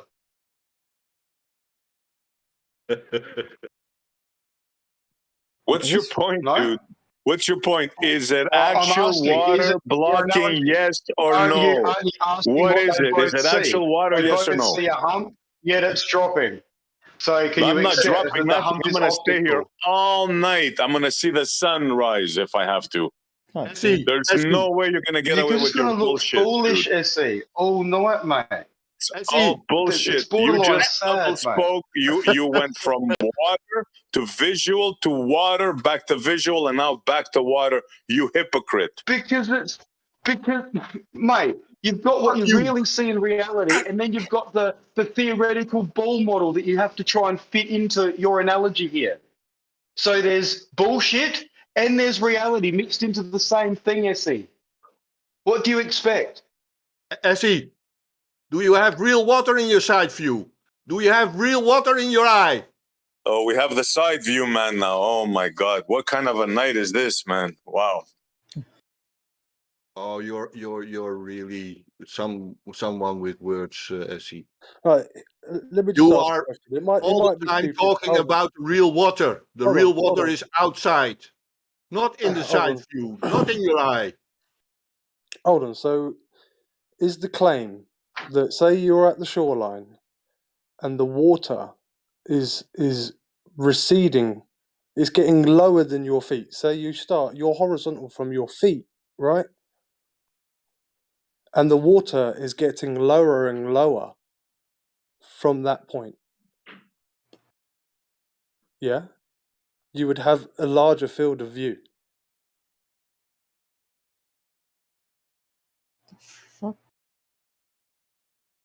Yeah, 4 hours now.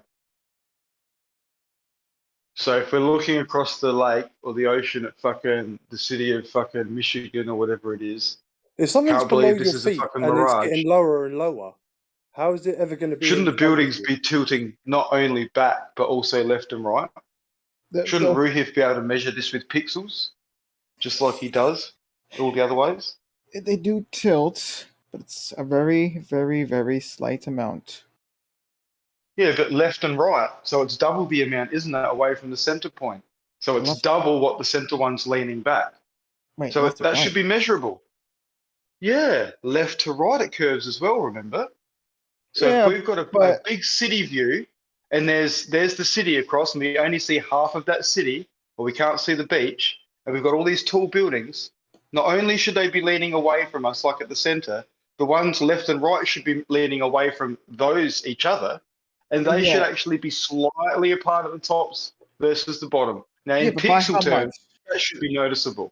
I Oh, don't, well, I don't know. I Double don't the know, bro. amount that the second one's leaning back. I don't know, because in order for these buildings to be even tilting 1 degree apart from each other, we need at least 69 miles, and I don't know, like a city that's Yeah, but I'm sorry. 69 miles. 1 Like, degree, a whole ship will disappear in what, 3 miles or 4 miles? yeah, that's fine. So That's how although spherical we jump. don't, no, it doesn't matter. It doesn't matter. Everyone said that before. Oh, it's only 1 degree, whatever. Yes, I appreciate it's only 1 degree, but that's a big amount of fucking hump, right? That's a big amount of curvature that's taking place. I could show you in my 3D Right, model so- that you don't need bottom up disappearing, like, you know, from the, that doesn't equate to, you know, a lot of, you know, tilting. So yeah. No, bottom up disappearing is, yeah, but that's doesn't need to aside from the tilt. point. What I'm The saying only is, thing that's plumb is the thing that's right and center with you. So left and right, they should be out of plumb. And even in your software, like Blender, should be able to clearly show that, yes, they're not. yeah, but it's such a small amount though, unless you're doing it on a really large scale. You're not going to really notice it. Well, can you do it? Can you do a cityscape on the model over, say, 69 miles? A It might big take fat a ass while. city that we're looking at? I mean, maybe. Oh, yeah, but you need like you're, 10 I'm telling you, buildings. you're not gonna see it. I'm telling you, like, because you know what's gonna happen, right? It's gonna be from one end to the other end. Like the farthest end on one side, that's gonna be tilted 1 degree relative to the other end, and so the buildings in between, they're all gonna be tilting like point something something as you're going, you know, as you're looking from left to right. So you're not even gonna notice it because it's gonna create this sort of, you know, like it's just gonna have this. You're not gonna notice it. It's just No, not but gonna my happen. point is, let's just say you've got a picture, a photo of a big city or whatever. You should be able to take like crosshairs from that middle point and take them across to the building far on the left and see that that building is ever so fucking slightly out, and then go all the way to the building on the right with those same crosshairs and see that the building on the right is ever so slightly out in the other direction. It shouldn't just be fucking plumb the whole way across, should it, with crosshairs? All right, well, maybe I don't know. Maybe just do the math before we, because I mean, I don't want to, No, but hang on. Math is irrelevant. We're talking about a curved surface, and I've got crosshairs plumb in the middle, and then I go left and right. No, there it's should not- be deviation, should there not? Yeah, but that's why we did the math to find out how much. Because if it's like not enough to detect, then we're wasting our time. That's why I'm saying do the math first before you even propose this hypothesis. No, we've got crosshairs. Hypothetical. We've got crosshairs. So you've got crosshairs, really fine lines. So are you suggesting that the deviation is within the actual crosshair itself? And we won't notice that? I don't know. Okay. Fair enough. Yeah. I think it's important to Well, remember. was all okay. There's a distinction between looking at a 2x4, sideways, looking at it as a side view, and looking at it straight on.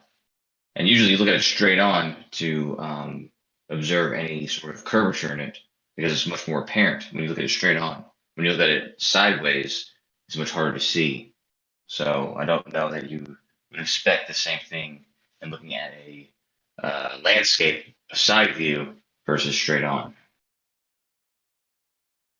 Well, I think you don't expect it because we don't see it. Reality doesn't present that, right? We do see this optical phenomenon where things disappear bottom up. So we can assume that there's some sort of curvature that way. But we never, ever see in a 3 mile span a hump left to right big enough where a ship could fucking disappear. Yet in the ocean, a ship can go out 3 or 4 miles, a whole cruise ship or a cargo ship, and fucking disappear. Yeah, And yet left to right, what? Fucking nothing. That's fine, yeah, because the math checks out. You can literally do it, at the 8 inches. So you're telling me in a left to right profile, we could make a ship disappear in the curvature? Left to right? From one person on the left to the other person on the right, and yet as a profile shot, it looks dead flat. Yet somehow we could park a cruise ship in the middle between people left and right, and they wouldn't see it from each other because it's gone over there. Yeah, he's correct on this. Yeah, it's a globe killer. White No, it's not space. globe killer. I'll explain why. So, so when ships disappear from each other, it's like, let's say at around it's over 3 miles for sure, right? So give me a number. Let want to say 5-6 miles. I'm not exactly sure in miles. I'm a kilometre person. I think it's 12 kilometres potentially where it's considered, on a nice day that the horizon is. But I've heard other people say 3 miles, and that's not 12 kilometres, is it? That's like, 5 or 6 Ks. So I don't know. I've never actually worked it out. But either way, in a very short distance, a ship will fucking disappear. Yeah. So and it's claimed that that's because of curvature.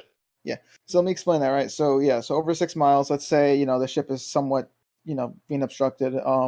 I believe you would do the 8 inches per mile. And by the way, this is not super accurate. It's close enough though. But the 8 inches, you would start that 8 inches thing,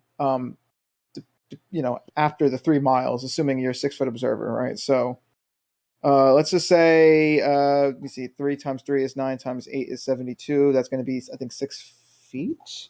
6 feet of missing boat or whatever, right?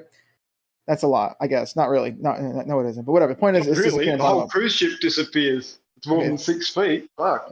Okay, so then maybe more miles. The point is, though, right? When you do this from a side view now, right? Now you have 6 miles between these two boats, right? And there is, from one point to the other, a drop of roughly, let me see, 6 times 6 is 36 times 8 is, it's like 180 something, I think. 180, let me see, 36 times 8. No, my bad, not even close. It's 288. Okay, yeah, so that's like 288 inches divided by 12. That's 24 feet. So that's 24 feet, right? Drop from one point to the other, compared to the actual length between those two boats, which is going to be 6 miles or so. So what is 6 miles to 24 feet? All right, that's such a small arc. You're not going to see that curve, right? You're not going to see that from left to right. That's ridiculous.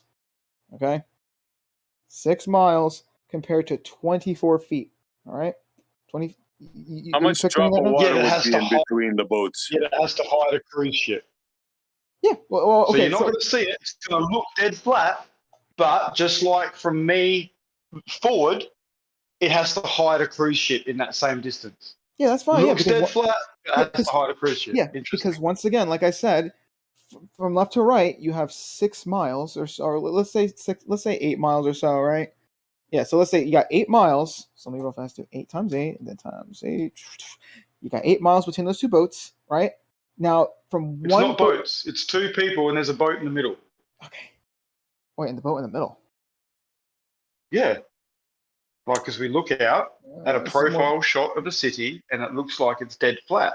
And your argument is, yeah, because there's only a little bit of curvature, you're not expected to see it. Yet, that same distance, like forward from me projecting out, is enough to apparently hide a cruise ship. Like, they disappear. Yet, so 2 people standing in that profile picture with a boat between them apparently won't see that boat. Yet, it looks dead flat. Do we have like an image or something? Because I don't think I'm following you. You said 2 people on opposite ends or whatever, and the boat was in the middle of them or something. What? Yeah. Okay. So just again, you're standing on the beach and there's a ship right in front of you, and it takes off straight out into the ocean. And let's just choose a random distance of 6 kilometers or 6 miles, whatever, where it's gone. Okay, it's gone over the horizon. Yeah. Right. We can't see it anymore. So by definition, there's been enough curvature, right, for that to hide a cruise ship, which is a big fucking ship. I'm not talking about a tinny here, a big ship gone. Yeah. Like, there's plenty of images being posted online, cruise ship disappearing, right? Now, if we were to look at that in a profile view, so we're looking across the lake to, 2 people standing left and right, looking like we were looking, and we watch that ship go from left to right, from one to the other, we would have to believe that in 6 miles, that even though we're looking in the profile shot and it looks dead flat between those 2 people, that to them somehow they could lose a cruise ship if it went from one to the other and then like turned around and reversed. If you Okay. get my point. So okay, let's see how tall a cruise ship is real fast. Cruise I ship. get your point very well, but this is astonishing that you don't get mine after saying what you just said. It's astonishing to me, bro. Okay, hold on. So let me real fast. I understand why you think that. Well, hold on. Let me real fast finish my point. So, okay, so a cruise ship is roughly, at least the one I'm getting right here is what, 236 feet tall, right? So, let's just say, shit. We go 12 times 8 divided by 12. Let's just say roughly, around more than like 10 miles or so, right? The cruise ship has, like you said, left to right. It traveled from, the people that were looking at it, and then 12 miles away, it disappeared, right? So we're seeing that left to right, whatever, right? Now, if you think about that, right, from the left to right, let's say it's, in the dozens of, the low end of dozens. Let's say like 12-ish miles or 20 miles, okay, that it travels, right? So that's, once again, that's 20 miles left to right, right? But how much it drops is only going to be about 200 to 300 feet, right? Because that's how tall like a cruise ship is roughly, right? So once again, that's 20 miles left to right, but only 200 to 300 feet up and down, okay? So if you were to actually like draw this curve, it would look practically like a straight line, all right? I mean, right. So I mean, like So it's not 3 miles now; it's 20 miles, is it? The cruise ship has to go out to sea before it's gone. Well, because the cruise ship is, that's like a big ass, ship. I thought we were talking about like small little, like, because, I guess I didn't hear cruise at first. I was just thinking like a little like boat or whatever, like a fucking fishing boat, whatever. Point is, yeah, it's a cruise ship. It's a few hundred feet tall, right? So you need a lot more, miles to get it hidden. But yes, point is, left to right, we're talking about miles, but up down though, right? The drop, we're only talking about like a few feet, like a few hundred feet at best. So if you really try to do this line, all right, it's gonna look straight. Okay, I mean I know it kind of sounds like I'm BSing you, but I mean if you really think about it, it also makes sense. Like actually, it would have to be exactly the same on every aspect of the ball. But every time we bring up the fact that when you look at a boat and it goes over the horizon and that's curvature, and we say, how come we don't see the same curve left and right? It's like, oh, well, you just won't see that. Okay, but it's like, well, we should. But am I wrong though that if you had a line that was 20 miles long, but it only dropped like 200 feet, that's going to look practically straight, right? I mean, that's a ratio of Yeah, what? but it should still be able to hide physically in a profile view a cruise ship from someone standing far enough away on one side or the other. And every horizon line I've seen, there's nothing that can do that. But you can't just though, because take a ruler, bro, and draw a line and look at it from that perspective. That's all. But you still can't though, because the thing is, you're looking. Why not do that? Hold on. So Take a ruler and draw a line. Okay, so in order for you to even see 20 miles left to right, you have to have a decent amount of, not a decent amount, but you have to have some altitude, all right? You have to get kind of high up for that, okay? So first off, you're already looking down on the boat and the water and the people, all right? So you're not really going to be able to see this left to right. I can hide. Hang on. You're looking down on Let's just work that out quickly. So from a beach, if I'm 6 foot and I'm looking out, and let's choose a distance to the horizon on a clear day, 6 miles, 3. What is it? It's really if we choose it, if you're 6 foot. If you're 6 foot. Okay, so it's 3 now. So you've gone from 20 back to 3. Now, how far can we see left to right at 3 miles? What's the expected left to right view that we've got? I don't know the exact math, but this is like my shorthand kind of math, where basically you create a circle around you, right? So 3 miles to the horizon, that's like a radius of 3 miles, diameter 6, times that by, I'm gonna go 3 for now, so 3.14159, fucking pi, whatever. So you get like a circumference of roughly 18. Human field of view is 135 degrees, but I'm gonna go with 120 just once again so we can get the numbers clean and whatnot. And so if you do 120 degrees of the 360 degrees around you, right, you're going to get roughly 6 miles left to right. And this is, once again, this isn't technically accurate because you're really looking at the curve of 6 miles left to right. It's not a true straight line. So you've got to extend the triangle out. You've got to extend the triangle right out. So the point is, this is like a shorthand though. But yeah, you would get roughly six miles left to right though, as a 6 foot observer. 6 miles. Yeah, left to right. Fuck yeah, now. When did you last stand down at the beach? It's been a while. It's been a long time. Fuck, you get a lot more than 6 miles, mate. Left to right when you're down there.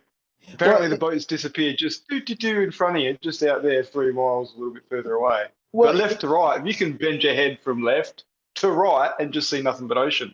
So I don't know how that's 6 miles in your calculations, man. Well, it's 6. Wait, hold on. 6 miles. Don't you know the answer to that? Just tell him, draw a line. Can I draw a line? So, hold on. So first off, it's 6 miles, roughly 6 miles. If you're just your field of view alone, so you're not turning your head or anything, like just what you can see from looking straight ahead or whatever. Now, if you turn your head, obviously you can see a lot more. But look, just yeah, but it's all still flat. Doesn't matter where I turn my head; it's all flat on the horizon. Boom! You couldn't hardly see a ship anywhere there. Yeah, the furthest distance you can see out to the left side of your face, and the farthest distance to the right side of your face, and the distance between those two places.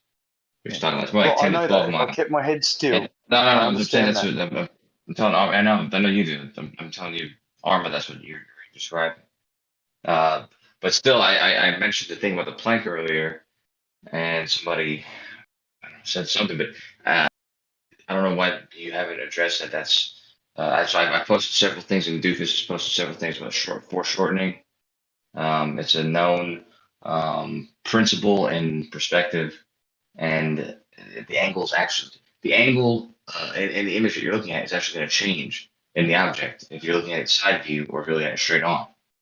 Like the angle is going to significantly take up much higher. It's going to be a much steeper angle straight on than sideways.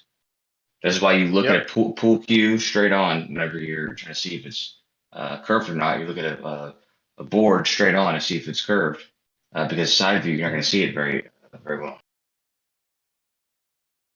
I like it. Yeah, it's a good point. In fact, I did the same thing with my old desk. I mean, I threw it out now because it was old, but like my desk, from the above, it looked flat, but like I sided on or whatever. I was like, oh shit, there's like an actual like dip kind of, and that explained why my mini 3D printer would always gradually like slide to the center of it, like even like with like little bumps and whatnot. Like every day would just sort of gravitate towards the center, and I could see that like with the side on, like you could just see it's kind of curved.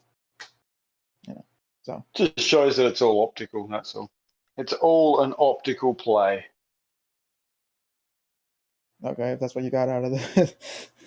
Well, yeah, from the profile view, it will not clearly show that there's even enough hump at all to hide a cruise ship. But the people left to right that are looking at it from their perspective moving away, the angle of attack changes so it can disappear optically. Like it makes sense perfectly. Profile shot, nothing will ever fucking disappear. On a sphere, it makes perfect sense. It's the way it works on a sphere. On a and it's normal, plane. but no, but on a plane, this doesn't happen. Sorry, on a plane it doesn't happen, but on a plane, There's no this hump. happens. There's no hump. If you're looking at water, You don't across need plane, a hump. There's no. What do you do for that? What hump do we need? Well, like Other he than said the with his optical desk, one, if his that creates desk the was apparent perfectly horizon. level, if his desk was perfectly level, and there was an object somewhere at the end of his desk, he's looking at it straight on, the front part of his desk is not going to obstruct that object because the whole thing's level. So it's the same thing with a level plane. No, but you can't. That's the wrong scale for a start because I mean, even an eyeball, a lens, or whatever is way too big for that scale, right? Put yourself on the surface of a plane or a fucking planet if you want. It's a much different scale. So you can't go putting your eyeballs down at the level of a flat top table and moving something away and go, oh look, I can still see it. That's silly. Yeah, the scale to me seems irrelevant when the principle is if something is straight, perfectly straight, and you look at it at the straight on, like pool cue, it's not going to look wobbly. It's going to look perfectly straight. So, doing this. Yeah, but take that over distance. Get a 3 mile pool cue. Do you think it's still going to look straight when you look down it? If it's straight, yeah. No, it won't. If it is actually straight, then yeah. If it's perfectly Because your straight. optical corridor is going to be morphed over 3 miles, mate. Let alone I agree. So the cue. you're right. So if there is any curvature, you'll see it. But if there's none curvature, then you will see a straight pool cue. You'll see it like a straight line perfectly. No, you won't. So So, if okay, there's you're no saying curve- you're there's seeing no curve- perfect straight lines over 3 miles now. If you're looking at a perfectly straight line, yeah. No, because light is coming to you and light isn't traveling in straight lines. So you're not seeing in straight lines, which is why optically we can't do things at distance. It's the crux of the whole issue of proving curve versus flat. Can't use a theodolite for a kilometre, boys. You can't whack it out and look out and go, yep, there's the horizon out there. You can daisy chain in 50 metre or 100 metre increments, go for it. But you can't look I think out still in straight that away. case, unless it was refraction, I think in that case you wouldn't expect it to be humps or whatever in a perfectly straight line. You wouldn't expect obstruction in a perfectly level surface looking at it straight on. There could be refraction, I suppose, but I'm not sure why this would cause something to be hidden every time. Okay. It could be like a freak but let's just experience or something.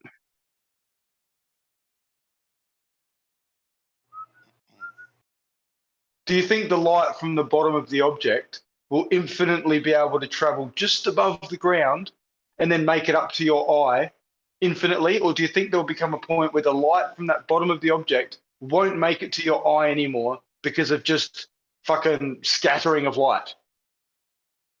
Yeah, it depends on the brightness of the light, of course. Yeah. Of course. So if it's a constant brightness or a set brightness, right, and it moves away from you on a flat plane, is the bottom of it going to always be in your vision versus the top? Or do you think it will eventually start diffusing from the bottom up? No, if the boat is the same distance from you, top and bottom, there's no reason. I mean, the bottom of the boat is going to be closer to you, technically. So I don't see why it will disappear before the other part of Okay, it. we've talked about this before. It's the angle. The angle of the bottom of the boat is much tighter than the angle to the top of the boat. It opens up as you look up to the top because it's physically above you. It's a big fucking boat, right? Same as the sun. The sun is fucking big. Therefore, it can as scale would suggest, disappear from the bottom up, because the angle reduces, the angle of attack is so much finer at the bottom. Little sliver by sliver, it diffracts and blurs, and we just can't see the light from the sun as it mixes with everything else in that little pixel of light coming to us. Right? It's no longer dominating. The next layer is. And then that one gets so fine that we can't see it. It diffuses into everything else. That happens on a flat plane, irrespective of curvature. You just need to prove curvature if that's what you believe is doing it. But a second ago, it was the distance that dissipates the light, or that causes light to dissipate more and more. But then now it's the angle. Yeah, but as distance increases on a flat plane, the angle gets shallower and shallower at the bottom, by the angle of attack. So that's why that happens. That's why it looks like it sinks into the ground. But if something's the same eye level as what you are, then the angle's never changing ever at all. Like if it's 0 when it's in front of you and it's moving away from you, it's the same height as you are, and it's always 0. There's no difference in the angle ever. So I don't see why the angle's never changing. Yeah, well, with regards to boats, there is a point where you'll keep seeing the boat, and then it will just actually like obscure and then blur out. And the sun, for example, is never at our eye height, is it? It's above us. So it only ever optically comes down to our eye height. That's I just posted a video explaining exactly what you just said. Surfboards disappearing bottom first way before they should be.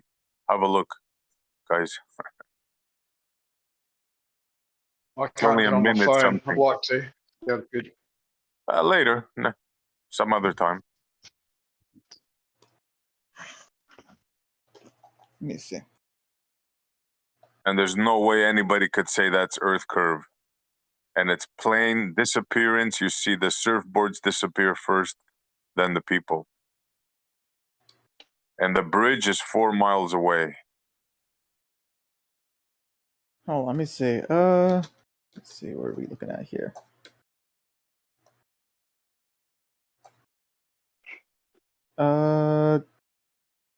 Which are you talking about? Not the surfboard. You mean like the people in the boat? Or like paddle boats? You know the paddle boats? The people standing on those things paddling away. The people paddling. That I feel like that one. Yeah, that one. There's a lot of shit going on there. But the other people in the distance, though, I feel like on the white boards, whatever. Those I feel like that's hit or miss. Well, the people in the paddle boards, the boards, it's the angular resolution.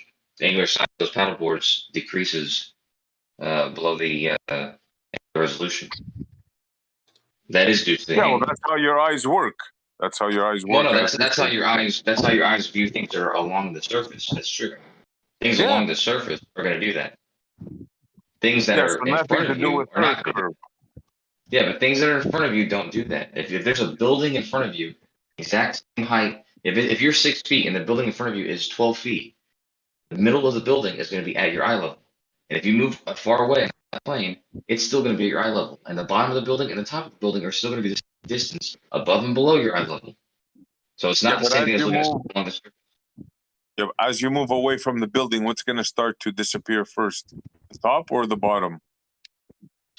Both the same angular distance away from you. So there's not going to be any distinguishable. Come on, Coco, man. I mean, try to make sense of that. You try to make sense of that. I'm not going to make sense of that. Well, Kosher, the thing is light rays spread. And so the light ray going from the object to your eye at eye level is going to spread like a triangle or a pie slice. And so something that is level within the foreground, like your eyes, may appear to be above or below the eye level because of the spread of the light.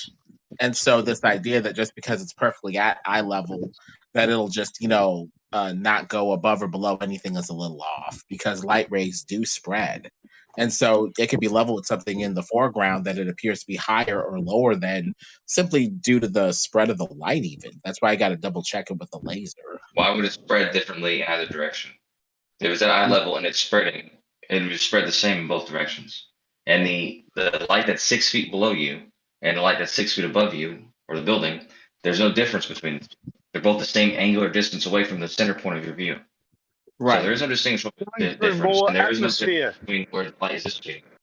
Refraction, atmosphere, optics. I mean, with the light ray spreading, it could be level with the eyes, but actually appear to be above or below what's happening in the foreground. That's why you got to double check it with the laser. Otherwise, you know, the what appears above or below whatever in the foreground may be a little off visually, and so we got to double check that with the laser. But we're not talking about if it's above or below things in the foreground. We're talking about whether or not it will do something different than something else at the same distance. So if you have a building, like I said, and it's part of the building is 6 feet below you and part of the building is 6 feet above you, to think that the two parts of that building is going to act differently to you on a flat plane as you move away from it. There's no reason you can come up with that. Well, the bottom is merging with the flat floor. The top has nothing to merge with. Like, and also, please continue. They don't get that. No, I was done. Well, but he's right about SC's right though. Go ahead, Lemon. No, he's right about the floor having something to do with it, because what happens with that, Kosho, is you have from the level of the eyes or the optic down to the floor, you have compression. Everything appears to compress and smush into the surface. But from the level of the eyes up or from the level of the optic upward, you have expansion. There's nothing in the way. And so the surface and how your eye interprets the surface is different. From the level of the eyes down, you have compression into the surface. From the level of the eyes up, you have expansion with no ground in the way or no ceiling. And if you took an image of this building, right, where there's a 6 feet below you and 6 feet above you, the part that's 6 feet below you is going to converge with the ground exactly at the same distance as the 6 feet above you is going to converge with the sky or whatever's up there. Just because there's no object above there doesn't mean in the image itself there's not something that's taking up that space. We might need to challenge that principle too, Kosho, because I think the ground rises toward the level of the eyes, but I think it's an asymptotic rise. Like it's like looking at an asymptotic curve where the curve is rising, yes, but there's this little imaginary line that it never quite crosses or never quite reaches asymptotically. So I think the surface is like that, because I can look over a flat table and it'll be below the level of the eyes, especially if there's an end to the table. So objects sticking up out of the flat surface may asymptotically rise toward the level of the eyes, but I don't know if it's proper to assume that it would rise to the level of the eyes. And with the light ray spreading like a triangle or like a pie slice from the source outward, some of these idealized geometries that we're trying to go with may be a little off. Maybe something that you're level with in the background will merge into the surface and you can't tell what you're level with anymore, with the light ray spreading like that. So we'd have to double check this with a laser just to be certain.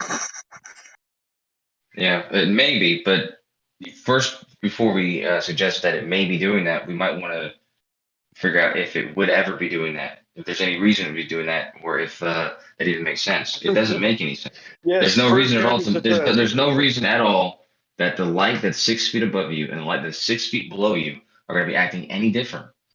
And the light that's right in front of you is never going to act any different, no matter how far away you move from it. This is actually the real rules of perspective. This is how perspective actually works. These are the idealized rules of perspective. What about with the atmosphere? So the light that's coming from the top part of the building goes through atmosphere that's above you and is refracting down through the atmosphere towards your eyes. And the light that was at your eye level coming from the building is coming through and refracting down towards the ground and may or may not reach your eyes at some point anymore.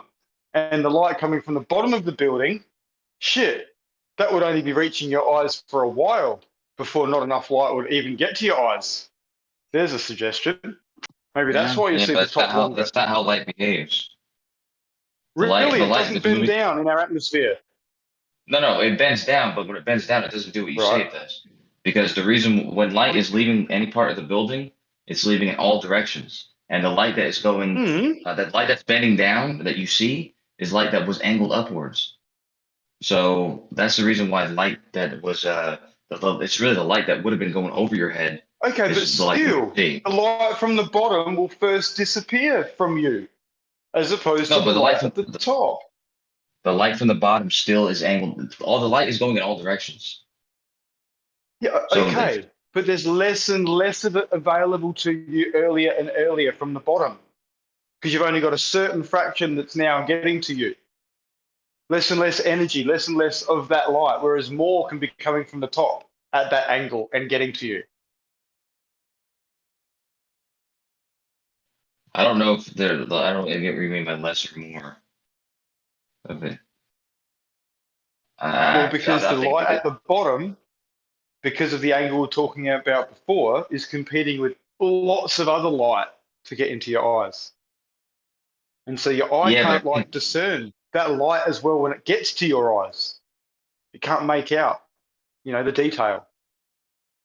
Is that the bottom of the building or is that like the horizon now? I can't quite tell. That sort of shit, you know, you have to squint a little bit. You start squinting and go, oh, fuck yeah, can't quite see. yeah, I mean, to be honest with you, I've seen Life is Short's video, and we've talked about perspective for a few years, and the perspective has actual the same thing with the foreshortening thing. Like these are actual the rules in perspective. Like things above and below your eye level will converge towards your eye level at almost exactly the same rate if it's the same angular distance above and below. So, of course, yeah, without I mean, atmospherics and all the other things, yeah.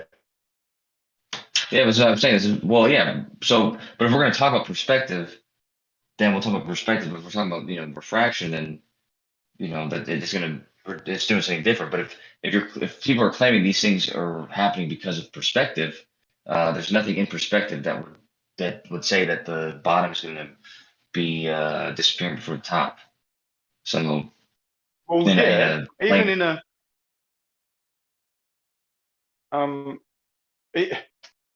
it's I suppose it's hard. Maybe you should just set up an experiment where you've got something that's the same height above and the same height below in a Blender program or whatever, and it moves out and see what happens. Where you've got a floor, like a distinct floor, and nothing above, and see what happens. Is that something you can do in Blender? Yeah, something you do, but It's something I've done in Blender. Yeah. Yeah, this is done in art and Blender and all over. I mean, I'm sure I know Arm it's done in art. The point perspective, you have to diminish the bottom of the fucking buildings or whatever to make it look right. To make it look like it's our world, you've got no choice but to reduce the height of things into the distance. Well, so as an artist that I am, I can tell you right now that that's absolute bollocks. All right. We'll draw a 3D picture of a street. Go on. Get a street set up and draw a 3D picture like you're looking down the street and tell me whether you have to shrink the buildings or not to keep them the same height. Well, yeah, I mean, you're right. You shrink them, but not like bottom up, though. You don't right. None of that bottom up stuff, though. Okay. You do shrink them, though, yes. Okay. So there again, let's stay with this. If you were to draw advertising on the side of those buildings, do you think the advertising on the side of those buildings at the very end of the street, at the bottom of those buildings, would be discernible versus the advertising at the top?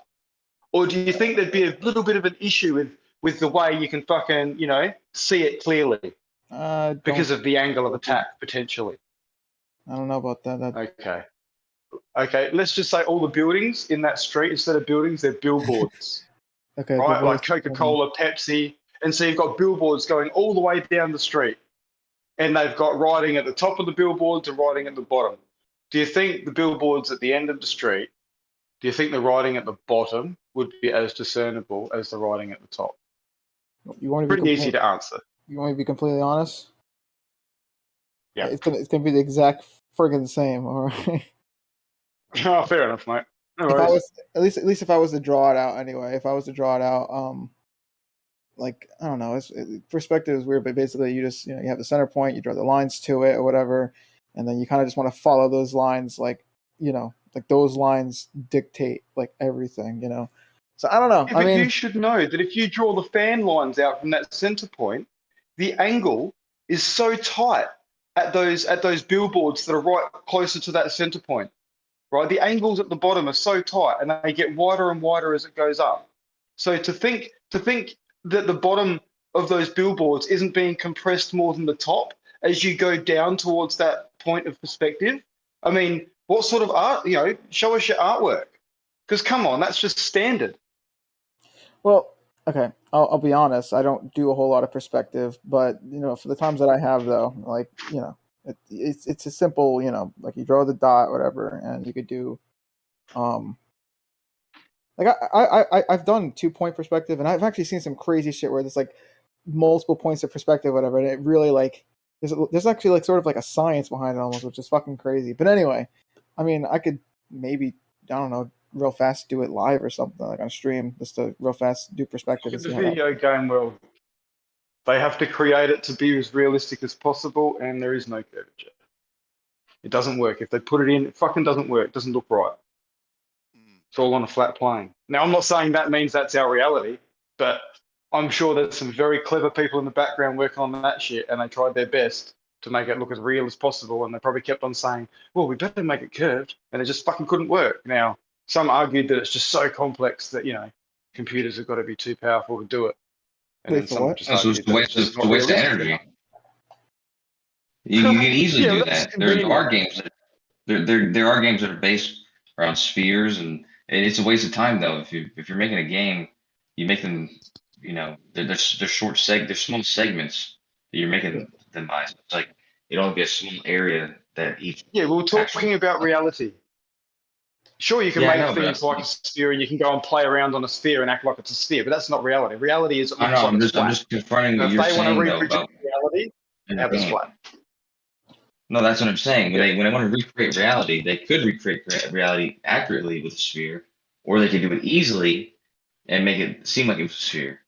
And that's usually what they do in video games and simulations. Is they do it on flat planes, and then they, as you move to different parts of it, you're just going to different segments of this, the different worlds that they built basically. Because it's easier to do, but. Oh, well. Back to the good old. Show us the curvature. Show us the curvature. Motherfuckers. I don't know. So, in a non-optical fashion, please. Fuck. Can't do it. Well, No. they don't have that, but they do have something that they'll call the effects of curvature. Will that suffice? The effects. Every time. Yeah. The phenomena, the mystery. Well, we see this, thus curvature. The effect of curvature with what we see. This thing over here, yeah, that's curvature. Yeah. That's it. Yeah. Oh no, hang on, get it right. It's if curvature, we should see this. Oh look! Oh look! We see this. Oh, therefore curvature. Behind door number 3, it's curvature. We've created some apparatus that reproduces the phenomenon required. Yeah. Amazing. Funny. It is funny because it's true, isn't it? No.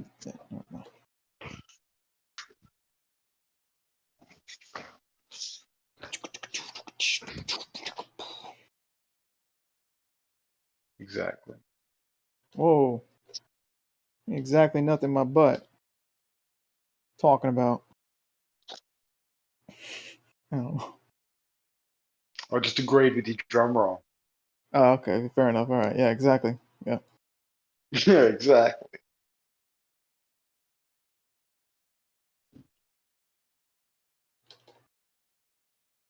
Meanwhile, hiding a fucking cruise ship left to right, hey? Oh no. Good luck. Arma, do you think you could do that? Do you think you could create a model? I mean, it seems like you already had it, where you could do, your curvature and have your little stakes that you had out there, little colored ones, and then do left to right and see if you could simulate left to right curvature like Weiss is talking about. I mean, yeah, I guess I could do that. I mean, probably not right now though. I'm a little busy, but yeah, maybe sometime, tomorrow. That'll be interesting. You could do like 3 camera views. You could have like a triangle, and then you could have at equal distances and try to recreate the things cutting off for each of the people in that way. Make sure you account for refraction. It's kind of like a spherical excess thing, basically, like modeling it. Stop stirring the pot. I think Armor actually agreed before that it's actually just optical from the perspective of the person that's looking at the ship as it moves away from them. And the profile person will never see the same thing. So I think he agreed that it's just optical and it's not Hump doing it. Isn't that right, Armor? Yes. I was saying that there is a drop. It's just that left to right though. It's the whole the pool stick thing that Kosho mentioned. I think it was Kosho. What is there not a drop left to right? I mean, there technically would be, but you're not going to see that though because. What do you mean? What do you mean technically? There either is or there isn't. There's no technically about it. There either is or it isn't. That's just how I talk. I'm very like, what's the word? I'm just very like passive. I'm very passive when it comes to talking because I don't like upsetting people. I try to be real. Like in the, you know what I'm saying? Well, yeah, no. But Very there cautious. is drop left to right as well as front to back. Got to be, doesn't there?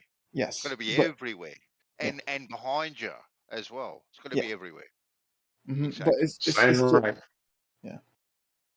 It's just that because the front to back curve it's the front to back is like a drop, and that drop's only like like a few dozen feet.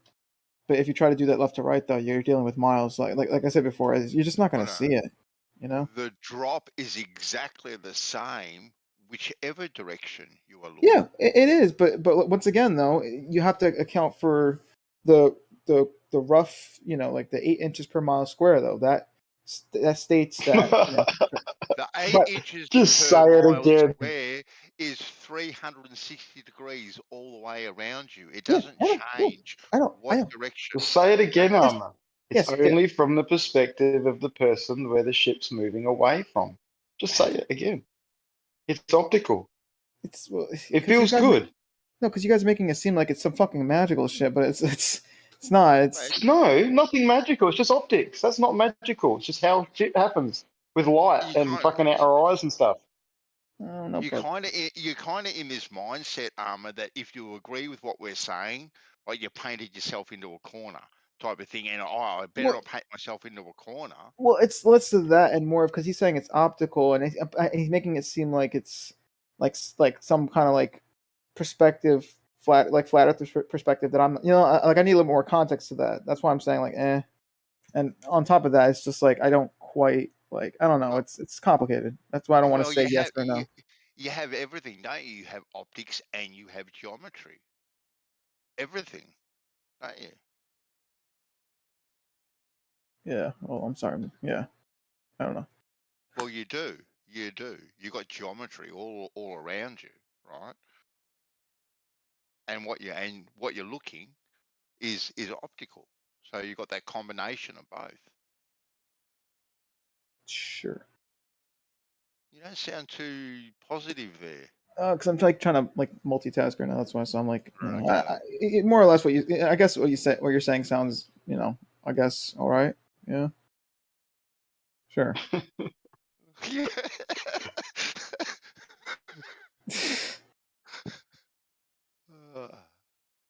You're like conceding and agreeing and disagreeing all at once. Yeah. It's awesome. It's like, yeah, but I'm trying to think. And trolling. Yeah. Like I said, I'm just trying trolling. to say, like, fucking that's a big component, I think. No, it's just like I said, I'm just trying to be real neutral. You know what I'm saying? Right now, I'm trying to be real neutral. You don't have to be neutral with what you agree with. Right, either is or it isn't. Right? Take a stance. Don't sit on the fence. Yeah, fair enough. We won't think less of you if you're decisive with your thoughts at all. No, welcome to Flat Earth. You're welcome to, just say it out loud. I'm sure it's like coming out of the closet. Just say it and you'll feel better. Like just just open that door just a little bit, like just a crack, right? It'll feel good. It'll feel good. Trust me. It's all optical.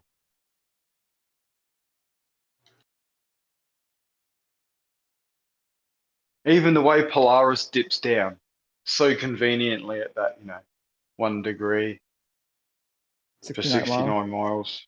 Yeah. Yeah, that's just beautiful. Nothing to do with curvature. Nothing at all. You gotta admit Just that's how pretty. light behaves. Perspective. Well, oh, okay. So it's a little convenient though. Especially through an atmosphere. Well, no, it's actually, you can figure it all out. It's not convenient, it's just how it is. We have atmosphere. Light behaves in certain ways. And when you move away from light, especially, certain things happen. It's very predictable. Don't know why people keep insisting there's this curvature and we're on a ball without bringing any evidence whatsoever to back it up. Well, it's both optics and geometry. Right. It's both. It's a combination of two. Well, on a flat plane, it's pretty much the geometry sort of leaves it, really. But yeah, if in the ball model, yes, it's both, of course. Well, it's both in both models. Well, of course, but come on, the geometry is very different, isn't it? Stop sitting on the fence. Be committed. Right? Well, no, it's take a I stance. just don't need to bother with geometry because things never go below the horizon, so everything's above. I just don't, we just don't need to really even talk about that. Whereas with curvature and the sun going below things and fucking the spherical fucking stars going around, that you need to sort of bring geometry into it. Well, it's geometry in both of them, really.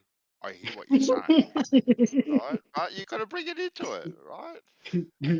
Mm-hmm. We live in a geometrical world. Yeah, well, the only geometry I need to talk about in flat plane is the flat geometry. It's flat, all right? There you go. So Geometrically flat. You've got a geometry then, don't you? I do have a geometry, yes. There you go. There you go. and feel good? and Doesn't it feel good? Doesn't it feel good? Be loud and proud. Oh yeah. Yeah, no, it feels good that there's a geometry involved. Yeah, no, you're right. Flat is technically geometrical. There we go. There we go. We're making progress. Gee, today is a good day. We've made so much progress today. We fucking descended for 17 hours there for a while. Fuck. Doing circle jerked by someone and fucking, I don't know what the other person was doing. Did we try to check out for a bit? Did we get to a resolution? Oh, definitely. It's all optics. There is no curvature. The conclusion is we're all right. We're all right. That's the good news. It's a big kumbaya moment. Oh, I love it. I love it. It's geos, of course. Always get together here. Oh, let's all smoke the peace pipe and yeah. I'm just having a chop now, mate. Shit, you're onto it. It's about that time. Chippity chop, chippity chop. I grind myself, but anyway, each to their own. Do you save all the bits at the bottom, or do you roll it up into a joint? No. Yeah. Save it. Save it all. Have you got a special little grinder that catches it, or? Yeah. I've got a cool little Yeah. one, sure. Yeah. Yeah. I'm past doing that. I used to do that. That's the good stuff. Yeah, I just fucking, yeah. You a scissors man, are you? I am. I just got a phone call now. Hang on.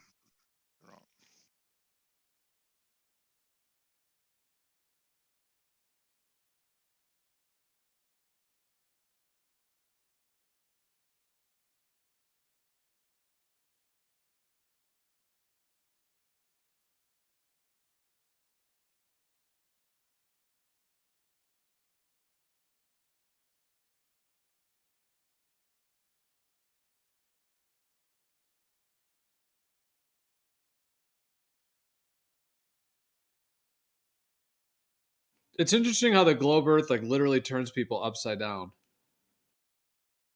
You know, like like that phrase, like oh, like turn you upside down. Like it's like they literally turned everybody upside down from each other and like pitted off against each other, all going to this mythical center that there's no proof of.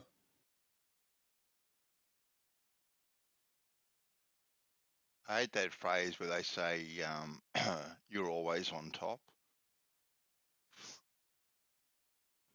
That's what she said. I don't know. Well, everyone has their preferred position. Yeah, well, I guess the only way that does fit in their model is that your feet are kind of down, you know, and then if you want to call everything dropping away down, then I guess you're on the top of it if it's all going down. But yeah, it is kind of a strange, like relative reference thing. Well, it is. Well, you know, they definitely have pinned a top and a bottom, being the north and the south. Right, so not everyone can be on the top. Now you can feel as though you're on the top. Though that's what they tell us. We feel as though we're all on the top, and not on the side or underneath or wherever. But we can't all be on the top. It'd be kind of weird. Some contortion kind of maneuvers going in there. Yeah, and I mean, don't they kind of call the North Pole the top? Exactly. Yeah, that's what some of the wrong people do. What do you think, Coach? I mean, they always show the globe with the north thing up. So isn't that the top of the globe? Top of the sphere? Man, that's for visual. You know, there's no top. Like Banso was right. But I mean, it's not. Banso said it was bizarre, but I know legally in Australia, everybody has to drive on the left side of the road. And if everyone's driving on the left side of the road, then surely they're all going the same direction, right? But they're not all going the same direction. They can all be driving on the left side of the road and be going in all different directions. So is that because of Coriolis? Is that why they drive on the other side of the road down there? I think so. Well, Gas apparently expensive. you have to correct for it when you're driving, Coriolis. Well, you naturally correct for it. You don't have to correct for it. You naturally correct for it. You naturally correct for it. Yes. So you naturally, when you're stuck to the ground, have to account for something that's moving you. And you're driving along. Have you ever gone for a walk? I'll assume so. Well, when you go for a walk, rhetorical question. There's a reason why it takes a couple of years before you can go for your first walk. Like you don't come out of the womb walking, because actually there's a lot of subtle nuances in perfecting it. Like every single step, you have to correct for the direction you're going. And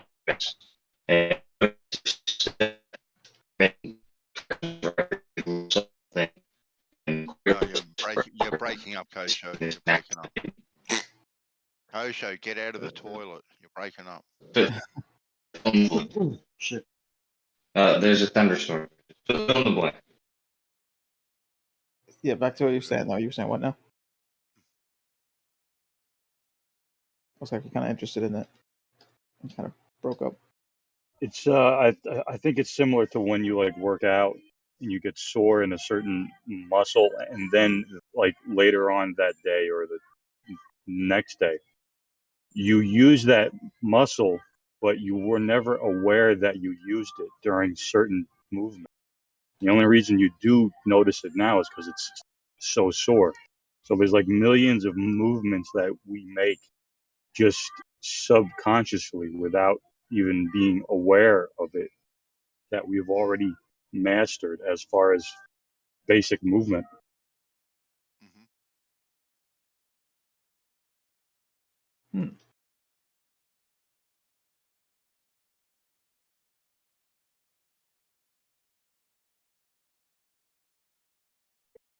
But I was wondering if self-driving cars need to correct for Coriolis, or is it already programmed in. Well, I mean, I don't know about that. That's No, that was AI is a perfect example of exactly what I'm describing with a human. Like when you see a robot trying to walk, it's doing exactly the same thing. It's having to make constant corrections to make sure it's balanced, make sure it's going the direction it's going, and it's been perfected, but it's also very difficult to do. And in that difficulty, it's making corrections for the very subtle corrections that it needs to make for Coriolis. There's a much smaller correction than the correction it needs to make for being off balance or for making sure it's going the right direction. So it's one of the subtle corrections it's naturally making.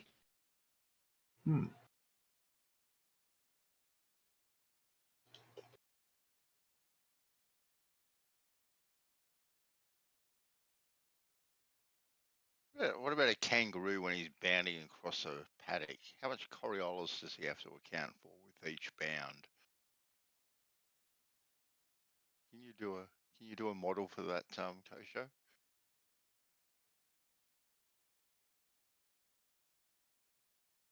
Yes, when I get out the shower. You've got a bad connection.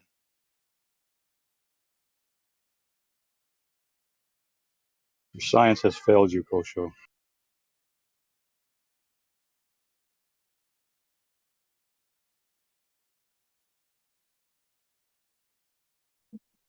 I'm taking a shower in a thunderstorm. oh. Kosho, are you taking us in the shower with you? Whoa.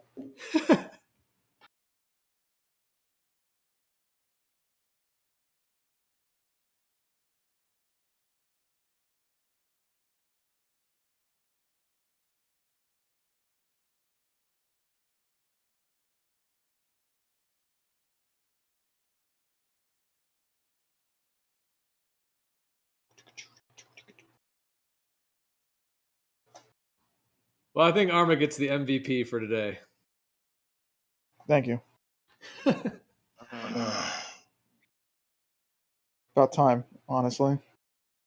I put in the hard work. Make sure when you clock off, you get paid double time today, Armour. We'll vouch for you. Funny. Credit points.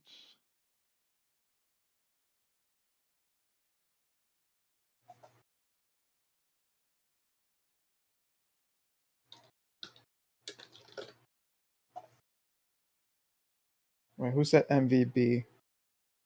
Most valuable baller. There you go. That's right, MVP.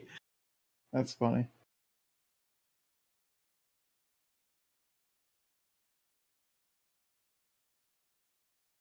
We could make a roll. That'd be kind of fun.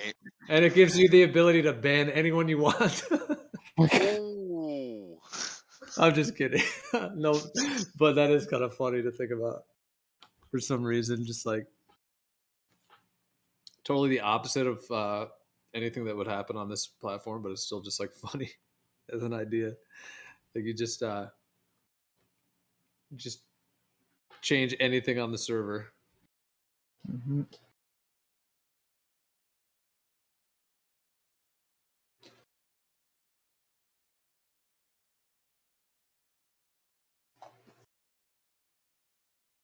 Seems like you could do a whole presentation. Maybe. I mean, I guess it really depends on what the topic is. And I guess so. But I would have to be prepared for that because I mean, most of the time I'm like stuttering and shit, and I don't have the point ready. So I would have to prepare for that shit. Otherwise, it'd be a shit show. So I am bad at improvising. I mean, I've been getting better though, but still pretty bad.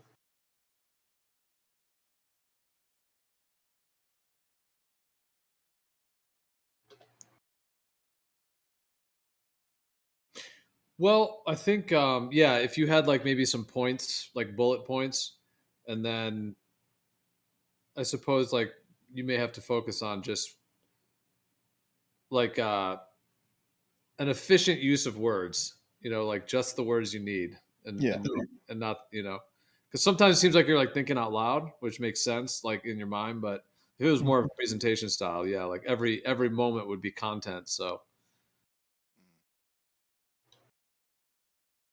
What's your best evidence for the globe? Oh my God, we're doing this again. We're starting over. God just hit the reset button, and here we are. Before you guys started out on that way, I was gonna offer maybe it's MVC, man of valued concessions, or maybe vague concessions. Yeah. Well, I asked you the other day, Armor, and you came up with left to right curvature, which well, you did. Right. So, and then you kind of backpedaled and said that one wasn't your best. Yeah, we don't worry Which we about it. both agreed. So I'll give you another crack. What's your best one? What's your best one?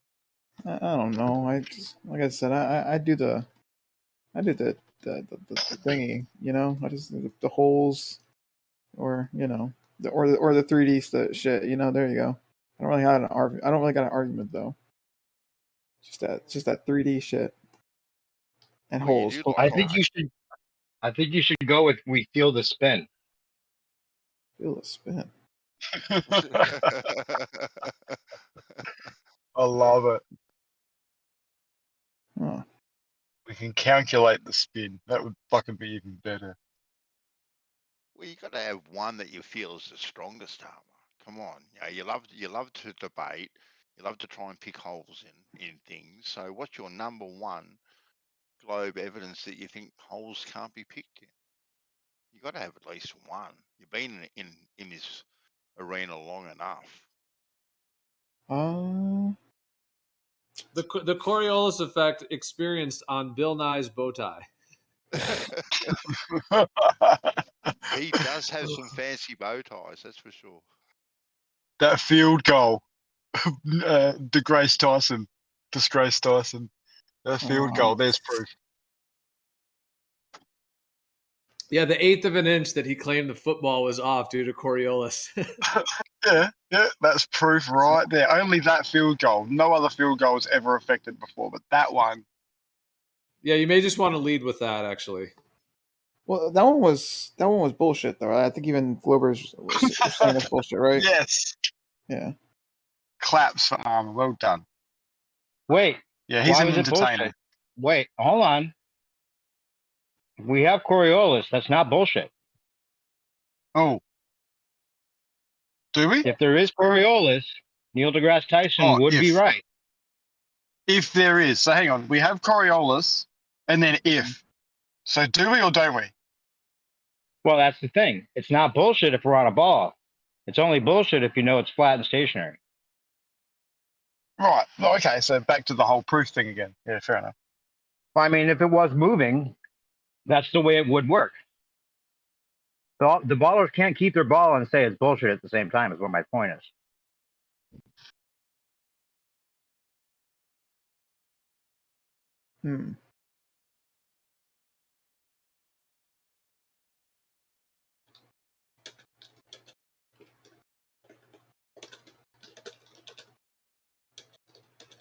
Mute myself a while.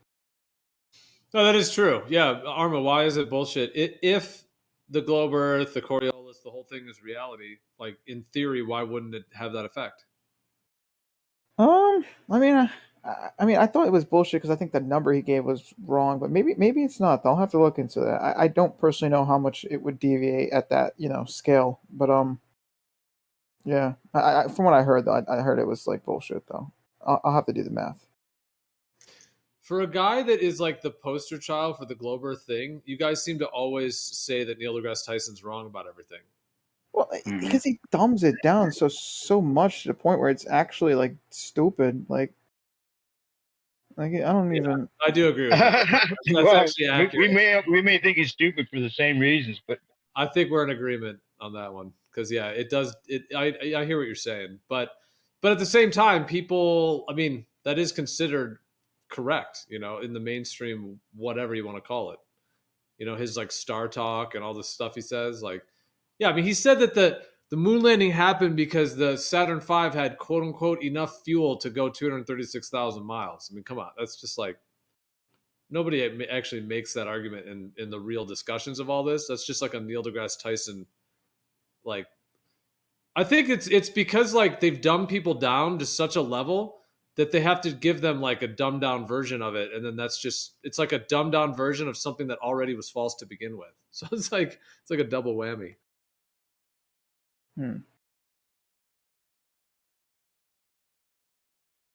But his explanation of how a lunar eclipse would work on a flat Earth is just, that's a flat Earth killer right there.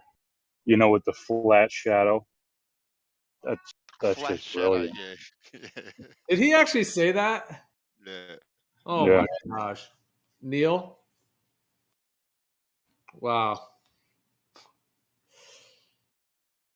Yeah, I think you're right. Now that I think about it, they did, and that they had like with that that sit down that he had with that guy, and then like animations. Yeah, You need to write him an email, Armour, and say, Neil, you're not doing our cause any good here. Please.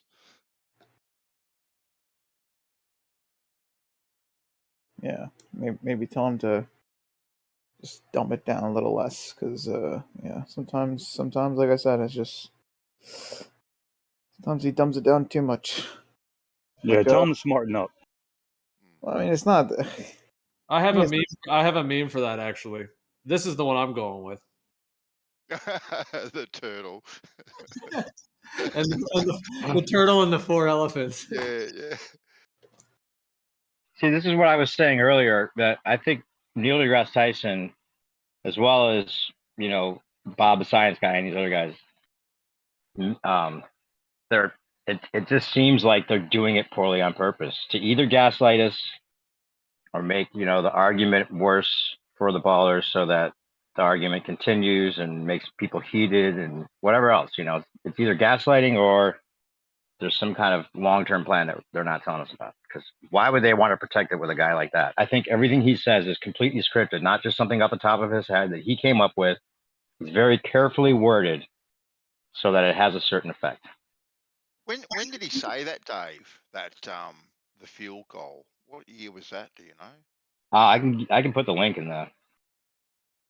That was Yeah. years ago. I think it was like 2014 or 15, something like that. You guys remember Bill Nye? Bill Nye describing the shape as bleh, where he goes, the shape is bleh, bleh.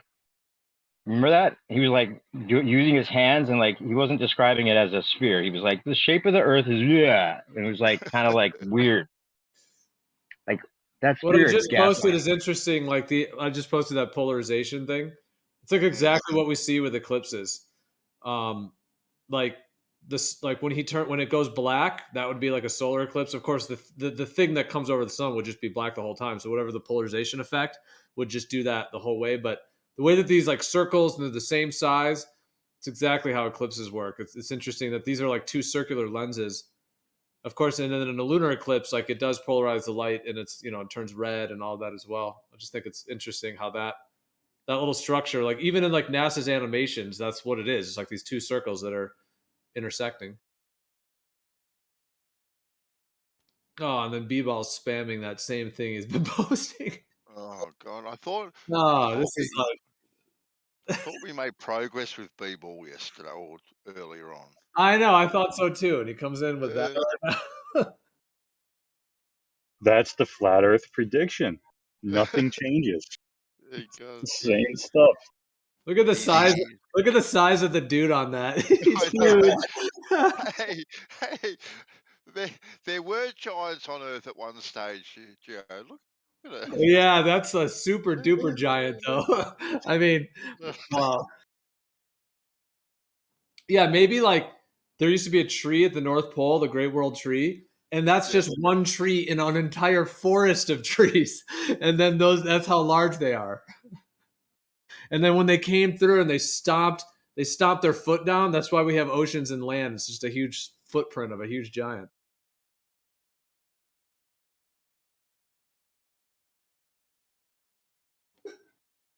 model that.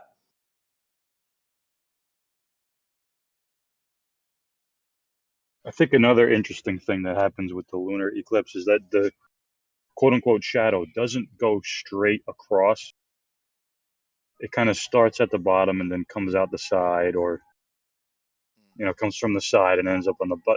It's like, Gio, I think you brought that up a couple times.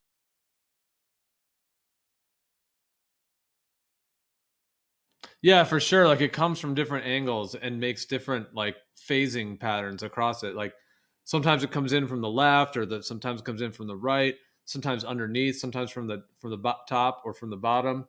And then even it's really fascinating. That's why it's like the idea that it's three spheres lining up is just impossible, because not only does it come in from different angles, but it actually changes its direction during the whole eclipse process. That's what I'm saying. Yeah.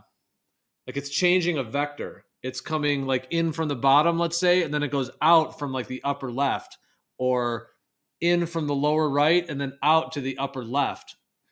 But it does different things. Sometimes it'll go in from the upper left out to the upper right, but then other times sometimes it even comes up from the bottom and then comes down from the top. So it literally makes a 180. It's unbelievable. So it's not taking a natural path.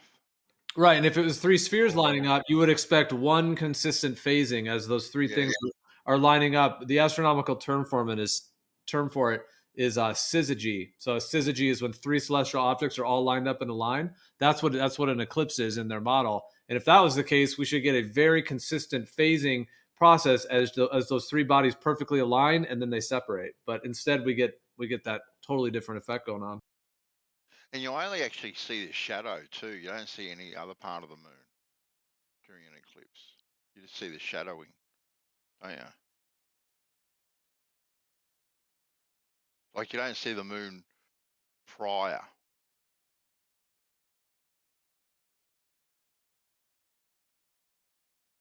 You can see a tiny sliver of the side that's lit, but yeah, generally speaking, it's black and it's against something black. It is not lit.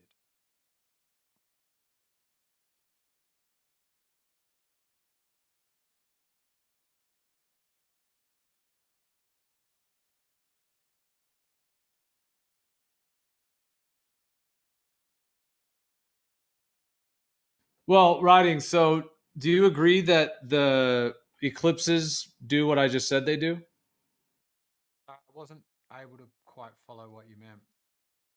Well, like, let's just call it a shadow for the moment. As the shadow thing comes in, like, let's say for lunar eclipses in particular, the shadow thing starts overtaking the moon. And then at some point, it kind of overtakes the moon with like a dark looking shadow. Then once it seems to be totally exact with it, it like turns red or orange or red. And then it starts to darken again. And the shadow thing, the little circular shadow, starts to, leave the moon. So it enters the moon and then it exits the moon. And as it does that, in different eclipses, they're all different. And that shadow thing, as it comes in, sometimes it comes like from the bottom and it leaves going to the upper left. Other time it comes from the left and it leaves going to the upper right.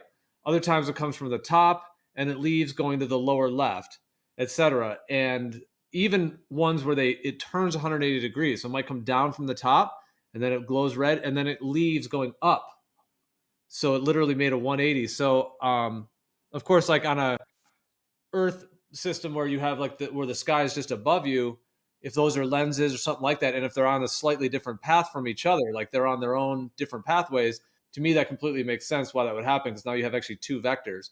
But on a globe type model where you have three balls lining up, how would you explain that happening if that's on that? On the heliocentric globe type model. Not able to intuitively make sense of it, but I have a suspicion that if I did actually get three physical balls, like a light bulb and two balls, I could probably replicate the effect. I mean, except for the that red one caused by refraction, but I mean, yeah. Aside from that, I'm posting one. I haven't tried it, but I'm not fully able to comprehend where the inconsistency is. I just got faith. If you check this one out that I just posted, so the shadow thing comes in from the lower left, sort of the southwest position, and then you'll see here the shadow will leave. I believe, to the upper left. So this one's That's tough.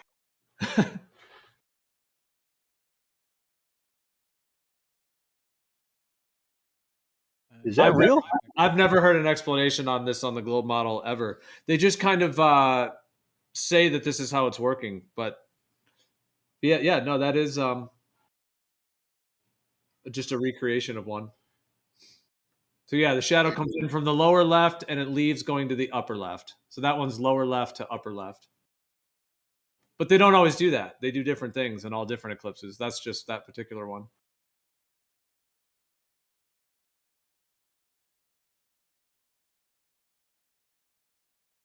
So that's supposed to, that would have to be, a syzygy of three objects lining up. How would that even, the physics is just not even possible. Well, Kosho has something here. It says that it's the field rotation of the Earth added with the fact that the moon enters into the orbital plane of the Earth from either the top or bottom. Field rotation. Yeah, and he explains that. It says the Earth's rotation throughout the night. I see. So because we're on a turning Earth looking at something. Yeah, but that tilt is not going to change the way that the syzygy is lining up. That's just, all that's going to do is change its position in your sky because you're on the Earth. So it might be up to your left, over to your right, down. That's what the tilt would do, and any rotation, because the eclipse is supposed to be happening because the Earth, the big ball of the Earth, is intersecting between three huge balls. So the shadow thing going across the moon would have nothing to do with any spin of the Earth. The only the up or downward, right? No, none of it. Not any. The shadow effect, the shadow that's being cast on the moon in that model is because the three objects. Okay, so the moon normally is tilted 5 degrees to the ecliptic, but during an eclipse, it's right at the exact same plane as the ecliptic, which is the path of the Earth around the sun in the heliocentric model. So all three of those things are literally lined up in 3 coplanar points. Right. And when they come into when it comes into alignment, the shadow should come from the one side. It should then happen, and then it should leave going to the other side. It should be a straight line because the 3 are lining up in a perfect plane. Right, but if I'm standing on something that's spinning, if I look east at it when it rises, top to bottom will be one orientation. If I look west at it when it's set, the top to bottom of it will now have flipped orientation, right? It's going to get at its zenith. It's going to not really have a top or a bottom, right? Because it's bang up in the sky. So I think that's what Kosho's talking about. Like up or down is dependent on our local up and down, but if our local up and down is all pointing inwards and spinning, then something that is going to be up is going to be down for somebody else, or your own down 12 hours later. I do understand that concept, but in this scenario, first of all, an eclipse only these are not that long, so we're not talking about days and days. This it's not a whole day. It's just like they range the timing, but sometimes an hour and a half at the most for lunar eclipses and whatnot. So it's just a fairly small time period. So the spin of the Earth, the only thing that would change is the position of the moon in your sky. And I hear what you're saying. In the same way, like if you did a handstand, the moon would be upside down as well. That's all fine. That's just your position. But the thing that's actually happening on the moon is the shadow that's supposed to be caused from the Earth. And that should be a syzygy. That should be an exact triple, alignment. So that's the part that doesn't fit. The shadow itself should enter and exit the moon in a consistent straight line because it's 3 objects precisely on the same plane. But it enters and exits in different directions. It's literally changing an entire vector that is impossible on three points lining up, 3 balls lining up. And welcome to Flat Earth. Not sure that's a good welcome to Flat Earth. It indeed is confusing, but I think welcome to Flat Earth would explain eclipses at all, not point out that there are some mysterious things about them in the model we are given, but give us a model. Well, this ultimately just shows that the vectors by which those things in the sky, like the black thing that overtakes the moon, if we want to call it that, whatever we want to call it, the vectors at which that's occurring is impossible on 3 spherical balls lining up. So that's just ruled out. What it is a whole nother topic of discussion, but that is just impossible. Right. But obviously I don't agree with that. Yeah, and I'm just sharing my viewpoint, so.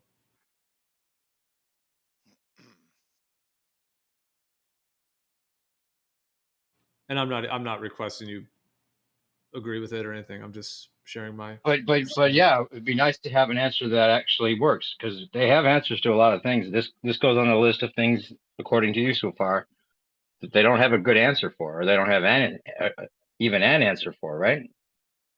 Yeah, I mean, what you'd have to do, like to recreate this, well, you needs to be formed clearly and tested. Yeah, so here's what you'd have to do to recreate it. Take 3 spheres and have a light source, and then create a shadow on the one, with the one in the middle, with the light source on the other end. Just like we're talking lunar eclipse, so it would be the lineup would be sun, earth, moon. So if you line 3 balls up like that, and they're all coplanar, because the moon's at that moment of the eclipse, the moon's orbit, as it were, around the earth is at the exact same plane as the ecliptic. So they're all 3 lined up in a perfect three coplanar points. Try to have 3 balls line up, and to get that shadowing effect where it comes in from the one direction and leaves going to the other. That's what I'm saying is it's just geometrically impossible to do.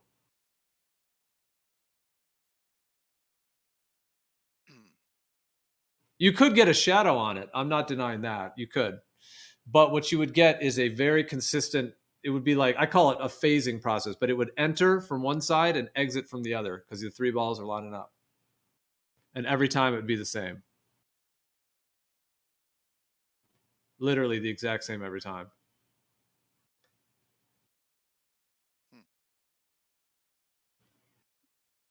Well, I mean, there would be differences because you have partial eclipse and total. So yeah, I mean, there's that component. But the actual like geometry of it would be the same because it's the 3 balls lining up in that perfect coplanar, 3-point thing, which is what they say the eclipse is. It's called syzygy. It's kind of a strange word, but syzygy is what it's called, where the 3 objects line up. So it would be viewed, pretty similarly every time. Just not, I mean, every total eclipse would be the same. Like if you were on the same part of Earth and you viewed a total eclipse that was in the same part of your sky, it would literally look identical. But instead, every eclipse we're getting, sometimes it comes from the lower left and it leads to the top. All these different directions. And actually, a lot of the ancient structures and systems and cosmologies about lunar eclipses, they don't say that it's one thing. Many of them talk about that there's like a system of lenses or of bodies. And those bodies are in their own orbital, if you want to call it orbital, or their own cycle. So like imagine like 7 circles that are all spinning in their own rotation. So they're doing their own thing and the moon is in its position. So when that thing comes into it, like the 7 lens system that's spinning at its own, now you have those 2 vectors and it actually fits the geometry of it. Yeah, it's dark matter. It doesn't have to be 7 of them. I mean, that's like in the Vedic cosmology, they do have that part of it. So, I mean, that, it's a mystery, I mean, I'm not saying for sure it's 7, but if you had like a system of rotating ones, they would all, whichever one lines up with that eclipse, you would get that vector, which would make sense that it comes in and goes out in all these different ways at the different eclipses, because it would be like a different part of that other structure that's then interacting with it. Dark matter, yeah. The nodal points. That's real dark matter.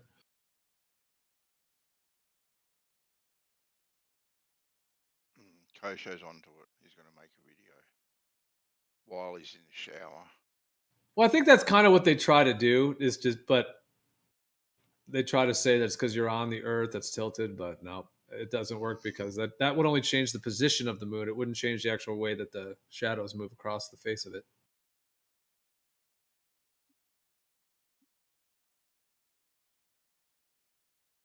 Let's see. B-Ball just posted one.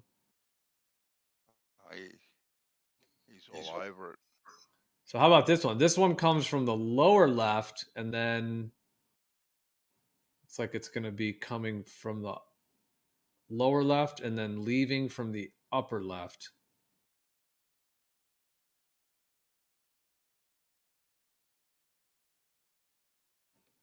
Yeah, that's cool when it shows in at the end. It shows in like fast motion. Yeah, that thing at the end there, like 16 seconds in, the one that B-Ball just posted, it shows like the whole thing in fast speed. Yeah, that's not the geometry of three balls lining up at all.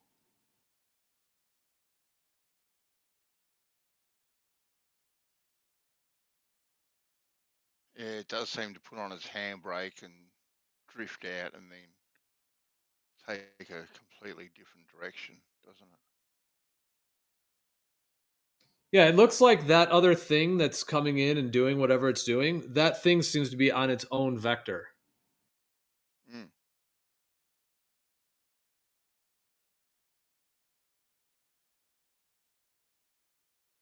Do you mean that little shadow that goes across after the eclipse? Well, there seems to be like a circular thing that enters the moon and then, then it kind of turns red, glows red, and then that same kind of whatever it is seems to then exit the moon. So yeah, but whatever that thing is seems to be on its own vector and doesn't fit that kind of three balls lining up, geometry. I mean, what it is definitely a mystery on its own front, but yeah, it seems to be like on its own. Like it's doing its own thing, like it's on its own path, and then it's coming in and doing its thing to the moon.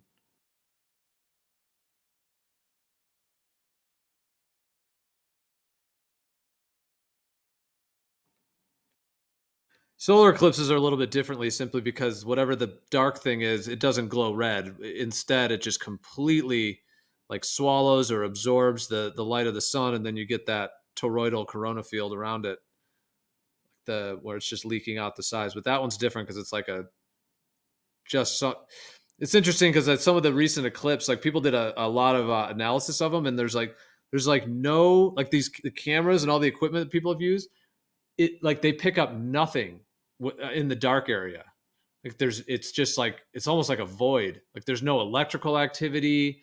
There's nothing that can be picked up from it. All the electrical activity is around it, which is kind of the concept of a nodal point magnetically, is that it's actually what it is. It's like anti-space that absorbs space.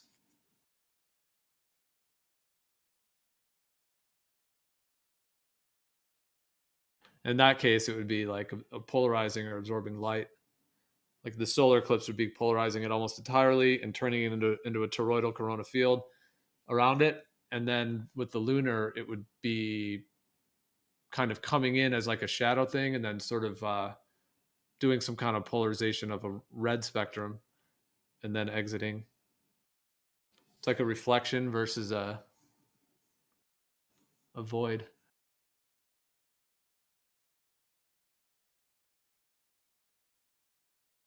I kind of think of the lunar eclipse kind of like a mirror almost. It's like a reflecting the moon in its own energy field. And so you get kind of like a different view of it, almost like it's being reflected off itself or something. And then the solar seems to be just like a complete absorption.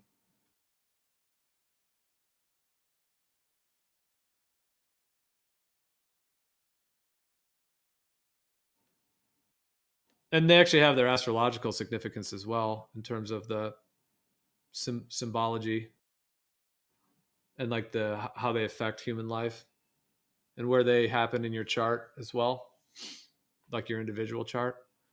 They have specific purposes, like in terms of like seeding new new energies in one's life and cleansing out previous cycles.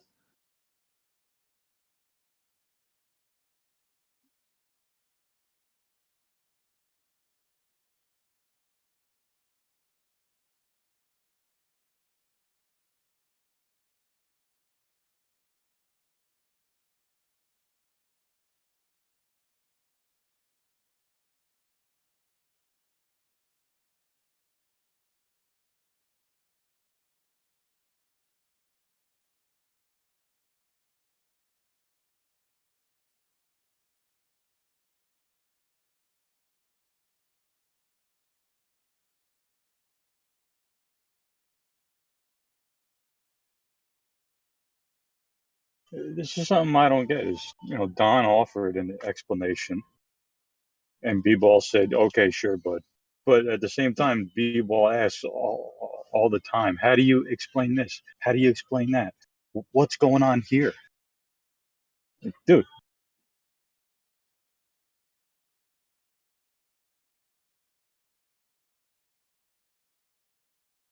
Yeah, it's like he asks people things just so he can tell them his thing. Yeah. He's not really wanting to know, or it's not even like a real engagement. It's just, I'm going to ask you this thing, and then I'm going to tell you what why you're wrong and why I'm right, basically. Whatever you reckon. I'm going to teach you again. You must be going for like an honorary teaching degree or something, potentially.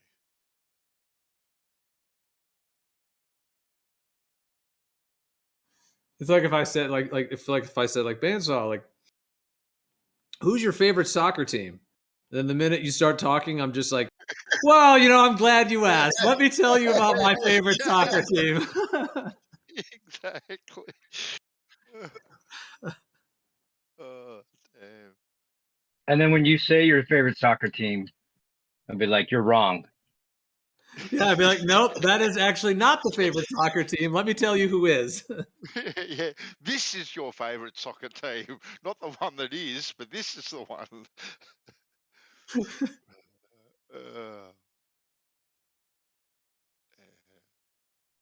Or just whatever. Whatever, man. You've been psychoanalyzed. Oh, you like them? Whatever. Whatever. Actually, one thing I found interesting with completely changing the topic. If you guys keep on wanting to talk about the eclipse, go for it. I don't want to derail that. So, but about gyro compasses, I thought these things like just naturally sought true north themselves. No, they've got to be set. They're a man-made machine that actually have to be. They actually have to be set. I've been watching quite a few videos on it. When you say Writing, set, what do you mean? just that they've got to be set. So now they can keep on going back to the orientation that they are set for. Right? That's what they do. My understanding is that's incorrect. Well, maybe you should. I mean, that get a bit more understanding on it, because these I know you had that big chat with IB Hunter and all that sort of stuff, and I had a chat with IB Hunter, or a small one, a brief one, with him as well, and I said to him I would look a little bit more into it, and they are a man-made device, and as such, they don't naturally do anything. You have to set them, and that's why you have to, and that's why they have to account for things like drift and precession, and I don't understand what there's you're another talking about. thing. So when you say set, do you mean I've got to tell it what north is so it can keep pointing north? Yeah. That's wrong. Yeah. No. Well, actually, yes, that's what it does. My That's what it does. IB Hunter told me is Yeah. wrong. Could you show me where you get that? Well, then you're wrong. And I've been watching quite a bit on them, and you actually set them, right, to a particular direction, so these things can, with predictability, right, and accuracy, right, when they are moved around, point back to exactly the same position, right? That's what man does. They make them do this, right? So then you can use them as a reliable navigational tool, right? But So what happens? they don't naturally do it on their own. So what happens if you're out on the ocean and your power goes out? Well, then you have backup, because the old ones, well, it depends what sort you've got. You can have the old mechanical ones, and if your power goes out and all that sort of stuff, it takes about 4 to 5 hours to power these things up, right? It takes quite a bit of time. But with the newer ones, they have what do they call them, the optic fiber ones, that does it pretty quickly. But then what you do is you have a backup normal magnetic compass to back yourself up. So that's what you would use as your backup. Right. What do you do when? So now the power comes back on. What do you do with your gyro compass, your mechanical gyro compass? Well, you're going to have to be waiting 4 to 5 hours, and whether or not you can actually do that in a big rolling seas and all that sort of stuff, I don't know if you actually can do it with the old style. But you're throwing something in there. You're actually throwing something in there is actually completely irrelevant. Quite honest with you. No. Yeah, you are. The question I'm asking is Hold on because 2 seconds. if they need to be set, then if the power goes out and it loses true north, you've got Hold no on. way of finding true. I said hold on because my cord fell out. So you're gonna have to repeat exactly what you said. It's to my understanding, if we're talking about the same thing or understanding one another when you say set, if the power goes out on a boat and your gyro compass goes down, when it goes back on, you still need to find north. Yeah, it takes a while to spin up. That's my understanding. But is it your suggestion that I have to then show it where north is? And if I don't know where due north is and I set it by magnetic north, the gyro compass will stay pointing at magnetic north? You don't set these things. Right. They're all calibrated and all. They're all calibrated and everything, right, to point at true north, right. So then, right, when these things turn off, when they go to port, generally they don't turn them off, right, because they take so long to power themselves up again. But when you do power them up, right, because they are all calibrated and set, that's exactly what they do.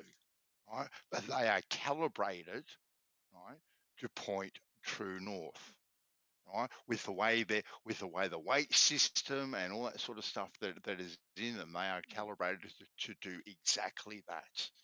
Yeah, but this is the bit where I'm trying to get you to be clear about what you're saying. Yes, it's a device designed to, or calibrate, if you want to use that word, find true north.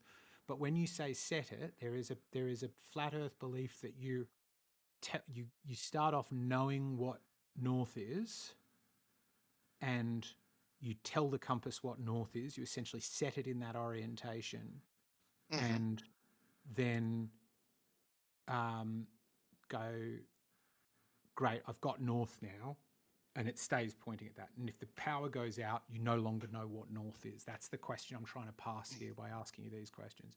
So Well, you won't know. You won't know when the power goes out. You won't know where north is. You'll know where magnetic north is because now you're using your magnetic compass.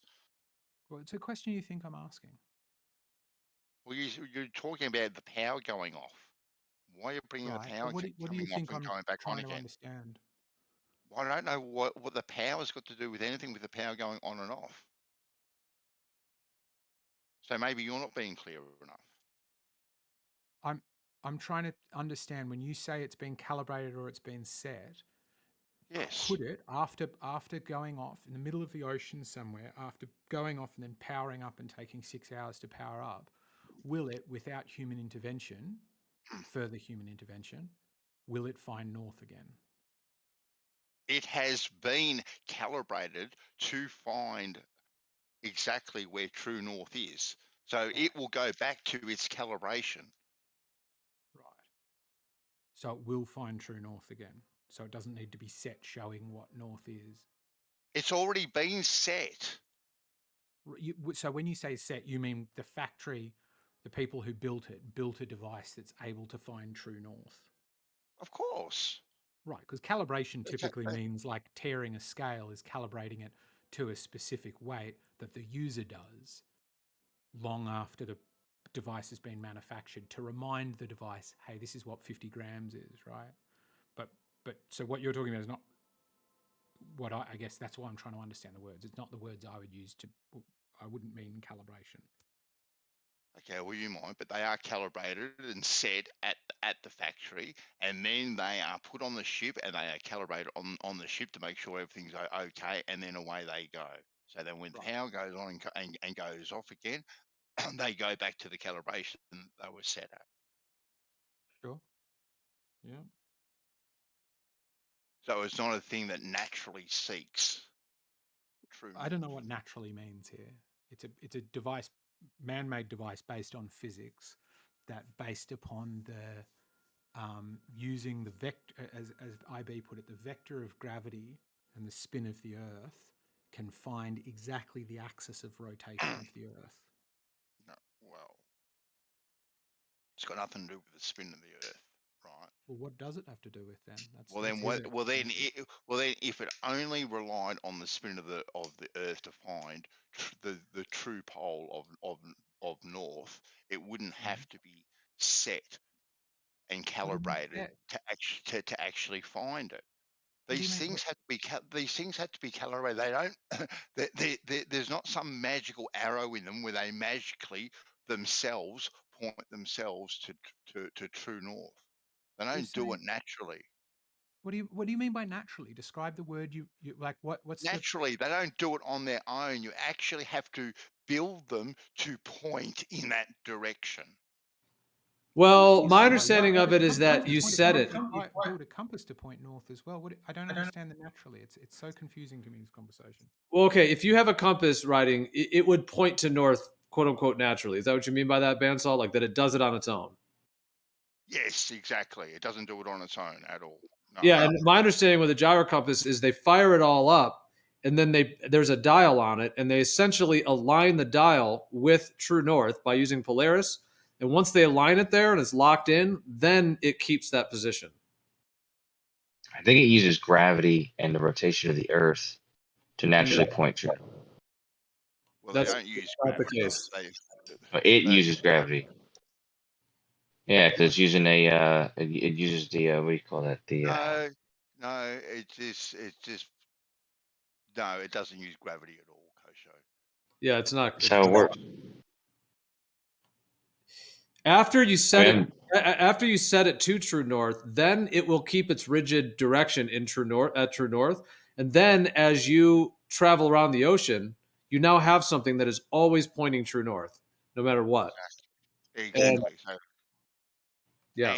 And they had to change all the weighting systems in them because of the roll and turning and up and down of the boats, because they used to use water as the weights, and then they moved to mercury, and then they changed to oil, and then put in mechanical pumps to pump the oil to get them help keep them horizontal. So they've gone through, and now they're onto obviously the fiber optic gyro compasses, which just do it far quicker. And like I said, those ones pretty much fire themselves up and work instantaneously. You're breaking up. You're breaking up, White. You're breaking up. You're breaking up, White.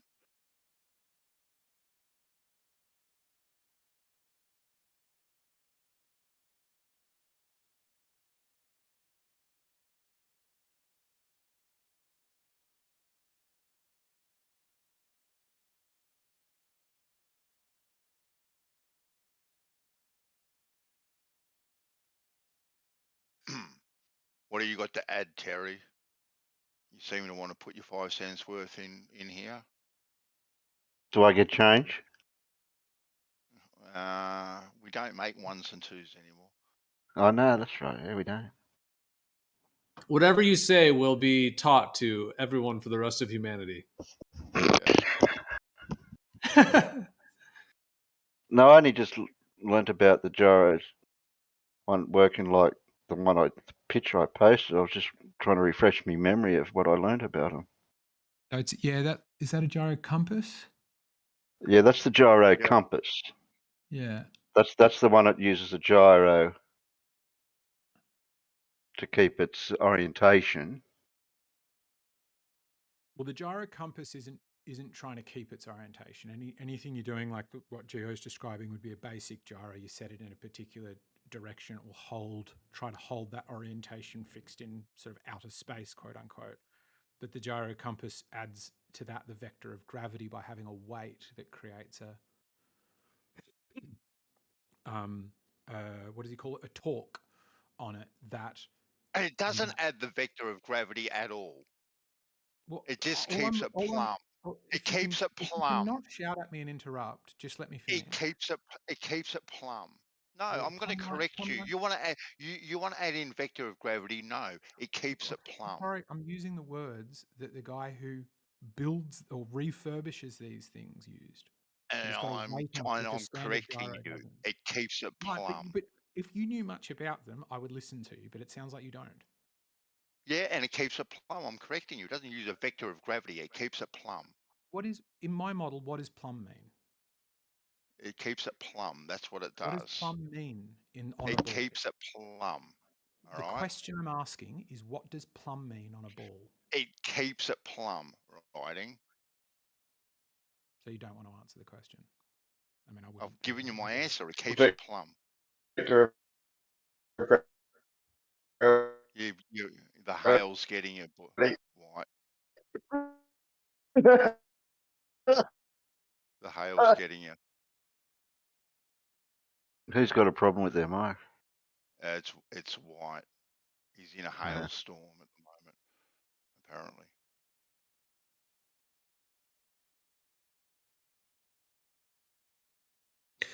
Well, what's claimed in general is that the gyroscope precesses, and they say that it's because of Earth rotation. And it could also be said that that's because of the rotation of the medium, ether drift, those kind of terminologies, that it's the medium causing that precession. Because it's precessing,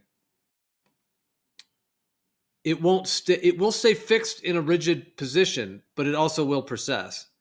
So the purpose of the gyro compass is to essentially counteract that precession so that you have something that is actually rigid. Once you counteract the precession, you now have, and that's what Kosher is trying to call gravity. But once you sort of counteract that, you now have something that is completely and totally rigid in everything, because it's not precessing and it's absolutely rigid. So at that point, you can then point it to true north, and then it will stay pointed at true north from that position. IB Hunter has specifically spoke about that it is, you don't point it there and it keeps pointing there. You could point it south, you could point it east, you could point it west. You fire it up and it will process around, and after a bit of time waggling back and forth, will find true north regardless of the original orientation that you put it in.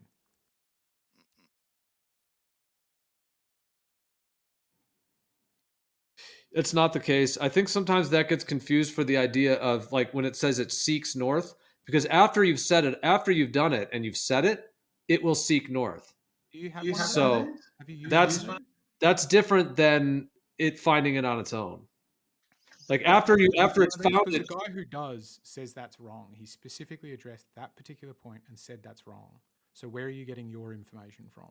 Well, I don't think either of us should speak for someone who isn't here, but if he's here, he could share what he's saying. But because I can't go off, I'm not sure what he's saying. Do you want me to get you the recording? I don't care. I'm just saying that it doesn't seem like this will be able to fully be discussed, because you're talking about someone who isn't here that can't really clarify whatever they're referring to. Right, but I'm able to tell you what they said, and I'm taking my information from somebody who has used these extensively, including putting them on UAVs and stuff like that. Where are you getting your information that you tell it what north is and it keeps pointing in that direction and it's not able to find north if it's not shown north? From people that calibrate them and the internet. You get it from people. Okay, awesome. Where do you? Yeah. Where do you get that? What do you mean? I just told you. But which person? Can I? I spoke to people in Gladstone. I've told this story before. Where I spoke to a couple of people that used to go onto ships and calibrate these things, and we had one lengthy conversation about them, and then happened to see them again in the street and whatnot. Yeah. So I too have spoken to real people. Cool. Is that good evidence, Gio?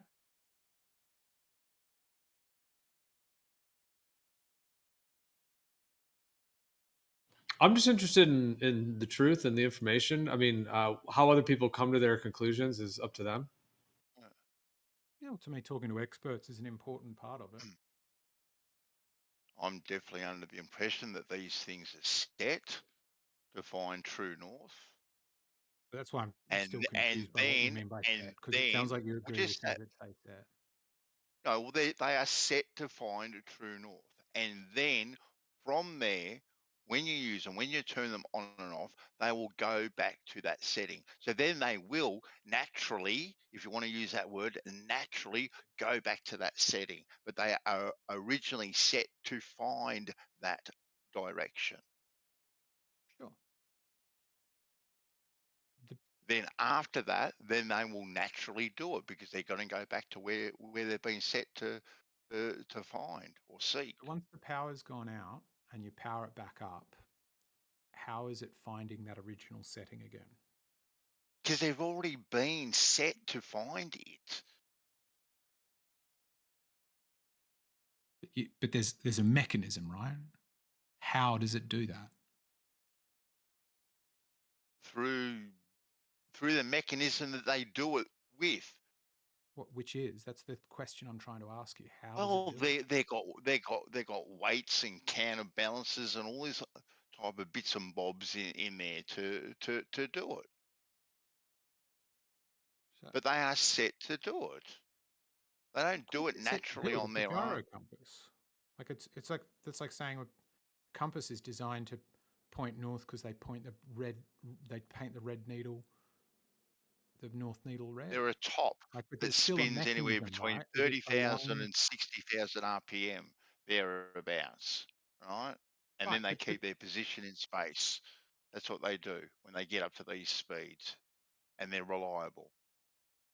And this is just getting silly. The mechanism an ordinary compass uses to find north, I think any of us could quite easily agree, is it aligns with magnetic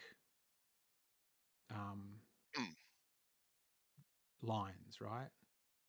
And does that shift? And does that shift slightly? Magnetic north? Does it slightly shift? Exactly right. So dependent on latitude. So using a magnetic compass, right, for navigation, right, which is what these ships do, wouldn't be very reliable when you're trying to get into ports and steer yourself down canals and all these other bits and bobs that they have to do with a high degree of accuracy. You need something that is very, very accurate and very, very reliable. So you aren't going to be using a magnetic compass, and if you do have to use a magnetic compass, well, you better be very aware of your surroundings and what's going on, so you don't run adrift.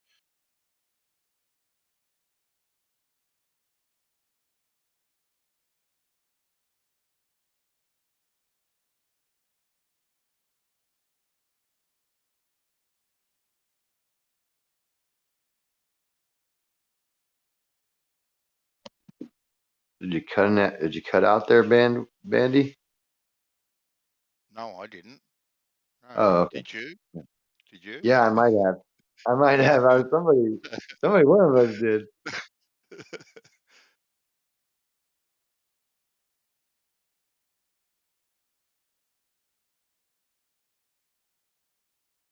Well, I guess we've gotten to the bottom of that. So, Yeah, very case closed, problem solved. All right. done and dusted. No, but yeah, these are complex little devices, that's for sure. And there's also a lot of different ones that have different technologies. And they're pretty cool, you know, the way they can do it. We'll grant you that. And highly accurate. It's amazing how accurate they are.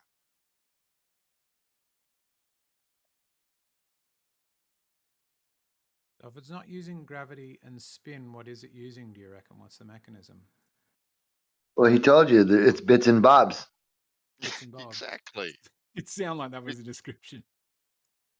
Well, you wanted Hey, it. Benson, did you see the there's a link I'm putting in the chat right now. This is something that Doofus was talking about with the mechanical gyroscope from FE Core, as if it proved that they couldn't get it to not point north. I think of what he was claiming at the time.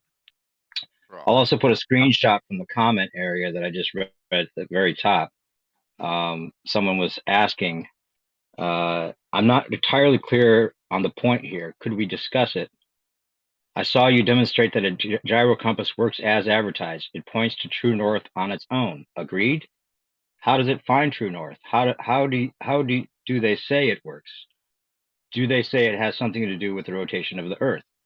And I don't know. There wasn't a reply to those, but yeah, they do, because they say that the thing is, they say that the compass or the gyro is precessing because of the rotation of the Earth.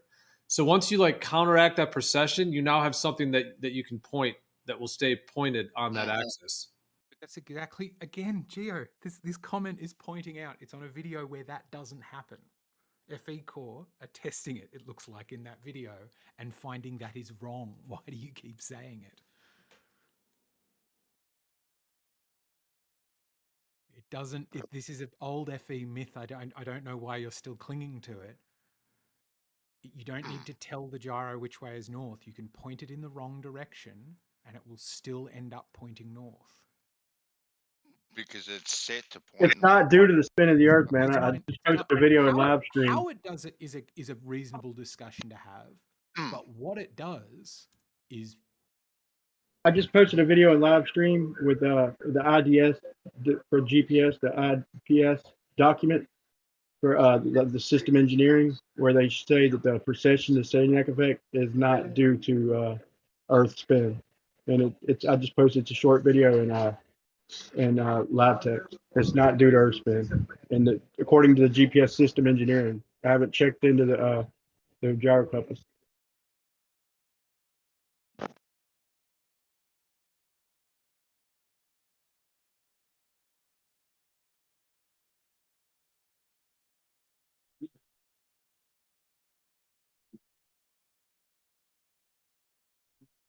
Now it's handy to say that the axis, the north and south axis, or the north one in particular, where it points to, where they want it to point to, it's a handy thing to say that it'll point there all on its own, right? Because of the Earth spin. That's a handy thing to say, right? Well, it's counteracting an axis of movement, and in the conception of the North Pole being that center polar axis, like if there's something like, let's say there's an ether drift that's drifting, then it's going to counteract that on that axis, which is what it's doing. I don't necessarily think you can point it in any direction, but you do have to spin it up so that it's, like I said, I mean, my understanding is that they counteract the precession with and then it is able to stay rigid, and it's rigid on that axis, which is already going to be north, and so it's going to be spun up in that direction anyways. It's slightly similar to what you're saying, but it is it's that it is the gyro itself, just a gyro, is trying to stay rigid in space. It is. It's not that it's, you know, struggling to. That's what it is doing. What gravity will do is keep pointing downwards. So if you're on a rotating Earth that's turning around, but that gravity keeps pointing in, it causes a torque. It's in the text that Kosho's posted is very similar to the wording that IB used. Causes a torque that pulls it, and then will pull it around to the east, and then back to the west, and back to the east, and back to the west until it settles in a place that's pointing at true north.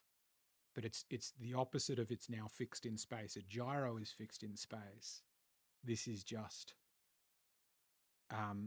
allowing it to move in space, but allowing it to stay dependent, oriented to Earth's gravity, so that instead of the Earth spinning under the gyro is now staying pointing north.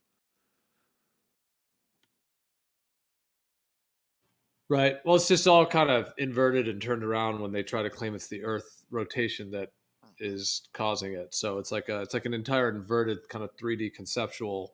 So it's sort of like it's explained differently in different reference frames of whatever model we're talking about, you know, of what's moving, what's not moving, and all that. So I have a debate about the mechanism. I think is valid. To say that it's doing something different than what people Step who back use from your it. mic.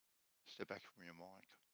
I haven't changed it. What the fuck goes on with my mic? I don't know. I don't know, but the last couple of times you speak, it's like you're on top of your mic. And it sounded like you were like an inch from my ear. Yeah. What is going on? Let me just go and check the voice and video settings again. I set in-point sensitivity myself. Yeah, like now. It's really loud. The mic might be like, I don't know if it's a cardioid or what kind of mic it is, but it seems like it kind of probably exponentially picks up your voice more when you get closer, and then the opposite when you get further. It is a fancy mic, so we'll do that a bit, but I haven't moved. Yeah, well, it's really loud. Exactly. If I chime in, what materials is the compass made out of?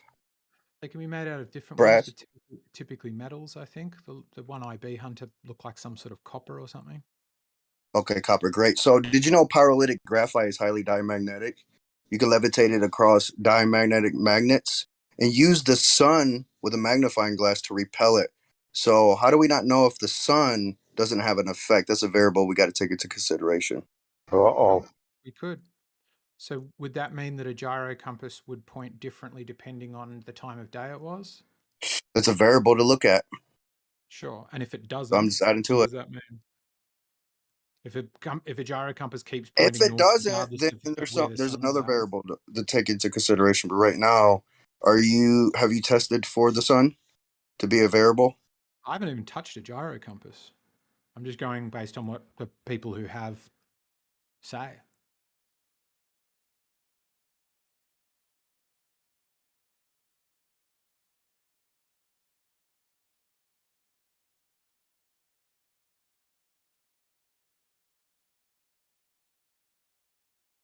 Don does bring up a good point. They try to claim that the gyro compass is not affected by magnetic fields, yet the whole thing is made out of all kinds of metals and mercury liquids, and so that is. I mean, they are one of the use cases. Again, this is coming from IB Hunter. Is specifically for what was the boat he was talking about? He was talking about some boat that's, I think it's. He talked about one that had an extraordinary magnetic field. That's right, because it's got to be degaussed because it carries, I forget, some sort of cargo that is extraordinarily susceptible to magnetism. So they give it, rather than demagnifying or degaussing it, they get all of the magnification, the same magnetism, the same level or something like that. But he said these are particularly used in ships like that, which will have a very strong magnetic field where an ordinary compass, even if you could know its magnetic declination, would still be a very unreliable way of finding north.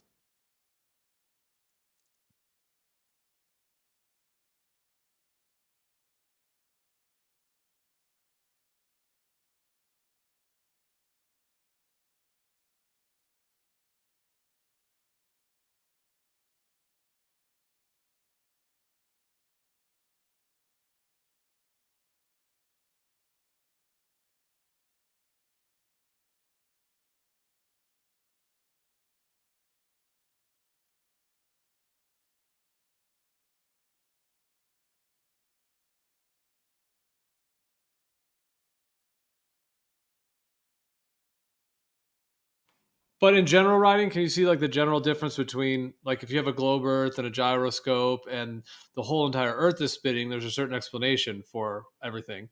Whereas if you then were to say, okay, the Earth is actually stationary and it's the medium that is moving, you know, which we do see the sun, moon, and stars and so on, that are causing, you know, perhaps even several of these things, like in terms of Foucault and Coriolis, and but in terms of the gyro compass, how that is still an axis of movement and how that could just be explained like in an inverted way on a globe concept, even if it's not actually a real globe.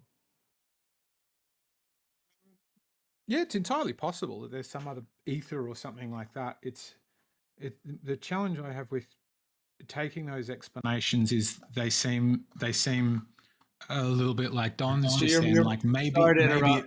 Sorry, but I'm sorry to interrupt, but your mic just doubled in volume, just so you know. It just did a thing. fuck's sake, I swear I'm the same distance from it. I'll just move it away. Is that better? Dude, you know what I've had? Like sometimes Windows in the past, not now, but it will literally pop my volume around like without me even doing it. Yeah, I keep going back in and checking. I totally interrupted. I shouldn't have because you were saying something. But I just wanted to let you know. No, but I don't want to blow out people's ears. Like it's. I think it's cool to think about like what if maybe it could be that, but if it seems to me that if a gyro compass is picking up ether drift, then a gyro compass. I'll just move it to over here.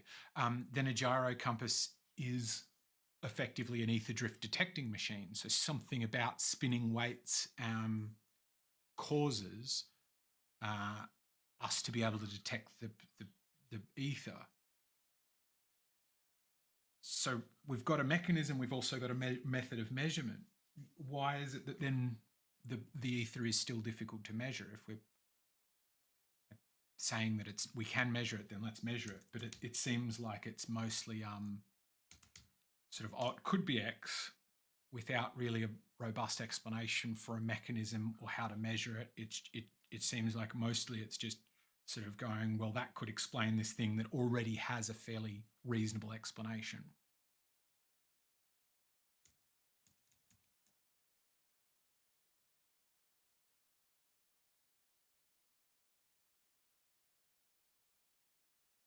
Well, I got you on that. I mean, there's various ways of explaining things, but I guess the quest would be what is actually true at the end of the day.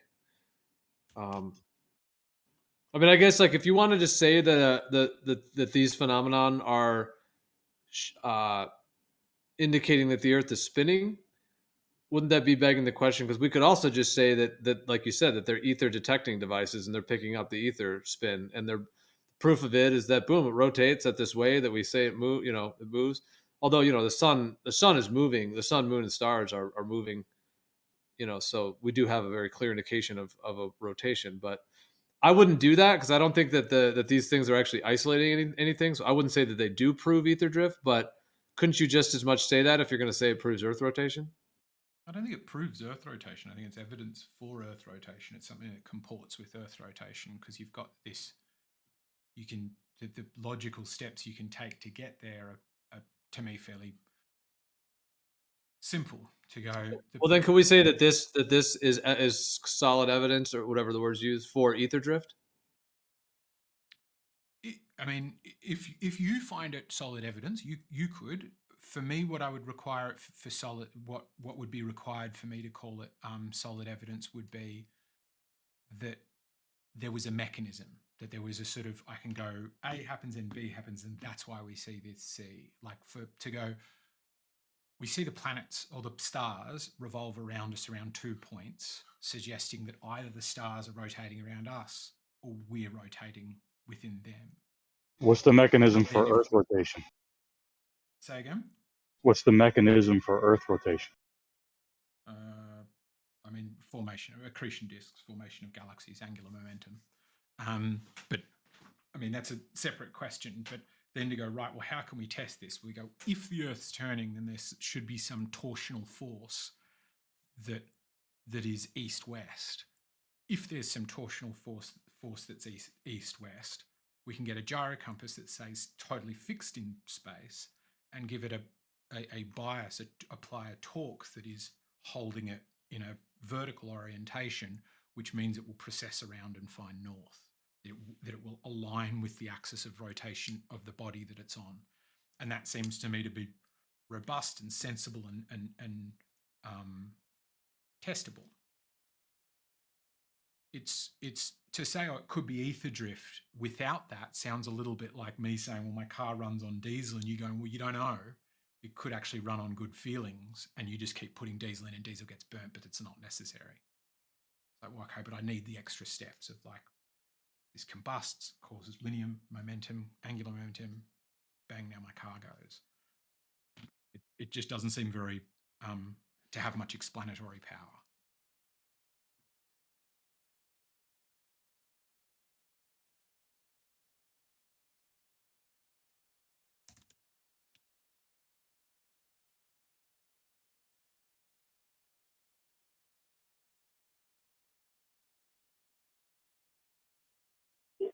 Yes, eggshells. I hear what you say.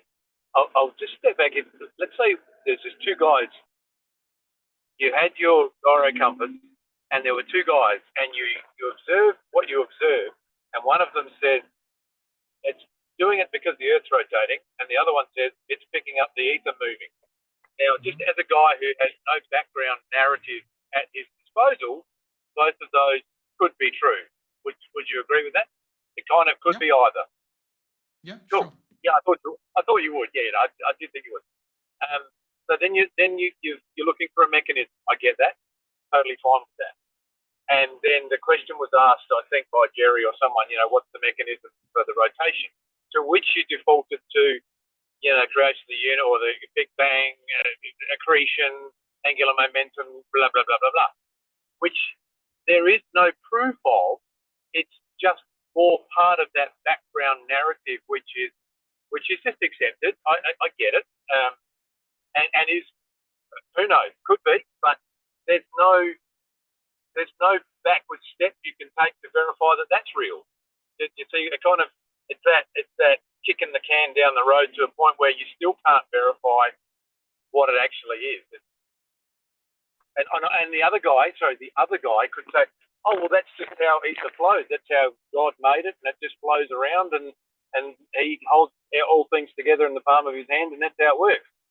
I can't empirically prove that either. So I think we just find ourselves kind of in the same spot. Right, but it sounds like what you're suggesting, if I've got this right, you're saying that it's a sort of... Oh my God, Rotting, now you've gone super quiet. I could hardly even hear you. Microphone. It's right, Joe. I turned him down.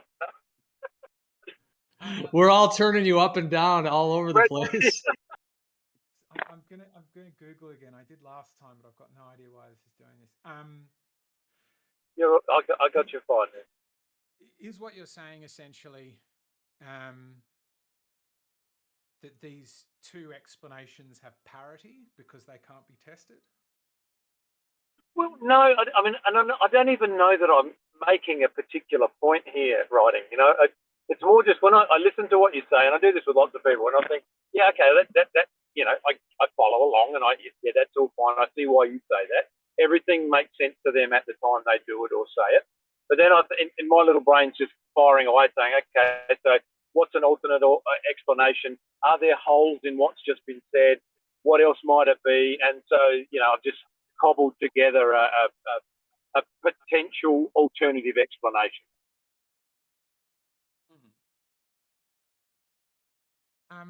Because a lot of what you said, so just quickly, a lot of what you said is kind of underpinned by the narrative that everyone's been taught. It's not.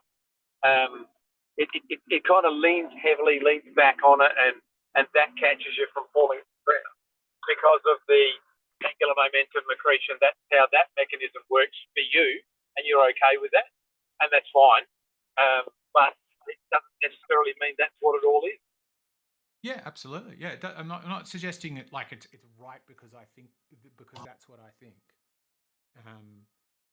As much as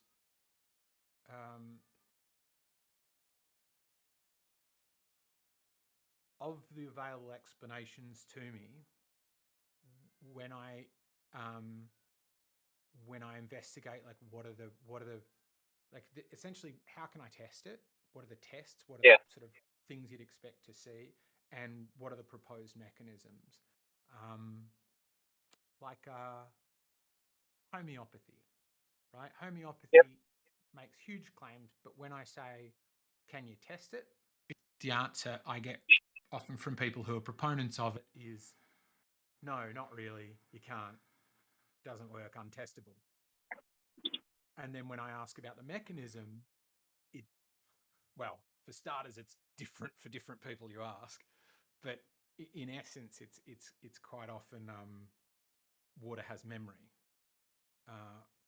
Both of those to me, I'm like, that doesn't seem to make sense. So while both drinking pure water or water that's sat next to some other active ingredient may have an effect, and the other explanation that maybe it doesn't, maybe water's just water, and it doesn't develop the qualities of some things it sits near any more than it, it's just water. Yeah. The latter has better explanatory power. It can be tested. You can build for yourself a hydrogen device, put it in a glass of water and extract hydrogen. There are tests you can do on it, and the mechanism is quite robust and simple. And for maybe it's ether, there's no, at least as I can understand, magnetism is close, but that it's not even required to be shielded from magnetism. And the other thing that IB pointed out is that they put these in not Faraday cages, some sort of other thing, and they work the same when you don't want it affected by magnets. So it's not that this is definitely right. It's just it's offering a far better explanation, at least to me, at the moment. Yeah, no, and I'm totally fine. And I'm not necessarily a proponent of ether. I'm open to the fact that it might be. It could be there. I don't know. I get irritated with people who just dismiss it out of hand, and I know you're not that guy. But that's just that. Just interesting on the homeopathy. What I'll tell you from my personal experience, which is just anecdotal, I know, but we've chatted for 12, 18 months now. But I'll just tell you from my personal experience, my two eldest boys, when they were about 20 months old or 22 months old and a little over 3 years old, so that's the age gap between them, both had chronic ear infection issues. One of them, my youngest boy, ended up with a perforated eardrum. We went antibiotic on them, off them, on them, off them, got better, came back, got better, came back, ended up going to a homeopath. Both of my sons, so at 20 months of age and just over 3, who hopefully you'll concede would have no clue what these little drops were that we were giving them, both of their ear infections cleared up within 3 weeks, never to return. So, mate, that is just my own experience with my little boys. The mechanism, no idea, but I just know it works. Well, it's interesting because when I was very, very harder on the skepticism, I was like, well, if it doesn't work, then it doesn't work, then get rid of it. But my view now is I absolutely think it can work. I mean, I think that the most probable explanation is possibly the placebo effect, but still, like, placebo effect's pretty damn good for you when the alternative is going on and off courses in antibiotics. Like, antibiotics will fuck you up. Oh no, I've had enough of them. They're really bad, and so if you can get fixed through it, it doesn't, like, if it works, it doesn't need a mechanism to work. If it works, but the mechanism is within your own body, mum and dad calming down, me not itching my ear more, I don't know, then that's fine. But and that as well, it still could work. The homeopath still could be onto something. I just think that if that is the case, they're not clear on what the mechanism is, because when they explain on the mechanism. it seems silly. Yeah, no, and I've not, I'm not researched the mechanism. We just were at the stage where, you know, after 6 months of trying to solve it tradition, you know, the Western medicine way, they ended up sending us to a specialist who just said, look, I'm sorry, these are just chronic problems. Your 2 little boys are going to have grommets put in their ear. And my wife and I went home and thought, fuck that. My 20-month-old is not going under general anaesthetic and having grommets put in his ears. Let's try something else. And voila, it worked.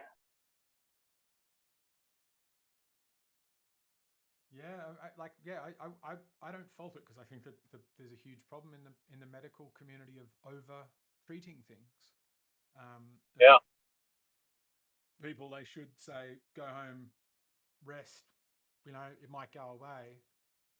Even my mum fell for this. She's a world-renowned physio, fixes backs, writes books. You know, very, very well known in the field, and she's always telling people, don't get, like, surgery is essentially last resort. And then she busted her knee and coped with it for like 2 months before she's like, that's it, I'm getting surgery. I was like, what, Mum? Didn't you say that doesn't work very well? Oh, but this is, you know, and then she gets it, and then sure enough, her knee stays fucked. and no longer is responsive to physio, because, you know, you've hacked around in there. It's not the same. And it's just, I think people go for a quick fix. You know, if somebody gets a knife and goes, oh, you'll be good by morning, people go, great, I'll take it. I'll take it, yeah. But in the meantime, I'm going to have to shave 20% of your patella off and, you know, reposition your PCL. And when you're 35, you're going to get arthritis and not be able to walk upstairs. But they still want the quick fix. Yeah.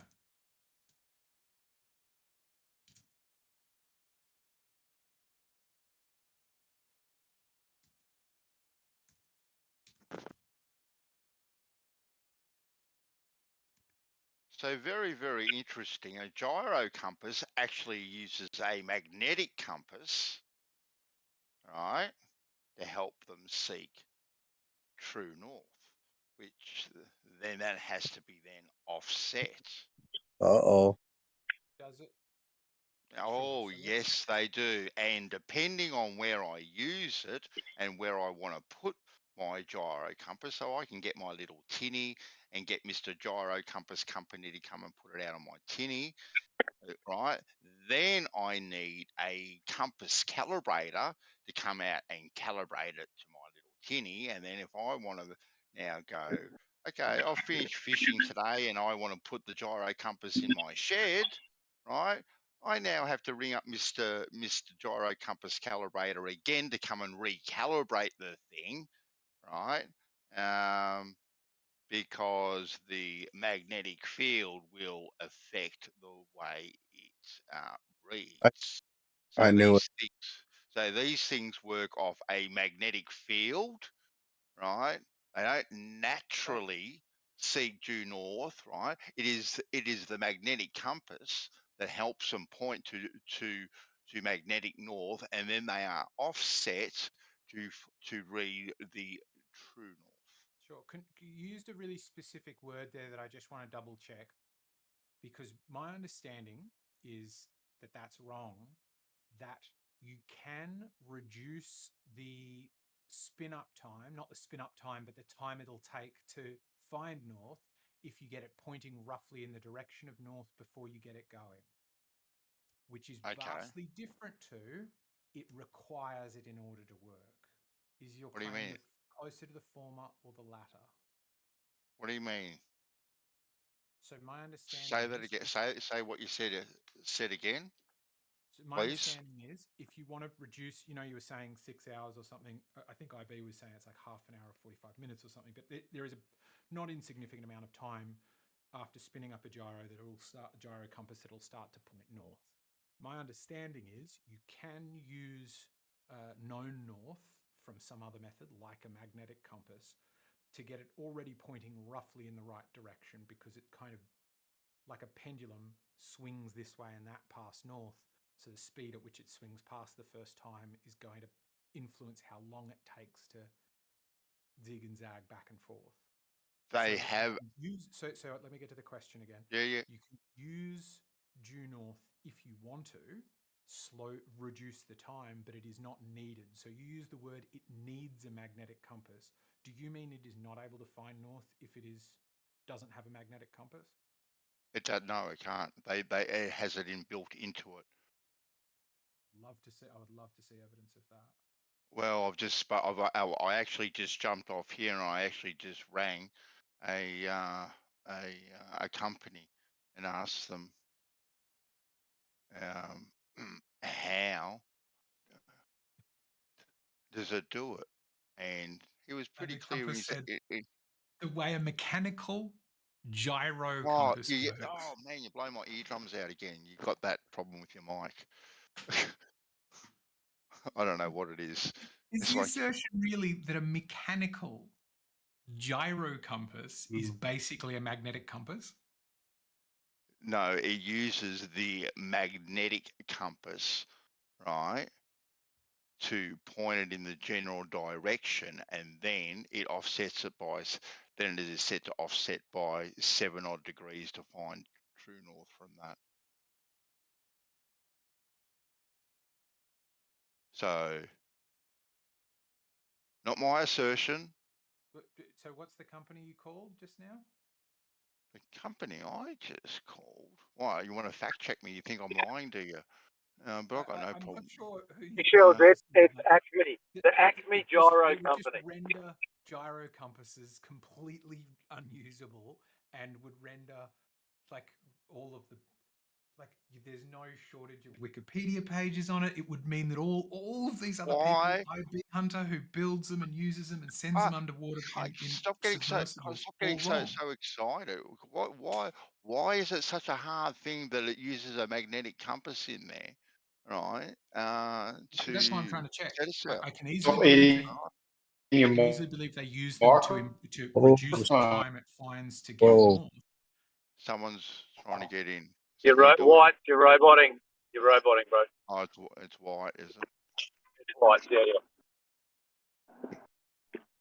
Eggshells, if you ring the Acme Gyro Company and ask to speak to a Mr. Coyote, he'll pick you up. Yeah.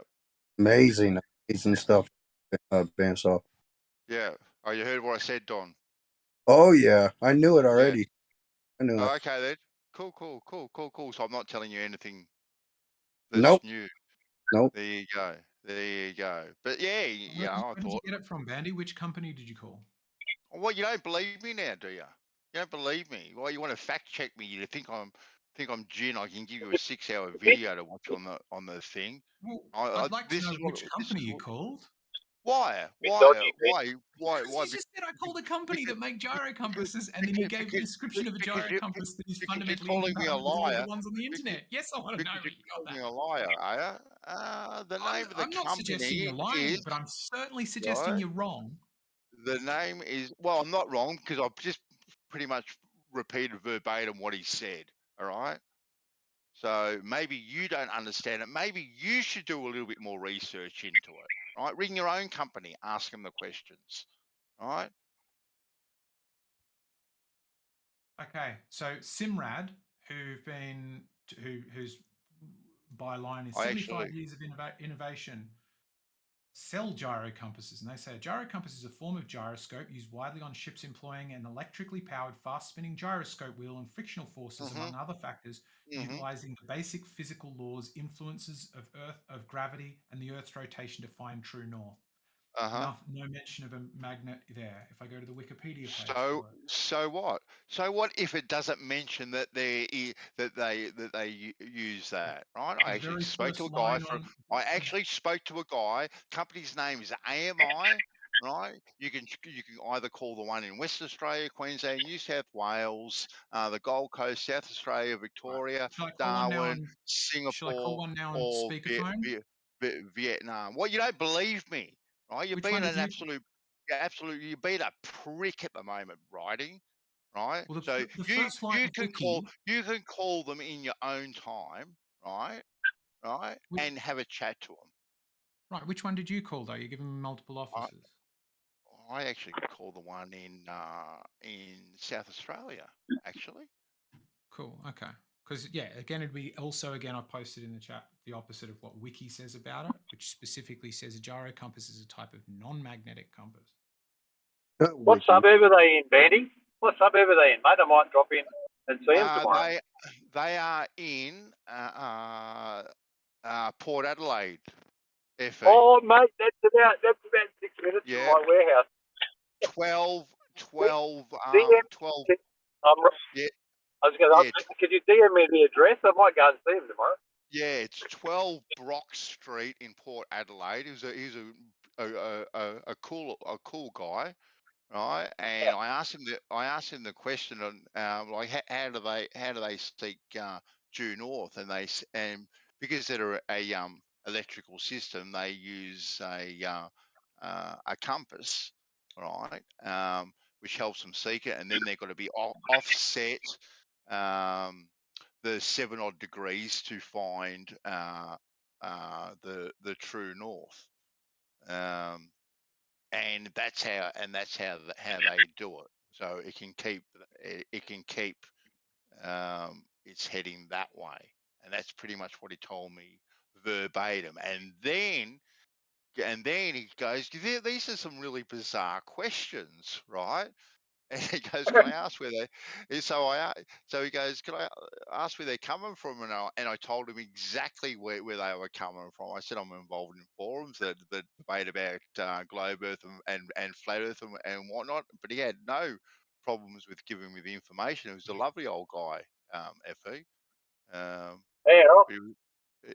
It was pretty clear with what he said, and and the electrical system that they have built into them kind of makes a magnetic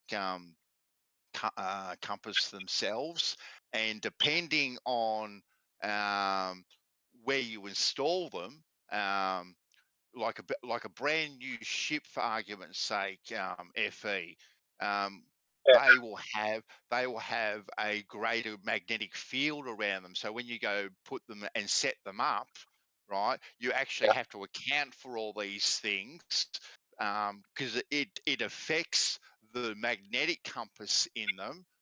So then you have to account for all these things. But then if I was to take it from the ship and put it in my garage, it would have a different magnetic field around it. So then it has to be reset again. So basically, whatever situation that you put them in, because of the magnetic compass in them, which affects which way it slightly points, they have to be recalibrated every single time. Yeah, I would hazard a guess if you took it from your dinghy to your shed, it would still be pretty accurate. But if you want it to be very accurate, you'd have to recalibrate it. Yeah, but he was talking in regards to like a brand new ship to a really old ship. A brand new ship will have a massive different electrical field around it than say what an older ship was.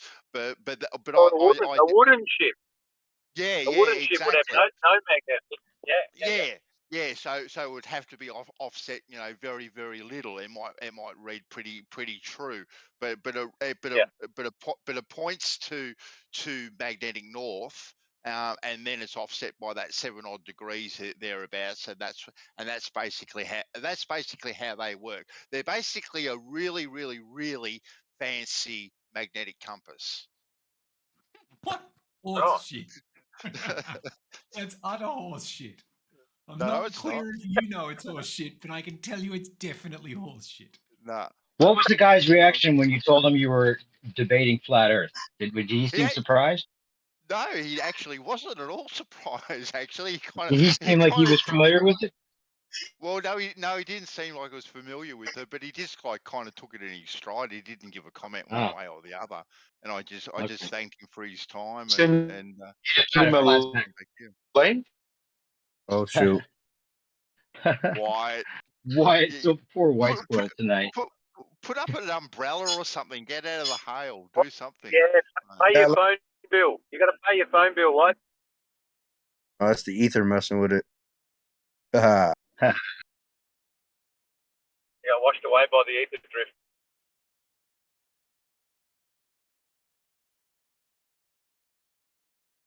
But yeah, it was an interesting phone call, I must say. I bet it was Bandsaw. Yeah.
Did you talk to an actual expert or just a guy who, rings people up?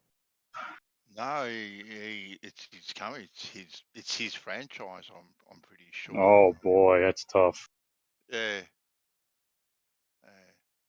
Well, get him on speakerphone. That'd make it interesting. Yeah, get that guy versus IB Hunter. I haven't messaged IB Hunter. Set up a debate between the two of them. Huh? I don't see why it's so strange that they use magnetic north to help them find north. Right, but is it required? Could they still find north without the compass? Is what I've been trying to ask. No. The compass is built into them. The magnetic compass is built in. Why would it find north eggshells? I don't know why it would. What do you mean? It couldn't find north unless it had the compass built into it. Right, that's what I mean. That's opposite of my understanding. Why would it find north? What would be the mechanism that it would find north if it's just spinning? So the gyro is spinning, and a gyro will typically want to stay fixed in a particular orientation, relative, like in absolute. So regardless of both the orbit and the rotation of Earth, or the movement of our sun through the Milky Way, or our movement of the Milky Way. Alleged. Right, but you're asking me the mechanism. That's a joke. Yeah, sorry, mate. Go on. Right. Then if you put a gravity, so you put weights on it. I wasn't aware that they use oil as weights. The one at IB Hunter showed looked like it was just copper or something, but I don't know. Maybe it had something sloppy in it. The new ones do. The old ones used to use water, then they went to mercury, and then they went to oil to speed up the process of balance. Right, yeah, because I imagine water would be pretty sloppy, and the more viscous you get, the better. Yeah, and the oil ones use pumps and stuff, and now they use the fiber optics, which are even quicker. But in any case, the idea of it is like Bob's old experiment, if you just got a gyro, it would measure 15 degrees per hour. So a good description, actually, a really good description is a picture that's up a bit in the chat, which is, I'll just copy it and repost it. Terry posted it, which is just, it's at 49 minutes past the hour. You're going to get, I think, a downgraded quality version now, which is if you were just on a rotating Earth, then that gyro would be out by 15 degrees per hour. It'd be tilting over to the side. But if you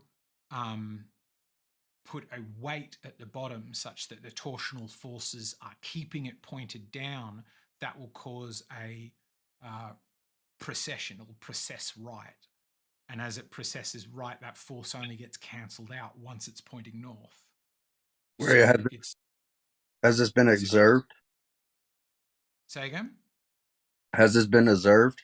They're supposed to slightly tilt. What is it, like 1 or 2 degrees due west or due east, depending on the rotation? And if you're going the opposite direction, it'll be due west, like 1 degree. Has this? Yeah, if you're rotating the other way, it'd work. It'd still. I don't know if it finds due south, but it'd still work. It'd just be doing the same thing in the opposite direction. Is that your question? Yeah, like has this been observed though? Yes. Yeah. You can. I mean, you can do it just by spinning a wheel, like any of those physics lectures. You spin a wheel and you put a torsional force on it, and it causes a rotational movement. So you push from one side or the other, and it'll swing left or swing right.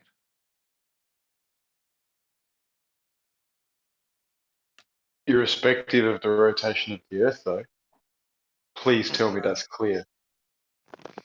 For a gyro compass, no, it's dependent on the rotation of the Earth. That's everything I've ever heard about them from people who are experts, aside from the expert that Bandy just called.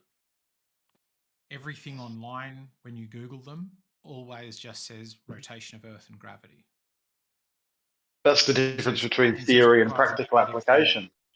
Say again? Bandy called some. I said that's the difference between theory and practical application. Bandy sounds like he called someone who might utilize them and sell them, maybe. Sure. And I've had yeah, two multiple hour long conversations with somebody who took out and showed us one in his garage.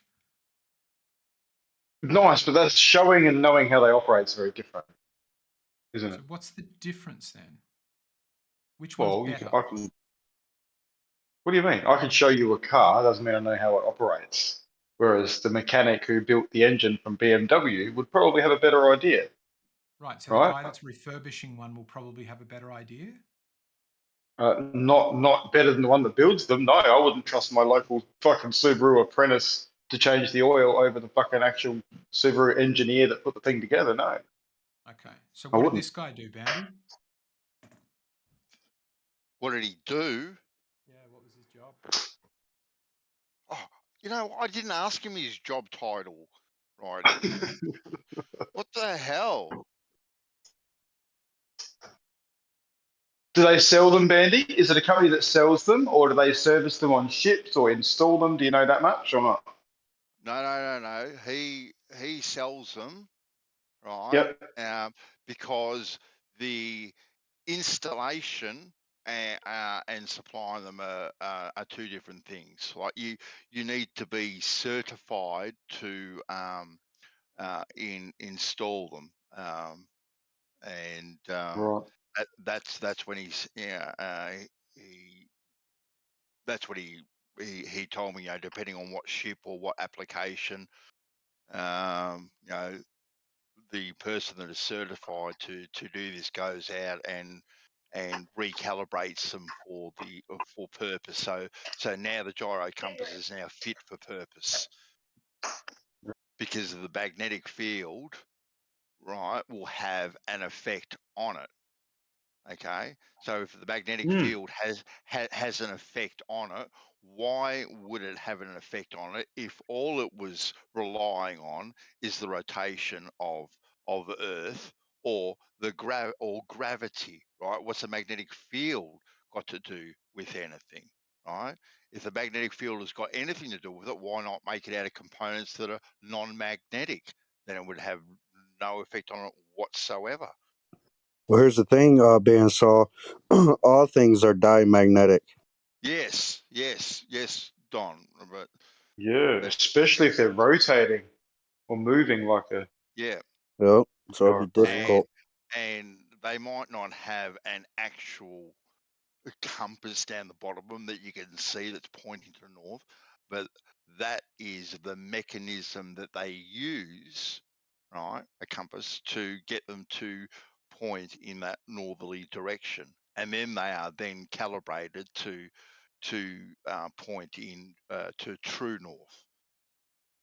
And Maybe just by the sheer. And that's also too why the ships have to have their compasses recalibrated every so often, because the magnetic north does slightly alter as well as the magnetic field of the ship. Uh-oh. So I wonder if they this is what the fellow told me. I'm not just pulling it out of my ass, so to speak, that writing is trying to insinuate. Yeah, it makes sense. They'd have to be shielded from other things. But I wonder if they generate their own little magnetic field upon, spooling them up, and that itself aligns with, the north, just like a compass does. Yeah. Well, that's basically what he said. They're an electronic, device that does this. Like I said, it might not have an exact compass built into it, so to speak, but that's basically how it does it. Yeah. So maybe the materials they build it with, they're deliberately used to make the right field. Yeah. So Interesting. So if Roddy wants to ring up and say, "Hey, do you have an actual compass inside it?" and then he comes back and says, "No," well, yeah, you'd probably be pretty right there, but I ain't gonna change. Yeah, show me a photo of a compass, a little miniature compass Exactly. inside. Show me a photo of a compass inside a gyroscope. That's what I want to see. Oh, Yeah. no And the compass. hamster. So debunked. Yeah, no, it's not quite that easy this time. Don't leave out the Can part I where he segue said, this? Can I segue this just quick? I've got to get out of the car in a minute. Don, are you there? Don's here. Don. Yep, Come on, yep. Don. Don, I Yep. got a question. I know you love magnets. I've got a question. The north pole of a magnet, is it the north pole of a magnet, or is it the south pole of a magnet? The north. No, what type of magnet are you referring to? Just say a bar magnet. Bar magnet, north one end, south the other end. So the north pole of that magnet, is that the north pole or the south pole? The north and south. There's a north end and there's a south end. Okay, so if it's the north, why is it attracted to the north pole of the Earth? Because opposites attract and same poles repel one another. That's a good question, actually. That's a very good question. I used to work with magnets, man. I used to debate this with people all the time. I used to end up calling it the north-seeking pole. Is the north pole of the Earth the north pole, or is it actually the south pole? Because the north pole of the magnet is attracted to it. Go and figure that one out and let me know what you find out. Yeah. They make the south pin on a magnet north charged, so it's attracted to the south pole, showing you north on the other side. Gotcha. All right. So the north pole of the magnet has actually got south polarity. Well, it actually has four fields to it. Yeah, but it's predominantly loop. Four loop. 4 loop-de-loops. Yep. So in order for it to be the north pole of the bar magnet, then what White's is saying is that it's actually a south pole. It's got south polarity. That's a really good question. Did it sound like this chap Bandy was up for anyway, speaking about it? What do you mean up for speaking about it? Like if we called him on if we called him on speakerphone.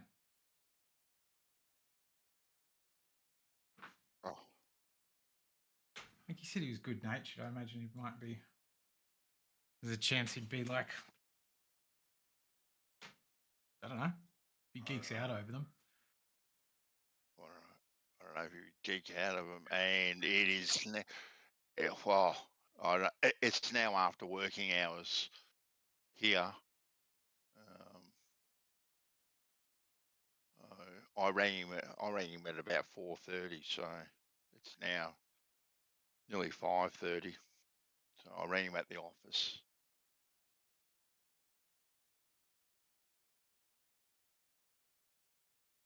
Well, just tell him it's really important because we need to get to the bottom of this. What he said made a lot of sense. Actually, it made logical sense. Definitely does. 100%. I don't know why you're fighting Okay. the logic I'll of send it. him. I'll send them messages on Facebook then they can answer if they want to. Oh, they are on Facebook. Damn. Okay, so first question I've got is: do they need to be set to point north, or will they find it? Do they utilize a magnetic compass at all? Magnetic compass heading? No, but vessels will have magnetic compasses as backups. And they've definitely got magnetic compasses as backups, but that's what Bandy's saying is that a gyro compass is basically a magnetic compass. No, I'm not saying that it is basically a magnetic compass. No, don't put words on my mouth. So didn't you before say a gyro compass is basically a fancy magnetic compass? Okay, and put words in my mouth.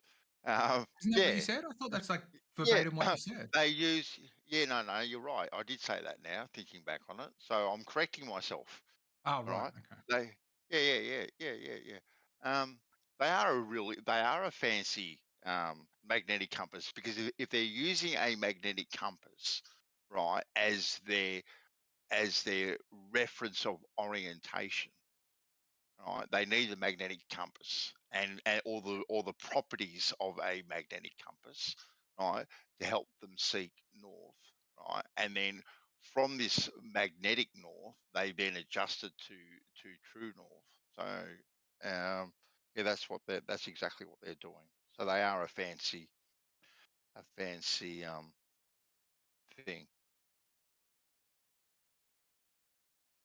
and thus that's why they have to be fit for purpose, depending on where they go. Well, yeah. I mean, if they're finding it for magnetic, what they'll find is they're off quite a bit, dependent on not just latitude, but for every point on Earth, the magnetic lines don't line up very well with due north. In certain places, they do. There's somebody posted a map a while back where they line up perfectly in certain places across America, but outside of that, they're out. But they're never out by a set amount. So it sounds like this compass to find. What does it do then? Okay, what does it do then once it's found north, magnetic north, to change that to true north? The actual mechanism on how it does it. Oh, that I didn't ask.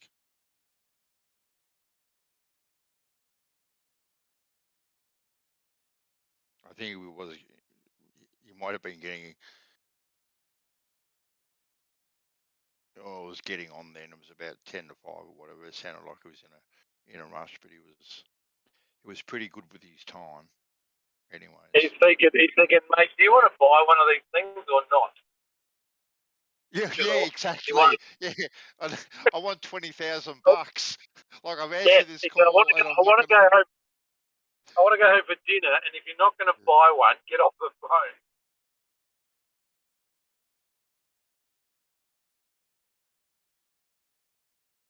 Each their own. You there? Yeah, mate. So the Earth's magnetic field with the southern pole. Okay, I wouldn't say pole. I'm not going to go that way, but it will complete a full circuit. Correct? Of us. Correct. Yep. So that would have an effect actually, because it would be one directional constantly. That's what would cause so that would kind of skim over the magnet and have it connect around it. It will I'm kind of seeing it, but I gotta be able to explain it better. I think I This is what you kind of as I was posing my question to you, Don, I sort of thought the same thing. If you've got a bar magnet, obviously, the field is coming out of the north, going around and back into the south. But does that then just align itself with the lines of flux of the Earth? It probably does not. I think Yeah, so. so I think it. I mean, it's a viable explanation. Yeah, I think so too. It's just whenever I say it to someone, they scratch their head and think, I don't know, I don't really know. But yeah, that's what I think happens. I think the lines of flux all just, come into step with one another. Yeah. I had to All right, think about it. boys. God bless. Have a lovely night, and I'll see you tomorrow. Probably. All right, FA. Catch you later, buddy. There you go. But is that how you understood them to work, Don? Yeah, I mean, it would make sense for another magnetic field to have an effect on a magnet. You know, it would make it just, it has its own circuit, complete circuit. So there's going to be an effect. Now, which direction? I mean, I got to think. I've been looking at that F1, F71, yeah, Tesla coil. I mean, Tesla meter. Yeah. And it measures the electromagnetic fields without being affected by temperature in the coordinate system. Okay. Pretty cool, man. But which direction? I mean, yeah, it's like what he said. Yeah. I agreed with that. Yeah. Because I first rang. What do you mean direction? I actually first rang him up and asked him if these things can be set to find due east. And he didn't know where I was coming from. I said, these things from my understanding, are kind of set to point due north. And he goes, well, you can set it to due north, but you set them to due north, but setting them to due east, no, that wouldn't work. And then I asked him, why that wouldn't work. And he said, well, basically they use their reference point is a magnetic compass, so they're always going to seek magnetic north, and then from there, that's where they make all their alterations from, or sorry, calibrations from there. So, As you would. So yeah, so to get them to get them to seek, due east, there's nothing that will naturally make them. Yeah, I don't. Yeah, So you will see isn't because that it's going against the grain, right? So if Yeah, it's going against the grain, it's going to shoot it and back with the current. It's going to go right to with the flow. Isn't that going to be incompatible though with what you said before? What do you mean? It's incompatible. No. Why would you need to, if they can't point in the wrong direction, if they can't point east, why do you need to point them north? What do you mean? What? It's not incompatible. What did I say that's incompatible? It sounded like what you were saying is they use magnets to point the magnetic compass to point this gyro compass in the proper direction of north. If you can't point it in the wrong direction, i.e. east, why would you need to use a magnetic compass to point it in the right direction if it couldn't point in the wrong direction anyway? What the fuck, eggshells? Come on, mate. Yeah, I don't even. There's a central northern magnetic point, which references this whole thing. We don't need to go to east. He was just asking. I mean, you could just offset it 90 from straight, couldn't you? Like, with weights and stuff. Surely you could do that. 90 from north. That is east, isn't it? Essentially east-west. Yeah, 90 degrees is definitionally east, but that's not how gyro compasses work. No, I'm aware of that. These things could either align with the flux, just like a normal compass does, essentially. Sure. Which If is where it's- the if it north is a- propels. He If said, it is, sorry, writing. if it is just a magnetic one, let's go with magnets for now. Where's the South Pole? Where's the opposite of the North? It's just the opposite of the north, literally. Doesn't matter where south is. If it's pointing north, wherever the other end of the device is, where it's pointing north is south. Yep. Where I've got it, if I've ever got a magnet and I crack that magnet in half, I don't end up with a north half of the magnet, a south half of the magnet. I'll always No, you got two magnets. You crack, Oh, yeah, yeah. you have two magnets. Just make another two magnets, and they'll have their own north and south. Right. So every magnetic field that we know of has just one north and one south. On the flat Earth, where is the south one? No, why was there one south? There's one north. Right. What makes you say there's one south? We don't point the compasses all every south. other compass, every other magnet I've ever come across, as we just were talking about seconds ago, was that every magnet I've ever come across, everything I understand about magnetism, is that it has one north that is always equal and opposite to one south. Where's south? Sorry, is Earth a bar magnet? If you want to cut horizontal slices through Earth, top to bottom, you will have north and south in every one of them. So, come on. What are you talking about, I'm not talking about, I'm just saying, where is it? On the Earth, where's south? The opposite of north. Where's north? Right, on a ball Earth, Where's that north? makes sense. North's at the top, south is at the bottom. On a flat Earth, where's south? No. South isn't at the bottom. South is everywhere away from north. Have you ever seen a magnet that looks like that? What do you mean? Yeah. Any round magnet. It's called a ring magnet. It's called a ring magnet. A neodymium magnet, the south is at the edge. The north is in the center. Is it? What's your point? Boom. I'm unaware of that. I thought that they said Have you ever heard of a ring magnet? A ring magnet. A ring magnet? Yeah, I've heard of them. There you go. Yeah, or even if you don't want to go with the ring magnet, if you take horizontal sections, like latitudinal sections of the supposed globe ball, each of those sections will be north at the top and south at the bottom. And the magnetic flux lines will travel from top to bottom around. Wait, hold on. What is this claim that neodymium magnets have their south on the edges? What kind of bullshit are we talking about here? That's the first thing I googled. Well, that's irrelevant. That's irrelevant. The What I south- just said was relevant. Dude, the south Don't is tangent. No, weaker. what I said was relevant. It is weaker. It is not pulled at the south. On a neodymium magnet, the edges, the perimeter at the edges, are weaker. One's north The and north, one's south. It's what the we're looking north, for is a disc-shaped magnet.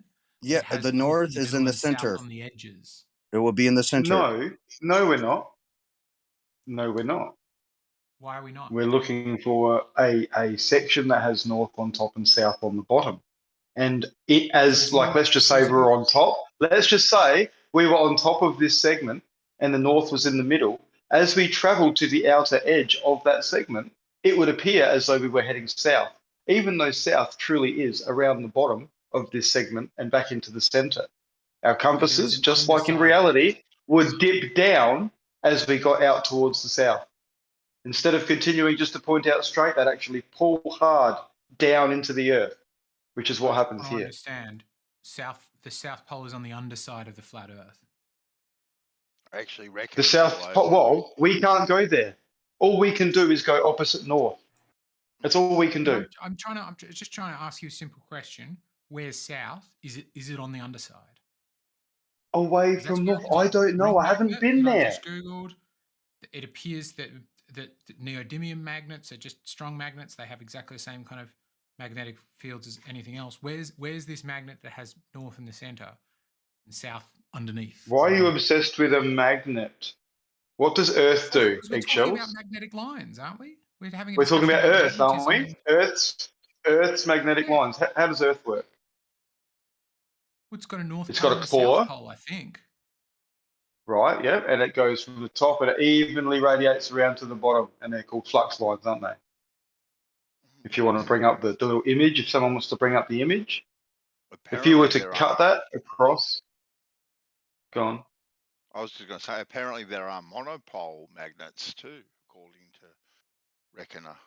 Monopole In magnets. particle Yeah. physics, a monopole magnet is a hypothetical elementary particle. Well, I yeah, don't hypothetically, think but the I'll take Royal that as Institute talks about monopole it quite magnets often. exist. Really? Yeah, You but the don't? Oh my Royal, God. the Royal, Hypothetically, you won't take that as exists, but you'll take that a black hole exists. Hypothetically.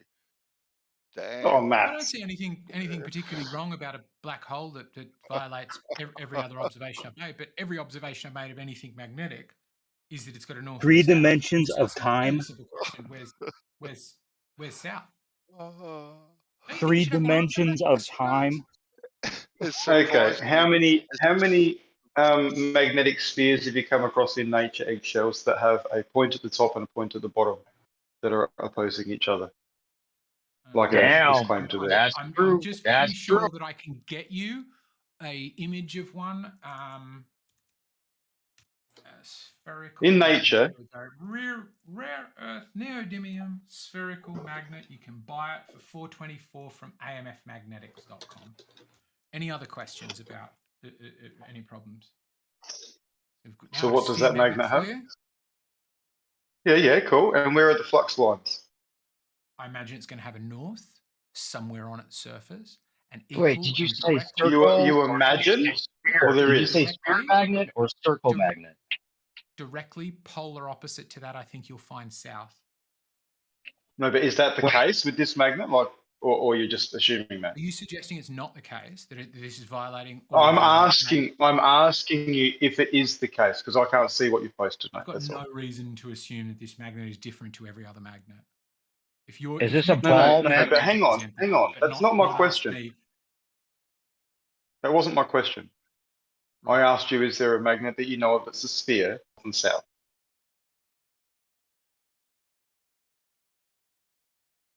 That's what I asked you. Right. Yeah. The answer is yes.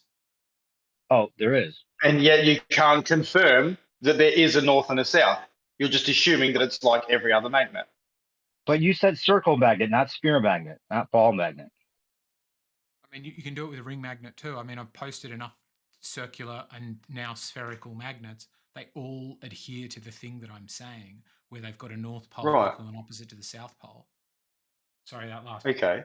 image I posted is in French. So again, So you get it. you've I got think you know what pôle magnétique and lignes des forces magnétiques probably mean. Yeah, that's just how I pronounce them too. The spherical model, if you were to cut horizontal segments of that and separate each bit out, you'd have the exact same thing on a smaller scale, where you'd have the north at the top and the south at the bottom, and flux lines individually going around each one, which essentially is a ring magnet, but without necessarily a hole in the middle. I don't Right? quite get. I mean, I'm not planning on chopping up the Earth. I don't know what would happen if you did it. My understanding is it's movement of metals causes it, so I don't think you'll be able to slice down the Earth and get it.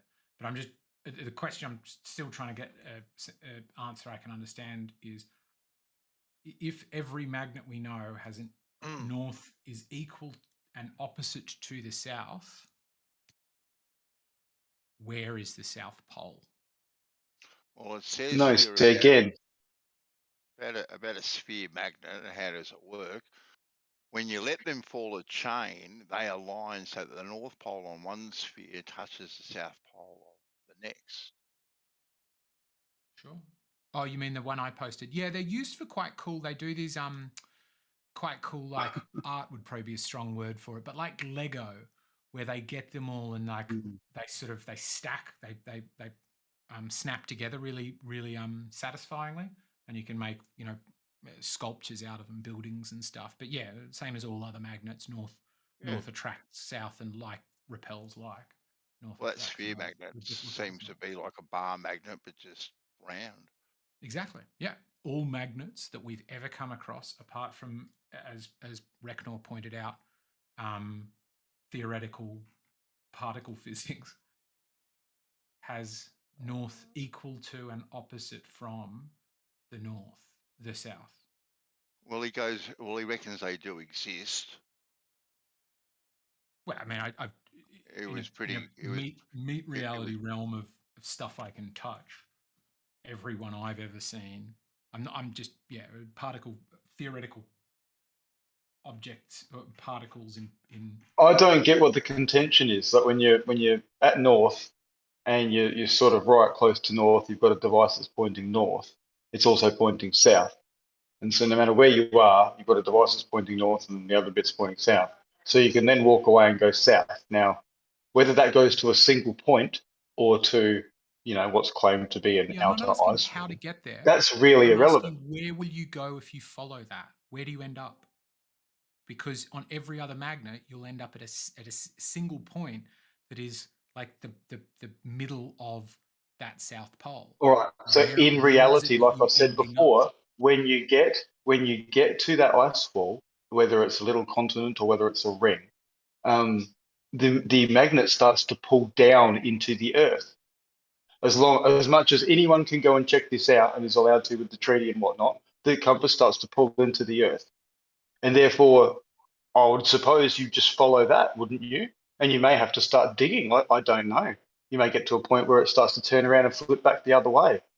I don't know. I haven't gone down there. Doesn't a magnetic compass have terrible trouble in the south? Deep south? Yeah, it just follows the flux lines, and the flux lines go into the earth.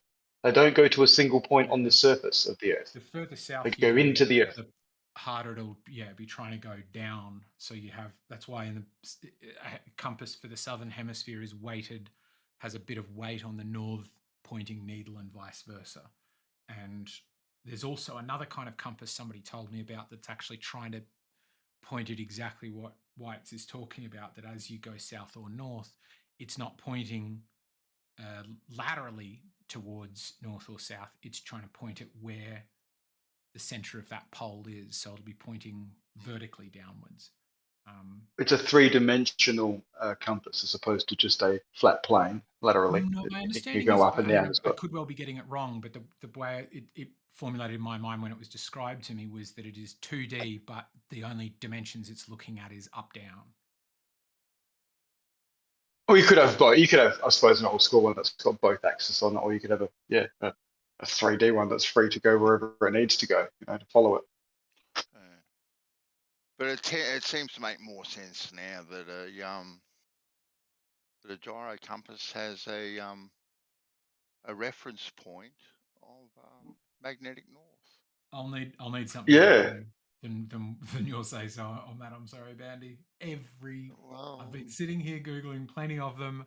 I've found nothing that. What about the pure phenomena that it's a rotating material and creates its own field, and that field will want to align with flux lines? What about that theory alone?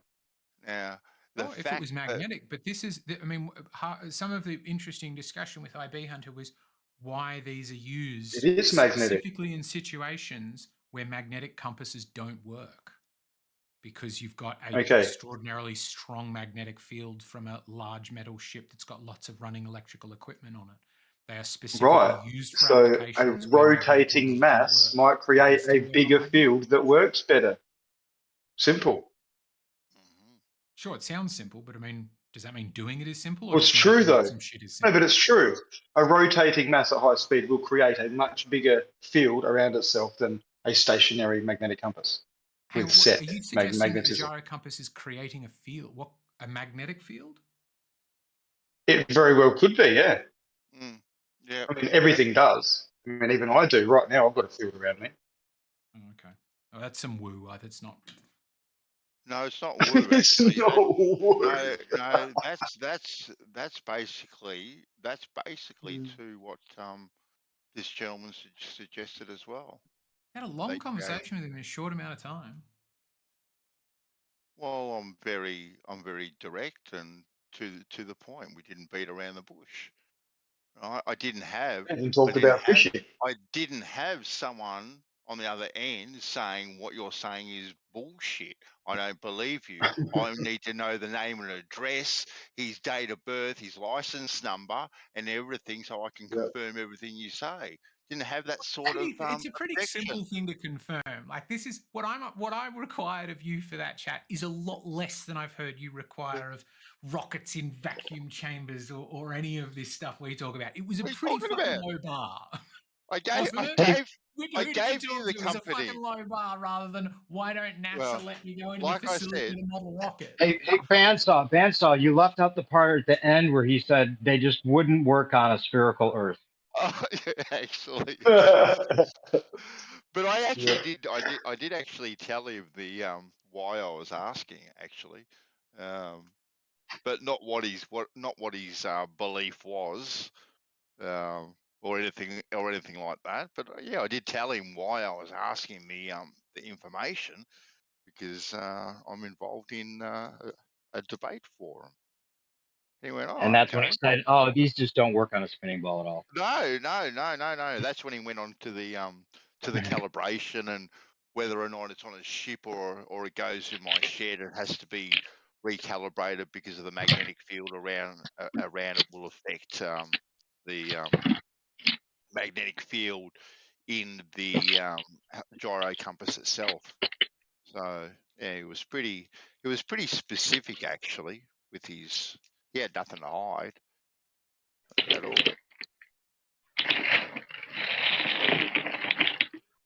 Which I know, I know, it kind of irks you a little bit that you may have a bit of conflicting evidence Wish I there, could Righty. interrogate. I just wish I could test it rather than taking your say so, because I don't think you're lying. But the chance that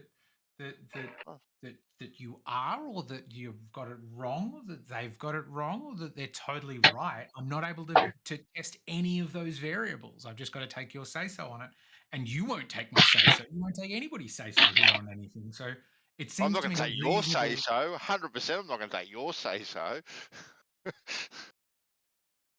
Exactly, but you want me to take yours. I don't know. Well, If you're Bansaw's not a liar.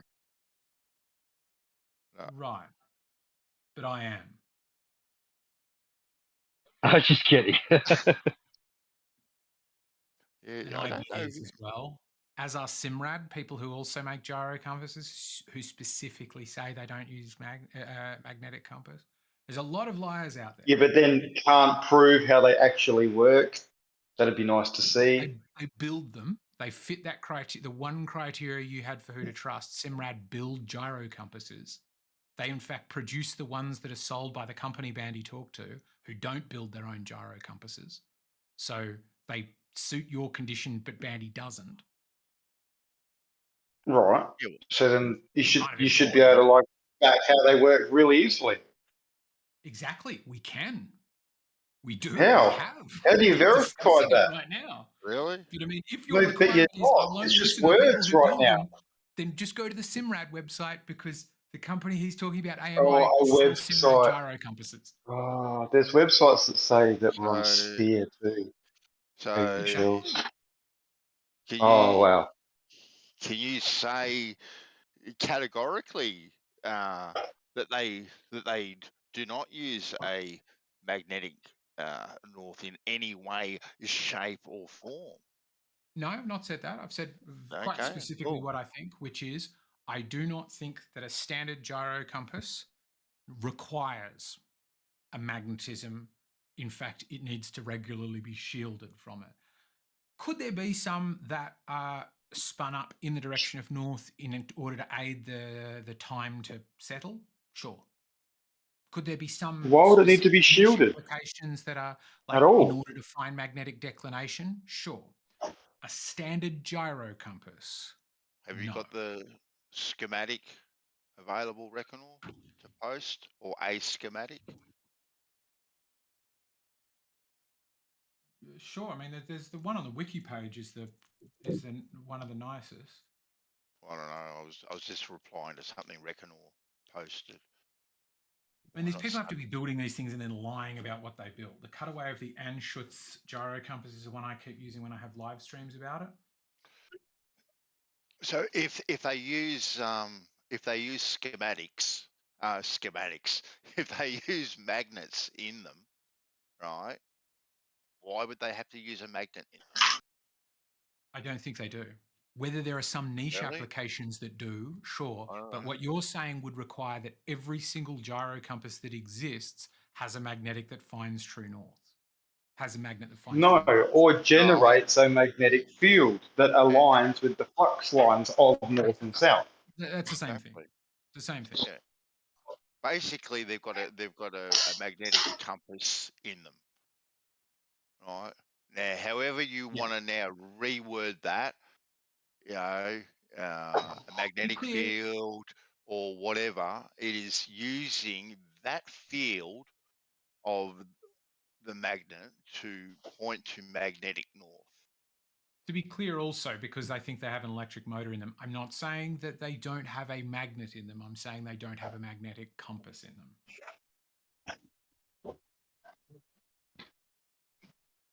But I don't think you're going to find the old Boy Scout magnet in the bottom of them. No, it'd obviously need to be something strong enough to be able to pull the weight of that thing around.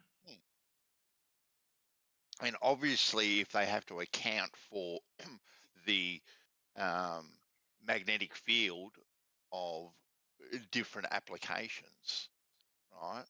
That makes a lot of sense that they are using magnetic north, which is going to be affected by that magnetic field, right? And they have to account for it.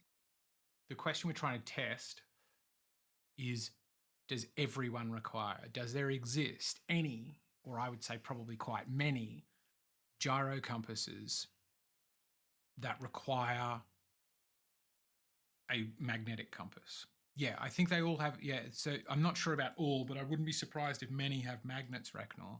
I'm asking the question: is that a magnetic compass? Because a motor, electric motor, uses magnets, but nobody suggests an electric motor finds north, do they? Or do they? Or maybe they do. I don't know. Wait, so if they have a magnetic compass built in, then wouldn't they automatically go to north? That's Bandy's claim. My suggestion is that's fundamentally wrong. Sorry, what was? But I thought your original argument was that they go to north on their own. That is my I thought argument. that was your original. Yes, Well, and then that is wouldn't my they go to argument. north on their own if they had a magnetic compass built in? Right, but I'm saying they don't have a magnetic compass built in, but they do find north on their own. How would they with magnetic compass? It's a great question. Perhaps there is both gravity and an Earth is rotating.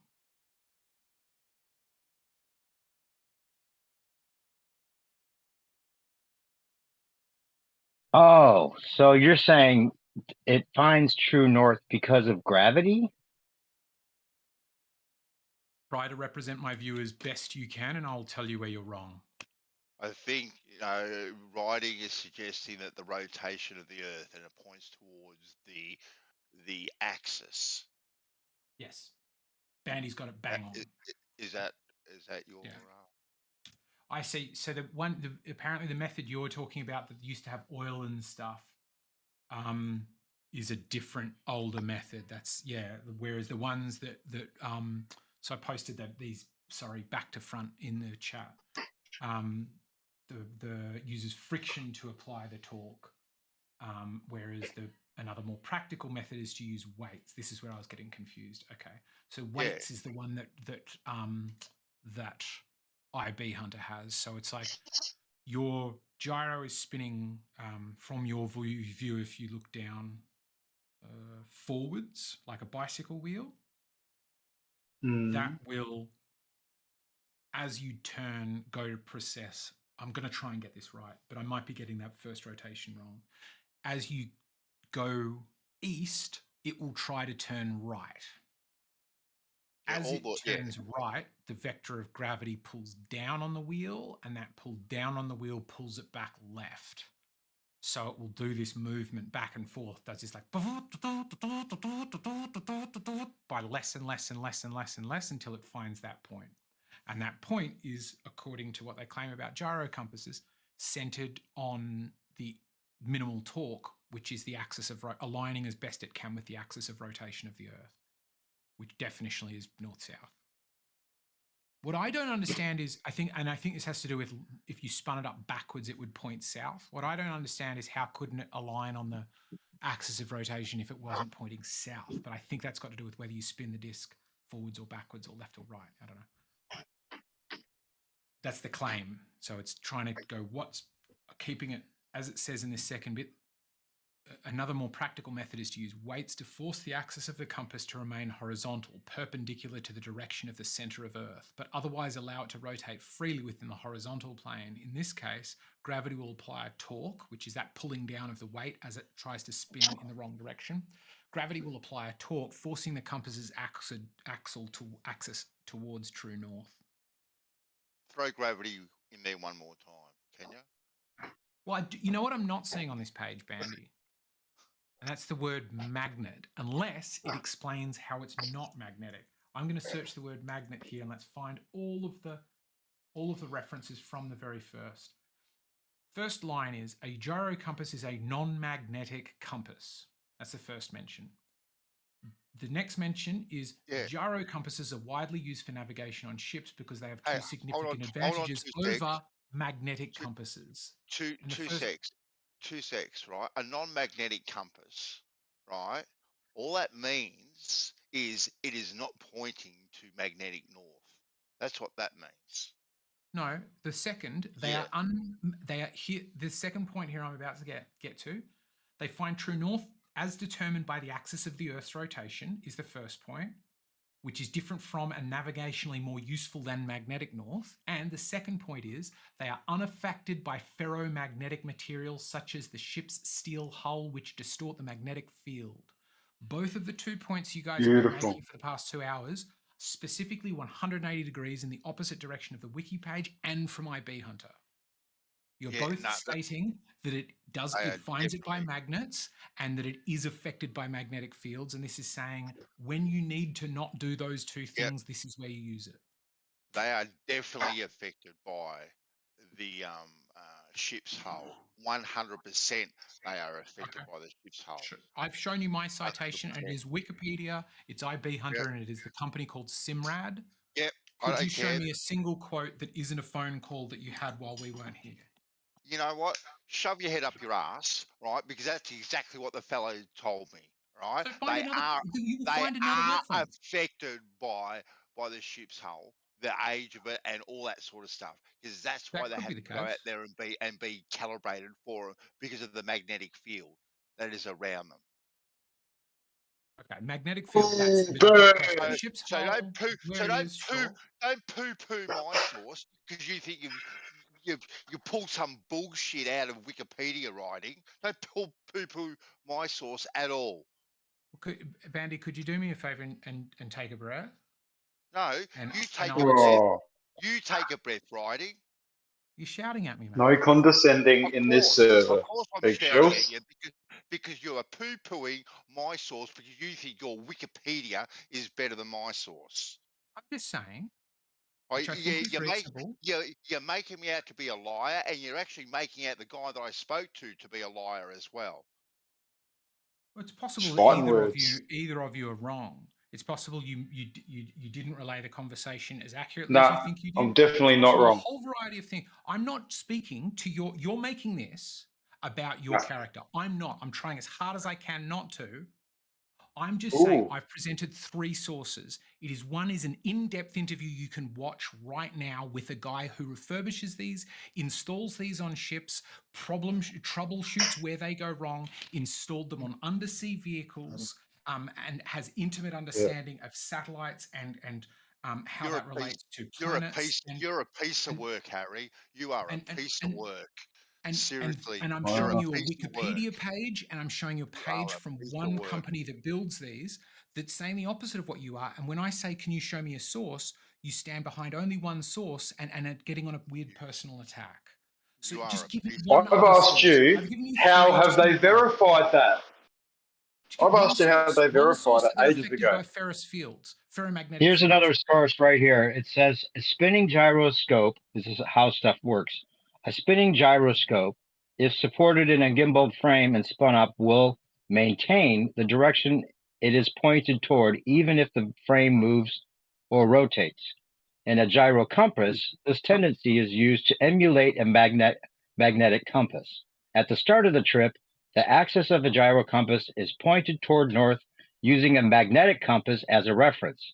A motor inside the gyro compass keeps the gyroscope spinning, so the gyro compass will continue pointing toward north and will adjust itself swiftly and accurately, even if the boat is in rough seas or the plane hits turbulence.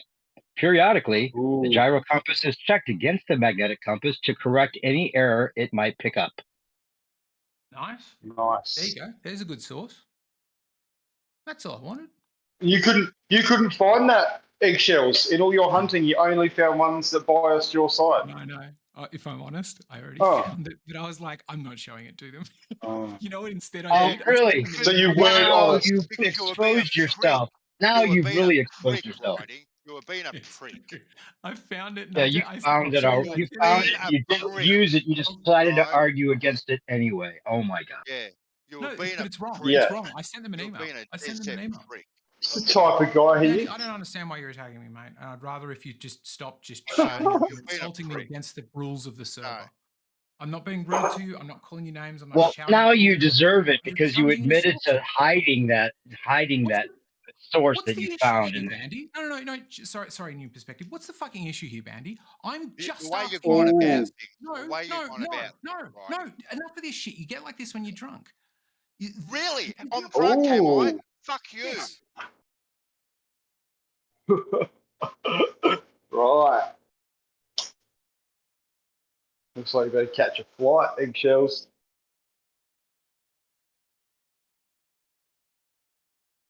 Oh, hang on. No, you ride a motorbike, don't you? Just buzz down. Fuck, you do that real quick. Sort this out.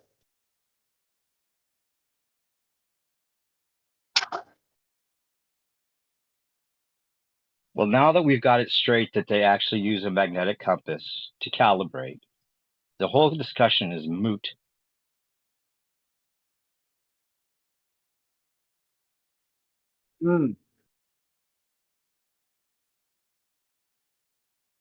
I mean, any claims need to be backed anyway. So if he claims that it just does it all by itself with weights and Earth's rotation, it sort of, requires a little bit of support, like Earth's actually rotating and curved. Yeah, it would need all that. So they have to just try to find whatever they can and ignore sources they do find. Oh, exactly. If it's rotating and curved, then we should see this. Oh, look, we've built a device and we see that. Therefore, Yes, you've 100% got it right. I'm not sure why you're trying to make it seem like a silly idea, but yes. If Actually, there was a good point made we might have brushed over that if it was rotating, it might throw it all off. I actually haven't read any of these links I'm posting in the chat right now, so we should all go through them and see if I just posted something and debunked myself. So Encyclopedia Britannica, because I'm pretty confident how stuff. you can go through. Got it wrong. Just be honest this time. If there are different types of gyro compass is another possibility, and maybe it's right. Maybe Earth's flat. Obviously. So this one says it seeks, not that it's set. Another one that shows that it seeks and not that it's set. This is Encyclopedia Britannica agrees with me.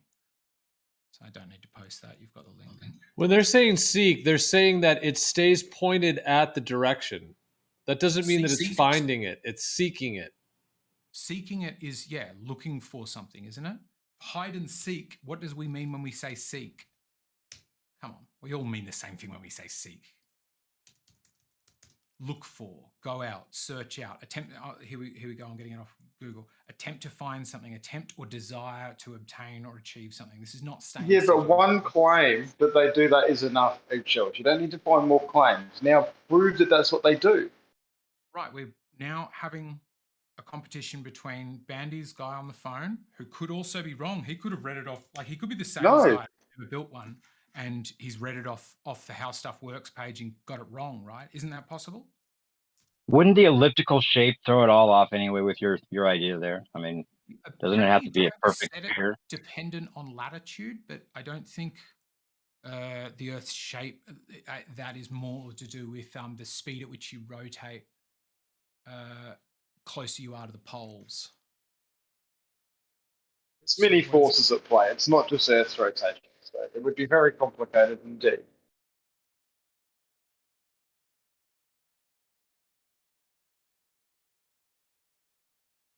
This guy's saying gyroscopes and gyrocompasses. Yeah, so he's not asking the right thing, so I was wrong about that. Well, then we also have to take into account that magnetic north is not true north. That's right. This finds one without the other. It can point reliably at Polaris. How does it do that? But that's not Polaris is the magnetic. center of That's not rotation. magnetic north, though. Exactly. It can find the thing that that magnets can't. It can point at Polaris. Magnetic compasses can't point at Polaris. Yeah, it has an offset, surely. Depending on where you are, apparently, it needs to be offset. Offset. Doesn't So it? you already know where you are, but you don't know where north is. Describe to me that situation. No, you know where north is, but it's got to be offset to actually get properly at Polaris, no? Offset how? Well, that would be in the calibration, like extra weighting or something, so that it keeps it X amount of degrees or whatever off of the magnetic north.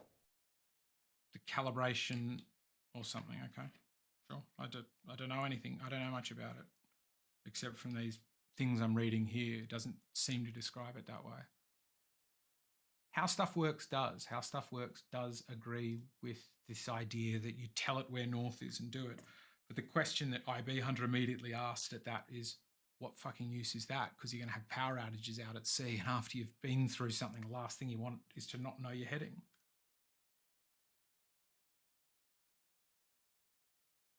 Well, look, if you were relying on that, personally, there'd be redundancies. You know, you wouldn't lose, like an airplane, you know, there's several redundancies before you're completely fucked. So it'd be the same on a ship, especially for that gyroscope. Fucking oath. Would some of the redundancies for a power outage be make devices that don't require constant power such that they can be fired up again after a power outage and keep working? Would that be one redundancy you would put into a system like that, a very expensive ship at sea? Well, I think then you would have to definitely then have a reference of north so that you can then guide it when you had to spool it back up again, roughly where north is or whatever, and let it do its thing, yeah.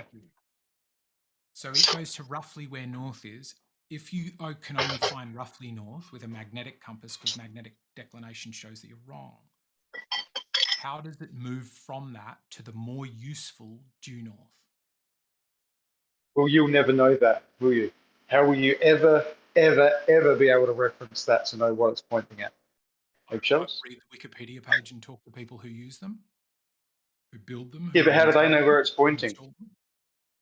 Exactly. Like whether it's magnetic north or like how have they confirmed that you reckon? Ever know this? I suggest the best method to learn something you don't know is find somebody who does and ask them. Oh, and ask the people that also can't verify it themselves, and they'll just tell you like you are. Here's what the book says. He's got one of the fucking things in his garage. That's who I asked. And how did he verify that it's actually pointing where he thinks it's pointing? How did he verify that? Get an object like a gyro compass that didn't point north and go, wow, I love these things so much, I'm going to put one in my garage. Of course it can find north. What the fuck are you talking about? All of these questions you know the answer to if you held a gyro compass, and what you're saying is maybe they don't find north? What's his reference? No. That he uses. I didn't say that. What do you think? What would you? Okay, I'll shut up for a bit because I'm talking too much. Bandy, if you had a gyro compass, what would you do with it? What would I do with it? Hmm. What do you mean? What would I do with it? I don't know, like a fun way to test something. I'd put it on my boat if I had one. Yeah, nice. Yeah. But what would I do with it? Wow. I know, you'd start it up, wouldn't you? And go bang. Yeah. Okay. Now I've got a gyro compass that is pointing north. I don't get the question. What would I do with it? Would you just point it up pointing north, fire it up pointing north, or do you reckon the moment you had it, you'd you'd become curious and you go, what happens if I point it due south or east or west or put my thumb on it or put it on a slope or something like that? Wouldn't you play around with all of the variables to see what affected it? Hang on. So if the instructions said, right, get a compass out and find north. Now, line it up the best you can with north and then fire it up. If they were the instructions, would you suggest not to use the compass and point at just random direction? And what would you do? I would do the same thing I do with all of the cool toys I have. And that is throw out the fucking instruction manual and do whatever the fuck I want with it because it's mine. Like, I'll get a good fair idea enough, of how to use it well, but like if it says don't jump this motorbike, get fucked. If I see a whoop, I'm jumping it, right? So same, I think if I had a gyro compass, I would go, what happens when I point this fucker south? Is the suggestion that all of the people that have gyro compasses haven't done that? South is the opposite to north. It probably just do the same thing. And seen what it does? None of them have noticed that magnets do affect it, even though the Wikipedia page and all of the applications of it say this is when you don't need to give a shit about that. If I turn the normal magnetic compass around 180, do you think it would all of a sudden show east-west? Or do you still think it would line up north-south? Still line up north-south. That's why it's called a compass. We would only call something a compass if it reliably pointed in a single direction. So if you lined up something that's rotating forward towards north and you just happen to turn it around and face it south, do you not think it would still just line up with north-south? 100%. That's my question. I think it's got something to do with the Earth is rotating in a particular direction, east-west. So the way you spin the disc, I think you could find south. My guess is spin the disc backwards. I don't know that for sure though, and it's a question I do ask. Why doesn't it align the other way round? Why not get a really, really, really powerful magnet and put it next to it? See what happens. Really strong electromagnet. Stick it next to it. See if it changes anything. And that's the other reason. Sorry, that was the other one that I've just realized. IB Hunter said, and I didn't ask why, but I've suddenly thought why. He said he once installed one of these that he put in an undersea vehicle, like one they drop down on a cable, those little like submersible thingies that don't have a person in them. And I didn't ask why, but my suspicion is going to be if they don't know how strong, or they do know that the fields of the Earth's magnetism are stronger down there, they have to use gyro compasses. Because everything I see, apart from Andy's guy and how stuff works, both of which, you know, they're obviously getting this idea from somewhere. Maybe they exist, but lots of things I'm finding are saying it doesn't care about magnetism. That's where you use it, where magnetism would fuck it up. The link I just posted, actually, it's funny because it contradicts itself. At the very top, it says, gyro compasses are devices installed on ships to detect true north. The true north is different from magnetic north. They work on the principle of simple physical laws of gravity and Earth's rotation. They are widely installed on all ships to guide them in the proper channel and has become one of the indispensable instruments, blah, blah, blah.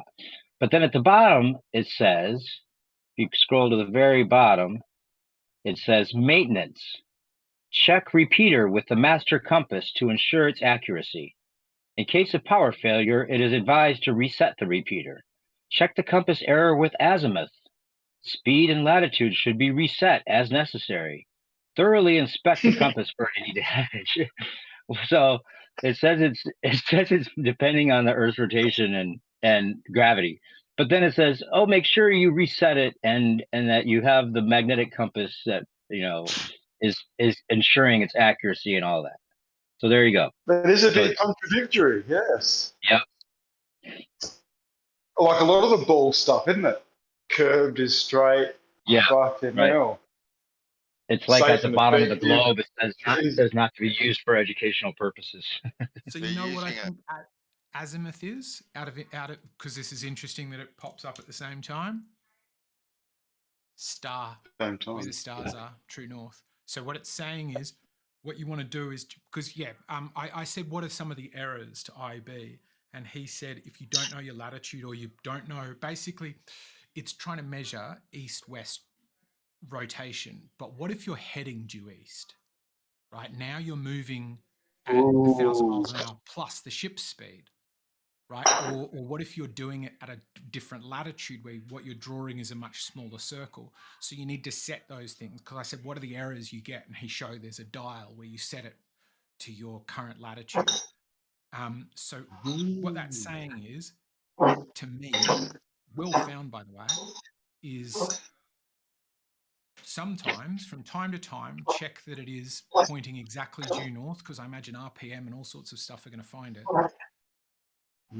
My guess is still that is not suggesting you spin it up and tell it where to point, because it doesn't make sense to me to describe, to have compass in its name, but you have to tell it where north is. I would just call that something other than a compass, wouldn't you?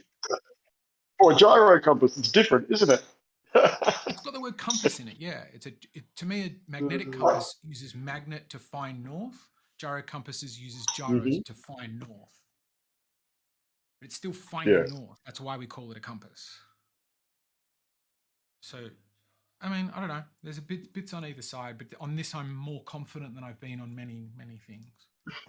No, it's yeah. Well, a because gyro compass it's made- obviously has a gimbal around it, unlike a normal magnetic compass, and that gimbal around it can do a whole heap of tracking, a whole heap of maths and calculations and shit in the background. So that's why it's very much more useful than a magnetic compass alone. Yeah, it holds its position. It holds its rigidity in space, and then you have to point it. You have to tell it what true north is first, because otherwise it's just got too many variables that it's going to be possibly affected by. And if the Earth were spinning, it just wouldn't work at all. I know that. What are the variables that would be affected by? Well, if the Earth were spinning, it just wouldn't work at all. That's all I know. But what you said it'd be affected by variables. Like I'm suggesting that gravity, Well, the vector of ground, anything compared to the axis of rotation, a pseudo force and a force, or an acceleration or something, that it is just two variables that you can put magnets next to it. You can put it under the water. You can turn it off and fire it up. It seems like a lot that supports that, isn't there? Well, the source I just found seemed to be claiming exactly what you're saying, and at the bottom saying, make sure you test it with all of these other factors that you need to make sure that it's accurate for true north, and that it can be reset, and that you have to have maintenance, and there's inconsistencies and all this. So it proposed it as you're saying, and then at the bottom it said maintenance, and it said all these things about resetting and all that. So, and I didn't expect people to even scroll down their eggshells, and you probably found the same thing and didn't get down there. I think it's I'm openly 100% admitting it would need calibration, and from time to time it would be out. Absolutely, it seems like it's a complex device. Like if it requires. Well, why would it need calibration if it's totally dependent on just gravity and the spin of the Earth? Bearings. Some of the reasons I've said, the speed at which your ship is traveling east or west, because a westward movement would be taking speed off. So they're your ship speed apart from one another. Like your ship speed doubled is going to be the amount you're going to be out. Plus at different latitudes, you're spinning faster. Your rotational speed is faster at the equator than it is at the poles. If you were standing on the North Pole, it would be turning horizontally, right? It's a not turning horizontally, but the force is pretty much zero. So of all of those variables, will it sometimes lean too far right or lean too far left? Yes. I think that's fine. That's a good point. I think if you calibrate it and you set it up, you can turn this thing off and this magical device will go boom and fire up. And somehow, based on that calibration and everything, it looks at, it shakes itself awake, waggles and waggles and waggles. Sometime later, it's looking at Polaris. So we have something in here in some schematics that I'm reading, and just part of it says that the follow-up magnets and dampening cutoff valve on the sensitive element are operated through a pair of leads. This is practical because the magnets require alternate current, while the valve magnets is operated by a direct current. Sorry, I was reading it. Things. Yeah. No, you're good. It's good to know because that's interesting. Because one of the two, or do AC and So, DC both create magnetic current? I think DC doesn't, does it? AC yes, does. it does. Any moving Does it? I charge. don't know. Okay, Yeah. maybe. I'm Yes. very, very rusty on that. But I was But the wondering. more I read about it, the more is a magnetic field involved in The question how is it whether it's affected by. well, it's obviously affected by a magnetic field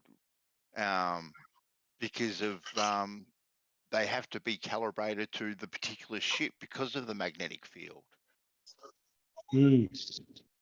So they're obviously affected by them, right? You know, you got to admit that, right? That makes logical sense, right? I don't know. You heard that from somebody. What I sounded like I heard from IB Hunter was the opposite of that it is unaffected by that. So I don't know. We're one for one on that one is the issue. Well, well, I've heard it from one that doesn't have any meat in the game, and you've heard it from one that does have meat in the game. Ooh, That's good true. point. True. I would counter with Bias my guy and had one. non-bias.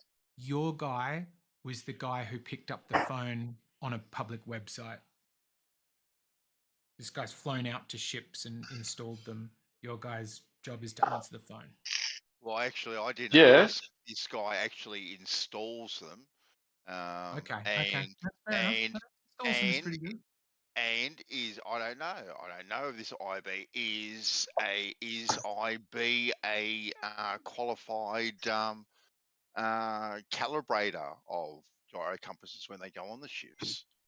Well, yeah, his job was to fly out when things went wrong. So they would often be laying undersea cables, and they needed somebody who understood everything from like GPS to like very precise positioning.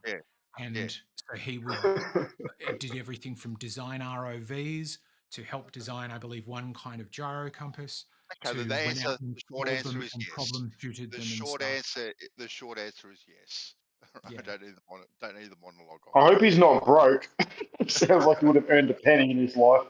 Well, actually, I mean, I'd go into bat for him because he sounds like a solid guy that's nice and quite experienced and likes sharing his knowledge, and that's just quite cool. It's a really well-paid job, actually. Calibrating, very well paid. Here's the problem with the magnetic lines. This is why you need a gyro compass. I've just posted in the chat. That's what those. So they're warped. Your north is really warped depending on where you are. And I'm glad you did mention that. Right, I'm glad you mentioned that. Right, because I will counter your counter. All right, hold on. Let me just scroll back. I will. Depending on, because the magnetic fields change with different latitudes and stuff. Yeah, that's kind of what that diagram that you posted suggests. And depending on where you are, right, because these things have a electrical motor, they change the frequency at which the gyro spins to counter the different magnetic fields that they are in. Wow, so there you go. The That spin sounds changes the field. Can you say that? Who would have thought? All of it again? That was very good. Depending on, because obviously your different latitudes have different strength magnetic fields, all right? Which is what I think the point your diagram was showing. And in what I am reading here, depending on your latitude, the electric motor has to change its frequency to change. RPM Like at the equator, the frequency is a maximum of 300 cycles, and corresponding to a gyro wheel speed of 8,000 revs per minute at 70 degrees, and then it changes to where your latitude is. So it Right. reduces that effect. Right. That's okay. So it's Does that make it's sense? got to, What I said? yeah, that makes sense. It's got to spin isn't that quite similar to what I said before, where I said I don't understand quite what is the mechanism, but you need to set it by latitude, and I think RPM matters. I think I said both of those things, and it seems like latitude affects RPM. The faster that wheel needs to spin in some proportion to what latitude you're at. I'm guessing is that what that's saying, and that's one of the things I could imagine it calibrates. It requires calibration for, because if it was slightly out, like if your motor's starting to get tired, or you're slightly incorrect about what latitude you're at, for example. Yeah, I don't know.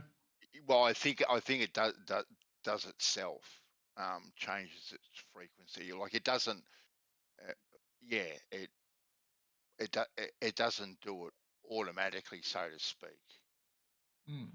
But it does at the same time, if that makes sense, because it's programmed to do that depending on where you are. The old but nah. But nah.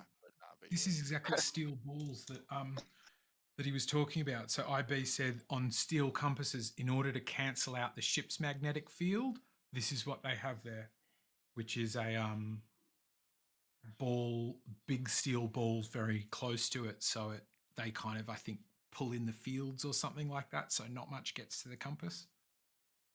But that's not a gyro compass. That's a standard magnetic compass.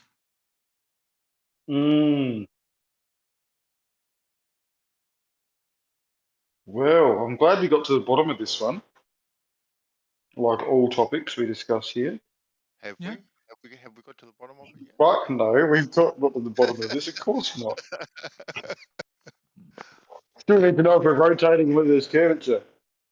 Still haven't moved one fucking cracker from the actual core of our discussion.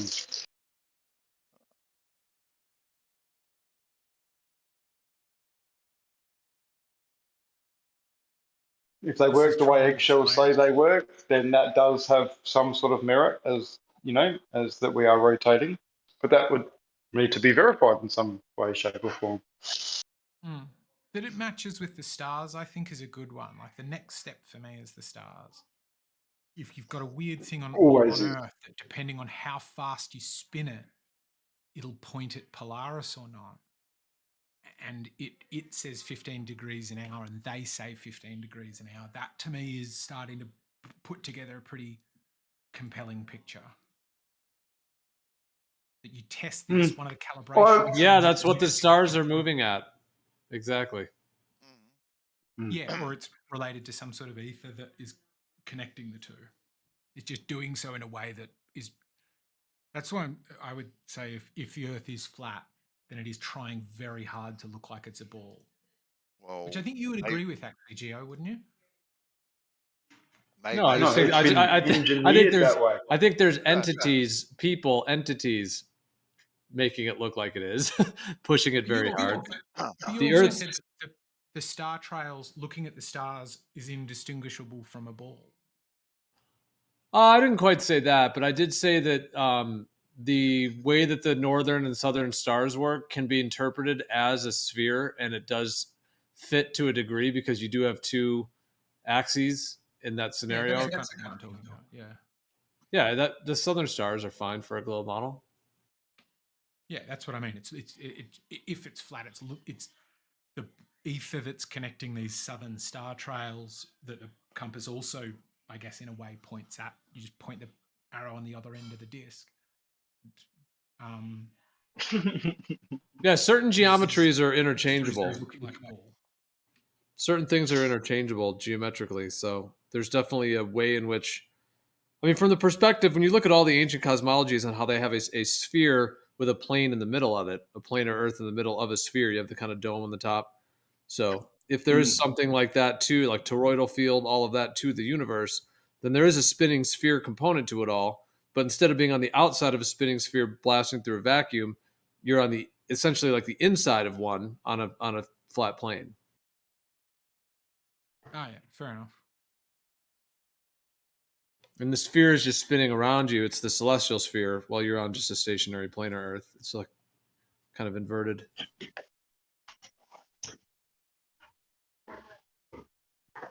So It's not, it it's can not look trying like very both. hard to show us curvature or make us feel the spin. That's for